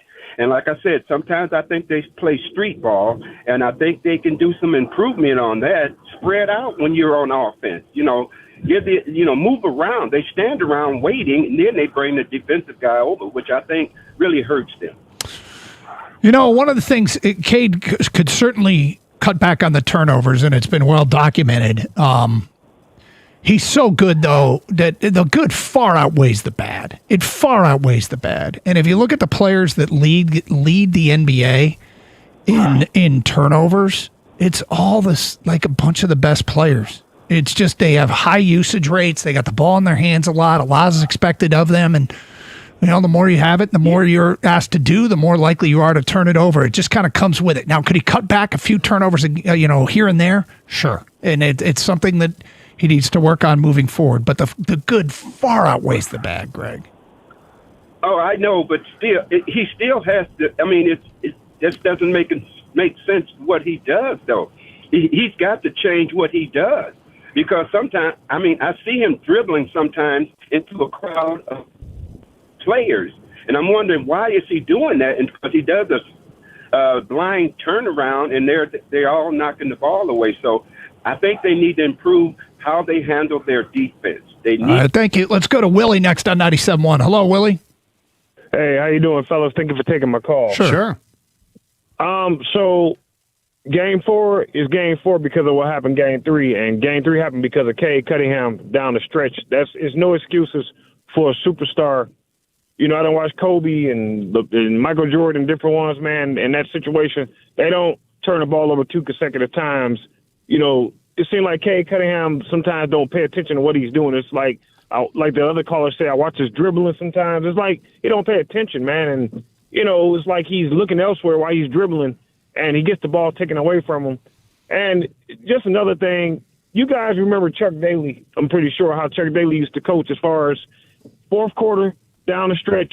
Chuck Daly always rolled with the guys that was getting the job done, whether it was Sally Rodman, James Edwards, Isaiah and Vinny, or you throw Dumars in place of Vinny or Lambert in place of Sally. He always seemed to put the players in that was getting the job done. But JB, it's this, I got to have all my starters in there the last 5 minutes. No, if Paul Reed's getting the job done over Duran, you roll with Paul Reed, kind of like how Chuck Daly would roll with Rodman instead of Adrian Dantley or Mark Aguirre if Rodman's getting the job done. I just want to, hear what you guys got to say about that kind of stuff with the coaching and Cade. I think that Piston team was so well defined compared to this Piston team. That Piston team was so veteran laden compared to this Piston team. I think, that Piston team had a head coach that had been coaching for a lot longer at that time than this coach. I think there's so many differences there. And I think that Piston team was light years better than this team. This is a good Piston team. That was a championship team. I don't know if that's fair to do. This team's still figuring out here a little bit. I think comparing Cade right now to Kobe and LeBron probably isn't fair. Cade's a developing star who's turning into one of the best players in the league. But if you look at then as far as rolling with the players that got you, when the Pistons won Game 1, Dennis Jenkins played 9 minutes and 32 seconds in the fourth quarter. So that would be rolling with somebody who's rolling with somebody who was getting the job done. I think in game 2 he was rolling with him. I'd have to go back and look and see, but I don't. I think he'll do it. He might not do it as much as, but I think that was a better. I mean, that's a better team. That was a more complete team. I think Cade's learning as well. I mean, keep in mind, Cade's 23 years old. Yeah, Cade is not LeBron or Kobe yet, and these Pistons aren't a championship team yet. And the caller mentioned like Cade is like looking elsewhere, not where he's dribbling. Well, yeah, I think Cade's looking where he's going to put the ball, and he's relying on his dribble to get it done. But he gets pressured, and he struggles with that. Something to work on. He's got things to work on, 100%. All right, we've said we get to this. This is JB after the game. We will start with what went wrong during that 22-0 run to open up the third quarter.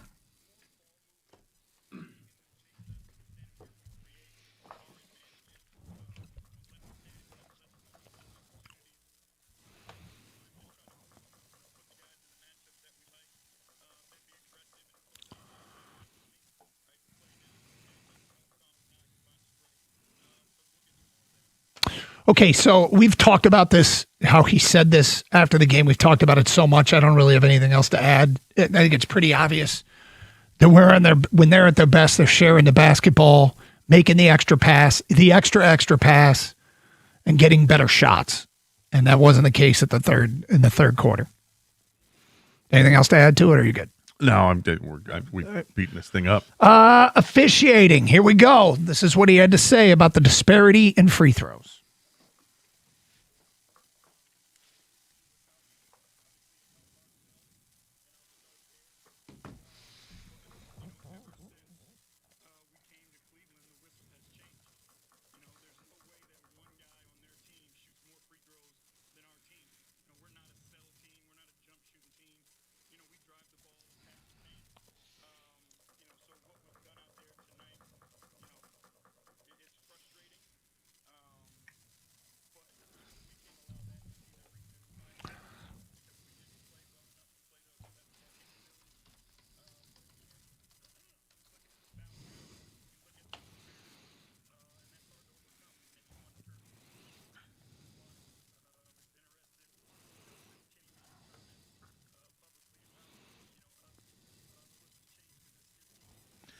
And it's factual. I think the numbers per game went from like 27 free throws for the Pistons in the first couple games to Cleveland getting 22. Switched up like to 25 for Cleveland after the first 2 games and 15 or 16 for the Pistons. So it's done a complete flip-flop on that. He's right. Is that him bellyaching about it? No, I think it's just him speaking up for his team, sticking up for his team, much like Cleveland's coach did for them. I think he's talking right there very specifically to Scott Foster or Tony Brothers or whatever official gets the call in Game 5. That's the message. Okay, they did it. We're going to do it too. I am going to bitch about the officiating. And I was glad some member of the media asked for specific examples. Okay, what did you see where there should have been a whistle? And here's what he had to say.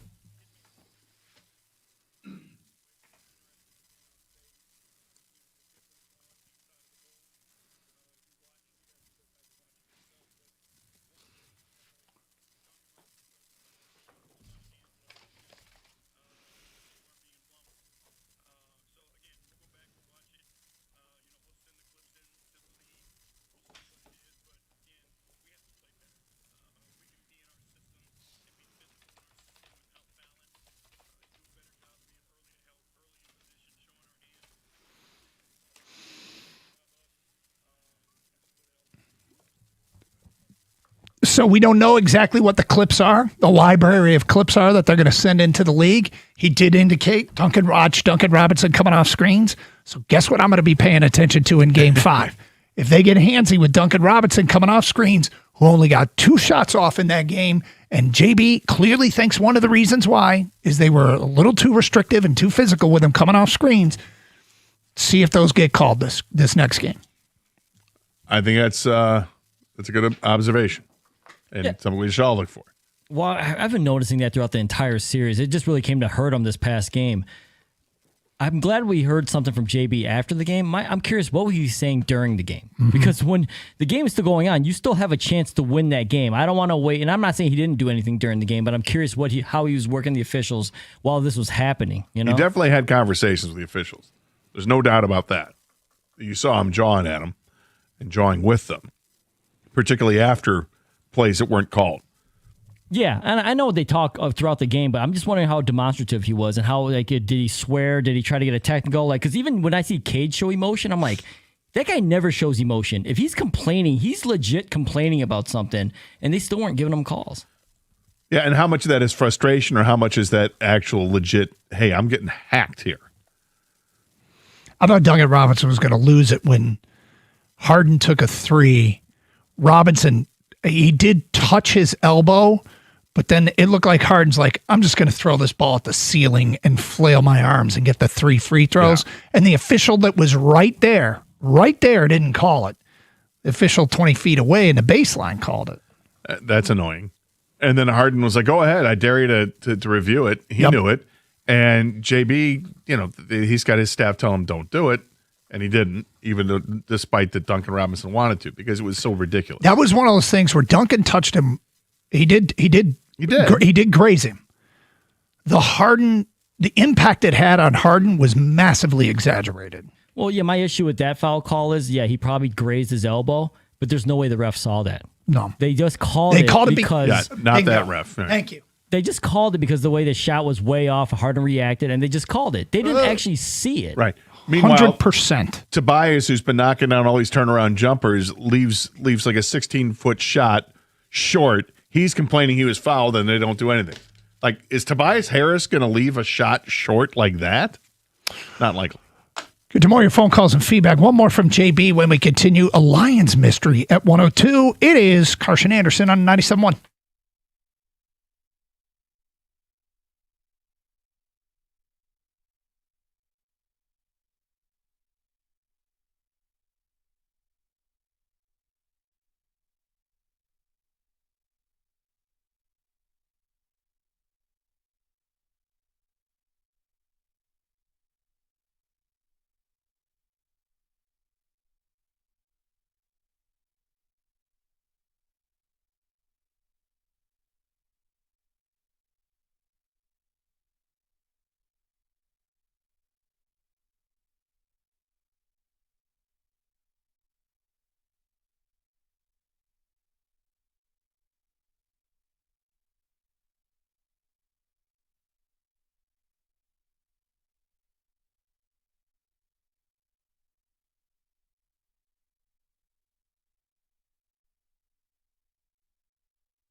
All right, we said we had one more from JB, and then we got to get caught up on feedback. There's a lot of people sending a bunch of texts.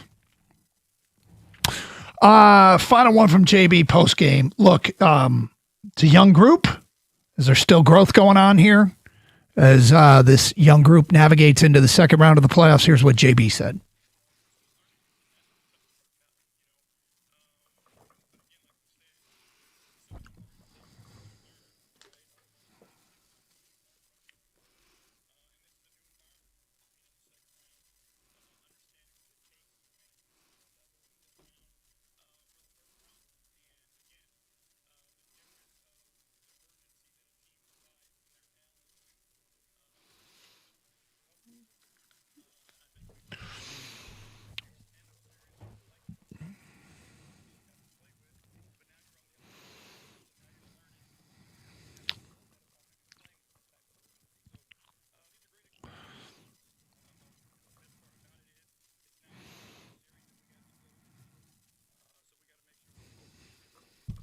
Okay, I'll start with this. Just because we have many examples in our lifetime of teams getting to the mountaintop step by step, season to season.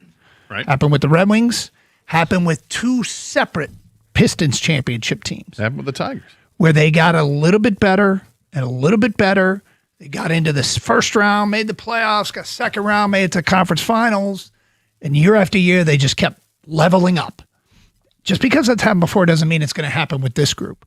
But it's also reassuring in that, this team, I think getting to the Eastern Conference Finals, given the youth on the roster, the opportunities that they have to get better with a lot of young players, in this core, and an opportunity for the general manager to see more and see what they absolutely need to add to this group.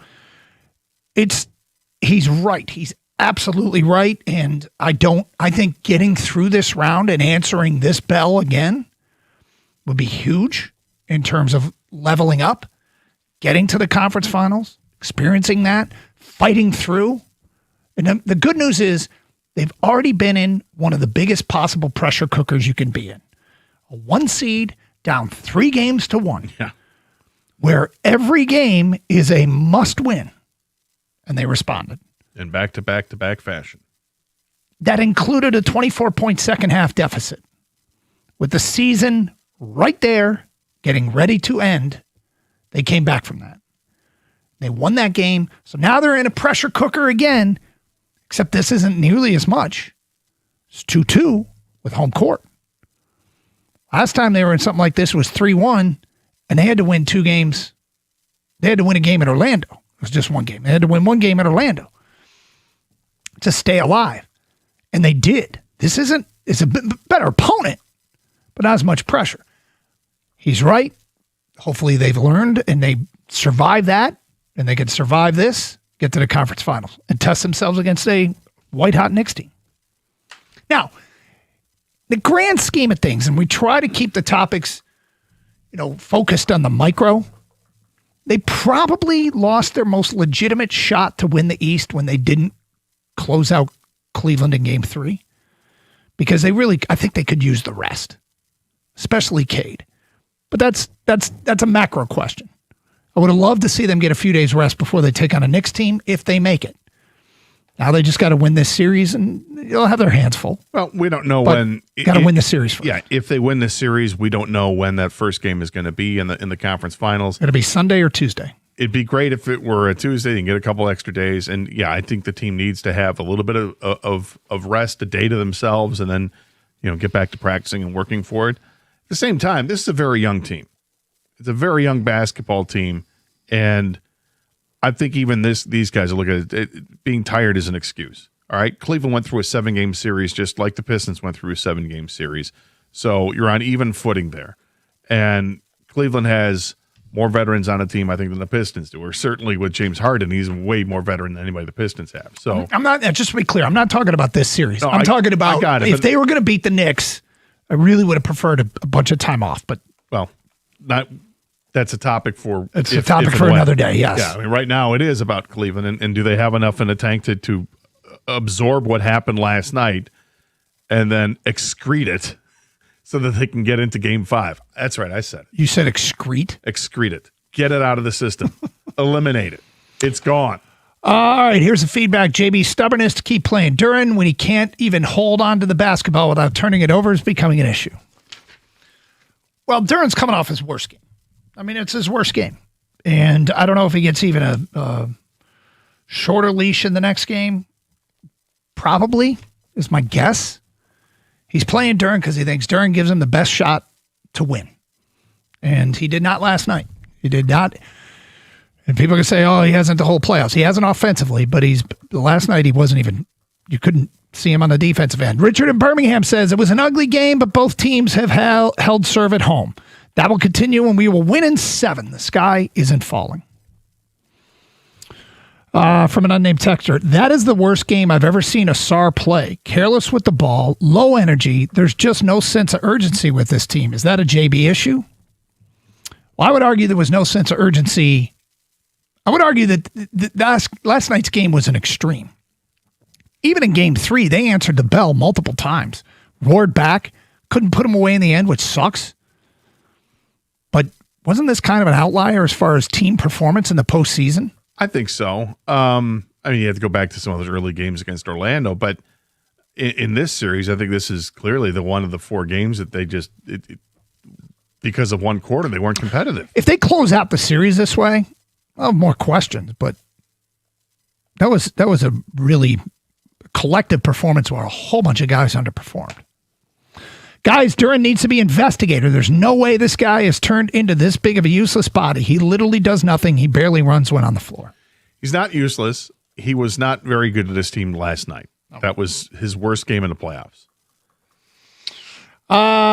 Travis in Livonia. Jalen Duren was absolutely embarrassing. I'm sick of waiting for him to figure it out. Sit him and give his minutes to Beef Stew or to Basketball Paul.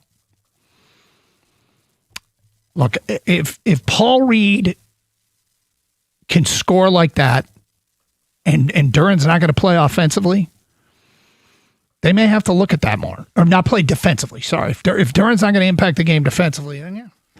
There is, when you watch Paul Reed play, he plays with such confidence. He wants the basketball and he wants to score. And he's got a touch underneath the rim right now, frankly, that Duren lacks. Duren has made his bones over the last couple of years by dunking everything around the rim. Well, he's not able to dunk it in the playoffs. Paul Reed is one of these guys that's able to duck up and under and put reverse spins on the ball and spin it off the backboard and it goes in. He just finds a way to get it into the basket. And he can shoot from the outside, which is great. But is he a guy that you really want to commit 20 minutes a game to? I don't think so. I think you ride what you've got. I think you bring Paul Reed off the bench and find that sweet spot at 10 to 15 minutes a game, and hopefully it's all working out positively. But there are other guys who need to see more time. Ron Holland deserves more time, if nothing else, to be an absolute pest to Mitchell and Harden in the backcourt. Well, that's the thing. When Asar got that third foul in Game 2 and Ron Holland drew James Harden, he did a great job. And Donovan Mitchell's second half was insane last night. And I think, making sure that he doesn't go off like that. He's one of the best player scorers in the league, so he's going to get his. You just can't let him have that kind of night again. 248-539-9797. All right, a bit of a Lions mystery that we will try and solve coming up today at 102, plus more of your phone calls and feedback mixed in. 248-539-9797. Piston fans, what bothered you most last night? What do you want to see more of in Game 5? How do you fix it? Pistons come home in a 2-2 series tomorrow night at LCA. It is Carson Anderson here on 97.1.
Brought to you by Northville Lumber. The Tigers made a small roster move today ahead of their meeting with the Mets tonight. Detroit signed relief pitcher Nick Sandlin to a minor league deal after he was waived by the Angels last week. Sandlin had an 11.42 ERA this season with Los Angeles, but was really good in 16 innings in Toronto last year. With the American League champions, he had a 2.20 ERA with 16 strikeouts. He will report directly to AAA Toledo. Tonight, the Tigers start a 3-game series against the Mets, who are struggling through the first 40 games of the season. New York is 15-25 this year, which includes a 12-game losing streak that made MLB headlines back in April. This is despite having the second highest payroll in baseball at $368 million for the 2026 campaign. Of the top 5 payrolls in baseball right now, only the Yankees and Dodgers currently have winning records. Jack Flaherty throws tonight for Detroit against Freddie Peralta for the Mets, one of their big offseason acquisitions in a trade with the Brewers. Flaherty's coming off a 10-strikeout performance in his last start against the Red Sox. First pitch is coming up this evening at 7:10 p.m. Our pregame coverage will start at 6:45 right here on 97.1.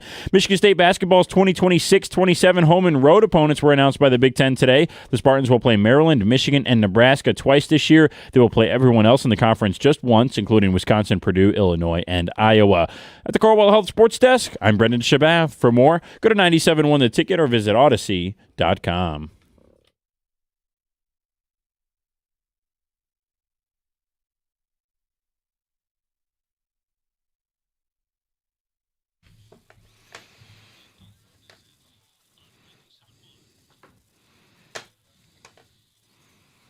Michigan's schedule came out at the same time. They got Michigan State, Ohio State, and Minnesota in home and home. Everyone else one time. Big Ten released the basketball schedule today. Okay, so we said we get to a mystery here. Wait a minute, you think it's important to get out the national champion schedule? They released both the schedules. That just came out? Okay. Yeah. So here we go. This is from the Lions mystery. The Giants released a video of their general manager, Joe Schoen, on the phone before they made their second-round pick. And he's talking to a team about making a trade.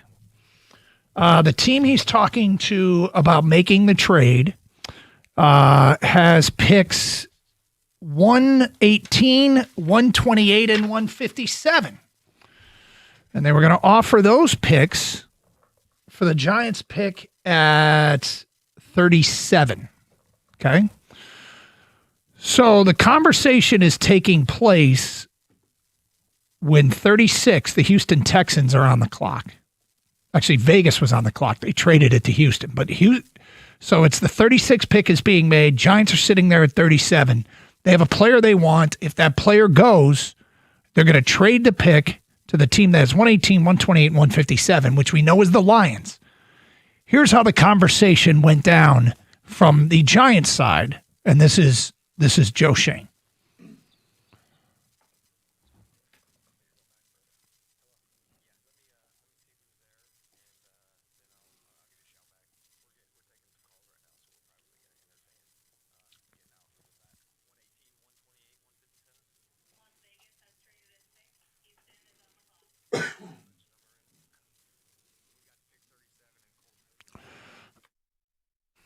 Okay, so they made the pick, and they didn't take the offer. Now, what isn't clear here, and Kang, you saw the whole thing, was it just for 2 fourths and a fifth, or was it the Lions' second-round pick plus 2 fourths and a fifth?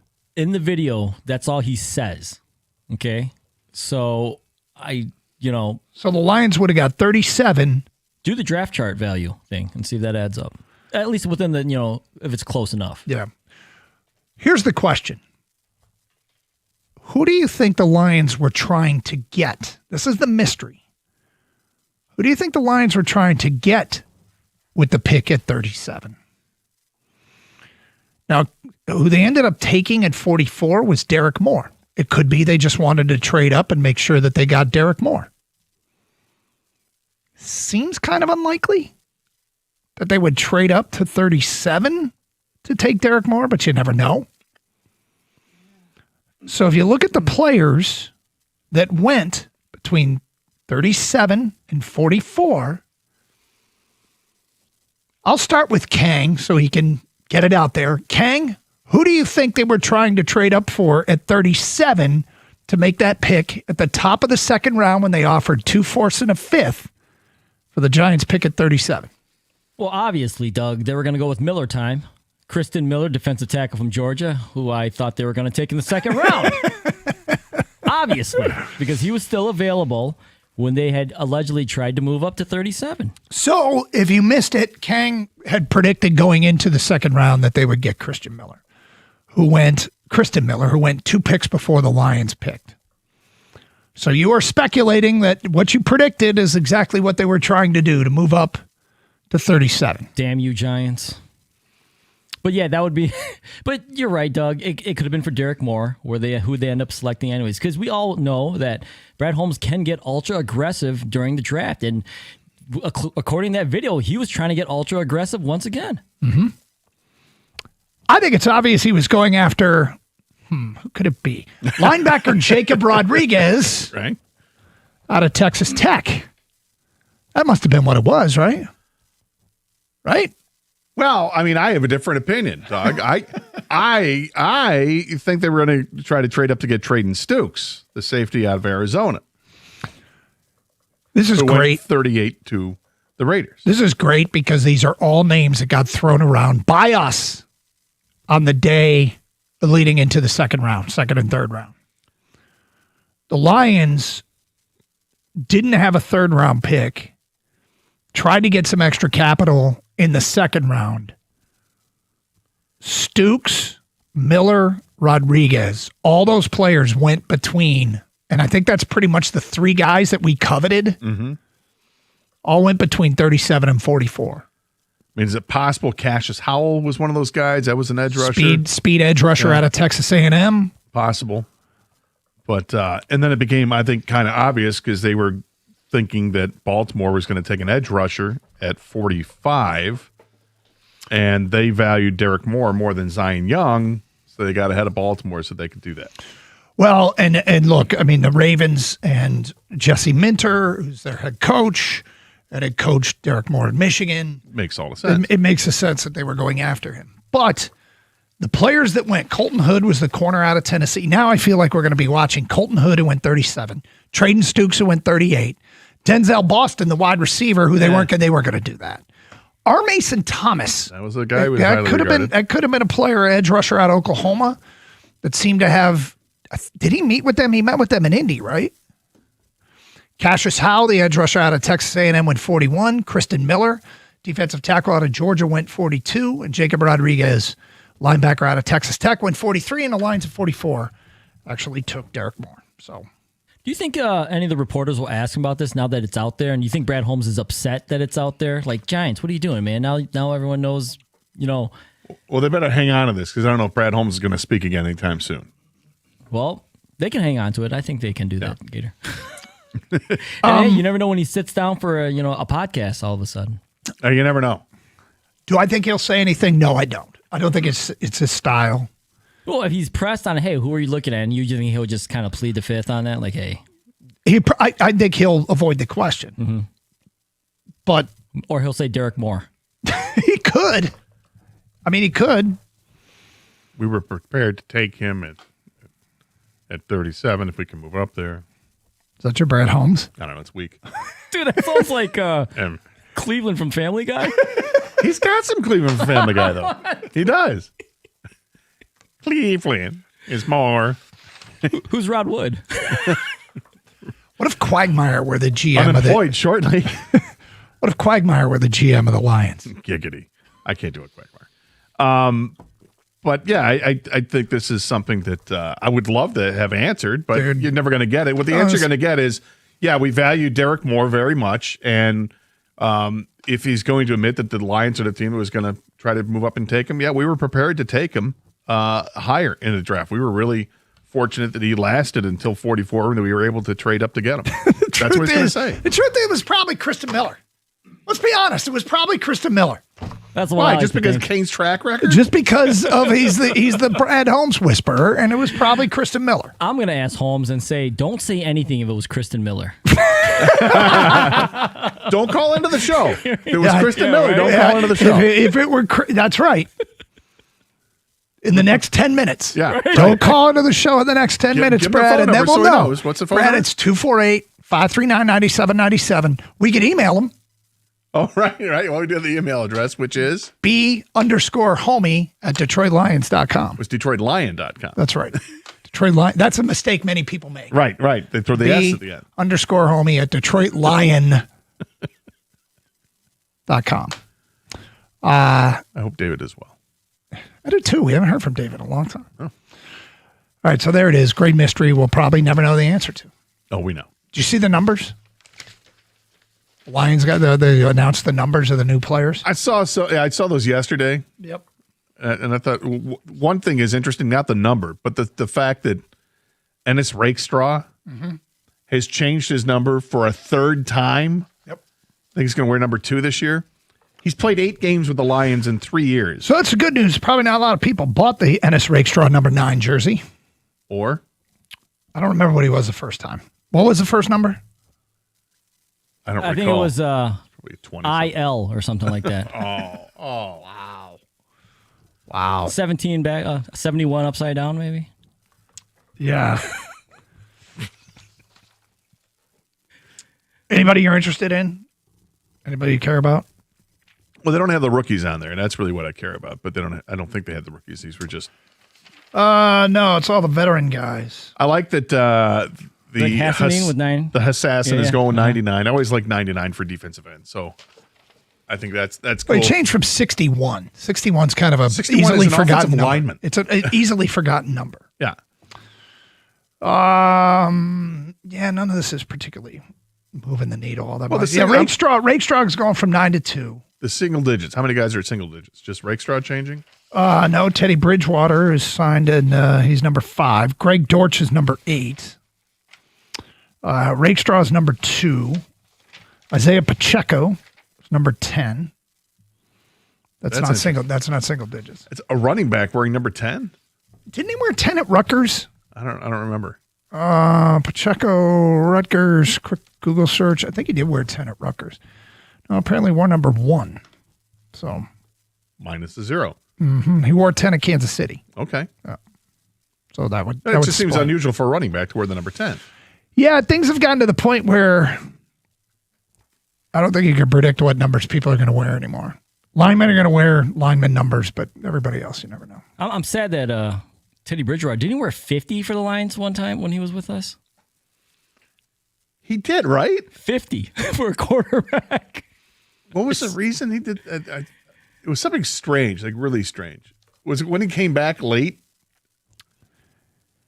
Teddy Bridgewater wore the number 50 for the Lions during the 2023 preseason, an unconventional choice for a quarterback by available jersey numbers and a nod to Detroit-based media. He wore it because he preferred number 5. It was taken. It was a temporary choice allowed by relaxed rules during the preseason. So he's rolling around in 5-0. Oh, in the game at quarterback, number 50. What? I'm sorry. What? Seriously? 50? He wore 50. Teddy Bridgewater. It's Carson Anderson, 97-1.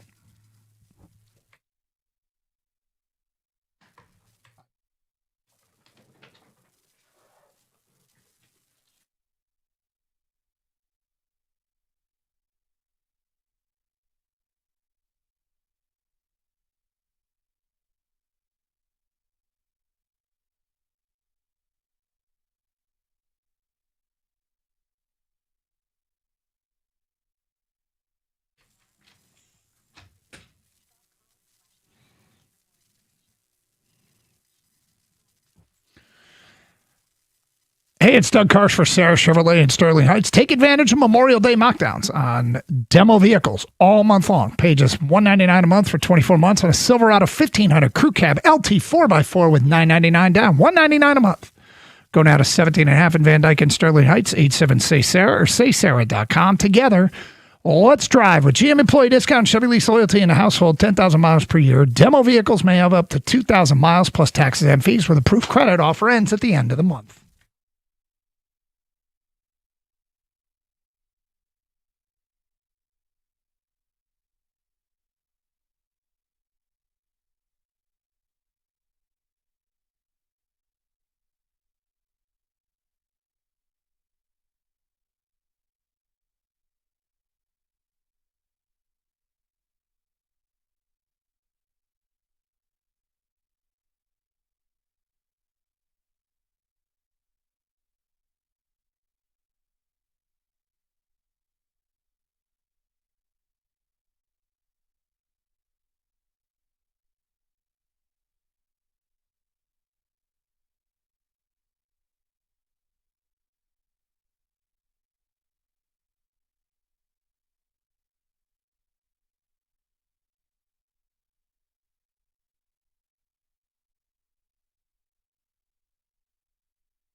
Great post here on Twitch regarding the Lions numbers.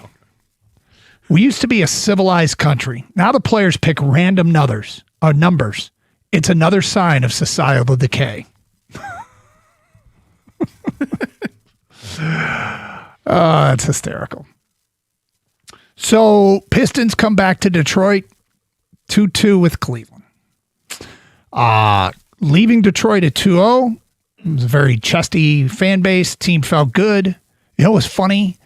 Last night, I think Donovan Mitchell said after the game, how much confidence do you guys have now, given you came home at 2-0 or down 0-2? And he said, well, I always had confidence we're going to win this series. And it was just the same thing the Pistons said when they got down 3-1 and came back and won the series. We were always confident that we were going to win it. It's the way players are wired. It's the way teams are wired. I think I'm more mad about game 3 than I am game 2, even though game 2, I'm more mad about game 3 than I am game 4. Good God. Game 3 was a missed opportunity. Yep. Game 4, they did not deserve to win. They also probably got one of the least favorable whistles a team can have, given the style of game these teams play.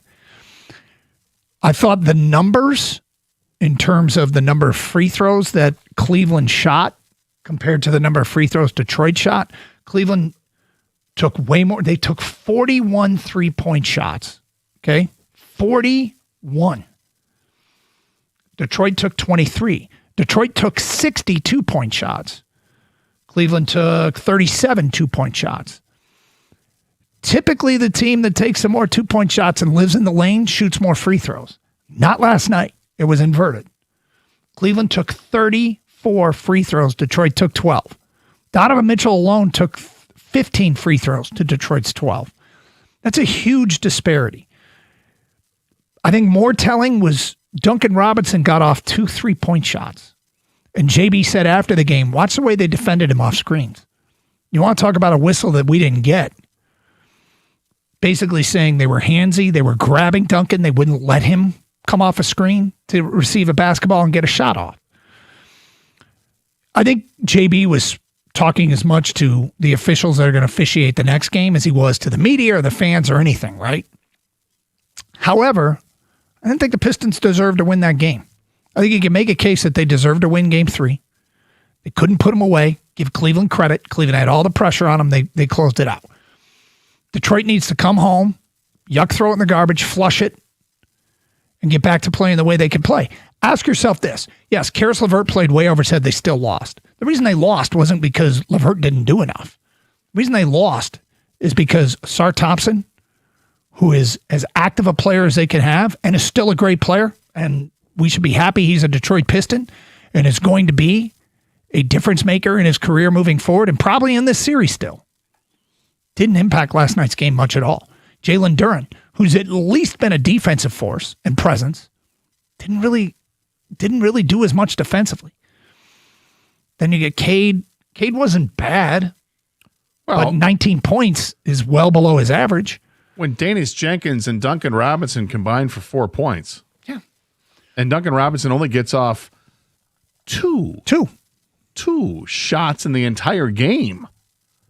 Well, something's awry here, right? Yep. It was a out of characteristic game for a whole bunch of Pistons.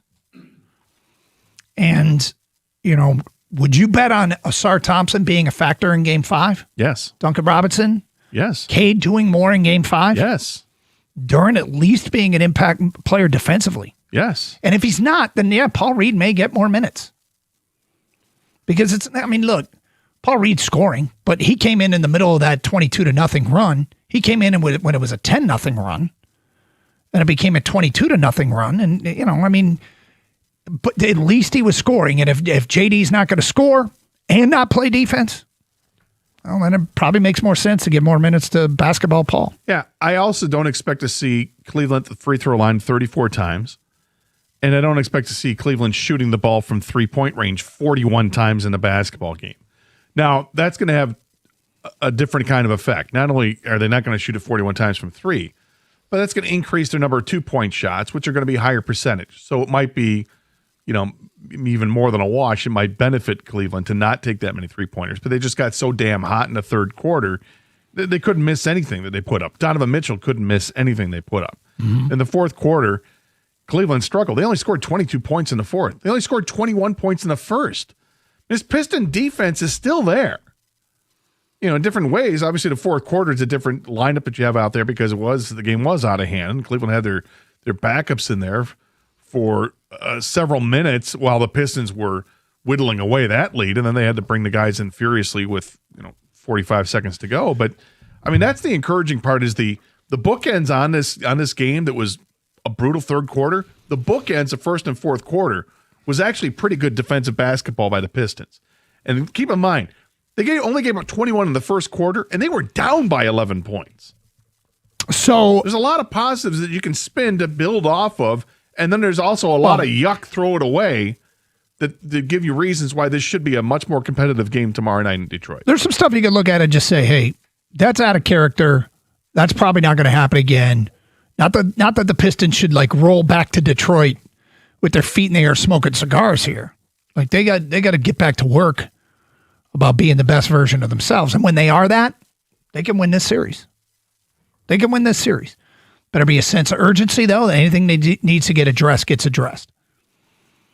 And then there's a lot of down-the-road topics that are kind of coming to the fore here in this regular season or this postseason, which we'll get to when time's appropriate. Right here, right now, get back to being the best version of yourselves. Close out the Cavs here. Cavs have not won a game on the road in 2 series. And Detroit's been really, really good at home. So, got to go win this game tomorrow night at LCA. I think they got to make things more difficult for James Harden, Evan Mobley, which they can do because we know the defensive, structure they run over there during the season. The Pistons were always a good defensive team. Playoffs, good defensive team. They make things hard for James Harden. He starts turning the ball over. Things get energized for the team. They pass the ball on offense. They share the ball. That's how you get everyone involved in more energy total. Because I think when they lack energy, and that's a big problem with Jalen Duren right now, I feel like he's playing with little to no energy. It affects everybody. And then the turnovers start piling up. They start hanging their heads because they are a young team and still learning on the run here. But I think it all starts with defensive energy and purpose. And Asar Thompson, if he stays out of foul trouble and he can be a pest, right? Mm-hmm. At least make things more difficult for Mitchell. He's going to get his eventually, but you got to make it harder. Make it harder than it was. Yeah, he seemed like he was just having fun out there. Dude. He was just having a great time. And that's the embarrassing part. When in an NBA game, one professional is just throwing anything up there because he knows it doesn't matter whether it goes in or not. They're going to win the game. They're not taking you seriously. They're clowning on you. Donovan Mitchell was clowning on the Pistons, and I hope that stings. I hope it brings out the best in them. 248-539-9797. Piston fans, what bothered you most last night? And what do you do about it in Game 5? What do you need to see more of in Game 5? It's Carson Anderson, 97.1.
Doug Harsh, Scott Anderson, 97.1. Bunch of feedback to get to. Just to, how you hope that Duren isn't the same player in Game 5 as he was in Game 4. Sarr isn't the same player in Game 5 as he was in Game 4. One guy I hope he's exactly the same as he was last time out is Jack Flaherty tonight for the Detroit Tigers. Need some more good Jack Flaherty. Without question. And, he's been thrust into this start because of the Valdez situation. Okay, well, Jack pitched really well his last outing. Mm-hmm. Didn't get the results you want. There was an error made. But as far as pitching is concerned, what do you have, 10 strikeouts in the 5 innings of work? And I think it was just 2 earned runs or 1 earned run, whatever it was. He pitched really well. Build off of that. Be consistently good. He doesn't have to be great. He just needs to be consistently good and feel a lot better about him. I don't expect him to show that form that he had a couple years ago at the Tigers where he was so good.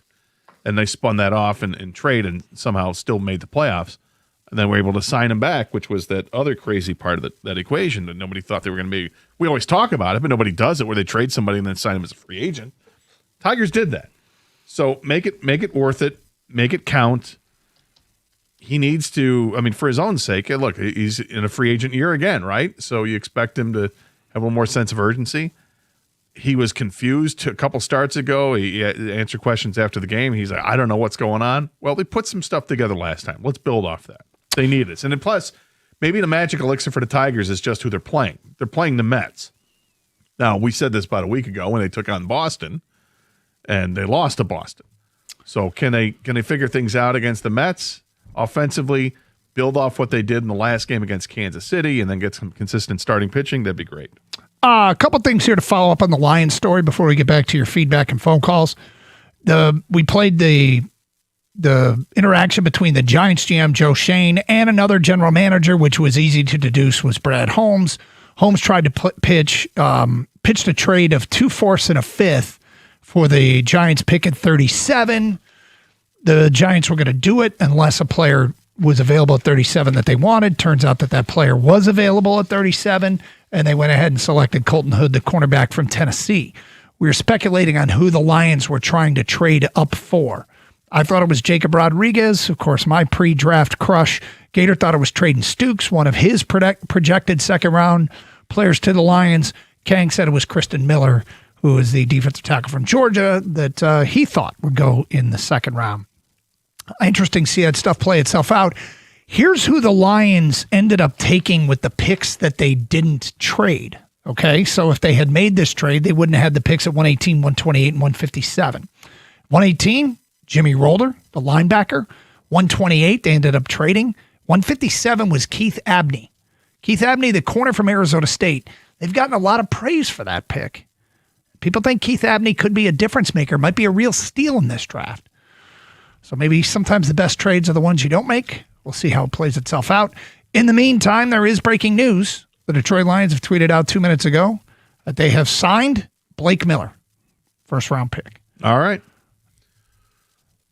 So have they signed all of them, or are they still waiting for a couple guys? Blake Miller has signed. Derek Moore has signed. Jimmy Roller has signed. Keith Abney has signed. Kendrick Law has signed. Skylar Gill-Howard has signed. Tyree West has signed. So you're saying that everybody has signed? That's what it looks like. Yeah. All right, that's great news. Yep. That's taken care of. You have to understand something. I will always reference these and instinctively think, whew, they signed their guys.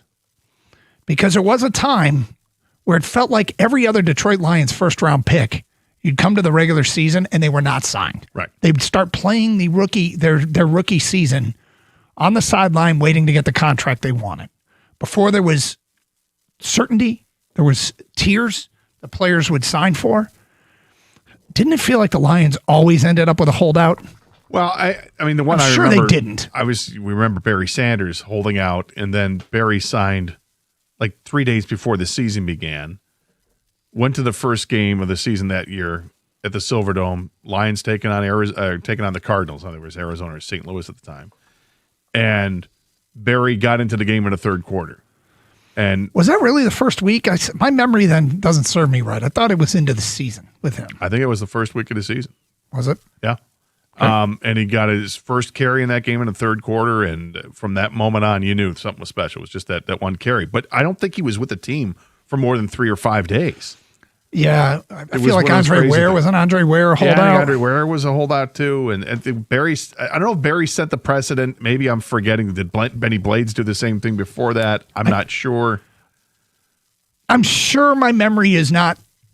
Did Chuck Long do that when he was I feel like drafted? Chuck Long did it. I feel like Reggie Rogers did it. I feel like everybody Billy did. Sims do it. I don't know. I mean, Billy was playing by week 1. I mean, he had that phenomenal first game of the season against the Rams. Yeah. But yeah, it felt like Barry's like the first one I remember. So it was after Barry, it felt like almost everybody. I mean, if we go back and look, it might have only been Barry. Right. Here we go. Rite of passage. Another first round pick, not signing.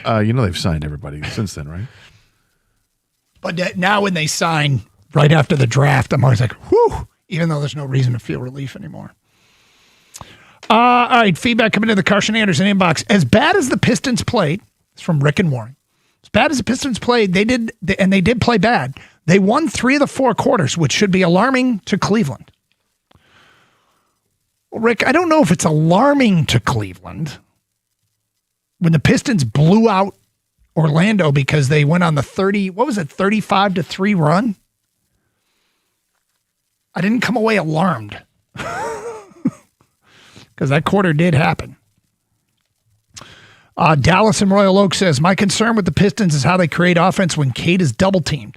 Game 3 and 4, when Cleveland needed to get a stop or a turnover, they would double-team Cade, and it would lead to a turnover. What are they going to do to solve this? So Dallas, the same thing happened in the Orlando series, and the Pistons improved their spacing between games and were able to, keep Cade out of the double teams. Did a good job avoiding the double teams. B, when they came, they moved the basketball quicker and got a lot of open shots. I think the issue is not just spacing, Doug. It's angles. So, like, a lot of times, like the texter said, they'll double team Cade, right? Mm-hmm. Especially on a pick and roll, like Duren, for example. Duren, for some reason, we talked about earlier in the show, them not being in sync. He'll cut one way, and Cade will kind of throw the ball the other way or a different direction, and it got picked off. Like Harden did it in last night's game. I don't know what's going on, but they got to get in a better angle for Cade to see. And so, because a lot of times he's trying to go over the doubles, and they're getting tipped or picked off, and that's where a lot of these turnovers are going. Or he's trying to skip past it across court, where, I mean, God knows where that ball is going at that point, you know? He threw one last night that a lot of times when you turn it over, the person that gets the turnover has to jump or reach or knock. He threw one where a Cav was like standing there and just caught it. I think that's the one I was talking about where Duren kind of went, I think, straight instead of angled. So I think it's spacing and angling. Hopefully they're going to the film room and looking this over and say, hey, you got to get to this spot if Cade gets doubled, or recognize this, you know? Right. These are adjustments that are made during a playoff series. You have to adjust to what the defense is giving you. And so this is game 5 coming up. Hopefully they adjust. Yeah, and it's everybody involved, too. There was a play that Cade was throwing it to Ron Holland. And it looked like Ron Holland wasn't expecting the pass either. He was jogging when he should have been running and cutting because Cade led him. And it would have been a nice layup for him, perhaps a dunk, but it went off his hand and out of bounds. I cannot be convinced that Jalen Duren isn't hurt. He hasn't once shown me that he is moving the same as he did during the regular season. He's definitely holding the team down. I wonder the same thing. I've seen nothing that would make me think that, other than it's just so starkly different from what we saw in the regular season. Russ in Clinton Township. Jalen Duren needs to be investigated for low performance enhancing drugs. Oh boy. People are reaching, man. They can't believe what their eyes are showing them from what we saw in like 80 games during the regular season. Yeah. Like, cannot be the same guy. He just doesn't move the same. He doesn't look the same. So people are reaching for whatever they can find. Exactly, whether it makes sense or not. But my worry is, Doug, has he just been exposed by teams because come playoff time, there's a centered focus on what you do good, and we take that away. Have teams found out that, hey, if we do this to Jalen, if we cut him off here, if we make him dribble here, you know what I mean? Like, he's just not going to be the same guy? It's possible. Again, not being a coach that is sitting in on game plan meetings with the Orlando Magic and the Cleveland Cavaliers, it's hard to know for sure.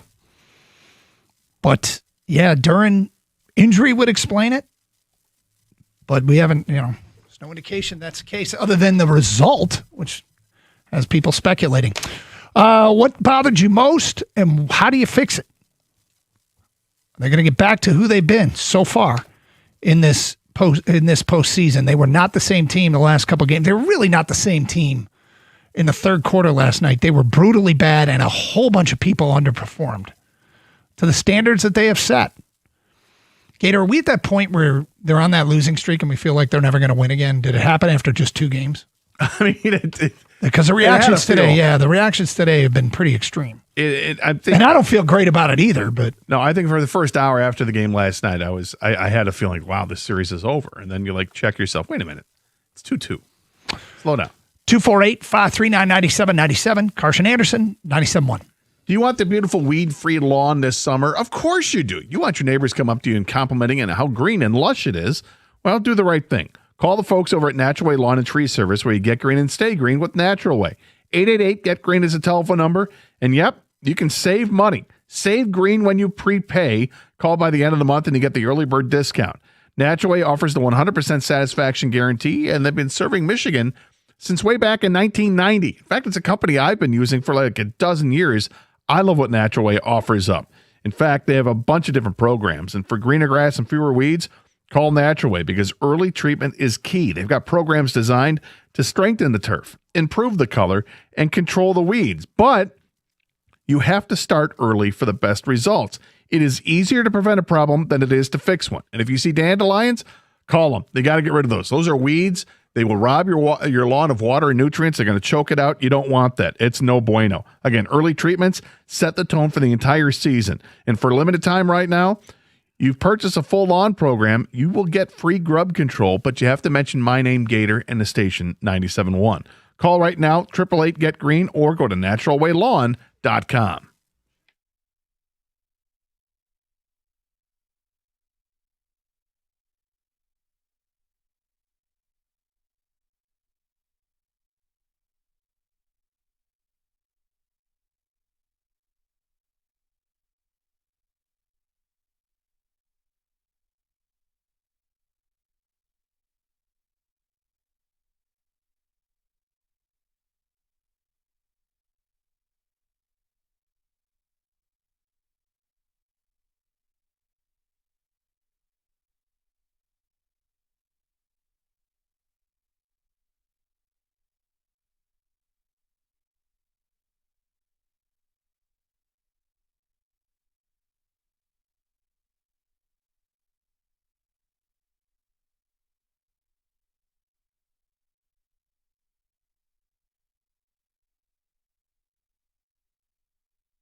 Doug Harsh, Scott Anderson, 97.1. All right, people sounding off today, and understandably so. It's been it was a frustrating game last night. There aren't too many games, Gator, where I'm just like, I don't want to watch this, especially in postseason basketball. Like, did you flip? No, I was strongly considering it though, but I'm like, there's nothing else on. It's not like the Tigers are playing. I'm the guy who would flip, and I didn't. I treated that game. The truth is, I treated that game like it was a home game. What do you mean? I changed my clothes and wore a sweater. Oh, you wore the Nautica? Wore a sweater, yeah. Are you you're going tomorrow, right? Yes. You wearing the Nautica? Yes. Okay. When did you put the sweater on, Gator? Before the game or at halftime during the third Before quarter? the game. Okay. But in fairness, I also had sweatpants on, which is not my typical attire. Well, so it's just I threw this. I had a T-shirt underneath. Nautica's got to be in the house. I mean, yeah. God, I love the commitment. I appreciate that, Gator. Yeah, and then I watched the game without turning channels during the game, and I don't know if I didn't change it much during. I at halftime I took the garbage out, left the game on, let the That's channel funny, because the on. third quarter the Pistons brought the garbage in. Yeah, exactly. they were the garbage in the third quarter. I tried to do my part, and then I also didn't enjoy a beverage until after the game. You try to do everything the I same, tried to do what I right? did. Yeah, exactly. All right. Maybe it only works when you're in the house. I think it's just an in-house thing. Okay. So I'll be there tomorrow. Relax, people. Yeah. Let's go to Rocco. Jeans, not sweatpants. Rocco and Novi. What's up, Rocco? Hey, how you doing? All right, man. Hey, look, I could probably sum it up here why the Pistons are so awful to watch. It's because they are the first and only one seed who, on the scouting report, their biggest weakness is the basic mechanics of basketball. How is Cade Cunningham an MVP candidate, and he's prone to dribbling it off his foot? I mean, it's once, twice, three times a game with this guy. He should not be a point guard. It was said yesterday in yesterday's show. He's a shooting guard. He should not be doing the point. Well, he averaged a career high 9.9 assists per game this year, and he dropped his turnovers this year compared to last year from 4.4 down to 3.7. That being said, in the playoffs this season, Cade has turned the ball over way too much. It's almost twice as many turnovers as what he had in the regular season. Because he's not comfortable. He's not. Well, for this team, Rocco, for this team, would you rather have somebody else run the point with this roster, or is this what they're going to get with this roster? I mean, Dennis Jenkins gets the ball, and it's like he thinks we're trying to time his 40-yard dash. He's a bowl in a China shop. He can be. I mean, he goes straight to baseline and reckless abandon and throws the ball nowhere. I think we need to go back to our bread and butter, which is passing the basketball. That's the ultimate point. When you get better move. Yeah, ball movement, and if you heard JB Bickerstaff, the soundbite we played for you around 12:35, he mentioned that exact thing. Got to move the ball better. I mean, Cade is what Cade is. He's a high usage player. Many of the best players in the NBA, high usage players, are amongst the league leaders in turnovers.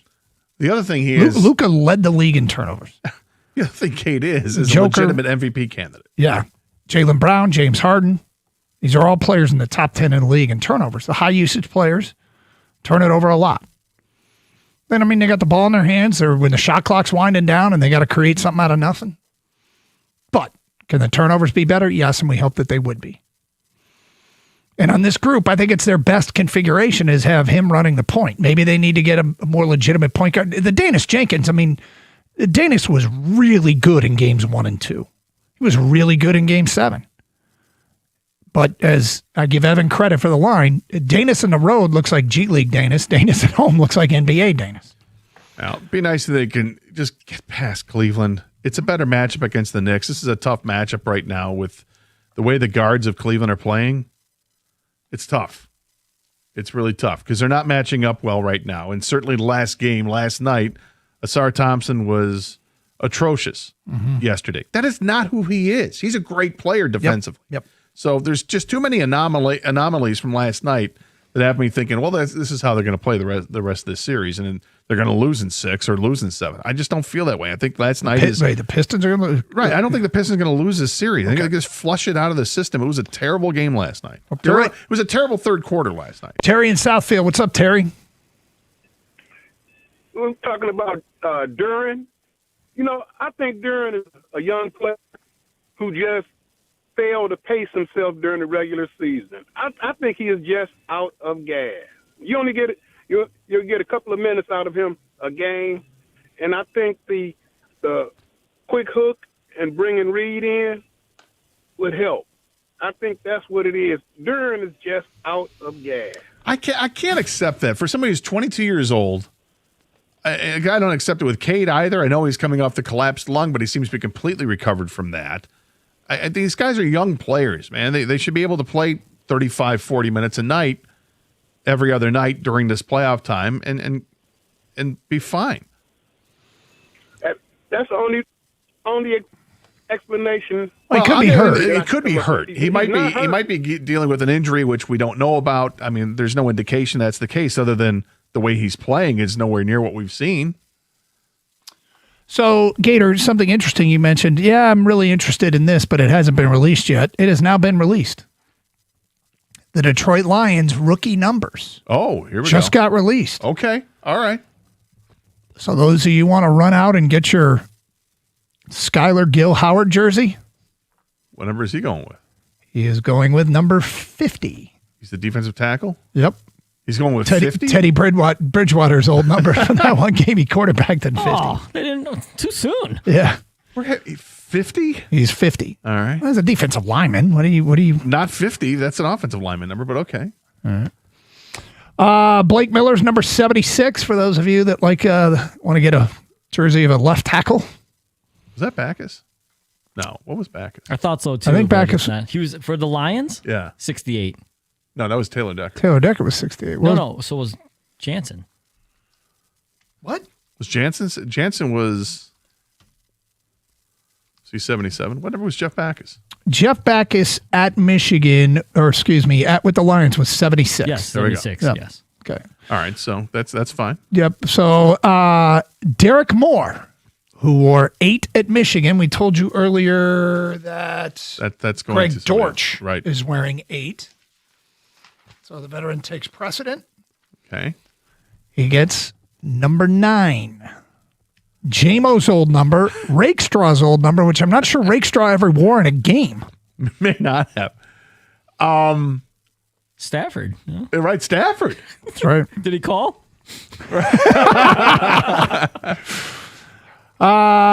Keith Abney, corner out of Arizona State that everybody's fired up about, 5th round pick. He will wear number 28. Okay.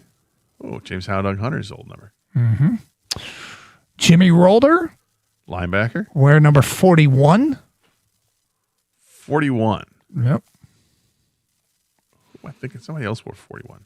I'm sure there was. Yes. Right, but I guess Rodriguez has always worn 44. Is that correct? I think so. Okay. Who else do we got here? Tyree West, the 7th round defensive lineman, wear number 52. Another guy in the 50s. The edge rusher, Kendrick Law, the wide receiver from Kentucky, will wear number 88. Oh, 88. Yeah. Is that's Scotty Anderson. Mike Williams, too, I believe. Yeah. I think you're right. Now, Kang, this is a guy you pointed out immediately after the draft. The linebacker out of... Who's the linebacker they got out of the... Montana? No. The Eric Hunter. His number is undrafted free agent, has not been released yet. The linebacker out of Morgan State. So he's waiting to see if Rakestraw is really going to commit to the number. Yeah, Rakestraw is 3 numbers in 3 years. Probably not a lot of jerseys, though, being wasted in terms of... Don't you have to buy out the jersey? If you change your number, you have to pay for all the jerseys that didn't sell. Yeah, they actually gave Rakestraw money back. Yeah, it might be. What do I know? That's Rico Beard, who's in studio. What's up, man? Gentlemen, what's going on? Well, you know. A lot of venting today. You're about to know. Yeah. Yep. Yeah. Really? Did Yeah. something happen that I should know about? Well, what do you guys got planned coming up next? We'll talk a lot of Pistons and what happened and what was said afterwards, and just kind of talk people off the ledge. This is going to be a 7-game. I said they win last night. It's over on Wednesday. They didn't. It's going to be over on Buckle up. Game 7. Have a great show. Stay safe, everyone, and treat each other with respect. Carson Anderson, 97.1.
Brought to you by Moran Buick GMC. The Lions announced they've signed all of their 7 draft picks to contracts in addition to 9 undrafted free agents. They've released the numbers for all their draftees as well. First round selection Blake Miller will sport number 76. Edge rusher Derek Moore takes number 2. Of course, he's their second round selection. Tigers back on the field after a Monday off day against the Mets. New York calling up their number 2 prospect A.J. Ewing today is a speedy center fielder that stole 70 bases at 3 different levels last season. This year at AAA, he has an 827 OPS. New York has played a tad bit better in their last 10, playing about 500 ball. Freddie Peralta will start for them today, countered by Jack Flaherty, who had 1 walk and 10 strikeouts in his last outing against the Red Sox. First pitch at 7:10 right here on 97.1. The Pistons have a travel day before Game 5 tomorrow. There's only one other NBA game tonight. It features a tied series between the Spurs and Timberwolves.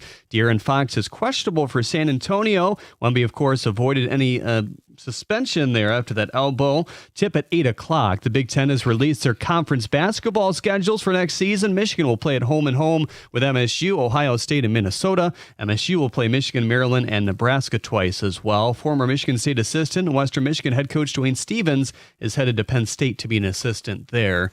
At the Corwell Health Sports Desk, I'm Jeremy Otto. For more, go to 97.1 The Ticket or Odyssey.com.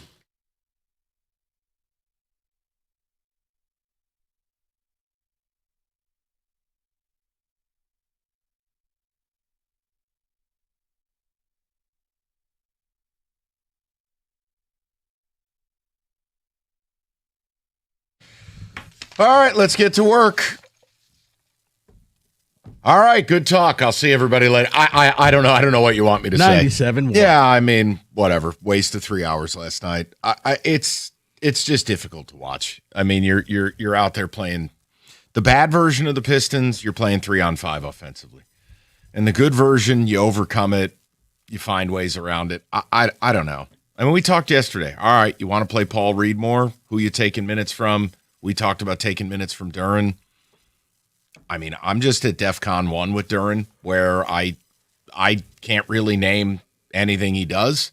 This is, again, and the problem, Rico, you're going to get into I told you so crap, and I really don't want to do it. But, like, when everybody was busy massaging their gherkin about the regular season, and I'm like, well, you're dopes. The regular season is fake. This is the NBA. Playoffs are totally different. Now this guy's out here. He looks like Yinka Dare. Wow. So I really don't know what to do other than, okay, you played 26 minutes last night. I guess we move you to 20. You want Paul Reed from 14 minutes to 20? That's fine. I don't know what else to say. It's 11 games, and in 10 of them, he's been dog water. So, we could start there. Yeah, we can. Because the Duren conversation is the beginning, middle, and end. The best version of this team features Jalen Duren being a guy you want to pay money to play basketball. Right now, that report that's out there, them extending him at $217 million potentially, you can enjoy that. Mike, I'm wondering if we are watching the evolution of he's going to get his own playoff reputation. I mean, we talk about James Harden in Game 7s, the Paul Georges, the Chris Pauls of the world, the DeAndre Aidens, the people who just can't close in the playoffs. And I'm wondering, are we about to introduce a new player into this club to be coached by Doc Rivers? But it's tough because, again, while he is 22, he's also in his fourth year in the league. I didn't make the CBA. They have a decision to make. I can't change it. I'm not paying for this. No. I'm just not doing it. And again, whatever you do in the regular season, it doesn't matter. Like, everyone now is trying. Everyone will guard. Everyone will have a specific game plan over the course of a 2-week period. There is no getaway day. There is no load management. It's just different. Right. And you're seeing a guy who has no confidence. Around the rim, he's a total disaster. He had another one of those along came Polly jumpers last night, and he's not rebounding. Look, here's a stat, right? If you take the last 2 games, 56 minutes played for Jalen Duren. A grand total of 6 rebounds. I mean, if Jalen Duren were out here blocking shots, rebounding, screening, and his offense was lagging, we could find real value there. Mm-hmm. Rico, he's not rebounding the ball. He's just lost. And it's more than just Cade dotting him off the ding-a-ling on a dive down to the cup. He's awful. And Paul Reed comes in the game as Energizer Bunny. Okay, fine.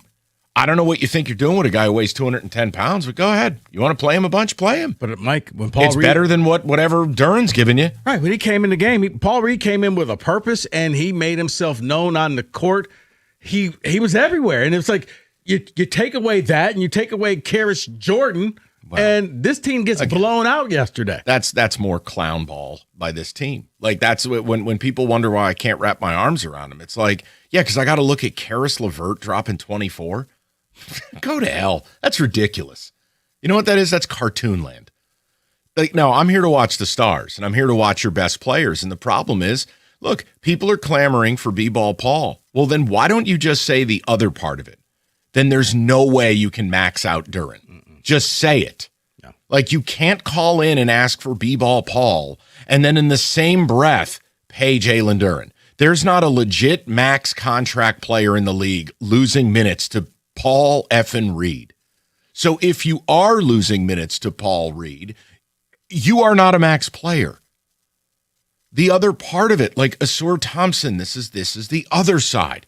I mean, he played his way to the bench, and this is where I think Bickerstaff is being a hypocrite. Because Bickerstaff is benching Asur for poor play, but then he's out here worshiping Duren and continuing to go back to him. No. Yeah. You can't do it right now. Well, I think we found the answer to your question. You said, who finds somebody who loves somebody like the Cleveland coach and James Harden? Believe in someone half as much as Atkinson believes in the beard. We figured that out. Yeah. It's JB and Duren. It does make you wonder if there's something else going on. It does. It makes you wonder if they're already at the 1 yard line for an extension and they can't body bag the player because they know in a week or two they're going to have to announce to the world a ridiculous extension.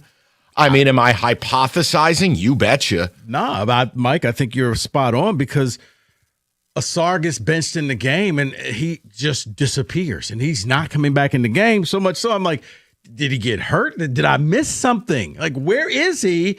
And his play was awful and he didn't deserve to be in the game.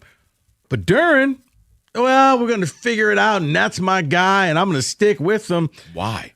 What you just said actually makes a ton of sense. I wish I'd have thought about it first. It's a brilliant idea. Well, good. I'm glad I hit my apex 7 minutes into the show. Thank you. It's maybe that's why that they know this is close and we're going to have to re-sign him and you can't bench him and then turn around and say, yeah, but we're going to forget about this series, especially if they don't win this series. Right. That's going to be a tough pill to swallow. And again, I'm not going to alter my perspective on the series until or unless Cleveland comes here and wins a game. They're winless on the road in the playoffs. And I do think they have a softness to them. I'm not saying it's impossible. We talked at the start of the series. I didn't have a big opinion. I mean, I thought the Pistons would be okay based on the home court, but it's 2-2. But game 5, whoever wins it wins the series. If Cleveland comes up here and wins, you're not coming back here for a game 7.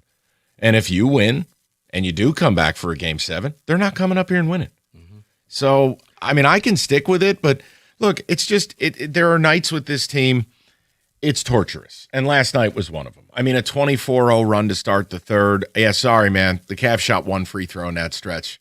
You want to blame the officials for your team being ass? Go for it. But you got basically 100 rotational minutes of nothing from Dennis Jenkins, Duncan Robinson, Asur Thompson, Jalen Duren. Just be better. Yeah. And you didn't say anything when you shot a zillion free throws in game 1. I don't want to hear it now. I understand why JB did what he did. It's politicking. Just like I understood what Spider did. But I don't want to hear it from you. Like, I was so disappointed in Cookies this morning. Are you seriously going to blame the officials for that last night? Really? Well, he doesn't blame the officials often, so it should mean more. No, it doesn't. The thing that I found ironic is when Spider Mitchell came out and said, well, maybe I need to flop, and it was all hee-hees and ha-has. Oh, look at what Cleveland has to do. Ha-ha, Cleveland can't do anything. And now, well, yeah, the referees screwed us. The referees didn't go out there and score 22 straight points. 24 if you add the last 12 seconds of the first half. The referees didn't do that. The referees didn't pout because Cade didn't get he got the 8-second call and he just pouted for the rest of the game. Like that moment took him out and I don't know what happened to him, but he really wanted that call and he just kind of sulked. Like this team, the stars didn't show up. I don't even blame Tobias Harris because I didn't think he was going to keep scoring 20 points a game. But he went out there, he scored in the first half. Yeah, and then went 0 for 8 in the second half. You know, the refs didn't do that. He went 0 for 8. Right. Look, I'm not mad. I'm just disappointed. I mean, was it a possibility to go to Cleveland and lose both? Sure. Cleveland's undefeated at home, but they're also winless on the road. So the Duren conversation is far more interesting, and I'm not going to do to you guys what other shows do. We're not going to bring up the contract. No, we are bringing up the contract because we're adults, and there's a couple $100 million on the line. And I'm sorry, but he doesn't deserve it. And I want JB Bickerstaff to have the same energy and same accountability for Jalen Duren that he has for Asur Thompson. If one player is bad enough to play their way out of the lineup, then why isn't this? Because I have bad news for you. Outside of Karis LeVert's memorial game last night, you don't have any other wings who can do what Asur does. You do have Beef Stew and Paul Reed. So I just, enough. Stop with Jalen Duren. He's not worth playing right now the way he's playing north of 20 minutes. He's not. I'm not telling you to put him on ice. I'm not telling you to jettison him like Napoleon Bonaparte. I'm just saying no more. And this idea that they claw their way back or they get close and then, like in game 3, Duren's closing the game out. Why? He's just not here right now. No. So you can figure it out and they can do whatever they want to do. I'll continue to say it. This is where you earn your money. The regular season is sizzle. This is the stake. And if this is the tape you're putting out there in a contract year, how on earth would I pay you $200 million and you're useless? Rico, he's not out there protecting the rim. No. He's not rebounding. No. Okay, so what is he giving me? And you're getting outplayed by the third string center on the team. That's a tough pill to swallow. So once again, why am I allowed to pay you $200 million? I could try to just boost his minutes and pay him a fraction of what I'm going to pay you. The whole point is there's no max big that I would take minutes away from in a playoff series for a third string fringe NBA player like Paul Reed. No, you can laugh as much as you want about Cat, but he plays. No, I mean it's no. But I'm saying, but you can say, "Oh, he's soft." Yeah, but you ain't taking right. But you're not taking his minutes away so you can play Pete Zapala. It's an absurd notion, and whether it's hosts or whether it's callers or whether it's media, just say it. Just say it. If you're doing the Paul Reed thing, do the we can't pay Duren thing. They're related. The only reason you're clamoring for this guy is he is grossly outplaying Duren. Mm-hmm.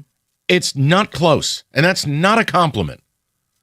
So, look, I'm not going to freak out about the series, but the Duren thing, I think JB is being hypocritical. Very. You're going to sit there and put Asur on ice, but you won't do it to Duren? So what do you got? Some kind of Joe Smith secret contract already signed? Kenny, you'll have to Google that one. I know Joe Smith was before your time, but I don't understand the protected class. There's one guy on this team that I don't care how poorly he plays. I'm playing him. We're riding him. He's our superstar. It's Cade Cunningham. Yeah. Cade has earned that. Right. But other than that, you're sitting there when a novice, non-basketball person sits there and says, well, why doesn't this guy play more? And you're talking about B-ball Paul. It's like, that's a great question. Because he came out there and was instant energy. They were scoring. Kind of felt like, you know what? Are the Pistons going to pull this thing off? And then, the Cavs shut the door. They brought their first team back in the game. But, all of a sudden, it's like, yeah, I don't understand. That's the other problem is, and I know we're up against it, but, JB has a hard and fast rule that if they're ahead, they'll play Stewart. If they're behind, they'll play Paul Reed. What are we talking about? Just play who's producing. Yeah. You can't keep doing this with Duren, and you're sending a terrible message that there's accountability for Asur, but not for Duren. So you guys can bring up whatever you like. 248-539-9797. We'll talk Pistons. We'll go through all of it. 97.1. All right, quick question. What if your Wi-Fi could actually keep up with your life? We're talking about Wi-Fi that's smart enough to fix itself when something goes wrong.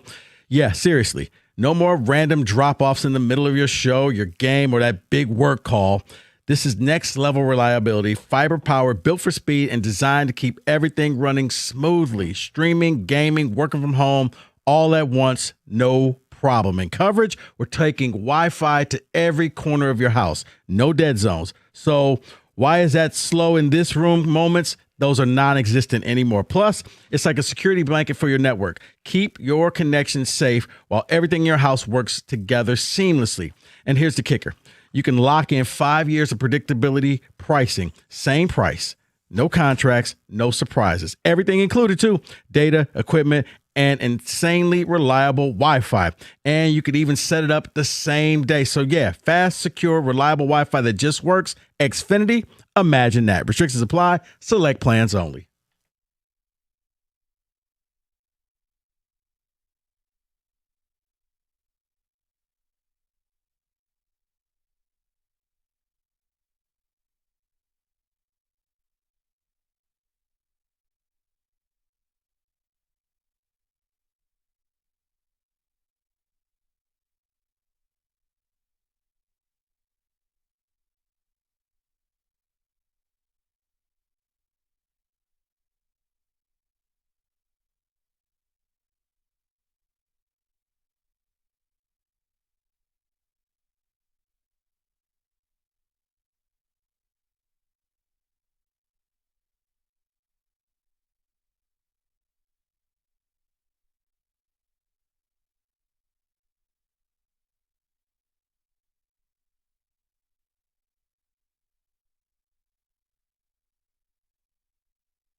David, your opinion, then the text. We'll get to the calls. We're just getting started. And again, for me, I'm not going to overreact to it. I can be disgusted. I mean, it was a waste of 3 hours of my life, but it doesn't materially change the series. Cleveland has to prove they can win a road playoff game. They're over, and that's a pretty good sample size. Okay, like they're 0-5 on the road. So we have 2 of the next 3 here. You're always going to get a better whistle at home. You don't have to cry about it. But the Duren thing is the one thing the geography hasn't changed. It's DEFCON 1. I just don't know a way around it. And I do think Bickerstaff, he's putting himself in a spot to be viewed as hypocritical. If you're willing to bench Asur Thompson, you have to be willing to bench Jalen Duren. Exactly. And not go back to him. Because he's played his way out. David, go ahead, brother. That's exactly what has to happen. This is bigger now than the conversation we had yesterday of how would you divvy up the minutes? B-ball, Paul, if you want him more, how would you split it? Right. At this point, Duren plays, he starts because you're not going to take him out the lineup. And then the minute he messes up, you treat him like Thompson. You sit next to me, and then I'm going to play whoever. And then until I see that they are doing some things that are hurting us, then I'll give you a try. But it is what it is at this point with Jalen Duren. Correct. You cannot sit here and just keep playing him just because he's Jalen Duren. This is no longer January. This is May. This is playoff basketball, and you have to make the tough decisions, period. I'm done with him personally. I wouldn't play him at all, Well, but now, that's too much. We do have to live in reality. Yeah, correct. All right, They're going to do that. I think you start him. I think you give him an ability to play his way in or out of the lineup. But JB has to have the same rules. And I know stars get treated differently, but I'm sorry. Jalen Duren's not a star. All right? He's an all-star in the same way that Kyle Korver was, or Jamal McGlure, or Mike Conley's Pity Award. Like, I don't want to hear it. He's an all-star like Zach McKinstry, okay? You can either choose to massage your gherkin or you can live in the real world. Those numbers are trumped up empty calories against garbage opponents. Now in the playoffs, you're seeing a guy who looks more like Eric Montross. I'm not interested. And I'll say this. I'll give a positive side to this unless they just go out there and do it anyway. The positive side is that we found out now before we paid him. No, David, honestly, I mean this when I say this. I think they've already paid him. I think so too. Yeah. And that's why that's my belief. I can't prove it. I'm not reporting news. Contract's already signed. I just feel like they're at the 1 yard line and there's no way you're going to ice the guy out. See, I think it's signed and they just haven't made the announcement. Well, they can't. That would be illegal. That would be Joe Smith. You know what I mean? But yes, I think this is done. And, there's going to be no controversy. Yeah. And you got to play him because you're right. You start him. I don't think you start Paul Reed because there's a difference between starting and coming off the bench. And some players are just better coming off the bench. And I think that's what B-ball Paul is. That's what makes him good because he provides that instant spark. You don't need it at the beginning of the game because that's what you got Cade and your other starters for. But I would say this, as far as Duren, it's a quick hook, man. I'm not going to sit here and let you work some things through, okay? Not doing that. This isn't Orlando. We're taking a step up in competition. So I'm going to tell you before the game, and if you don't get it done, don't look at me crying when all of a sudden you see Reed over at the bench, at the scores table, getting ready to come into the game. He's coming in for you. David texts. I had to turn it off last night. Pistons make me go insane. I vacuumed my ceiling, swept my grass, and watered my driveway. Oh my God. I just could not watch this team. Oh, dear. Jalen Duren has become unplayable. We're still thinking of extending him. That happens, then Trajan needs to be investigated or drug tested. No, it would just be typical Pistons cliche. That's what this organization is. And honestly, it may not even be Trajan's call. That's if true, if Cade walks in the office and drops his Brajal and says, I want JD back, what do you think's going to happen? That's like Luka last night saying, basically, I need Austin Reeves on the team. Well, then what else are you going to do here? The difference is Austin Reeves is going to be an unrestricted free agent. That's true. Correct. But I hear you. Go ahead. I watched that game last night. The defense looked good, even though they gave up 22 straight points. That is signed Kelvin Shepherd. Got it. Yeah, we were good except for the plays we weren't. That Shep quote is going to be all time after that Rams game. If you take away the 280-yarders, No, actually, they got at least 6 yards on half of their carries, Kelvin. So why don't we go to the Lane Kiffin School of walking back what we said? More on that later. Let's go to Tyrone, 97.1. Tyrone, how you doing? Hey, Mike. Hello. It's always good talking association with you. I do believe that Duren is getting too much blame because he's not developed. Neither is Ausar. They're not developed. They're not the player they're going to be. Heck, Cade ain't the player he's going to be. He just developed into what we would call a frontline superstar this year. They're not the team they're going to be. I think that while these people are making all these complaints, they're ahead of schedule, and I would bet that the GM thinks that too. He came out and said, "Hey, we haven't even won a playoff game at home yet. We're not even there yet, and people are talking about making it to the finals. Let's pump the brakes." So my guess is that they're probably going to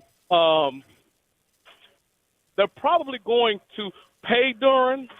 He might not get the contract that he wants, but they're going to have to pay him a substantial amount because of, just like when they draft a kid out of college, they're looking at what he could become and not what he is today. And their thought process is he's going to be better than B-Ball Paul. Well, that's fine, but I mean, Tyrone, look, let's be very honest about what we're talking about.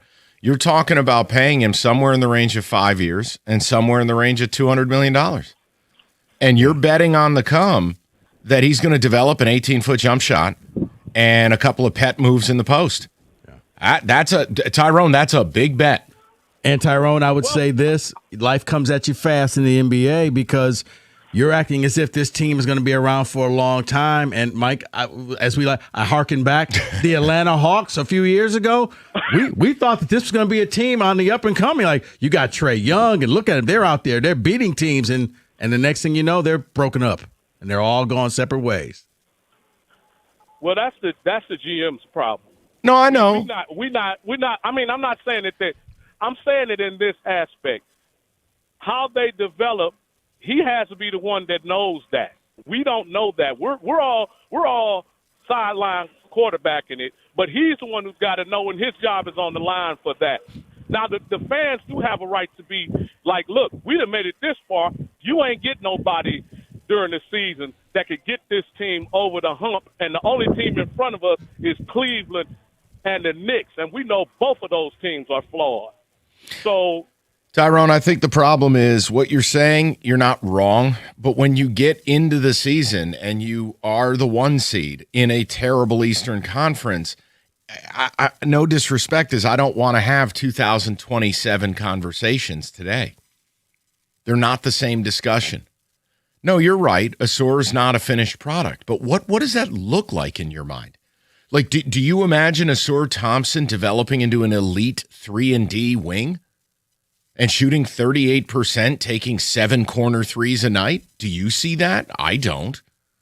And for Duren, we just established what you have to do to be a max big in this league.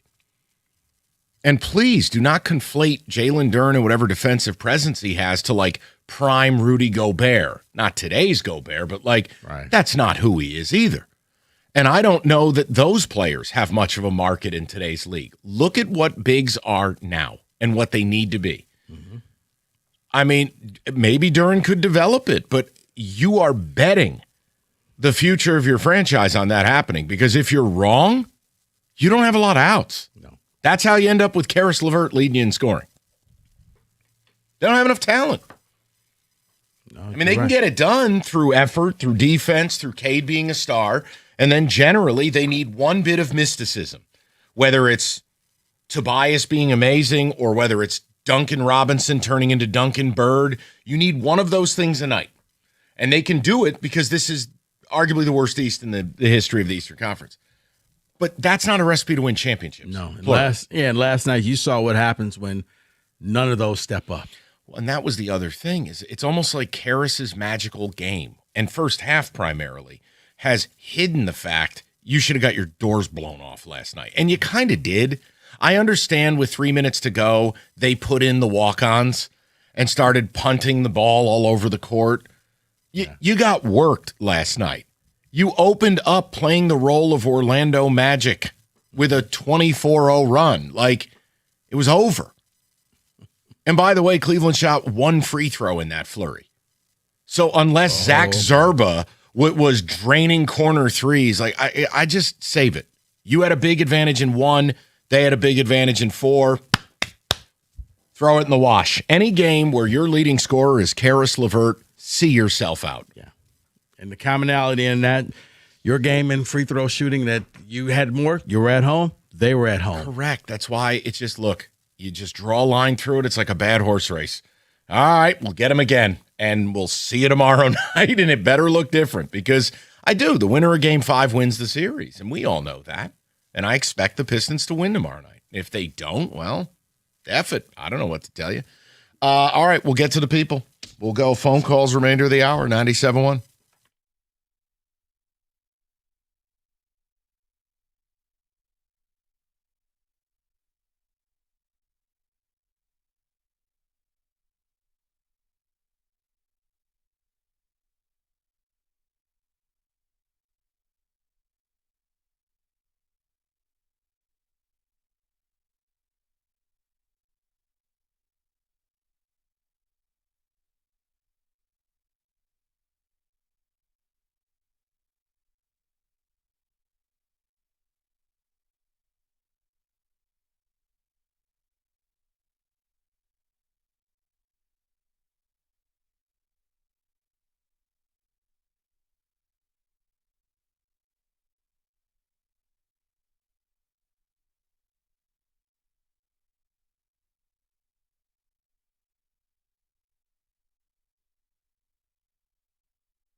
Jam-packed phone lines. People want to talk about it. We're here for it. And again, I'm not panicked, but I think it is DEFCON 1 with Duren. And you just – JB runs the risk of looking like a gigantic hypocrite.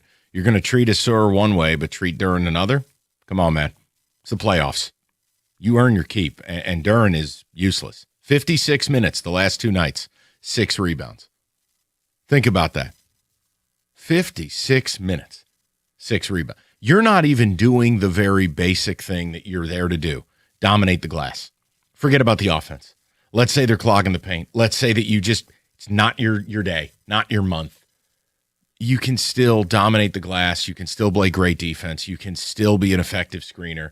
You can still move the basket. He's not doing anything. Right. So I don't know what the hell they're doing with that. Let's go to Charles, 97.1. Charles, how you doing? Oh, man, I'm doing great, man. How about you guys? Okay, Charles. What's on your mind, bud?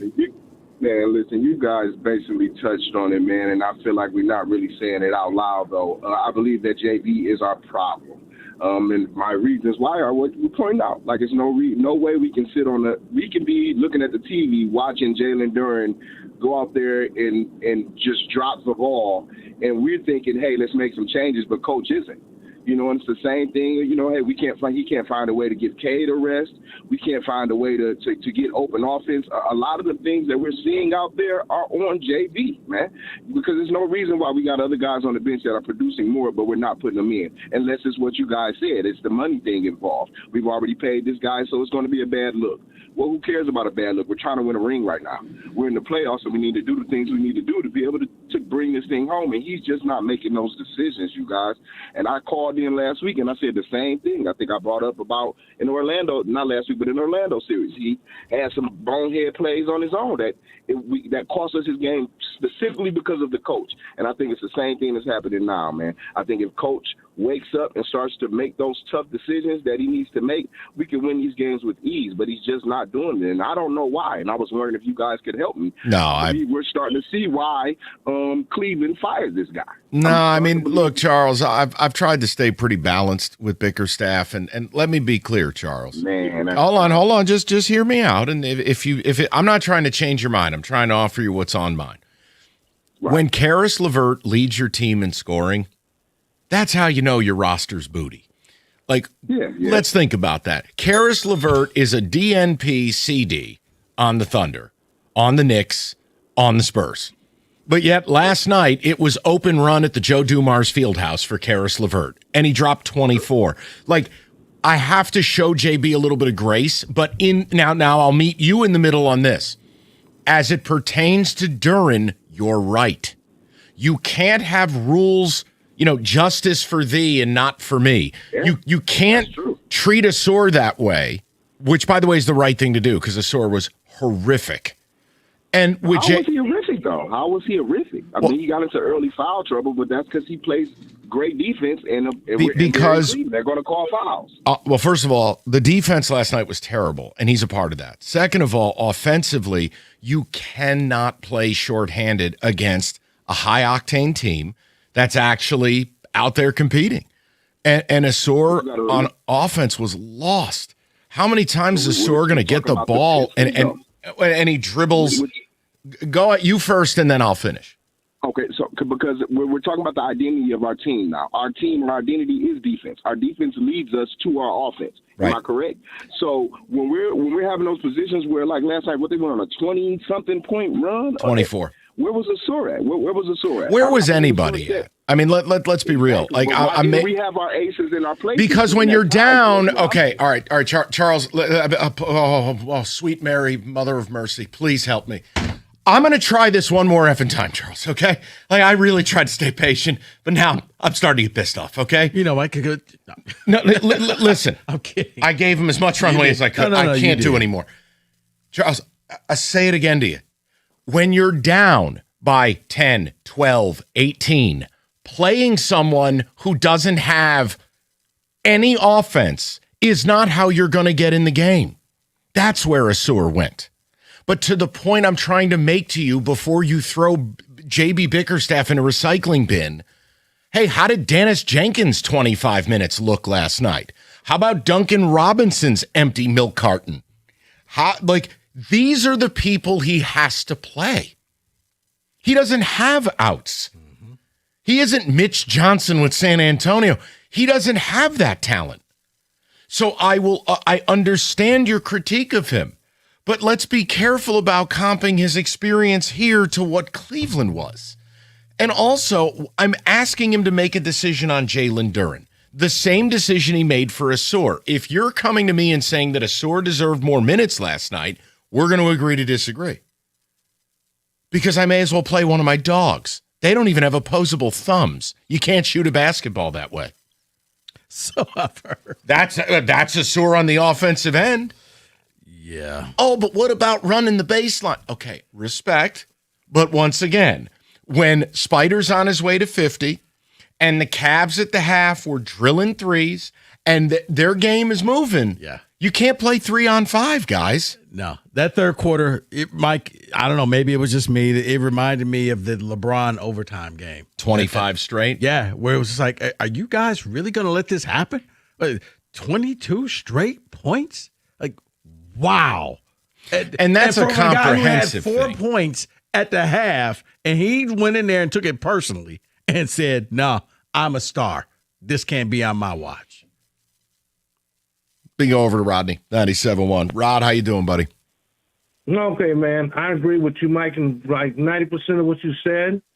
And I've talked to some Pistons I used to hang around with back in the bad boy days. Oh. And then most of the basketball world knows that Duren needs to sit. You don't need to start him. Put him on the bench and then see what happens. Put Paul or even Stu in there instead. Okay? Yeah. So if Bickerstaff don't make a change, then after we are out of this playoffs, then he's going to hear a lot of grief and a lot of good things you build up. Some of it's going to go away. Well, I think it would be fair criticism if you're going to play Duren about 30 minutes a night and your season ends and he's a big part of that. You have every right to criticize the coach. I just caution people before they turn on a guy who I have no problem saying is coach of the year. And I've tried to defend a little bit because Rodney, and I think your friends would agree with this. Rod, if we sat down around a couple of drinks and I said, okay, Rod, I want you to rank out the last 21 seeds in the East and the West. And where does this Pistons team fit on talent? You damn well know the answer. Yeah, I do. So no, exactly. People need to be real careful wanting to throw Bickerstaff in the garbage like he's got the vintage late. Not you, I'm saying other callers. Oh, yeah, okay. Right. I got you. I want to talk about Asar Thompson, which everybody knows, most of the league knows. When the Pistons play him, we're playing 4-on-5. That man don't have. If I could trade his brother for him, I would do it in a heartbreak because his brother does have a sort of an offensive game if we ever see him play. Yeah, Rodney, there's a reason why his brother got drafted a spot before him. Correct. Okay. So Asar Thompson, if we were a good shooting team, he would have been better. But we're not a good shooting team. Asar Thompson would be a bona fide star if he was playing on a team that had good shooters. We don't have that.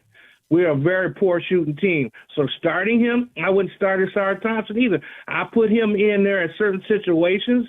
Depends on how the game is going. But when you're, like you said, 10 points down or 15 points down, you don't put Asar Thompson in there because he can't score. And everybody knows that. So they don't guard him.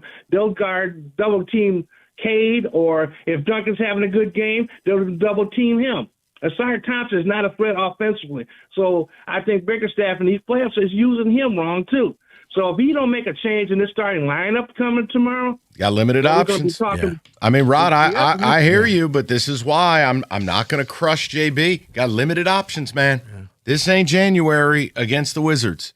This is the playoffs. Who are you starting? No, and you can't have two guys on the court because you said it's 3 against 5. The reason why Ben Wallace worked for the going-to-work Pistons, it was just him and 4 other guys who could score and shoot. And it was a different time. Defense. Let's be very fair. It was. Different era in the league, and you were winning games in races to 70.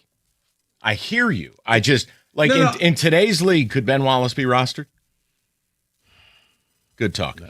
All right. If you're in an accident, I'm sorry, that was me.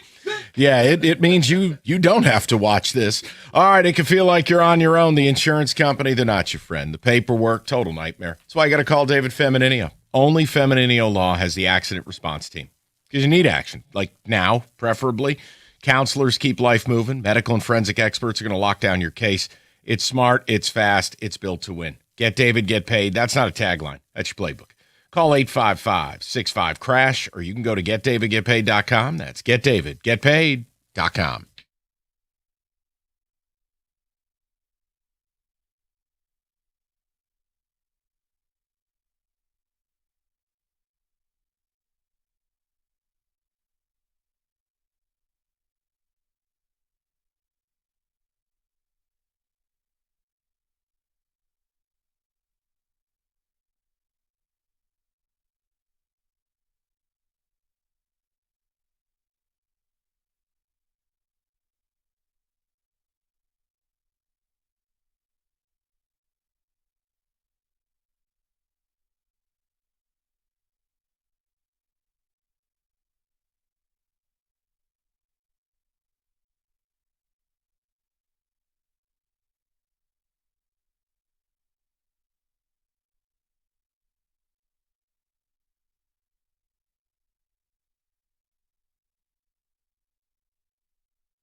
I'll get back to business in a minute. We just want to make a quick pit stop here for about 7 minutes. David, music, and we get right to it, okay? What on earth? So let's go through some college football stuff here, guys. I am not trying to push summer along because we don't even have warm weather yet. Yeah, dude, don't rush this. All right, just over 100 days. Just over 100 days. You can keep it until week 0 of 2026. Come on, Grumpy. Go ahead. So let's get to this here. I want to know if you're going to buy or sell these teams. We have all of them. A list of teams here in categories for winning the national title. These are teams here in this category that are chasing. Okay. Teams that are chasing according to the odds. The odds are like plus 2,500 or more. USC, Michigan, Oklahoma, and Texas Tech. Are you buying or selling, or who are you buying or selling? Sell them all. Okay. I don't care. No, I mean, USC's a joke. Underwood stinks. Oklahoma, is Mateer back for year 12? I'll get to that research in July. He is. And who's the other bum-ass team? Oh, I forgot. Spenders of the Year, brought to you by the cast of Landman. No, sell them all. And the difference with Texas Tech now is Sorsby is now ruled Yeah, your ineligible. quarterback's in rehab. Going to go ahead and just sell that stock. David, I'm gonna buy USC because I this is brought to you by Scott Frost. I'm going to buy USC. This is the year Right. Lincoln Riley gets it right. Because I think that if Lincoln Riley does not get this right, he's fired. So he has got extra motivation to go out there and win a Big Ten or at least get into the college football playoffs. So the next category is simply SEC wild cards. Okay, so you got Alabama at plus 22, Ole Miss at plus 2,200, LSU at plus 2,000, and Texas A&M at plus 1,800. Sell them all. SEC don't win no more. Sell. Texas A&M, they've won as many big games as I have in the last 40 years, which would be 0. Very true. Just sell them all. Ole Miss lost their coach, lost their whole damn team. See, you know, I can't go there. Give me the list again, David. Alabama, Ole Miss, LSU, and Texas A&M. I'm gonna buy Alabama. I'm gonna buy Alabama. Go. Wow. No, because I think You are to DeBoer what Kenny Atkinson is to Harden. No, Mike. You love Kalen DeBoer. No, Mike. Once again, I haven't given up on the sport like you have, so I'm gonna say this: DeBoer, kind of like Lincoln Riley. Who's the quarterback? You have to do something this year, or you're gone. Who's the quarterback? Alabama's not putting up with mediocrity. I'm asking sincerely. Who's the quarterback? I don't know. Good talk. Let's hear from So you're not Kenny asking sincerely. No, I'm saying if you don't have the answer, that alarms me, which means how the hell could I buy? They have Darkman at quarterback. They have Kenny Cott at quarterback. What I am saying is, once again, he'll be fired because they don't deal with mediocrity in Alabama. They will move on. And Lane Kiffin will have his next Then we job. can fire Fitz, and you can get DeBoer and East Lansing, and it's like a Marvel Comics David, why are we doing hero this? route. Kenny? Can we talk pinochle or pickleball? I've given up on the SEC. I've given up the ship. Rico, you can have Alabama if you want. I don't care. It's a has-been conference, 248. Kind of feels like it. Respected threats of the next category here. You have Miami at plus 1,200, Georgia at plus 900, and Oregon at plus 800. I'll buy Oregon, and I'll buy Georgia. I'll take Rico's theory on Georgia. If Kirby lays another egg this year, maybe you start talking about going a different direction. And for Oregon, they bring back the quarterback. It's Dante Moore, the presumed number 1 pick in the draft. They have all the toys, all the weapons, all the money. They've bought the highest priced hookers. Quack, quack. I'll buy Oregon. What he said. What he said. What about Miami with Darian Mensah? Okay, then. Did you watch him at Duke last year? But the Oregon thing, it is what we've talked about. It's boats and hoes. And they have the most boats and hoes. That's right. Yes.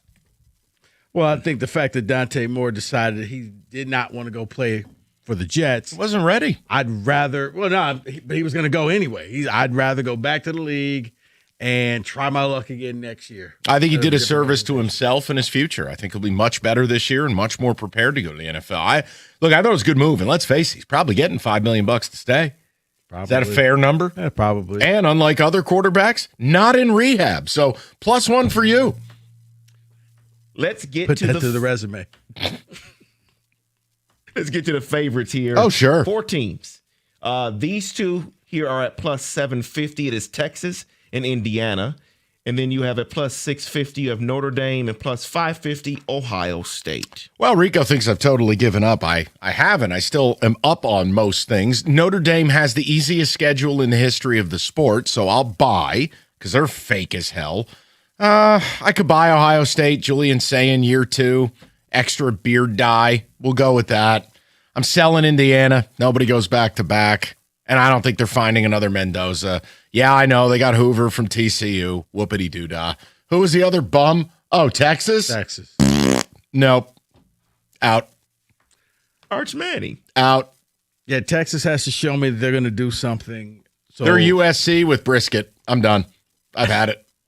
Texas, but they don't have a coach who's about to get fired. So they're not quite at USC level yet. Ohio State, you just had a bunch of talent. How you don't win a national title, that's going to be on Ryan Day because he's got everything, including maybe the best wide receiver room in the nation. When the beard dye hits the bloodstream, there's cognitive decline. Yeah. And Notre Dame, yes, not being in a conference is going to pay off for them. Have you seen their schedule?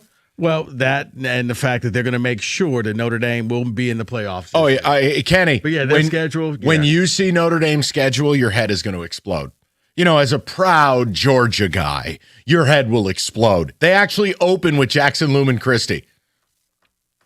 That's not true, but yes. Bishop Gorman is week 3. Yeah, Rico's fake high school is their third game. It's Detroit Southwest Lutheran Tech. Get it right. Don't know what that is. The Panthers. Don't know what that is. Jaguars. Not where I went to high school. That is your college football blitz, 97-1.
Brought to you by M&M Garage Doors. The Lions have officially inked all 7 of their 2026 draft picks. They also shared their player numbers. First round selection, Blake Miller will sport number 76. Edge rusher Derek Moore takes number 9. The Buffalo... That's tomorrow. The Buffalo Bills have signed former Lions tight end Shane Zylstra as well. The Tigers start the second leg of their 6-game road trip tonight against the Mets. New York has played .500 ball over the last few weeks. Jack Flaherty will look to build off his last start where he walked 1 and struck out 10. The Mets have called up their number 2 prospect, A.J. Ewing, who is a speedy center fielder. Here the 7:10 first pitch right here on 97.1. MLB.com released their first expert-driven Rookie of the Year poll. White Sox slugger Murakami was number 1 with Kevin McGonigal listed second. Murakami's been a bit all or nothing this season with 60 strikeouts and 15 homers. McGonigal has more walks than strikeouts. Pistons have the day off. Game 5 tomorrow. 2019 Memphis Grizzly first-round selection Brandon Clark has passed away at the age of 29. The cause of death has not yet been announced. A knee injury kept him out the majority of this season. The Big Ten has released their conference basketball schedules for next season. Michigan plays a home-and-home with MSU, Ohio State, and Minnesota. MSU will play Michigan, Maryland, and Nebraska twice this season as well. At the Corwell Health Sports Desk, I'm Jeremy Otto. For more, go to 97.1 The Ticket or Odyssey.com.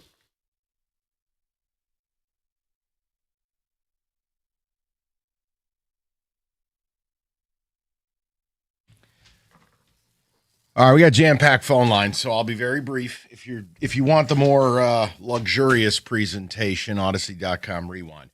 Here's your headline. No, I'm not panicked. I'm not changing how I feel about the series. Cleveland is undefeated at home. They are winless on the road. You earned home field advantage, home court. They got to prove they can come up here and win. But can I be disappointed? Yeah. I mean, can I be annoyed? Of course. And part of that is I'm really annoyed at how coddled. Like some people want to cape up for Jalen Duren. And it's like, just say the quiet part out loud. We're doing shows, including yesterday, where we talked about, okay, if you want more B-ball Paul, it has to come from Duren's minutes. If you are calling in, pounding the table for B-ball Paul, then you are wearing a T-shirt that says, don't pay Jalen Duren. But yet nobody wants to say that. And it's like, okay, oh, he's 22. Dude, he's a 4-year vet. Mm-hmm. And right now, every along came poly jump shot that he takes. How about this stat for you guys? Let's say the offense, we throw it in the garbage. Over the course of the last 2 games, he's played almost 60 minutes. 6 rebounds. 6. How is that possible if you are truly engaged? If you are out here, if you're patrolling the paint? Look, he's getting lost on defense. He's getting attacked at the rim. When he is around the rim offensively, he has no confidence. He has no touch, no finish. He can't play. It's DEFCON 1. So my problem, Rico's problem, and it should be your problem is J.B. Bickerstaff's one sin in my world in this entire series is Ausar is able to play his way out of the lineup, but Jalen Duren's not. And that doesn't make sense to me. And for the Ausar truthers, here's something you can tattoo on your buttocks, as Forrest Gump once said. Minus 27. Your hero was almost minus 30 last night. Okay? That's how you get benched. So we're talking about it. You know what we're not doing? I'm not interested. You guys can feel however you want. It's free country. Not interested in hearing about officiating. You had your big free throw disparity in game 1. They got theirs in game 4. Reality is you were a Karis LeVert comic book night from getting dusted by 30. I don't think the officials make up for that. And when the Cavs went on that in the seminal moment of the game, the run they went on, they shot 1 free throw. I don't want to hear it. Not interested in it. You didn't play good enough. I don't want to hear it. To act like the officials cost you that game, ridiculous. You know what cost you the game? About 100 minutes between Duncan Robinson, Dennis Jenkins, Jalen Duren, Ausar Thompson of useless. So that's kind of where we're at. I haven't changed how I feel. I know you haven't. No. But last night, it is. It's DEFCON 1. JB can't treat one guy different than the other when their problem is the same. Yeah. And another thing, Mike, I saw a team that I didn't see that sense of urgency. I didn't see that killer instinct. I didn't see a team that says, hey, let's take this game come back home, close this thing out Wednesday night. In my opinion, they played like a team knowing we'll go back home. We'll just have to win 2 games in Detroit and get you could have this one. Cleveland, you were up at halftime. Your stars hadn't really kicked in yet. Karras was carrying the team for the first half. And rather than saying, okay, let's close them out, you just kind of sat back there and watched Karras. And yeah, everybody else didn't do anything, especially, like you said, Duren was nothing. And then all of a sudden when Reed gets into the game, you see the spark, you see the fire. But yeah, Asar Thompson couldn't play him. Duren probably shouldn't have played him as much as you did because they were giving you absolutely nothing. I didn't see that killer instinct of, okay, New York is done. We need to get finished up as soon as possible so we can get a couple days rest in as well. Instead, it was, we'll just have to win this thing in 7 games. All right, good luck with that. David, are you good? You want to just get to the people? People have been very patient, so let's just prioritize them. We'll go to Dylan, 97.1. Dylan, go right ahead. Hey, Mike, how you doing? Good, Dylan. What's up? So I think, honestly, the way Duren's playing, it's not even about the playoffs anymore. I think it's going to totally deconstruct the roster at this point because if you look at all the teams left in the playoffs, the Pistons probably have the worst big men rotation. Every other team left has way better big men, or their big men are at least not way better, but better. So I think next round, if they do make it, is when it's going to hurt them the most, to be honest. I mean, yeah, but here's your problem. You know, and you're talking about roster construction and how they'll change. Dylan, look, I got to see it to believe it because in the same way that I think the Red Wings and Yzerman are very stubborn, I think the Pistons are stubborn. Every time we go on a life cycle of this team being good, it's always the same crap. Defense and bully ball and us against everybody, and it's never an evolved perspective.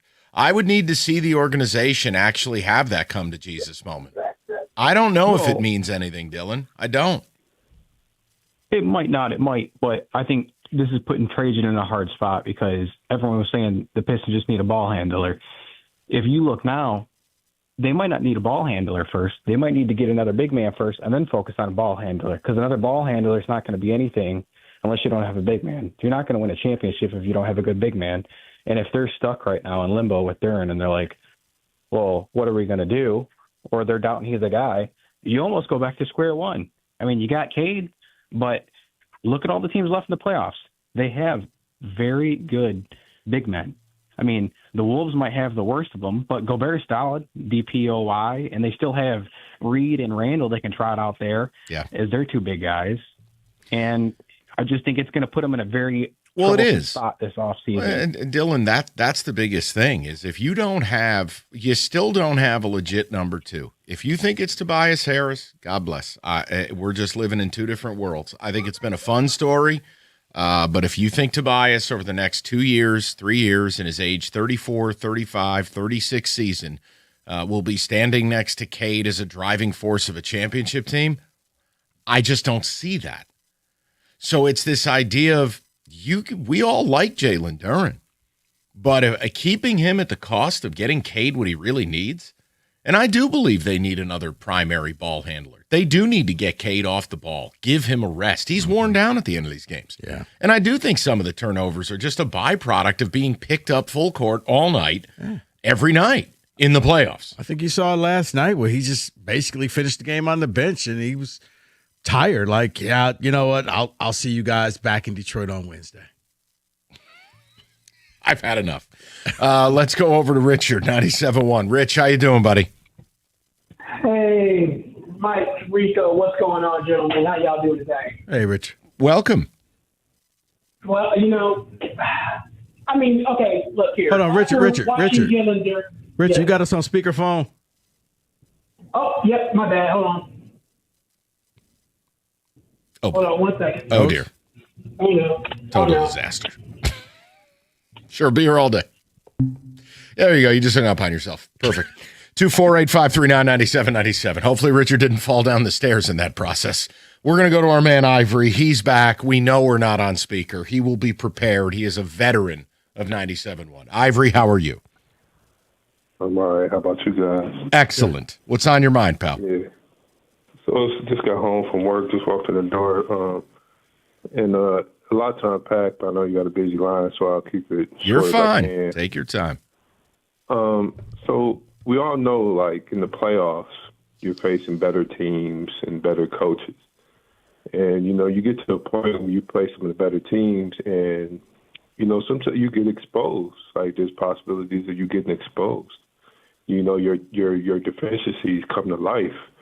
And I think that, as far as Duren, real quick, I get out the way. If I'm Trajan, I've seen enough what I need to see.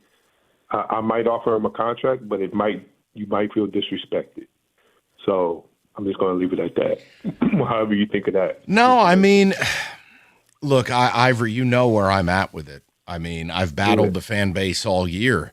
There's the way we want it and the way it is. Now, the way they could play this, you could let him seek out his own deal. He's an RFA at best, meaning you can match. Exactly.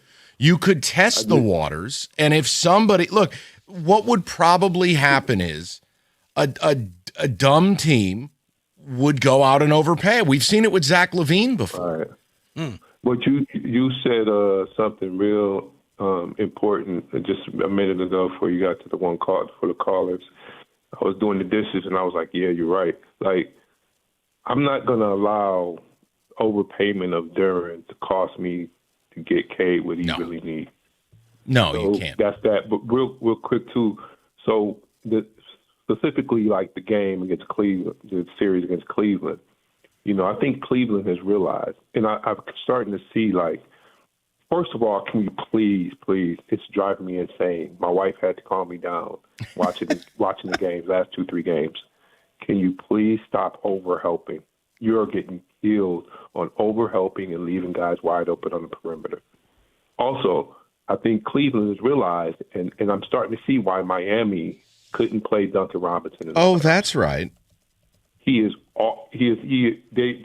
have Mitchell, they have Harden, and they see Harris and Duncan Robinson starting. They're like, oh, okay. They seek them out on pick and rolls, and they get destroyed. Correct. So then they have to sit on the bench because they have fouls, or they're getting in the lane, and they don't have an inside defender worth enough. I mean, Beef Stew, but he's not worth enough playing extended minutes. So that's there, and they get exposed on that end. And also a big proposition to all of this, like a big thing with all of this is, I think they will win this series. But honestly, I hope they don't. But I think they're going to get annihilated by the Knicks. And here's why: they've played 7-game series against Orlando. Every other game against Cleveland has been every other day. They are tired, and they don't have enough ammunition, enough talent to get there and then go. If they go 7 games again, and now Knicks are rested, I think it's a recipe for disaster. It might be, but let me say, and Ivory, look, I'll be clear. I mean, I know I'm generally a championship or bust guy, but it would be a really nice success for this team. You win a couple of series, you bow out in the ECF. Come on, man.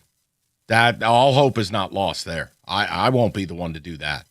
I can be disgusted at the games because those are individual discussions, and we're talking about, like, if you blow a series, but they won a playoff series. They've won home playoff games. Like, this is still a process. My problem is getting seduced by their own people.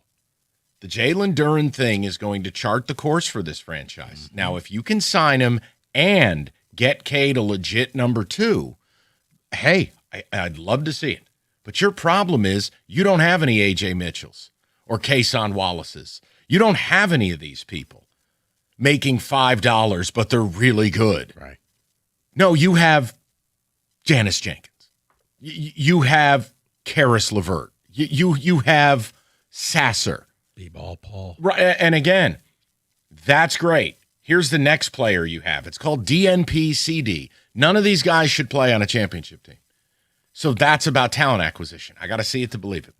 All right. If you are in the market for AC or furnace, Mastercraft Heating, Cooling, Plumbing, and Electrical has you covered. A $79 AC tune-up, going to be $80 this weekend, so it might actually be happening, people. It's happening. No. I know. Supposedly. Okay. Bottom line, now's the time. You buy a new furnace or AC, you get half off the installation, and the experts at Mastercraft, they know the comfort can't wait, so same-day service, 24/7 availability. They have financing options to fit your budget and a 5-year warranty. Just call the pros at Mastercraft today for all your plumbing, electrical, and generator needs. And for every power failure and seasonal shift, Mastercraft is there. It's mastercraftheating.com.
Absolutely irrelevant to the conversation, but here we are.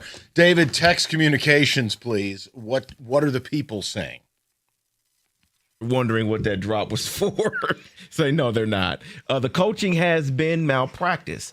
Coming out of timeouts, terrible. Coming out of halftime, giving up 22 unanswered, not running with the hot hand, and then punishing Asar Thompson. All right, hold on. Can we unwind the yarn ball for a minute?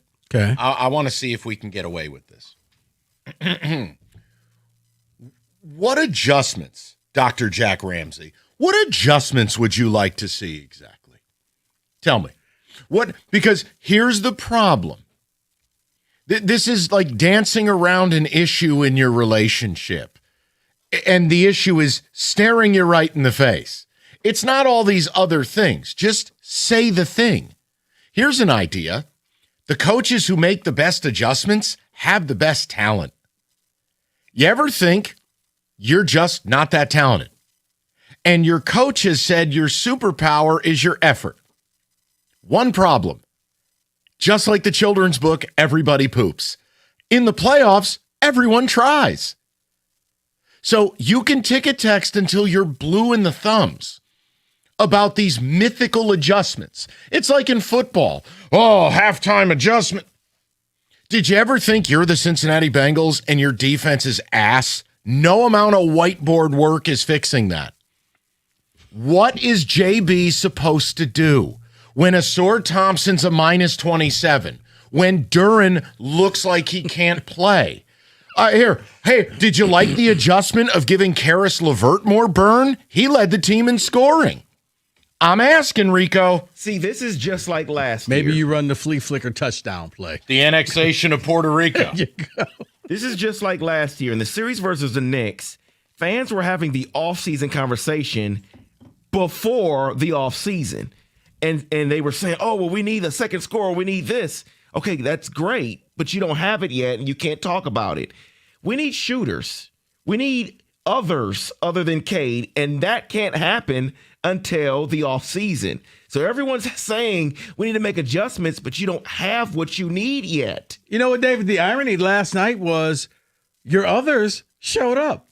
You actually had to tell hey, Cade, you and Tobias, you guys want to do something? Well, I think an other showed up. But when you look at Duncan, 0.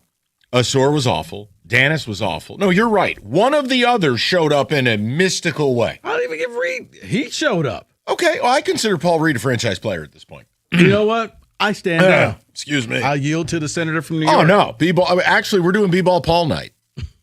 Well, he actually fed the newsroom today. Oh, really? Yeah. Well, good for that them. That was the B-ball Paul special. Tremendous. Look, I don't mean, like, I don't cape up for coaches. I don't do this. But I get frustrated because it's so easy to be like, adjustments, blah. And it's like, what adjustments? You know, things. Do the stuff that Phil Jackson would do. Well, he had Michael Jordan. Right, yeah. Jordan, Pippen, Kukoc, I don't know. Might work easier. Yes, David. That's the conversation I've been having with Kenny. He's probably annoyed with me by now for 90 minutes now. Amongst other reasons. It's because people are talking about the turnovers from Cade and this and that. And I get it. He does turn over the ball too much. But when you handle the ball so much and then when you don't have spacing correct around him, it creates congestion and turnovers. And David, you can't fix it until the offseason. I think that Cade is tired. He's carrying the team, and this isn't an excuse because he's not using it. But you do wonder how much the collapsed lung is having to play in all of this because it did happen. I'm not making this up, and he's not using it as an excuse. You're a liar. But carrying this team night in, night out, and I got to go out and score 30-some plus points. Last night, he looked like I'm tired. But every one bucket, of you guys do this. Every bucket or even creation he has to make is congestion around it. So it's difficult to do. Right. And then Schroeder basically was making his life hell. Like he was picking him up from 94 feet. I know I could go easy on you, Kay, but I'm not. I'm going to get under your skin. And I think he did. Go to the people. I'm sorry. I didn't mean to go on a tangent there, fellas. It's just, it's important sometimes. I know we fall into habits, especially with football, where we really get after coaches, right? But in the NBA, there is no sport where talent matters more. And I'd argue strategy matters less than the NBA. Because let's call it what it is. Here's your strategy in the playoffs. Pick and roll or ISO. Spin a wheel. Right. And I'm going to get my best players, and I'm going to put the defense in conflict. And I'm going to drive and kick, or I'm going to get to the rack and get to the line. That's the last 7 minutes of every game. But Mike Atkinson made an adjustment. He said, hey, Spider, you want to go out there and score? Okay, coach. Adjustment. I think Spider basically is like, listen, I'm going to kill you. Give me the ball. We'll go to Evan, 97.1. Ev, how you doing, buddy? I'm good, man. I'm thankful. I mean, it's refreshing. I'm not going to sit here and subscribe to, we need to fire JB. I mean, I was 4 feet tall the last time Pistons were doing good. So I'm going to come in here with, some positivity. I think we have a good outlook. I think we can take up the Knicks, but I'm going to tell you something. I don't think we need, look, I'm not going to say Jalen Duren was a superstar in the playoffs at all, the opposite, right? But if you're Cade Cunningham, I hear what you guys are saying about the collapse long. I hope he's doing good, but even if you're in just the start of the 22 run, say you're on a 10-0 run, you're up against, I'm sorry, timeout, Cade, you got to take the ball to the rack. You got to take over. You're the superstar. You have to stop there's no other answer but Cade. You have to do it. Oh, listen. We're talking two separate things. This was my point, Evan. I don't think they played well enough comprehensively to even burp out a take about officiating. Cade wasn't good last night. I don't think anybody but Karis LeVert was any good last night. You're not wrong. I'm saying when people were talking about turnovers, I can explain some of that. No, you're right. A 24-0 run when you're a franchise player making $50 million a year, no, it should never happen. He wasn't good enough last night, period. And that's okay to say it. It doesn't mean we don't love the guy. It doesn't mean he's not the franchise. But he's got to be better. My point is, I don't think Jalen Duren is the superstar we all wish he was right now.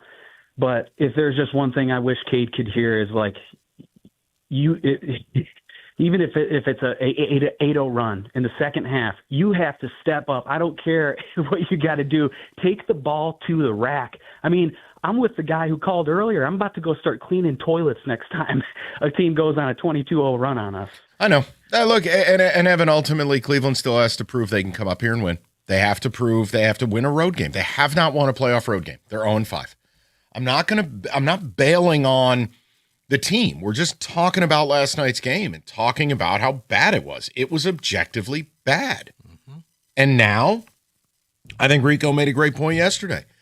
Look, last night's game was really about staying in proximity from a rest standpoint to the Knicks, getting a series over in 5, not getting into a prolonged conflict, certainly not going 7, and you've blown that opportunity. So now, okay, that's out the window. Tomorrow night is now primarily your season. If you lose, no, I don't believe you're going to go to Cleveland and win. And if you win, I don't believe Cleveland's coming up here in Game 7 and winning. But this is This is what a playoff series is. They're not supposed to be easy. Right. 248-539-9797. And again, I do apologize for the JB Bickerstaff pulpit I was on. I just get tired of that. You hear it all the time. Mike, it goes right up there with the sideline reporting. We'll make the adjustments. Well, okay, well, what adjustments do I have? Oh, man. What was it like scoring 40 tonight? Okay, back to the studio, please. Can't do it. 97.1.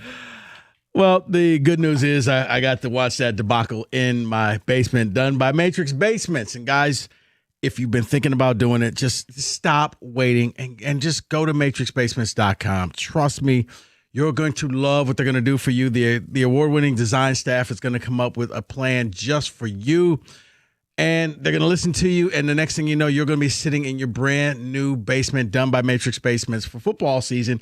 And if you know what, if you don't believe me, go to Matrix Basements YouTube page and check out some of the video work of some of the projects that they finished. And you may even get some ideas for what you want your basement to look like.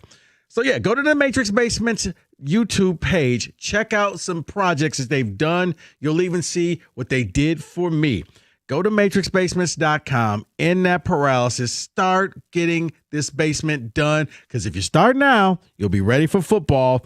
Matrix Basements, design that pays off.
All right, we're talking about the Pistons game from last night, and we're back to game 5 tomorrow night in a game where I fully expect the Pistons to bounce back because it's been the home team wins the game. So, but last night, it wasn't a good look for everybody except if you're Karis LeVert. Are we at DEFCON 1 with Duren? That's the other conversation. Yeah. So we'll go to the people, see what everybody's got to say. Go to Dwayne, 97.1. Dwayne, how you doing, buddy? Hey, fellas. Good afternoon. How y'all doing? Good. Dwayne, pleasure to talk to you. Hey, pleasure to talk to you guys. I just want to say something before I make a point, fellas.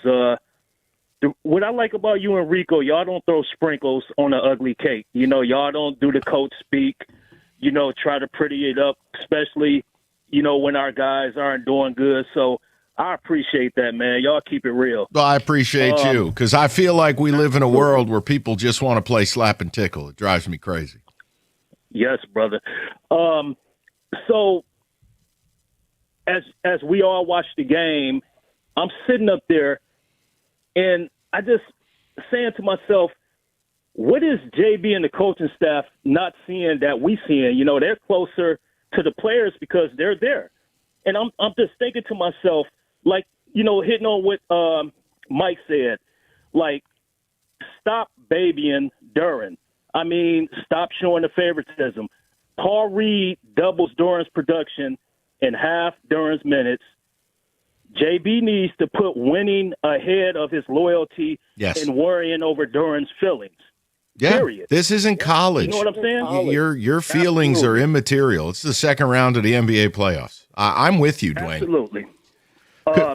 This is about winning now. This is the playoffs. You can't play the same strategy with different teams because they come at you differently. B-ball can't just be our emergency response for Duren's urgentless production. JB keeps putting them in there when we're down to spark, and once we come back, he takes Paul out, brings Duren in, and we get behind.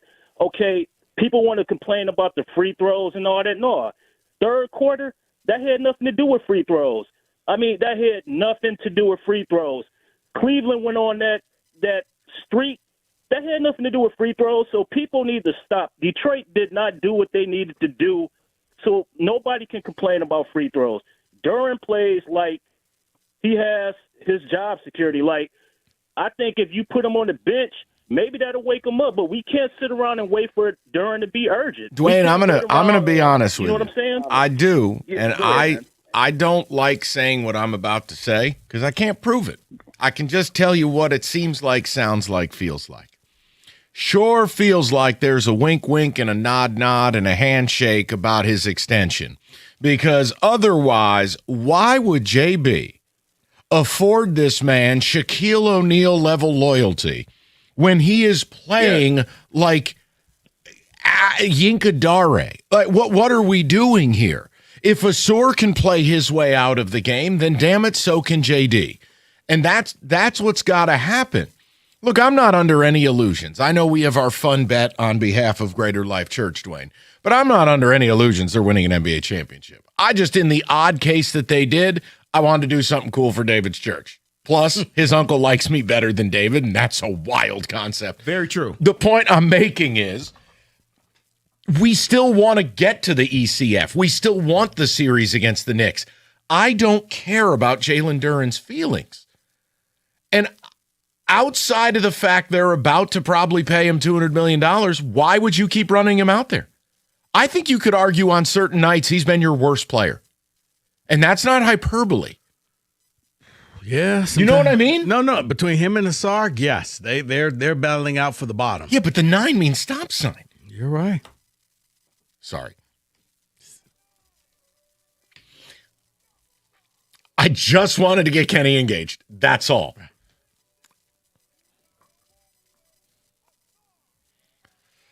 What does minus 27 mean? Oh, wait. What are we doing? Okay, back to the minus 27. Got him engaged. Yep, that's Asur's plus minus last night. What does the minus 27 get you? The bench. Yeah, exactly. The And line. we pull the plug on the microphone. Let's go to Jeff, 97.1. Jeff, how are you? Hi, Mike. Thanks a lot for taking my call. Yes, sir. I want to tell you, I miss cash the ticket with you guys.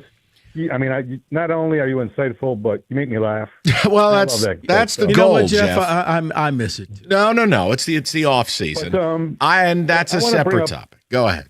Yeah, okay. I want to bring up Duran because, granted, the guy's playing way too many minutes, but he's not polished. I mean, being down here in South Florida, when Bam came into the league, Juwan Howard was on the Miami Heat staff, and listening to the local radio, I'd always hear every day how Howard was working with Bam to help him. It doesn't seem like the coaching staff has the right coach in there. Even if Rick Mahorn left the radio table and went, look, man, box out, do this. When you get the ball, pump fake and dunk the ball.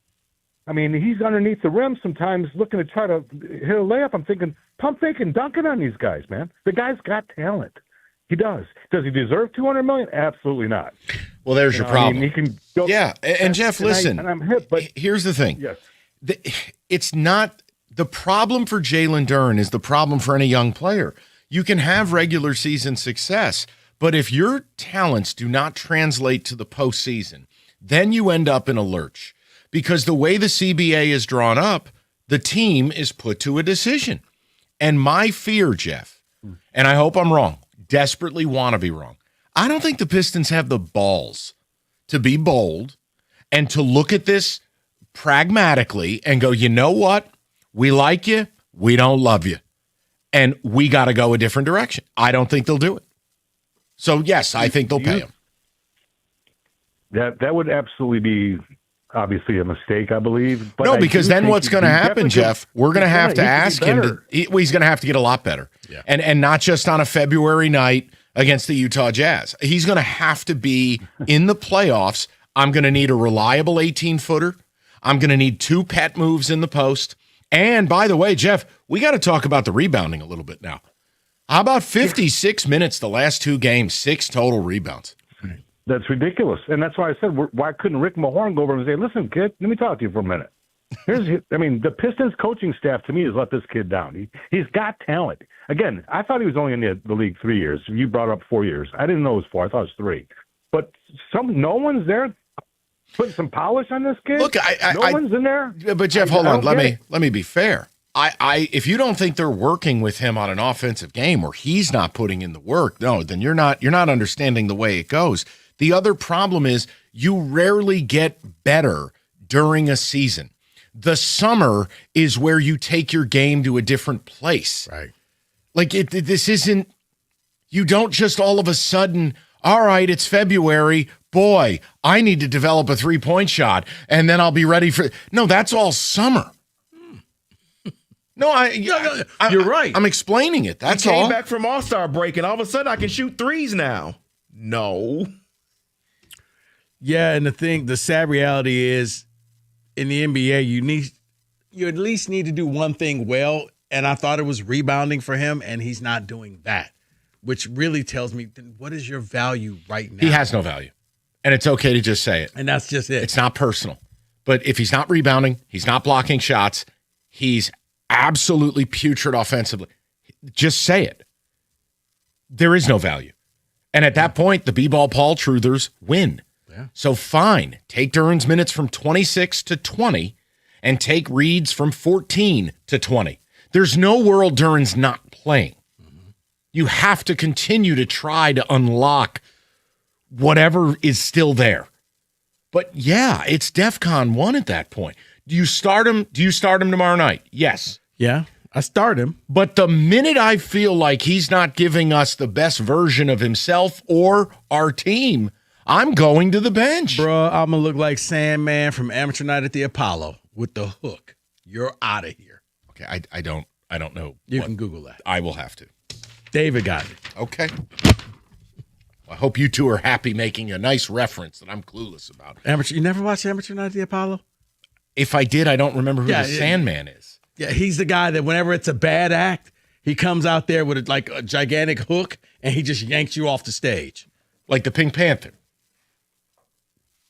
You know what? I'm just going to tell you about Moran Buick GMC of Sterling Heights. I quit. Biggest selection of Buick and GMC vehicles in Michigan, and even Denali's are in stock.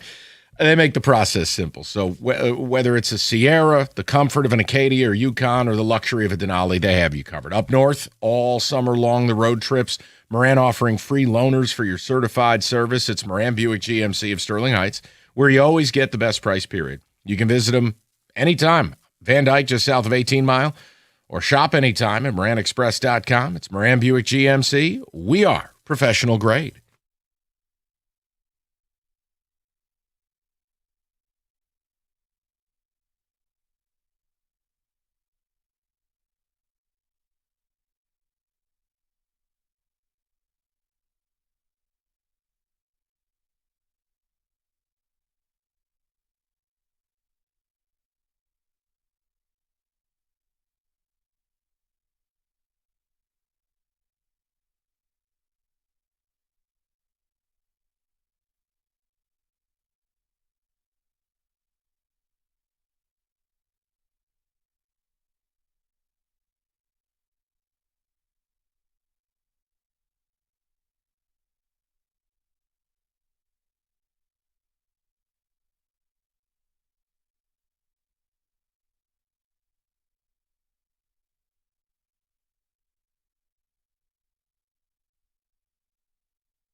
David, a couple of texts. We'll get back to the callers. We are going to mix in some other stuff. Obviously, Pistons looked disappointing last night.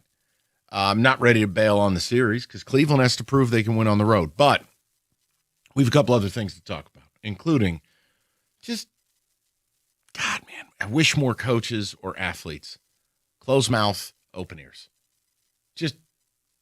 Just better to let people think you're a fool than to open your mouth and confirm that you are. We've got a Lane Kiffin. Oh, I thought we had a new episode of Club Rossini. No, I'm not going there. I know there's another photo that's been released, but honestly, you're getting soft in your old age. No, it's not enough to do a full Club Rossini reset. David, the text. From Hank in Westland, he says, I'm disappointed. He knows every mascot from community college to D1, and he doesn't know who Sandman is. I've just been educated on the Sandman, okay? I'm sorry. I didn't grow up with open mic night at the Apollo. And by the way, I just saw something more egregious than Noah Eagle's wig. Steve Harvey's. Well, Steve Harvey, he's known for that. Yeah, that was unreal. He finally admitted, yes, it's not real. Okay, but Noah Eagle stole his hairpiece. The point is, I saw the Sandman, and I think the Sandman is the Sandman alive. I don't Could think we he get is. the Sandman at LCA tomorrow night? And the minute Duran is substandard, he just gets out there, get him right off the floor. You know what? Hire out the dancing usher. Done. There you go. Done. Only There if he you wears go. Steve Harvey's wig. It's a wild wig, isn't it? I know. Noah Eagle just has a great barber. No, he shops where Steve Harvey shops. It's a sky piece. I'm telling you. Great barber. You believe in UFOs. I believe the kid's wearing a wig. And that's it. I almost texted you guys 3 times yesterday during the game. Noah Eagle is so annoying. He's horrible. He's screaming at me for no particular reason. But you didn't like the Cavalanche? No, honestly, you know what? Like when I gave him credit for original. I was like, all right, that's pretty good. Yeah. You know what he should do? He should wear a little name tag that says, "Hi, I'm trying to be my dad." Stop it. Carve out your own path. But then again, when you hand a 25-year-old a gig, this is what happens. Signed, Jack Collinsworth. I'm tired of it. No. There are people who work their asses off their whole life and they just don't have a famous dad. Yep. And they don't get that shot, and this kid was handed one. He needs another 10 years behind the mic if he's going to get these assignments. You want to go call Clipper games on the radio out of college? You do whatever you want. These are the NBA playoffs. Where the hell's Hubie Brown? Plenty of time. I mean, where are the announcers? Hubie, there's 0.2 seconds There's plenty of time. There's plenty they of can time. Drop a play. Huey, it's 0.2 seconds. You got time for 6 dribbles and a move. Hubie, there's 1.2 seconds left. But they brought out the czar, the telestrator. He was in the crowd last night. Fratello, Yes. he sure was. More like the czar of the Crypt Keeper. He looks like he's 100. Is Mike Fratello that old? He may be. I always viewed him as young. And they showed him last night. I went, oh, my. I mean, think about it. His heyday was about 30 years ago. He's 79. Oh, my God. Yeah. Okay. He has every right to look old. Yeah. Fair. In fact, he is. Oh, In fact, I'm just happy he's still old. with us, man. Amen. Wow. Okay, we'll go to Kyle, 97.1. Kyle, how you doing, buddy? Hey, guys. Thanks for taking my call. Hey, yes, Kyle. Sir. What's on your mind? Hey, I think we're all being a little bit too unfair to JD. And this is my reason. I'm watching him work hard and box people out, and then I watch the ball just bounce into Harden's hands or bounce into Mitchell's hands. It's the rest of this team that is seriously the problem. You know, when you look at your pros and cons of this team, and it's the same person, Cade, who is our pro and our con of this team, it's hard to not be mad at everyone else for not doing their job. You know, I understand he didn't exactly get a lot of rebounds the last couple games, but guess what? When the ball's continuously going through the hoop because other players are not defending their man, you can't get a rebound. Or when the other team's shooting threes consistently. Hold on. Cleveland shot about 33% from deep last night and 44% overall. They didn't even shoot well last night. But when they went on their 21, when they went on their big run, though, you know, right. But over a two-game aggregate, he plays almost 60 minutes and has 6 rebounds. And you want me to accept that? Oh, the ball's just bouncing somewhere else. Kyle, come on, man. The guy is not playing well. I don't think that's unfair to say that. It's not unfair, but I am watching him box guys out, and I'm watching rebounds go off his hand and into other players' hands, whether it be the Pistons, whether it be the Cavaliers.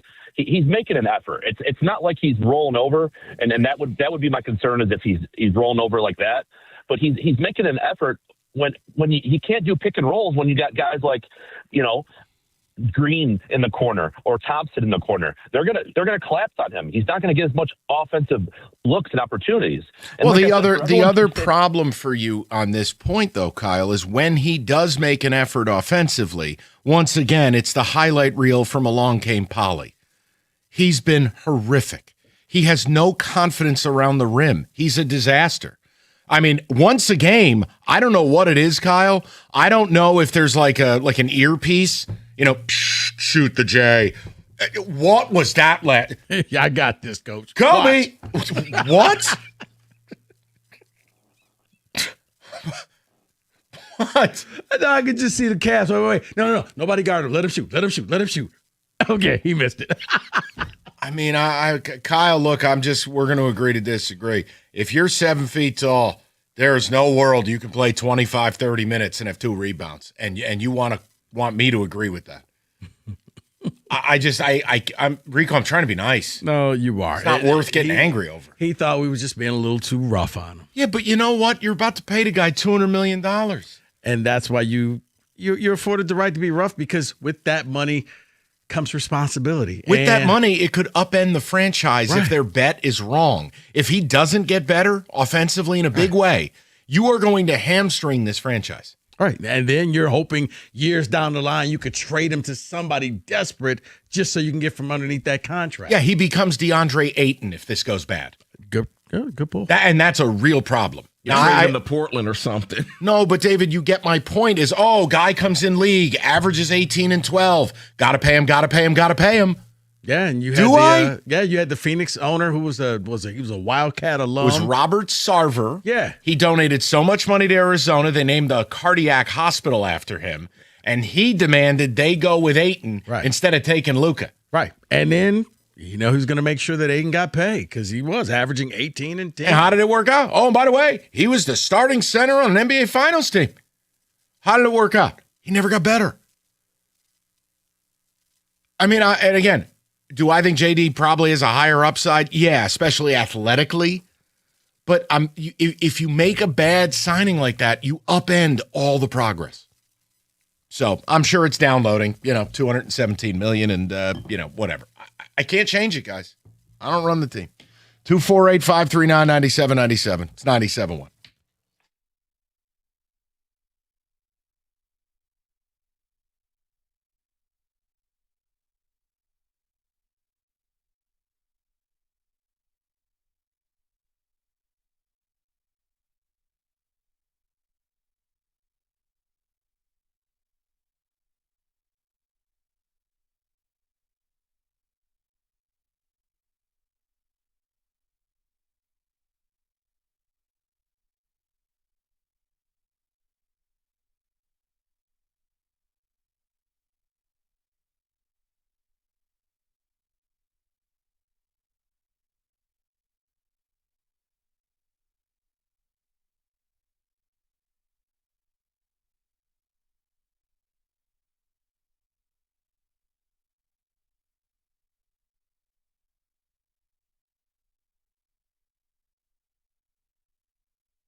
Brought to you by Twin Peaks. Yes, round of applause. The Lions announced they've signed all 7 of their draft picks to contracts. Wow, in addition to 9 undrafted free agents, they've released the numbers for all their draftees as well. First round selection, Blake Miller will sport number 76 at offensive line, though, edge rusher Derek Moore takes number 9. The Tigers back on the field after a Monday day off against the Mets. New York calling up their number 2 prospect, A.J. Ewing. He is very fast, an outfielder that stole 70 bases last year at 3 different levels. This year at AAA, he has an 827 OPS. He'll hit 8th and play center tonight. New York has played a tad bit better in their last 10, playing 500 ball. Freddie Peralta starts for the Mets, countered by Jack Flaherty, who had 1 walk and 10 strikeouts in his last start against the Red Sox. First pitch at 7:10, right here on 97.1. The Pistons have a travel day before Game 5 tomorrow. Get in price, right around $90 per ticket. There's only one other NBA game tonight. Features a tied series between the Spurs and Timberwolves. De'Aaron Fox is questionable for San Antonio.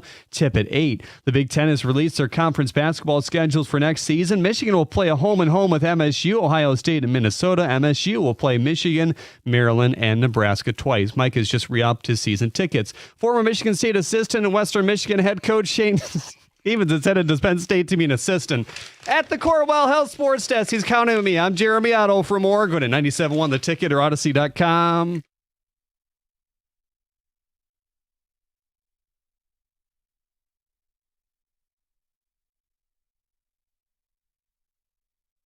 All right, give us some music, David. What the hell do you need from me? Let's go.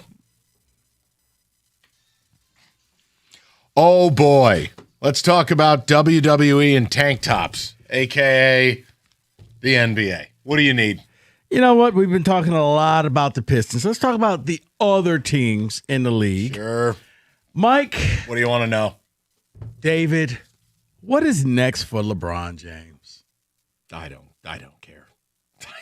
Probably a summer of attention whoring and nonsense and faux drama, only for him to announce he's coming back.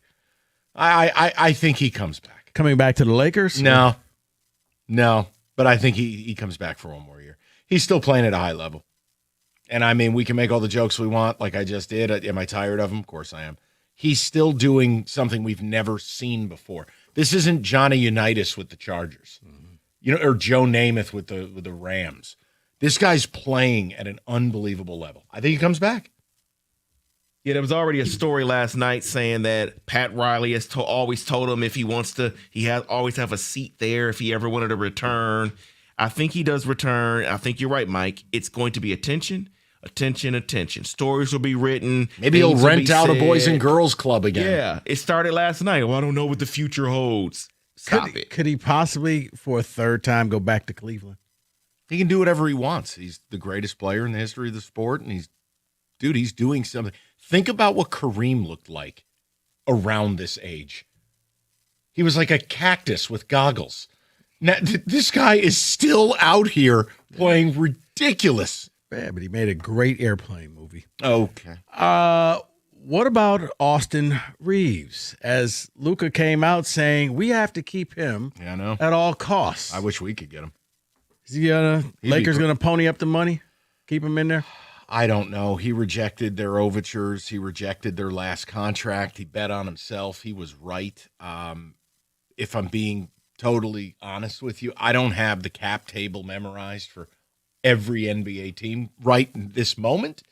I would spitballing. I would say he probably goes somewhere to be a higher priority. To me, I wish we could get him here. He'd be perfect with Cade. Yeah, he would.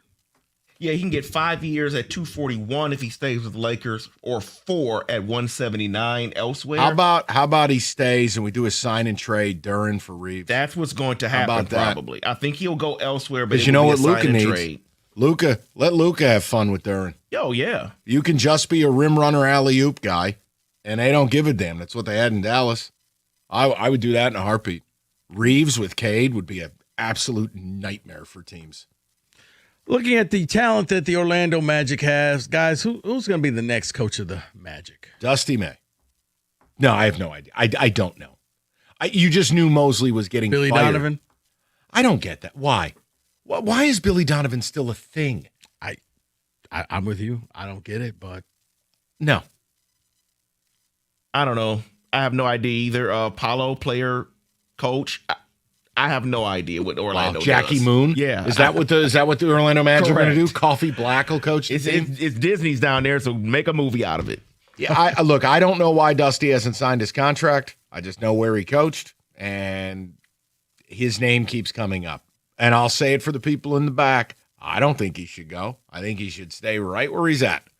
But if you're asking me, and I'm Orlando, he's kind of the new Jay Wright. He's that new hot name. He's the new Brad Stevens.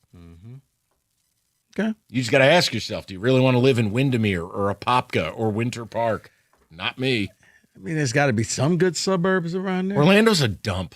I said suburbs. So are the suburbs. Okay. A lot of dumps. That's all it is a suburb. It's It is. awful. It's one giant man-made atrocity. Maybe he moves over to I Jacksonville. go in there, do what I need to do, and leave. What's he going to do? Take a helicopter to work? Go ahead. He Just has get to the enough next money. thing. Can you get to Embiid and his kid? No. Okay. What do you want to know about him beating his kid? I want to know why he's allowed to shield himself with a sleeping child so the Philadelphia media is nice to him. Your kid's sleeping. Get him off the stage. Handle it like a man. Goes up there like Miss Doubtfire. The kid's drooling all over the place. He's asleep, and it's an act. The kid was asleep. That's an act. Can't be mean to him. He's holding the kid. He learned from Tatum. Bring your Garbage. bring your kid. Another pile. Bring your kid. Garbage. And you're okay. Both of them. SpaceX. See ya. I used to disagree with Mike on this. I used to. But last night changed my mind because we all know the questions was about his future. We all know everything was about Joel Embiid and what next year was going to be for him. Mm-hmm. And he brings his child. He was a shield. Yep. Only way that would have been better is if the kid pooped his pants. Sorry, guys. Got to go. Got to cut this engagement short. He just dropped a grumpy. No. And the funny thing is, the kid was asleep. Gone. He didn't want to be there. Didn't need to be there. No. You could have easily just set him in a chair. He was a human shield. Don't you get it? I get it, but I'm saying, like, he wasn't even messing around with the microphone and saying cute things. He was sleeping. Should have been sitting in the back with you. someone else. Yeah. Sleep. All right. Let's get back to some hoops. I do have a philosophical question for you guys. No right or wrong answer. But in this series with the Pistons and the Cavs, Yeah. who's the best player on the court? I mean, it's been a game-to-game thing. It's either Spider or Cade. But if you had to pick one, which would you pick? Cade. I like Cade's game more. Spider is flashier, but Cade is such a physical presence. He's such a when you see Cade courtside, he could play football. No one's mistaken Spider Mitchell for that. No. I would just say Cade because he does more with less. Now, if I pop Cade on the Cavs and he had all the whiz bang pow and the shooting that team has, oh baby, I'll take Cade. Yeah, this one is a tough question. Look, I'll say Cade as well. Donovan Mitchell is a great scorer. He can shoot that ball. Man, he can dribble, man. That stuff that he can do with that ball is amazing. How about that windmill scoop deal? It was amazing. I don't even know where you learned that move. But there's some times though where if he doesn't start the game off right, then you'll see him kind of like just disappear a little bit. See, I thought that was last night until it wasn't. Because he didn't have a good first quarter. You're exactly right about that. First half. Yes. He didn't score until the second quarter. All right, guys. Once again, better chance to win their series, Timberwolves or the Cavs? Cavs. Look, they got a gift. Wembanyama got thrown out with 8 minutes left in the second quarter, and they've won by 3. Cavs have a way better chance. As long as the Spurs don't go into a coma, they're going to win that series. But, again, I'm not picking the Cavs to win, but you asked the question a very specific way.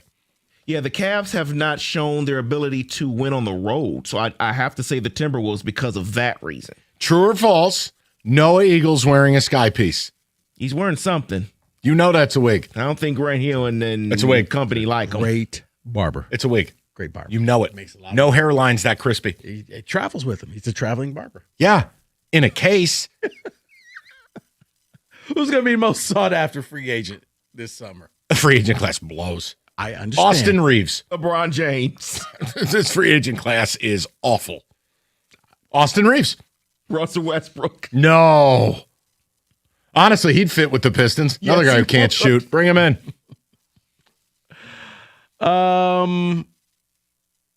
Do you guys pay attention to the NBA Combine? Have you paid it any attention like you do the NFL the Combine? measurements I have just so I can see wingspan, stuff like that. No, Rico. Why would you ask such a thing? I was just curious. The NBA Combine is useless. Just like the Portsmouth invite. Like none of it matters anymore. Somebody dribbling around a chair. Yeah. Hey, let's go to the live workout for Yan Ji Liang or whatever. Remember that guy? Yes. They had him do a workout against a chair. I'm just saying, Morez Johnson, he hooked himself up 17 for 25 from the three. I think he's staying in the draft. All right. Okay. Good for him. Another rumor coming out. Yes. Golden State signed Steve Kerr for another 2 years. Kill Steph me. Curry. Why? Thinking about since that basically because the Clippers got the number 5 pick now, they may be going after Kawhi Leonard. Good idea or No. just a waste of time? Waste of time. Terrible idea.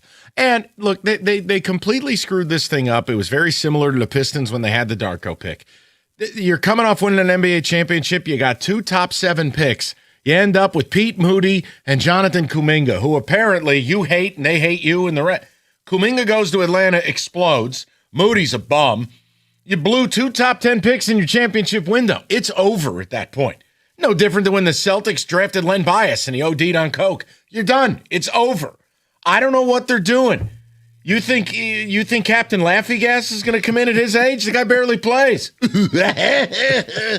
mean, Kawhi Leonard. Well, I guess then they said they also have an outside shot for Giannis to go there as well. Oh, okay, sure, right. And Kenny has an outside shot of a date with Margot Robbie. Get out What of would here. they have to trade to get Giannis? The dead body of Draymond, a piece of the Golden Gate Bridge. What are you trading? A San Francisco trolley car filled with money? I don't know. I guess part of it will be the 11th pick that they have. And Here's AirPod. I mean, what are you dealing? These are just some NBA rumors. No. Okay. They're trading Baron Davis. Don't think so. Here's your next startup, Milwaukee. Here, You have it. the French Connection, Michael Pietrus. I mean, like, who are they trading? Mike, here's a name. There's the name of a guy you actually brought up. Sure. What's going to be the market for Sengun? I guess the Rockets are thinking about parting ways with him. It'll be a big market. Now, again, he's not a great defensive player, but he's a point center. You can run your offense through Sengun, top of the key, where he gets your point guard and your 2 guard off ball. All kinds of action, put the entire defense into conflict. He's a really good player. Now, I don't think he's the best center in basketball. I think he's probably a touch overrated. But there'll be a big market because big men that are skilled like that, they don't grow on trees. If I'm Houston, there are a couple other guys I'm willing to trade before him. But I think there'd be a big market. Yeah, it sounds like they're trying to part ways with him and see what they can get. Is this in hopes they keep KD? Because if they trading KD, I would package them up, get a lot for both of them. Somewhere. Oh, David wants to bring Durant to Detroit. No, 248, huh? No, I am so afraid of that this offseason. You know what? Maybe he'll go see Noah Eagle. He's good. He doesn't want to do that. I respect that Kevin Durant has let nature take its course. Maybe or Jaylen Brown. Jaylen Brown to The spray Milwaukee. on? Jaylen Brown No, for the- Giannis, straight up. No, I'm saying the spray on. Oh, it's Ron Popeil? Yeah, awful. Carlos Boozer. Didn't he stain one of the Pistons did. jerseys? I don't know if it was probably one of the most embarrassing moments. At that point, I probably would have More embarrassing. Your hair dye stained an opponent, or you live streamed like a 16-year-old girl after Game 7 and I think the hair dye, because I've seen the live stream before. What do you? That's one of those Southwest want to get away moments. What is this on my shirt? You know what, bruh? I'm out. I'm gonna leave. Yeah, I'm gonna leave. That's my bad. Send me the dry cleaning bill. That's your NBA Blitz 97.1. All right, guys. It will get warmer, but spring is here. You need to call Natural Way Lawn and Tree Service right now. Get green, stay green. Look, I was cutting my lawn over the weekend, and the beautiful thing about it, there were no weeds, no dandelions, no crabgrass, just beautiful, lush, green lawn. Why? Because Natural Way took care of me. They came over. They had a treatment specifically tailored for my lawn, and they applied it a couple times, and I am reaping the benefits where I'm just cutting the grass. I'm not out there trying to kill weeds because they're not there. They're non-existent. Natural Way Lawn and Tree Service can do the exact same thing for you. They'll design a program to strengthen your turf, improve your color, and control your weeds. The earlier, the better. Call 888-GET-GREEN right now. That's 888-GET-GREEN. Or you go online at Natural Way Lawn and you'll get set up. And trust me, you will not regret it. Call 888-GET-GREEN right now.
David, by the way, I probably do need to apologize to the audience. I just got a text from a friend of mine.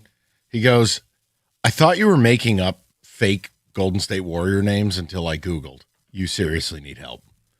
No, I'm sorry that the 07 Warriors were one of my favorite rat teams in the history of basketball. Remember the Believe Warriors? Yeah. The 8 seed, they beat the Mavs, I think. And it was Don Nelson. I mean, that team was wild. Was Baron Davis on that team? It was Baron Davis, Monta Ellis, Andres Biedrins. You had Matt Barnes, Jay Rich, Al Harrington. Jay Richards on that. Yeah. Okay, yeah. Ike Diagu, Troy Murphy. They were Michael Pietrus, the French Connection. They were disgusting. But for a series, it was magic because I hated Dirk. I couldn't stand Dirk. Oh, man. Oh, man. You know what, David? I do feel really good because he can recite those things, and now he knows who the Sandman is. I do. And I hope he escorts Jalen Duren off the court tomorrow night. Well, he's dead, but yes. We'll find a new one. Dancing Usher. What if Minnie Hooper was Sandman? Already on the payroll. It's just a wardrobe change. You can have an actual usher spill a drink right there at the court, and all of a sudden, done. David, the texts, and we'll get to the callers. I do have some Lane Kiffin conversation, but Pistons are obviously the centerpiece today. What are people saying? Someone simply asking minority blood? I guess they had never heard that drop. They're asking what that drop is. Simply. That's the Gov doing Gov things. Someone says, not even a pair of AirPods, just a single AirPod. That's his guy, Podzemski or whatever, from Illinois. They call him AirPod. What is it? It's Brandon Podzemski or whatever, right? Yes. But his name's AirPod. Yes. It wasn't the literal piece of electronics.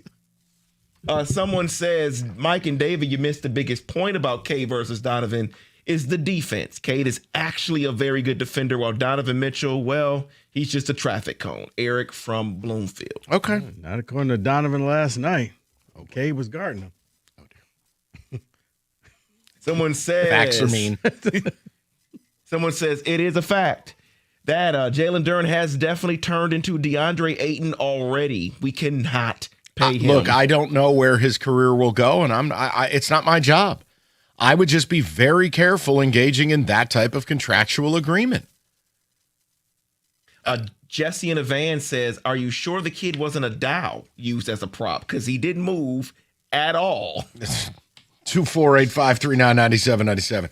Let's get with the people. We'll go to Chuck, 97.1. Chuck, how you doing, buddy? Oh, what's going on, fellas? Hey, I got three things. Okay. What's going on, Rico? Hey. First thing I want to say, Duren's not a max player. Period, point blank.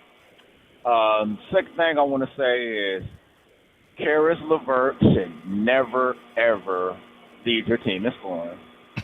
And the third thing that I want to say was I still feel that the series has not started yet. I'm a little old school in my belief in that the series does not begin until the home team loses. That's what I got for you. I'm good with that.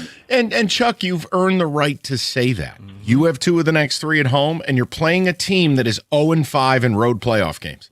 I think you're spot on saying it. Old school or not, it's sensible. Cleveland has to show that they're able to win a road game. And you get 2 of 3 at LCA. So, yeah, your job is to simply win your home games. Yeah, Chuck, I was hoping that they won last night because it would have been over tomorrow. Because at 3-1, Pistons going to close this thing out, and now you get a couple days off to match the whole week that the Knicks have had off. Okay. Now, not so much. Now, what do you think about the Duren thing? Oh, it's DEFCON 1. I mean, Chuck, he's unplayable, right? No, it is. He's unplayable. And we talked yesterday heading into the game. If you wanted more Paul Reed, the minutes should come from Duren, not from Beef Stew. And after last night, there can't be another opinion. He played 26 useless minutes. Paul Reed played 14. You probably got to bring those numbers equal now, 20 and 20. Because I don't know what Duren's bringing you. Paul Reed looks better. He just looks better. He looks offensively capable, and Duren just doesn't. No, and that's the point, Chuck. Like, I don't know why J.B. Bickerstaff is protecting Duren when he's more than willing to ice out Asur Thompson. Yeah, it's strange, but you may have stumbled upon something. Maybe theory. It's a theory. That's my Area 51 theory of the day. I don't think it's Area 51, Mike. I mean, this is very plausible that they've come to an agreement, nothing on paper, but you'll be back. We'll pay you X amount, and we're going to make sure that we can make this acceptable to the people, because if you bench him and he gets over $200 million, good luck trying to sell that at the press conference, because the first question is going to be, are you sure about that? Really? What, here? Yeah. Well, you kidding me? Here? It should be the first Oh, question. please. They'll build a Jalen Duren statue at the Kearns Clock. Get the hell out of here. They'll have a candle lighting ceremony in this town. Well, it should be the first question. Like, did you see the playoffs? Right. Really? Yeah. Good luck. Okay. There'll be a 7,000 word piece of he was worth the money because he does nice things in the community or something. Please, this town is Cupcake City. All right, we're going to get you down at the press conference. For what? Mike, you're going to get the first question. Yeah, right. The hell out of here. If I got you the just first just question, like when we offered Stan Van a weekly in here. Yeah, he showed that was a one and done. we give you the first question. Would you Still go down waiting there? on that. Yeah, still waiting on that one. And it was 20 minutes of gray. It was a great hour. Whatever, dude. He's got time now. He's actually not bad on TV. I actually don't mind him. And he came in here and we had a war and it was fun. It's not life or death. It's sports. You know what? Sports are stupid. I remember I heard that, and I don't know the whole situation. It didn't sound like the Ndamukong Suh where he just didn't want to do it. I think that he was ready to go to battle with you the Suh every thing, week. yes. And we offered that. The Suh thing was different. See, the backstory with that deal was different. It was, well, Suh's going to come on, but you can't ask about, him getting in a car accident with a married woman that he's not married to. And I go, well, then don't put him on, because that's going to be the first question. And they put him on. And that was the question. And they tried to do this whole nonsense routine that athletes do. And we asked the question again, and he hung up. Huh? Okay. I mean, dude, sorry. It's kind of like the rules of Club Rossini. I don't know who she is, and I don't care. Yeah, what'd you do? You hit a fire hydrant at 2 a.m. with a woman who's not your wife, but she's married to somebody else. You don't think you're going to get asked about it? Yeah, I remember that too. That was he's weird. Also the one that, honestly, wasn't the woman in the background of the 911 call? Brother, he's just like, hey, quit talking. Yeah.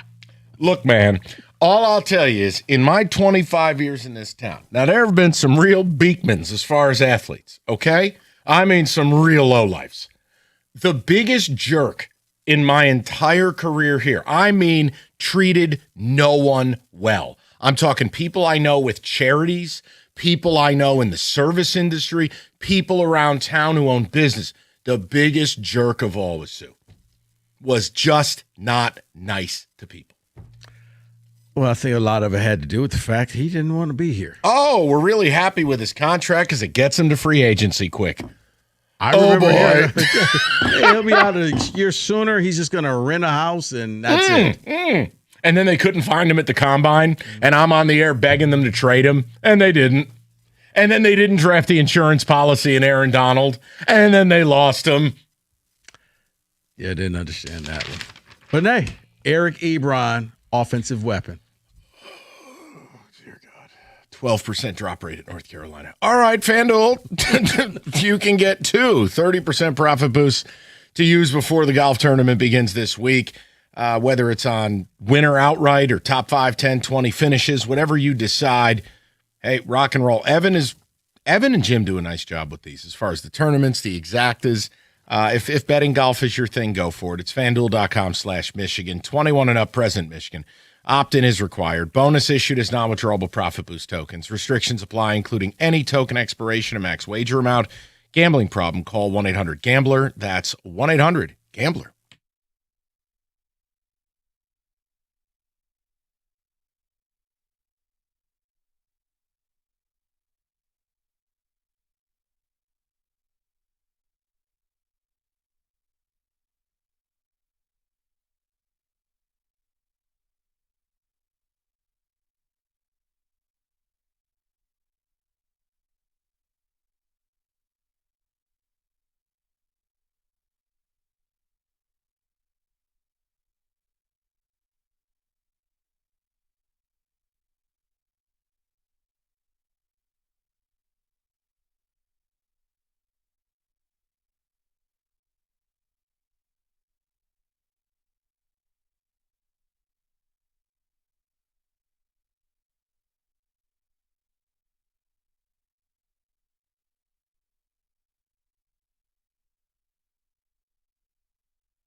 All right, let's get to business. We'll knock out these calls. We'll get to a blitz. We can reset everything top of the hour.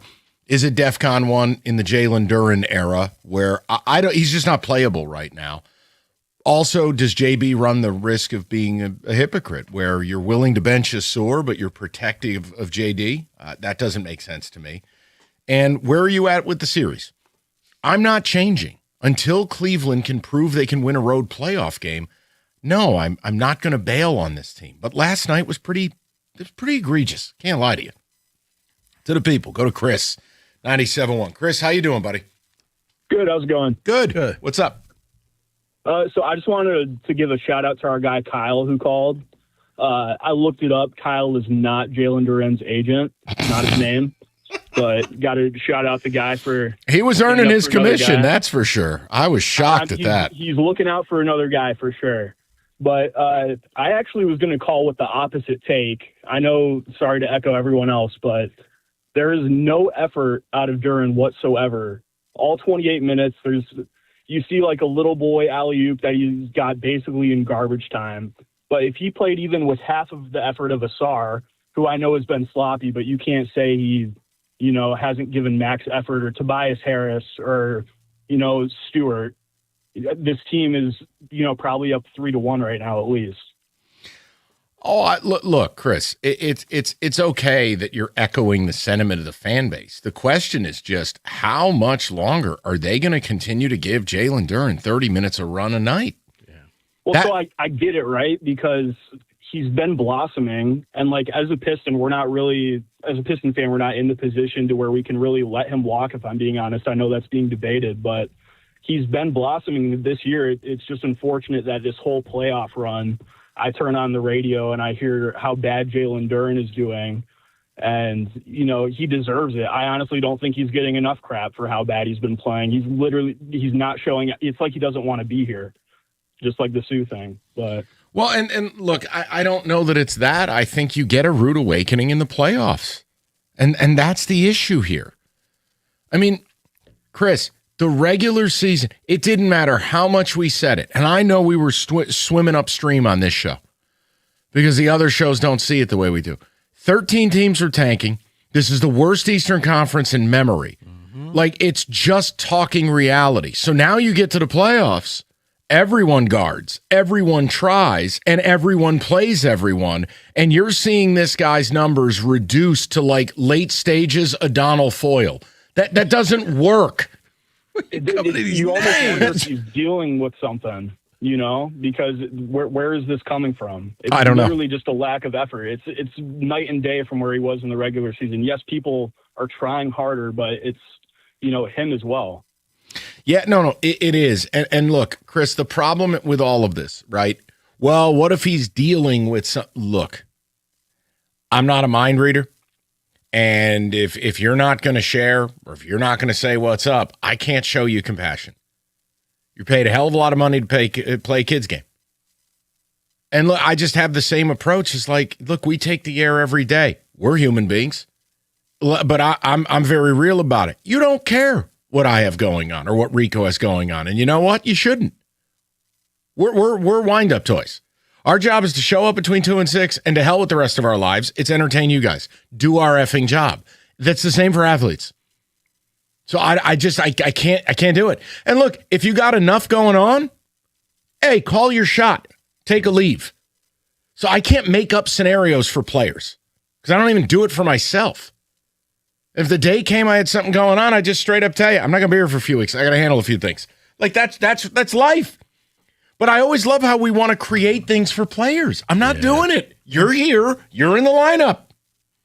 Bleep or walk. No, figure it out. No, I think he's getting that reputation. And yes, I understand he's 22, but we make fun of certain people when it comes to the playoffs. 22 years old. If he's old enough to hand $200 million to, he's old enough to be criticized when he's Yinka Dare. Right. Game 7. Oh, wait till James Harden in Game 7 in round 2. Well, what do you call this?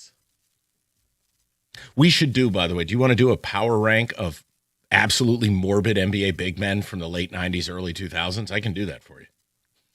I know you can. You hit me with Yinka Dare yesterday.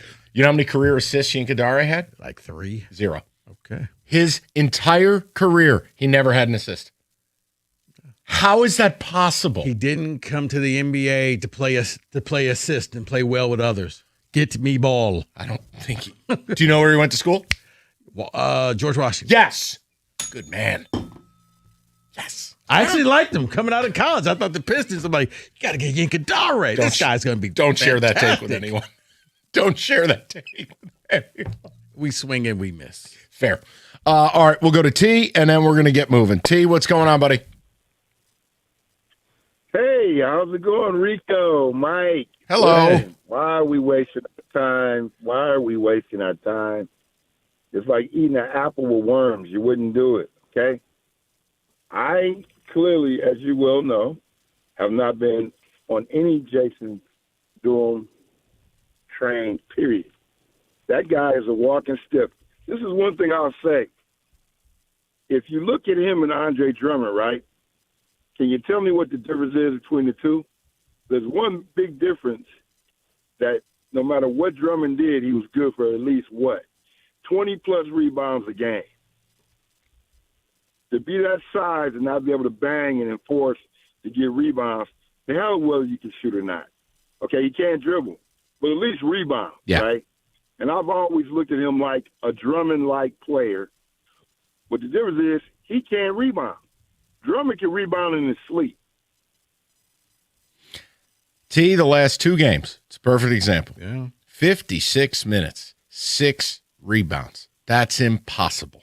It's impossible. It's impossible. I'm with you. If I'm going to play you 25, 30 minutes, you got to grab 15 boards. Like that, if you're Jalen Duren's size, athleticism, and strength, you got to be able to provide something. Maybe it's a mirage. How many rebounds would Drummond get if he played 56 minutes with this team? Oh, back in his prime? Oh, yeah. No, that's probably at least 26. I mean, in 2 games. Oh, I was like, okay. In 2 games. He's gone Wilt Chamberlain mode. No. No, but T, that's the point. He's not playing elite defense. He's not rebounding. Offensively, he's totally lost. I can't name a single thing he's bringing to the table. And it's just problematic that Bickerstaff keeps putting him out there. Well, here's one other thing, and I'll let you guys go. Again, what is his value? What is his strength? What is his unicorn that he brings to the team? And he's been exposed. And I think every time he gets a dunk slam in his face, he loses another layer of skin on his face. He's got skid marks and basketballs in his face. I wouldn't pay him a dime, man. Seriously. Well, you know where I'm at with it, brother, but I'm also prepared for what's about to happen. When we're sitting here, and I'm sure it'll break the news at 6:03 p.m. at some point, it'll be $217 million for JD. So which happens first, the Duren contract or the Gibbs extension? It's a great question. I would say, the way the Lions operate is kind of bizarre. Duren extension. Okay. Is it wrong? I'm just like prepared for the inevitable? No, I'm just saying. Where's Rod at? He needs to break this news right now. Oh, Rod the Bod? Yeah. No, he needs to just leave. Retire. Based on the calendar, yes, because free agency in the NBA starts, July 1st? And if you give a Gibbs extension, it won't be until camp starts, which is at the end of July. David wins. So, yeah. I had the right answer. I just went about it the wrong way. Yeah. Give me a couple of texts, will you, please? Duren is looking like MSU great Matty Sissoko. That is Mark in a car. Oh, boy. One good game against Kentucky. Hands of stone. Can you guys honestly explain something to me? I don't get it. How does JD go for 30 and 15 all those nights Kate was gone, and now you get this? Because the regular season is not real. Because most nights you're playing someone who doesn't try. Because a lot of nights you're playing teams who sit good players. And this year, 13 teams were tanking. Come on, man. But he was an all-star. Great. You beat a bunch of fat kids in a race. What are we doing? Stop. You got, I tried to say this all year. Hater, you don't know ball. Celtics this. And I'm like, okay, great. I have doubts about my own team. Why? Regular season, not real. The NBA is a junk league. It's junk in the regular season. You just endure it to get to the playoffs. Go ahead. No, you win.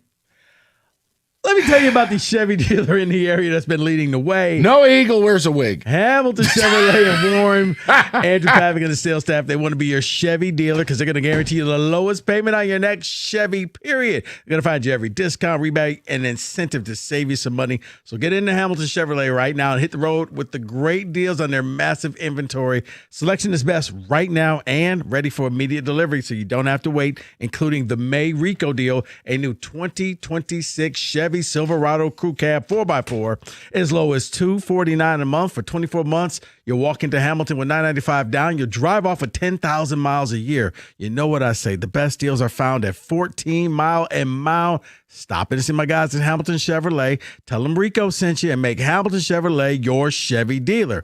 Visit HamiltonChevy.com. That's HamiltonChevy.com. Together, let's drive.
What on earth?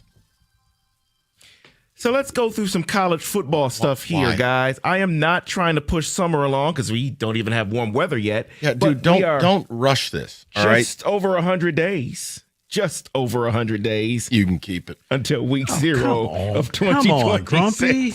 Go ahead. So let's get to this here. I want to know if you're going to buy or sell these teams. We have all of them.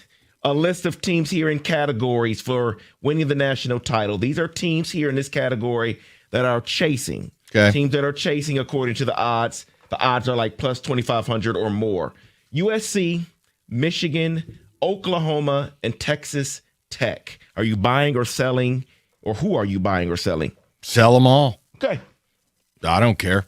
No, I mean, USC's a joke. Underwood stinks. Oklahoma, is Mateer back for year 12? I'll get to that research in July. He is. And who's the other bum-ass team? Oh, I forgot. Spenders of the Year, brought to you by the cast of Landman.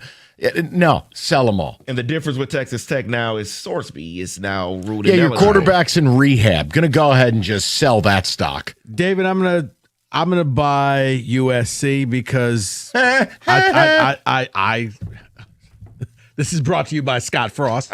I'm going to buy USC. This is the year Right. Lincoln Riley gets it right. Because I think that if Lincoln Riley does not get this right, he's fired. So he has got extra motivation to go out there and win a Big Ten or at least get into the college football playoffs. So the next category is simply SEC wild cards. Okay, so you got Alabama at plus 22, Ole Miss at plus 2,200, LSU at plus 2,000, and Texas A&M at plus 1,800. Sell them all. SEC don't win no more. Sell. Texas A&M, they've won as many big games as I have in the last 40 years, which would be 0. Very true. Just sell them all. Ole Miss lost their coach, lost their whole damn team. See, you know, I can't go there. Give me the list again, David. Alabama, Ole Miss, LSU, and Texas A&M. I'm gonna buy Alabama. I'm gonna buy Alabama. Go. Wow.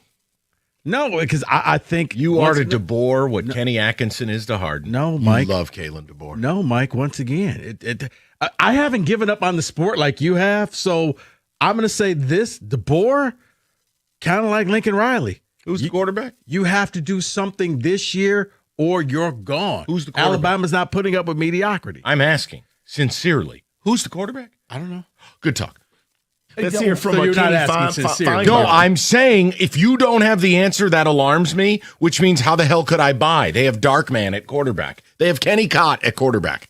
What I am saying is, once again, he'll be fired because they don't deal with mediocrity in Alabama. They will move on. And Lane Kiffin will have his next Then we job. can fire Fitz, and you can get DeBoer and East Lansing, and it's like a Marvel Comics David, why are we doing hero this? route. Kenny? Can we talk pinochle or pickleball? I've given up on the SEC. I've given up the ship. Rico, you can have Alabama if you want. I don't care. It's a has-been conference, 248. Kind of feels like it. Respected threats of the next category here. You have Miami at plus 1,200, Georgia at plus 900, and Oregon at plus 800. I'll buy Oregon, and I'll buy Georgia. I'll take Rico's theory on Georgia. If Kirby lays another egg this year, maybe you start talking about going a different direction. And for Oregon, they bring back the quarterback. It's Dante Moore, the presumed number 1 pick in the draft. They have all the toys, all the weapons, all the money. They've bought the highest priced hookers. Quack, quack. I'll buy Oregon. What he said. What he said. What about Miami with Darian Mensah? Okay, then. Did you watch him at Duke last year? But the Oregon thing, it is what we've talked about. It's boats and hoes. And they have the most boats and hoes. That's right. Yes. Well, I think the fact that Dante Moore decided he did not want to go play for the Jets. Wasn't ready. I'd rather, but he was going to go anyway. I'd rather go back to the league and try my luck again next year. I think he did a service to himself and his future. I think he'll be much better this year and much more prepared to go to the NFL. I thought it was a good move, and let's face it, he's probably getting $5 million to stay. Probably. Is that a fair number? Yeah, probably. And unlike other quarterbacks, not in rehab. So +1 for you. Let's get Put to that to the resume. Let's get to the favorites here. Oh, sure. 4 teams. These two here are at plus 750. It is Texas and Indiana. And then you have at plus 650, you have Notre Dame, and plus 550, Ohio State. Well, Rico thinks I've totally given up. I haven't. I still am up on most things. Notre Dame has the easiest schedule in the history of the sport, so I'll buy because they're fake as hell. I could buy Ohio State, Julian saying year 2, extra beard dye. We'll go with that. I'm selling Indiana. Nobody goes back to back. And I don't think they're finding another Mendoza. Yeah, I know. They got Hoover from TCU. Whoopity-doo-dah. Who was the other bum? Oh, Texas? Texas. Nope. Out. Arch Manning. Out. Yeah, Texas has to show me that they're going to do something. So They're USC with Brisket. I'm done. I've had it. Texas, but they don't have a coach who's about to get fired. So they're not quite at USC level yet. Ohio State, you just had a bunch of talent. How you don't win a national title, that's going to be on Ryan Day because he's got everything, including maybe the best wide receiver room in the nation. When the beard dye hits the bloodstream, there's cognitive decline. Yeah. And Notre Dame, yes, not being in a conference is going to pay off for them. Have you seen their schedule? Well, that and the fact that they're going to make sure that Notre Dame will be in the playoffs. Oh, yeah, Kenny. But yeah, their schedule. When you see Notre Dame's schedule, your head is going to explode. You know, as a proud Georgia guy, your head will explode. They actually open with Jackson Lumen Christie. That's not true, but yes. Bishop Gorman is week 3. Yeah, Rico's fake high school is their third game. It's Detroit Southwest Lutheran Tech. Get it right. Don't know what that is. The Panthers. Don't know what that is. Jaguars. Not where I went to high school. That is your college football blitz, 97-1.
Brought to you by...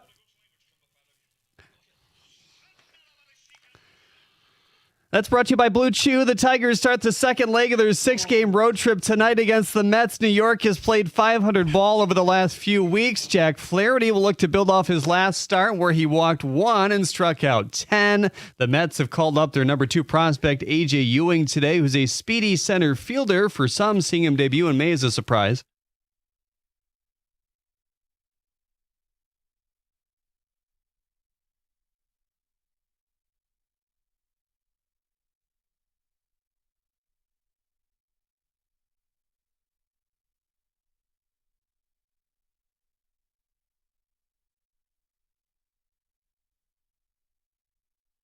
That's Mets announcer Keith Radd. You can hear the 7:10 first pitch right here on 97.1. MLB.com released their first expert-driven Rookie of the Year poll. White Sox slugger Murakami was number 1, with Kevin McGonigal listed second. Murakami has been a bit all or nothing this season, 60 strikeouts and 15 homers, while McGonigal has more walks than strikeouts. The Lions have officially inked all 7 of their 2026 draft picks. They also shared all their player numbers. First-round selection Blake Miller will sport number 76. The Buffalo Bills have signed former Lions tight end Shane Zylstra as well. Pistons have the day off.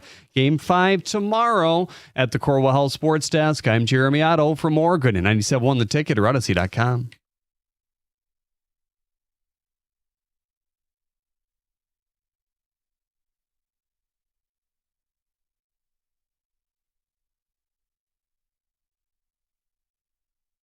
Five o'clock. If you're just getting in the car, we'll give you a reset. So let's get the headline out there. No, we're not changing where we're at with the series because the team looked like ass last night.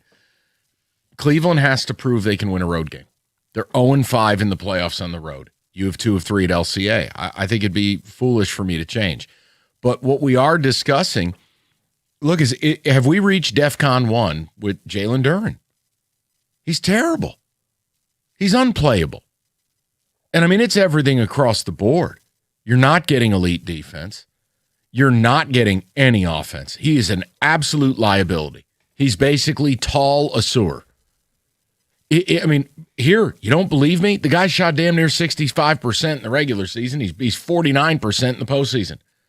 That's tough to do when all your shots come from 6 inches away from the hoop. I was about to say dunks. Rebounding? How about the last 56 minutes of game action, 6 rebounds? And here's the problem. The problem is your coach is still protecting him, and I don't understand it. Look, Asur got benched last night. He was a minus 27. He was horrible. So why wasn't JD? We talked yesterday before the game. If you want B-Ball Paul more, cool, the minutes should come from JD. He played 26. Paul Reed played 14. You probably take another 4 to 6 minutes away from JD. He plays 20 to 22, and Paul Reed plays 18 to 20. It's getting to that point, but I want to know where you guys are at with it. Because, look, my biggest fear is you start to see these reports of the Pistons extending him at $217 million. Do whatever you want, man. That ain't for me. I'm not interested in that because the only thing he did was have a magical regular season. Cool. So did DeAndre Ayton at one point. You want to pay for that? The playoffs is where your bread is buttered. And in a series where we've already seen Cade in these playoffs close teams out like a superstar. 10 of 11 games for Jalen Duren, he's been unplayable. So I just would love to know where you guys are at. And you're not going to hear about officiating. You didn't play well enough to talk officiating. The 24-point run, Cavaliers shot 1 free throw. That game, you were getting dusted. Honestly. So I don't want to hear it. You can take it to another day part. They'll indulge you. That's weak sauce. And I'm fine with what Biggerstaff did. It's politicking. That doesn't mean I have to engage in it. No, it was all funny and cute when, it was Donovan Mitchell doing it. It was like, oh, you got to need the refs to come and help bail you out. And now it's, because the refs hate Detroit. Like, when did they stop loving you? Was it game 2, game 3? When did that happen? You had a crazy free throw differential in game 1. They had a crazy one last night. Yeah. It goes in the wash. Next. But when it comes to the whole Duren thing, look, he's going to get paid. I wouldn't do it, but He's going to get paid. He's going to be the second highest paid person on this team. Unfortunately, you're not second best player on this team. And let's face it, if it wasn't for Tobias, you probably wouldn't be playing basketball right now. If it wasn't for Franz Wagner blowing out. Right, but then Tobias kicking in, 20 points a game for 7 straight games. Sure. While you just kind of did nothing. Well, okay, you showed up in game 7. For everybody saying, well, what about that game? Oh, my God. Okay, one game out of 11? Exactly. Get he had out. his one game, and Orlando was done. They were mentally fried. This was coming after they went, 0 for 30 shooting. So they didn't have anything left in the tank. They had to show up to get a paycheck to Detroit. They just couldn't quit. So he had a great game. But other than that, nothing. And you're right. It's like even your baskets are just dunks, and it's like you're shooting less than 50%. Like, what is going on here? But I'm with you. He should not be playing because when they put Reed in the game, I saw a guy who wanted to be out there. I saw a guy that the Cavs had to say, you know what? He's going to be a problem. We got to come up with something to stop him from scoring. But can we be fair? Look, it's easier to come into a game and you're down by 15. Or some of Paul Reed's stuff came in garbage time. Like, I'm fine if you want to play the guy more, but this deifying of the third string center, not you, I'm saying the fans, to act as if this organization is just ignorant, that this organization is so stupid that they're sitting on Shaquille O'Neal and just won't play him. That's where I lose my mind. I am willing to say, hey, I know I got to play this guy, but my point is for all the people screaming about B-ball Paul, say the other part then. You can't pay Duren. Mm-hmm. What max big would you take minutes away to play Paul Reed? None. So say the other part. So that's what we're talking about. And look, if you materially feel different about the series, I'd love to hear it. But I can't. I can't until Cleveland shows me they can win on the road.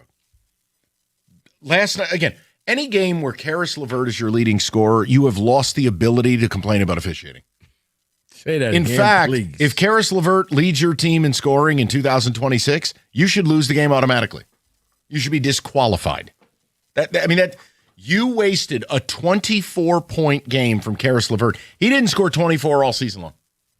I think he had more than 15 once. Okay?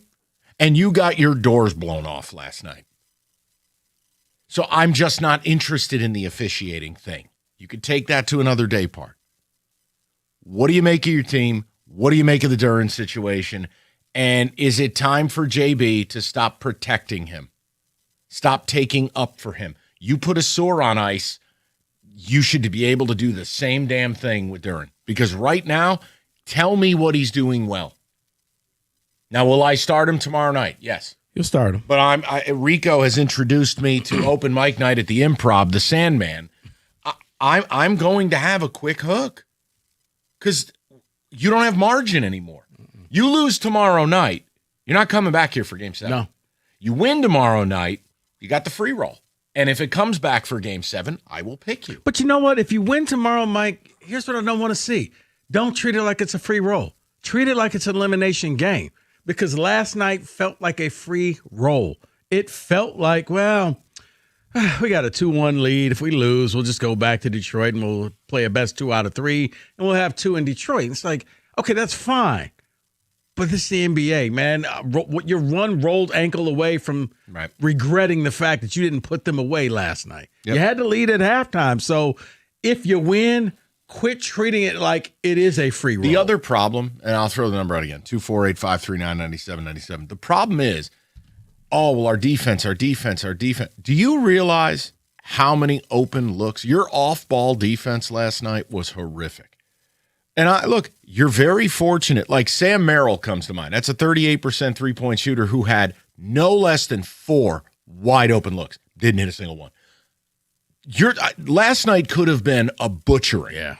I mean, they were wide open. Because Donovan Mitchell played phenomenal. They did not shoot the ball well overall. They shot 44% from the field and about 33% from deep. Mm-hmm. And they had a lot of open looks. So that would be a bigger concern than anything else. Like, that's why I laughed. Like, I was listening this morning, Cookies was having a coronary about officiating. I'm like, dude, on a list of 10 things, you want to make officiating a part of it? Put a 10th. Your off-ball defense sucked. Jalen Duren sucked. See, I'm with you. I wouldn't even put a 10th because the officials had nothing to do with the 24-0 run. Cleveland shot one free throw. Right. One. That wasn't the officials. That wasn't the officials that, slowed Cade down and he didn't score. But I don't think in the third quarter he scored. Finally got to going again in the fourth. No, the bigger problem would be you gave 100 game minutes, rotational minutes. Duncan Robinson, Dennis Jenkins, Asur Thompson, Jalen Duren, and you got nothing. Nothing. I don't want to hear about the officials. So what do you want to do with Duren? Are we DEFCON 1? And right now, today, if I said to you they were going to extend him for $217 million, what's your verdict? And I'm not mad if you call up and say, look, I just think we got to do it. It sucks. It's risky. We got to do it. Because our alternatives are not great. And until or unless I see the ability to execute a sign and trade with a player that could help Cade, no, I'm not going to sit there and just kick the guy to the curb. But I'm not running to the altar to sign him. And if that means I let him go find his value around the league and I match it because he's going to be an RFA, I would do that before I'd ever pay him up front. Let somebody else go ahead and pay him $217. And do what? They can choke on it. And I'll take the picks. Oh, well, what will we do? You have Cade effing Cunningham and a boatload of cap space. You know what? That's what the money's for. Figure it out. And if B-Ball Paul is so effing special and you want to build a statue of him down by the Kearns clock, great. I got B-Ball Paul and beef stew. There are my centers. Go get another dead body off the scrap heap who can shoot a little bit, and I got a three-headed monster, and we play. And I'll go spend $50 million a year to go get somebody. I mean, honestly, guys, these are the conversations you got to have because the goal is to win championships. No, I don't think they're getting it done this year. We got a fun bet on behalf of Greater Life Church, and if it happens, it'll be wonderful. But this is about winning championships, plural. And if you pay Duren, you are betting on the following. You will develop an excellent 18-foot jump shot, and you will develop two pet moves in the post. The only problem I have with that, Mike, that's money motivated, and why didn't you do it already? Well, yeah, it's like that person who has that great year in the contract year. No, you know what you did? You'll be getting your version of Evan Mobley. You paid him, and then you know what people do in Cleveland nonstop with Mobley? They bitch about him. $46 million a year, and you grabbed one rebound? Yeah. $46 million a year, you're a defensive player of the year, but you're soft? $46 million a year, but you're a ghost? Go ahead and ask. Ask or indulge in some Cleveland media. They paid Mobley off a Defensive Player of the Year award, gave him $46 million a year, and they are not happy. That's what you'll be up against. I was about to say, and you're probably looking at that in Detroit, and people will because say, you're going to want something from JD that he may not be capable of, and that's the problem. I'm not ready to give him this contract. And yeah, because I love it. Well, he could develop it over the summer, and I always, then why hasn't he done it already? You're in the NBA, okay? So you need to be the best at your game because there's a few jobs there. You figured he would have done this by now. Well, he's 22. He's been in the league for 4 years, so he's had 4 summers to get better. He didn't. I don't know where the priority is. 248-539-9797. David, we'll get to you. We'll get the text. We'll get the people. I know we were a little verbose, but we wanted to set it up for the 5 o'clock audience. So Pistons in 7? Is that kind of where we're at? You guys tell me. Play the song. Northville Lumber, largest Trex decking outlet in the country, and Northville is Michigan's Trex Superstore. Brand new warehouse, size of Ford Field, basically. If you're a contractor, you're not buying from Northville, you are missing out. You're leaving money on the table. Selection, service, price, nobody outdoes them. Full window program as well. So check out Northville Lumber. It's worth your time. Take home some samples or simply go to northvillelumber.com. That's northvillelumber.com.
All right, David, any thoughts you have, and then text, and we'll get to the calls, okay?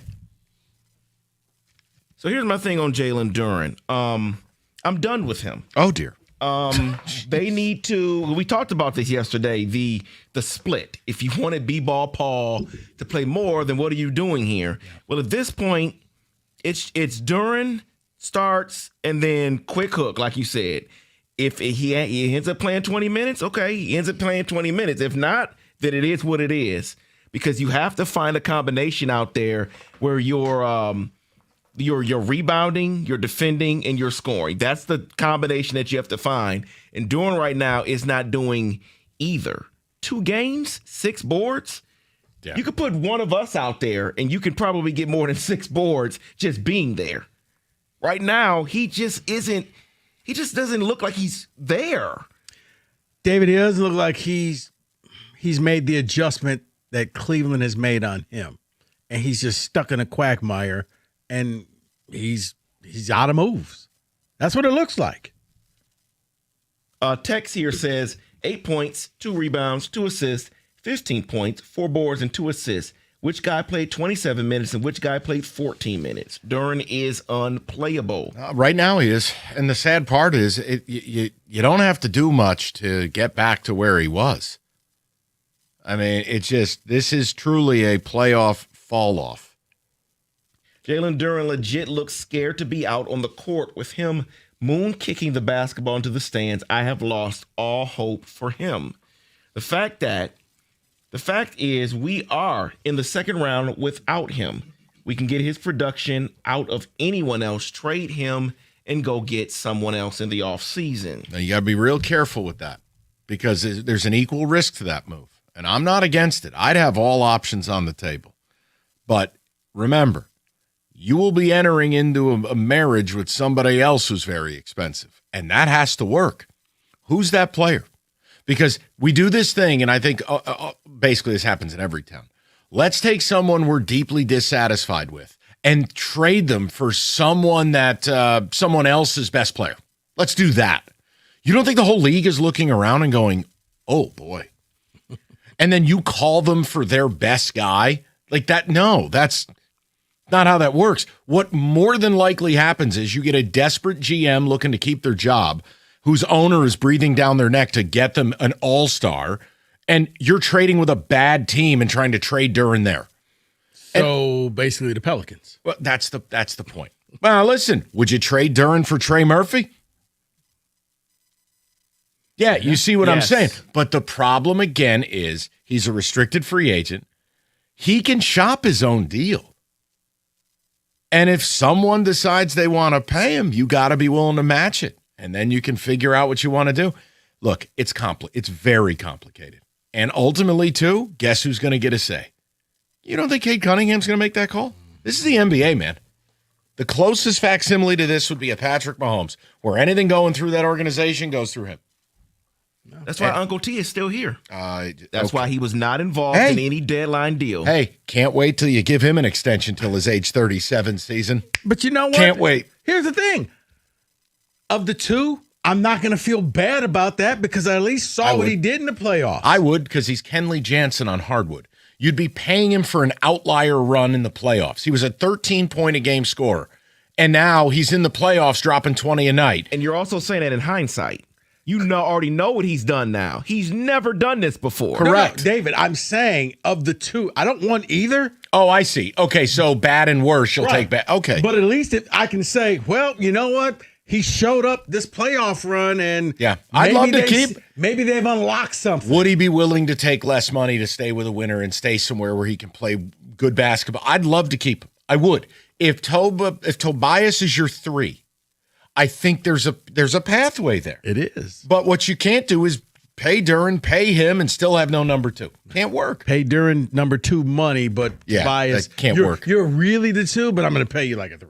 Let's go to Frank, 97.1. Frankie, how you doing, buddy? Good. How are you? I'm going to keep it short. I wanted to talk about the Jalen Duren thing. Sure.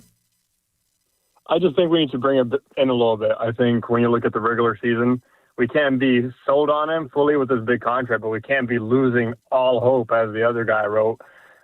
This guy's 22 years old. He averaged damn near 20 points in the regular season. And when we think of the greats in Pistons history for center positions, who comes up? I mean, Ben Wallace, maybe? Yeah, this hasn't exactly been a bastion of fantastic big men. So, you can comp it out if you want, but that's like saying you're the best of a bad bunch. No, that's not what I'm saying. I'm saying Ben Wallace has gone down as one of the most dominant big men in recent history, and he didn't see a playoff game until he was, 27? And he averaged like 7 points a game. I think we give Jalen, and I think what you guys said was really smart with Cade Cunningham. This team is tightly knit more than any team I've seen around the league. I think this team, the decisions are made by the players as much as the coaching staff. And I really think Cade and Duren are a good team. The whole regular season, everybody was behind Duren. He was becoming a really new face of even the league with big men, just physical and everything. I just think at 22 years old, this guy would still be in college, basically. And he's dropped into the biggest arenas in the country. Okay, he's got to pick it up a little bit. No, it's a lot of it. But Frank, here's the problem. Everything you're saying is right, but the other side of it is, okay, take the age away. Oh, he's only 22. Right, and he's going to be asking for $200 million. So, of course. Are you going to bet he's going to develop a high-level offensive game? That's a hell of a gamble. Look, without a question, if this is his first real playoff season is what I'm looking at, that's not worth it. Without a question. You got Evan Mobley. You said that correctly. Evan Mobley's kind of the only guy up there in that salary bracket, and he's nowhere near what he should be making. No. When you look at that salary, there's not many big men. Big men go season off. We saw it with Roy Hibbert. I mean, back in the day where he had horrible stat lines. I don't think he's worth it, but I don't think the fans should really think about it that way. We have a team that's unbelievable role players, but it's not going to make it this year. The question is, who do we even trade for? We need a big star, and I don't think Jalen Duren is that star. I don't think his money is going to get us a start right now, but I just don't. I think he, as a young player, should have the option. Do I stay with the team that's been really good? Yes, to me? and listen, Frank, ultimately you're right. The problem is the CBA. That's the issue. We've created a situation where you're put to this choice, and look, he had a nice season. Now he qualifies for this Fugazi max contract accelerator. I am with you. I'm not losing him for zero, but I'm not going to run to the altar either. You got to be supremely careful with decisions like this. And would I like to keep him and magically find a number two? Yes, that big three could win a championship. But who's the number two and how do I get him? Because the other thing I'm getting tired of too is, and I'm not mad at Frank. Oh, we got great role. I'm tired of role players. Nobody said, honey, I'm taking the kids to go see role players. Like, you need talent. I will ask you again. Rank out the last 20 number one seeds in the East and the West. Where do you sit there on the talent aggregate? I get what you're saying. I'm laughing. In this city, Mike, you actually do take the kids to go see role players. I know. That's why I'm upset. Let's go see Brandon Inge. Honey, we're going out to watch Andrew Kopp. Said no one ever. Listen, you can keep your stars, okay? I want to watch some good old-fashioned role players. Right. We got Ben Sherratt. Everybody look out. We're going Who needs Connor McDavid? Dude, we're going to go see Terrian Arnold and Ennis Rakestraw.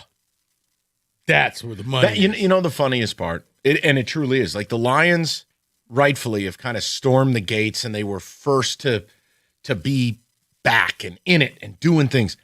They're one of the most star-laden teams in the league.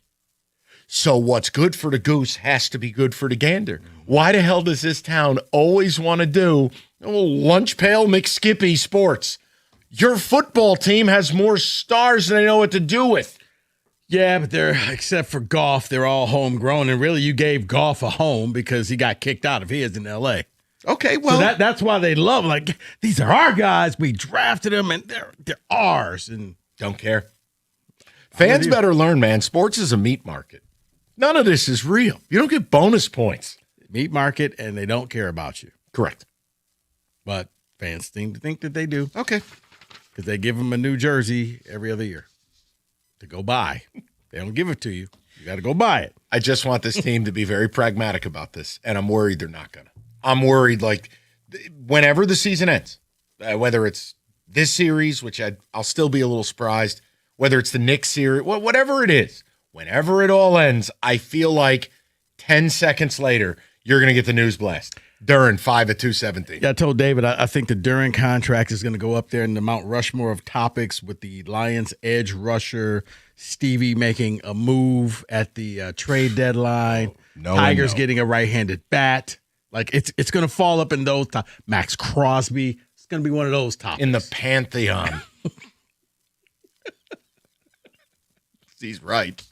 248-539-9797. Rico, take him to church. The playoffs are here. Every game matters, and Fanatic Sportsbook is here for every moment. Here's the deal.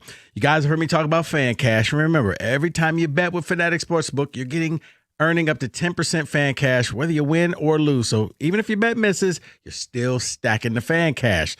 And that unlocks value that you can't get at other sportsbooks, like more bets, unlimited profit boosts for your favorite player props, authentic NBA gear, game tickets, and access to exclusive Fanatic events like Fanatic's Fan Fest in New York City. But that is not their only play. The good times roll on with Fanatic's Fair Play, an injury protection policy that turns losses into wins. That's right.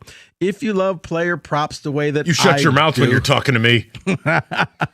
Your legs are protected across the entire first half of every game if an injury takes place. If your guy goes down, don't worry about it. You're getting your money back or your parlay plays on. Make the switch to the sportsbook that gives you more to play with. Winning hits different here. Got to be 21 or older. Gambling problem, call 1-800-GAMBLER or 1-800-MY-RESET.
All right, give us some music, David. What the hell do you need from me? Let's go. Oh, boy. Let's talk about WWE and tank tops, a.k.a. the NBA. What do you need? You know what? We've been talking a lot about the Pistons. Let's talk about the other teams in the league. Sure. Mike. What do you want to know? David, what is next for LeBron James? I don't care. Probably a summer of attention whoring and nonsense and faux drama, only for him to announce he's coming back. I think he comes back. Coming back to the Lakers? No, but I think he comes back for one more year. He's still playing at a high level. And, I mean, we can make all the jokes we want like I just did. Am I tired of him? Of course I am. He's still doing something we've never seen before. This isn't Johnny Unitas with the Chargers. Or Joe Namath with the Rams. This guy's playing at an unbelievable level. I think he comes back. Yeah, there was already a story last night saying that Pat Riley has always told him if he wants to, always have a seat there if he ever wanted to return. I think he does return. I think you're right, Mike. It's going to be attention. Stories will be written. Maybe he'll rent out a Boys and Girls Club again. Yeah, it started last night. Well, I don't know what the future holds. Stop it. Could he possibly, for a third time, go back to Cleveland? He can do whatever he wants. He's the greatest player in the history of the sport, and he's doing something. Think about what Kareem looked like around this age. He was like a cactus with goggles.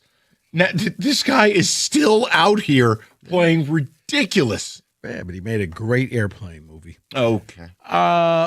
What about Austin Reeves? As Luka came out saying, we have to keep him at all costs. I wish we could get him. Is Lakers going to pony up the money? Keep him in there? I don't know. He rejected their overtures. He rejected their last contract. He bet on himself. He was right. If I'm being totally honest with you, I don't have the cap table memorized for every NBA team right in this moment. I would spitballing. I would say he probably goes somewhere to be a higher priority. To me, I wish we could get him here. He'd be perfect with Cade. Yeah, he would. Yeah, he can get 5 years at $241 if he stays with the Lakers, or 4 at $179 elsewhere. How about he stays and we do a sign and trade Duren for Reeves? That's what's going to happen probably. I think he'll go elsewhere, but you know what Luka needs? Let Luka have fun with Duren. Oh, yeah. You can just be a rim runner alley-oop guy, and they don't give a damn. That's what they had in Dallas. I would do that in a heartbeat. Reeves with Cade would be an absolute nightmare for teams. Looking at the talent that the Orlando Magic has, guys, who's going to be the next coach of the Magic? Dusty May. No, I have no idea. I don't know. You just knew Mosley was getting Billy fired. Donovan? I don't get that. Why? Why is Billy Donovan still a thing? I'm with you. I don't get it, but no. I don't know. I have no idea either. Paulo, player, coach. I have no idea what Orlando Jackie does. Moon? Yeah. Is that what the Orlando Magic are going to do? Coffee Black will coach the team? It's Disney's down there, so make a movie out of it. Yeah, look, I don't know why Dusty hasn't signed his contract. I just know where he coached, and his name keeps coming up. And I'll say it for the people in the back. I don't think he should go. I think he should stay right where he's at. But if you're asking me, and I'm Orlando, he's kind of the new Jay Wright. He's that new hot name. He's the new Brad Stevens. Mm-hmm. Okay. You just got to ask yourself, do you really want to live in Windermere or Apopka or Winter Park? Not me. I mean, there's got to be some good suburbs around there. Orlando's a dump. I said suburbs. So are the suburbs. Okay. A lot of dumps. That's all it is a suburb. It's awful. Awful. It's one giant man-made atrocity. Maybe he moves over to Jacksonville. Go in there, do what I need to do, and leave. What's he going to do? Take a helicopter to work? Go ahead. Just get to the next thing. Can you get to Embiid and his kid? No. Okay. What do you want to know about Embiid and his kid? I want to know why he's allowed to shield himself with a sleeping child so the Philadelphia media is nice to him. Your kid's sleeping. Get him off the stage. Handle it like a man. Goes up there like Miss Doubtfire. The kid's drooling all over the place. He's asleep, and it's an act. The kid was asleep. That's an act. Can't be mean to him. He's holding the kid. He learned from Tatum. Bring your garbage. Another pile. Bring your kid. Garbage. And you're okay. Both of them. SpaceX. See ya. I used to disagree with Mike on this. I used to. But last night changed my mind because we all know the question was about his future. We all know everything was about Joel Embiid and what next year was going to be for him. Mhm. And he brings his child. He was a shield. Yep. Only way that would have been better is if the kid pooped his pants. Sorry, guys, got to go. Got to cut this engagement short. He just dropped a grumpy. No, and the funny thing is, the kid was asleep. Gone. He didn't want to be there. Didn't need to be there, no. You could have easily just set him in a chair. He was a human shield. Don't you get it? I get it, but I'm saying, like, he wasn't even messing around with the microphone and saying cute things. He was sleeping. Should have been sitting in the back with you. someone else. Yeah. Sleep. All right. Let's get back to some hoops. I do have a philosophical question for you guys. No right or wrong answer. But in this series with the Pistons and the Cavs, who's the best player on the court? I mean, it's been a game-to-game thing. It's either Spider or Cade. But if you had to pick one, which would you pick? Cade. I like Cade's game more. Spider is flashier, but Cade is such a physical presence. He's such a, like, when you see Cade courtside, like, he could play football. No one's mistaken Spider Mitchell for that. No. I would just say Cade because he does more with less. Now, if I pop Cade on the Cavs and he had all the whiz bang pow and the shooting that team has, oh baby, I'll take Cade. Yeah, this one is a tough question. Look, I'll say Cade as well. Donovan Mitchell is a great scorer. He can shoot that ball. Man, he can dribble, man. That stuff that he can do with that ball is amazing. How about that windmill scoop deal? It was amazing. I don't even know where you learned that move. But there's some times though where if he doesn't start the game off right, then you'll see him kind of like just disappear a little bit. See, I thought that was last night until it wasn't. Because he didn't have a good first quarter. You're exactly right about that. First half. Yes. He didn't score until the second quarter. All right, guys. Once again, better chance to win their series, Timberwolves or the Cavs? Cavs. Look, they got a gift. Wembanyama got thrown out with 8 minutes left in the second quarter, and they've won by 3. Cavs have a way better chance. As long as the Spurs don't go into a coma, they're going to win that series. But, again, I'm not picking the Cavs to win, but you asked the question a very specific way. Yeah, the Cavs have not shown their ability to win on the road. So I have to say the Timberwolves because of that reason. True or false, Noah Eagle's wearing a sky piece. He's wearing something. You know that's a wig. I don't think Grant Hill and it's a wig. Company like him. Great barber. It's a wig. Great barber. You know it. Makes a lot no hairlines that crispy. He travels with him. He's a traveling barber. Yeah, in a case. Who's going to be the most sought after free agent this summer? The free agent class blows. I understand. Austin Reeves. LeBron James. This free agent class is awful. Austin Reeves. Russell Westbrook. No. Honestly, he'd fit with the Pistons. Another guy who can't shoot. Bring him in.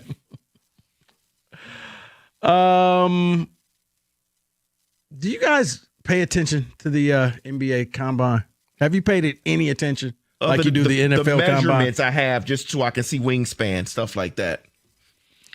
No, Rico. Why would you ask such a thing? I was just curious. The NBA Combine is useless. Just like the Portsmouth invite. Like, none of it matters anymore. Somebody dribbling around a chair. Yeah. Hey, let's go to the live workout for Yanji Liang or whatever. Remember that guy? Yes. They had him do a workout against a chair. I'm just saying, Morez Johnson, he hooked himself up 17 for 25 from the 3. I think he's staying in the draft. All right. Okay. Good for him. Another rumor coming out. Yes. Golden State signed Steve Kerr for another 2 years. Kill Steph me. Curry. Why? Thinking about since that basically because the Clippers got the number 5 pick now, they may be going after Kawhi Leonard. Good idea or just a waste of time? Waste of time. Terrible idea. And look, they completely screwed this thing up. It was very similar to the Pistons when they had the Darko pick. You're coming off winning an NBA championship. You got 2 top 7 picks. You end up with Pete Moody and Jonathan Kuminga, who apparently you hate and they hate you and the rest. Kuminga goes to Atlanta, explodes. Moody's a bum. You blew 2 top 10 picks in your championship window. It's over at that point. No different than when the Celtics drafted Len Bias and he OD'd on coke. You're done. It's over. I don't know what they're doing. You think Captain Laffy Gas is going to come in at his age? The guy barely plays. I mean, Kawhi Leonard. Well, I guess then they said they also have an outside shot for Giannis to go there as well. Oh, okay, sure, right. And Kenny has an outside shot of a date with Margot Robbie. What would they have to trade to get Giannis? The dead body of Draymond, a piece of the Golden Gate Bridge. What are you trading? A San Francisco trolley car filled with money? I don't know. I guess part of it will be the 11th pick that they have. And here's AirPod. I mean, what are you dealing? These are just some NBA rumors. Guys. No. Okay. They're trading Baron Davis. Don't think so. Here's your next startup, Milwaukee. Here, you have it. The French Connection, Michael Pietrus. I mean, like, who are they trading? Well, Mike, here's a name. There's the name of a guy you actually brought up. Sure. What's going to be the market for Sengun? I guess the Rockets are thinking about parting ways with him. It'll be a big market. Now, again, he's not a great defensive player, but he's a point center. You can run your offense through Sengun, top of the key, where he gets your point guard and your 2 guard off ball. All kinds of action, put the entire defense into conflict. He's a really good player. Now, I don't think he's the best center in basketball. I think he's probably a touch overrated. But there'll be a big market because big men that are skilled like that, they don't grow on trees. If I'm Houston, there are a couple other guys I'm willing to trade before him. But I think there'd be a big market. Yeah, it sounds like they're trying to part ways with him and see what they can get. Is this in hopes they keep KD? Because if they're trading KD, I would package him up. Get a lot for both of them somewhere. Oh, David wants to bring Durant to Detroit. 248, huh? No, I am so afraid of that this offseason. You know what? Maybe he'll go see Noah Eagle. He's good. He doesn't want to do that. I respect that Kevin Durant has let nature take its course. Maybe or Jaylen Brown. Jaylen Brown to Milwaukee. Jaylen Brown for Giannis, straight up. No, I'm saying the spray on. Oh, it's Ron Popeil? Yeah, awful. Carlos Boozer. Didn't he stain one of the Pistons jerseys? I don't know if it was probably one of the most embarrassing moments. At that point, I probably would have. More embarrassing. Your hair dye stained an opponent, or you live streamed like a 16-year-old girl after Game 7 and I think the hair dye, because I've seen the live stream before. What do you? That's one of those Southwest want to get away moments. What is this on my shirt? You know what, bruh? I'm out. I'm gonna leave. Yeah, I'm gonna leave. That's my bad. Send me the dry cleaning bill. That's your NBA Blitz 97.1.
All right, Odyssey.com rewind. You missed anything? Tigers, Mets tonight. Not a good. I mean, look. I know the Tigers are way in the background, and we've spent a ton of time on the Pistons.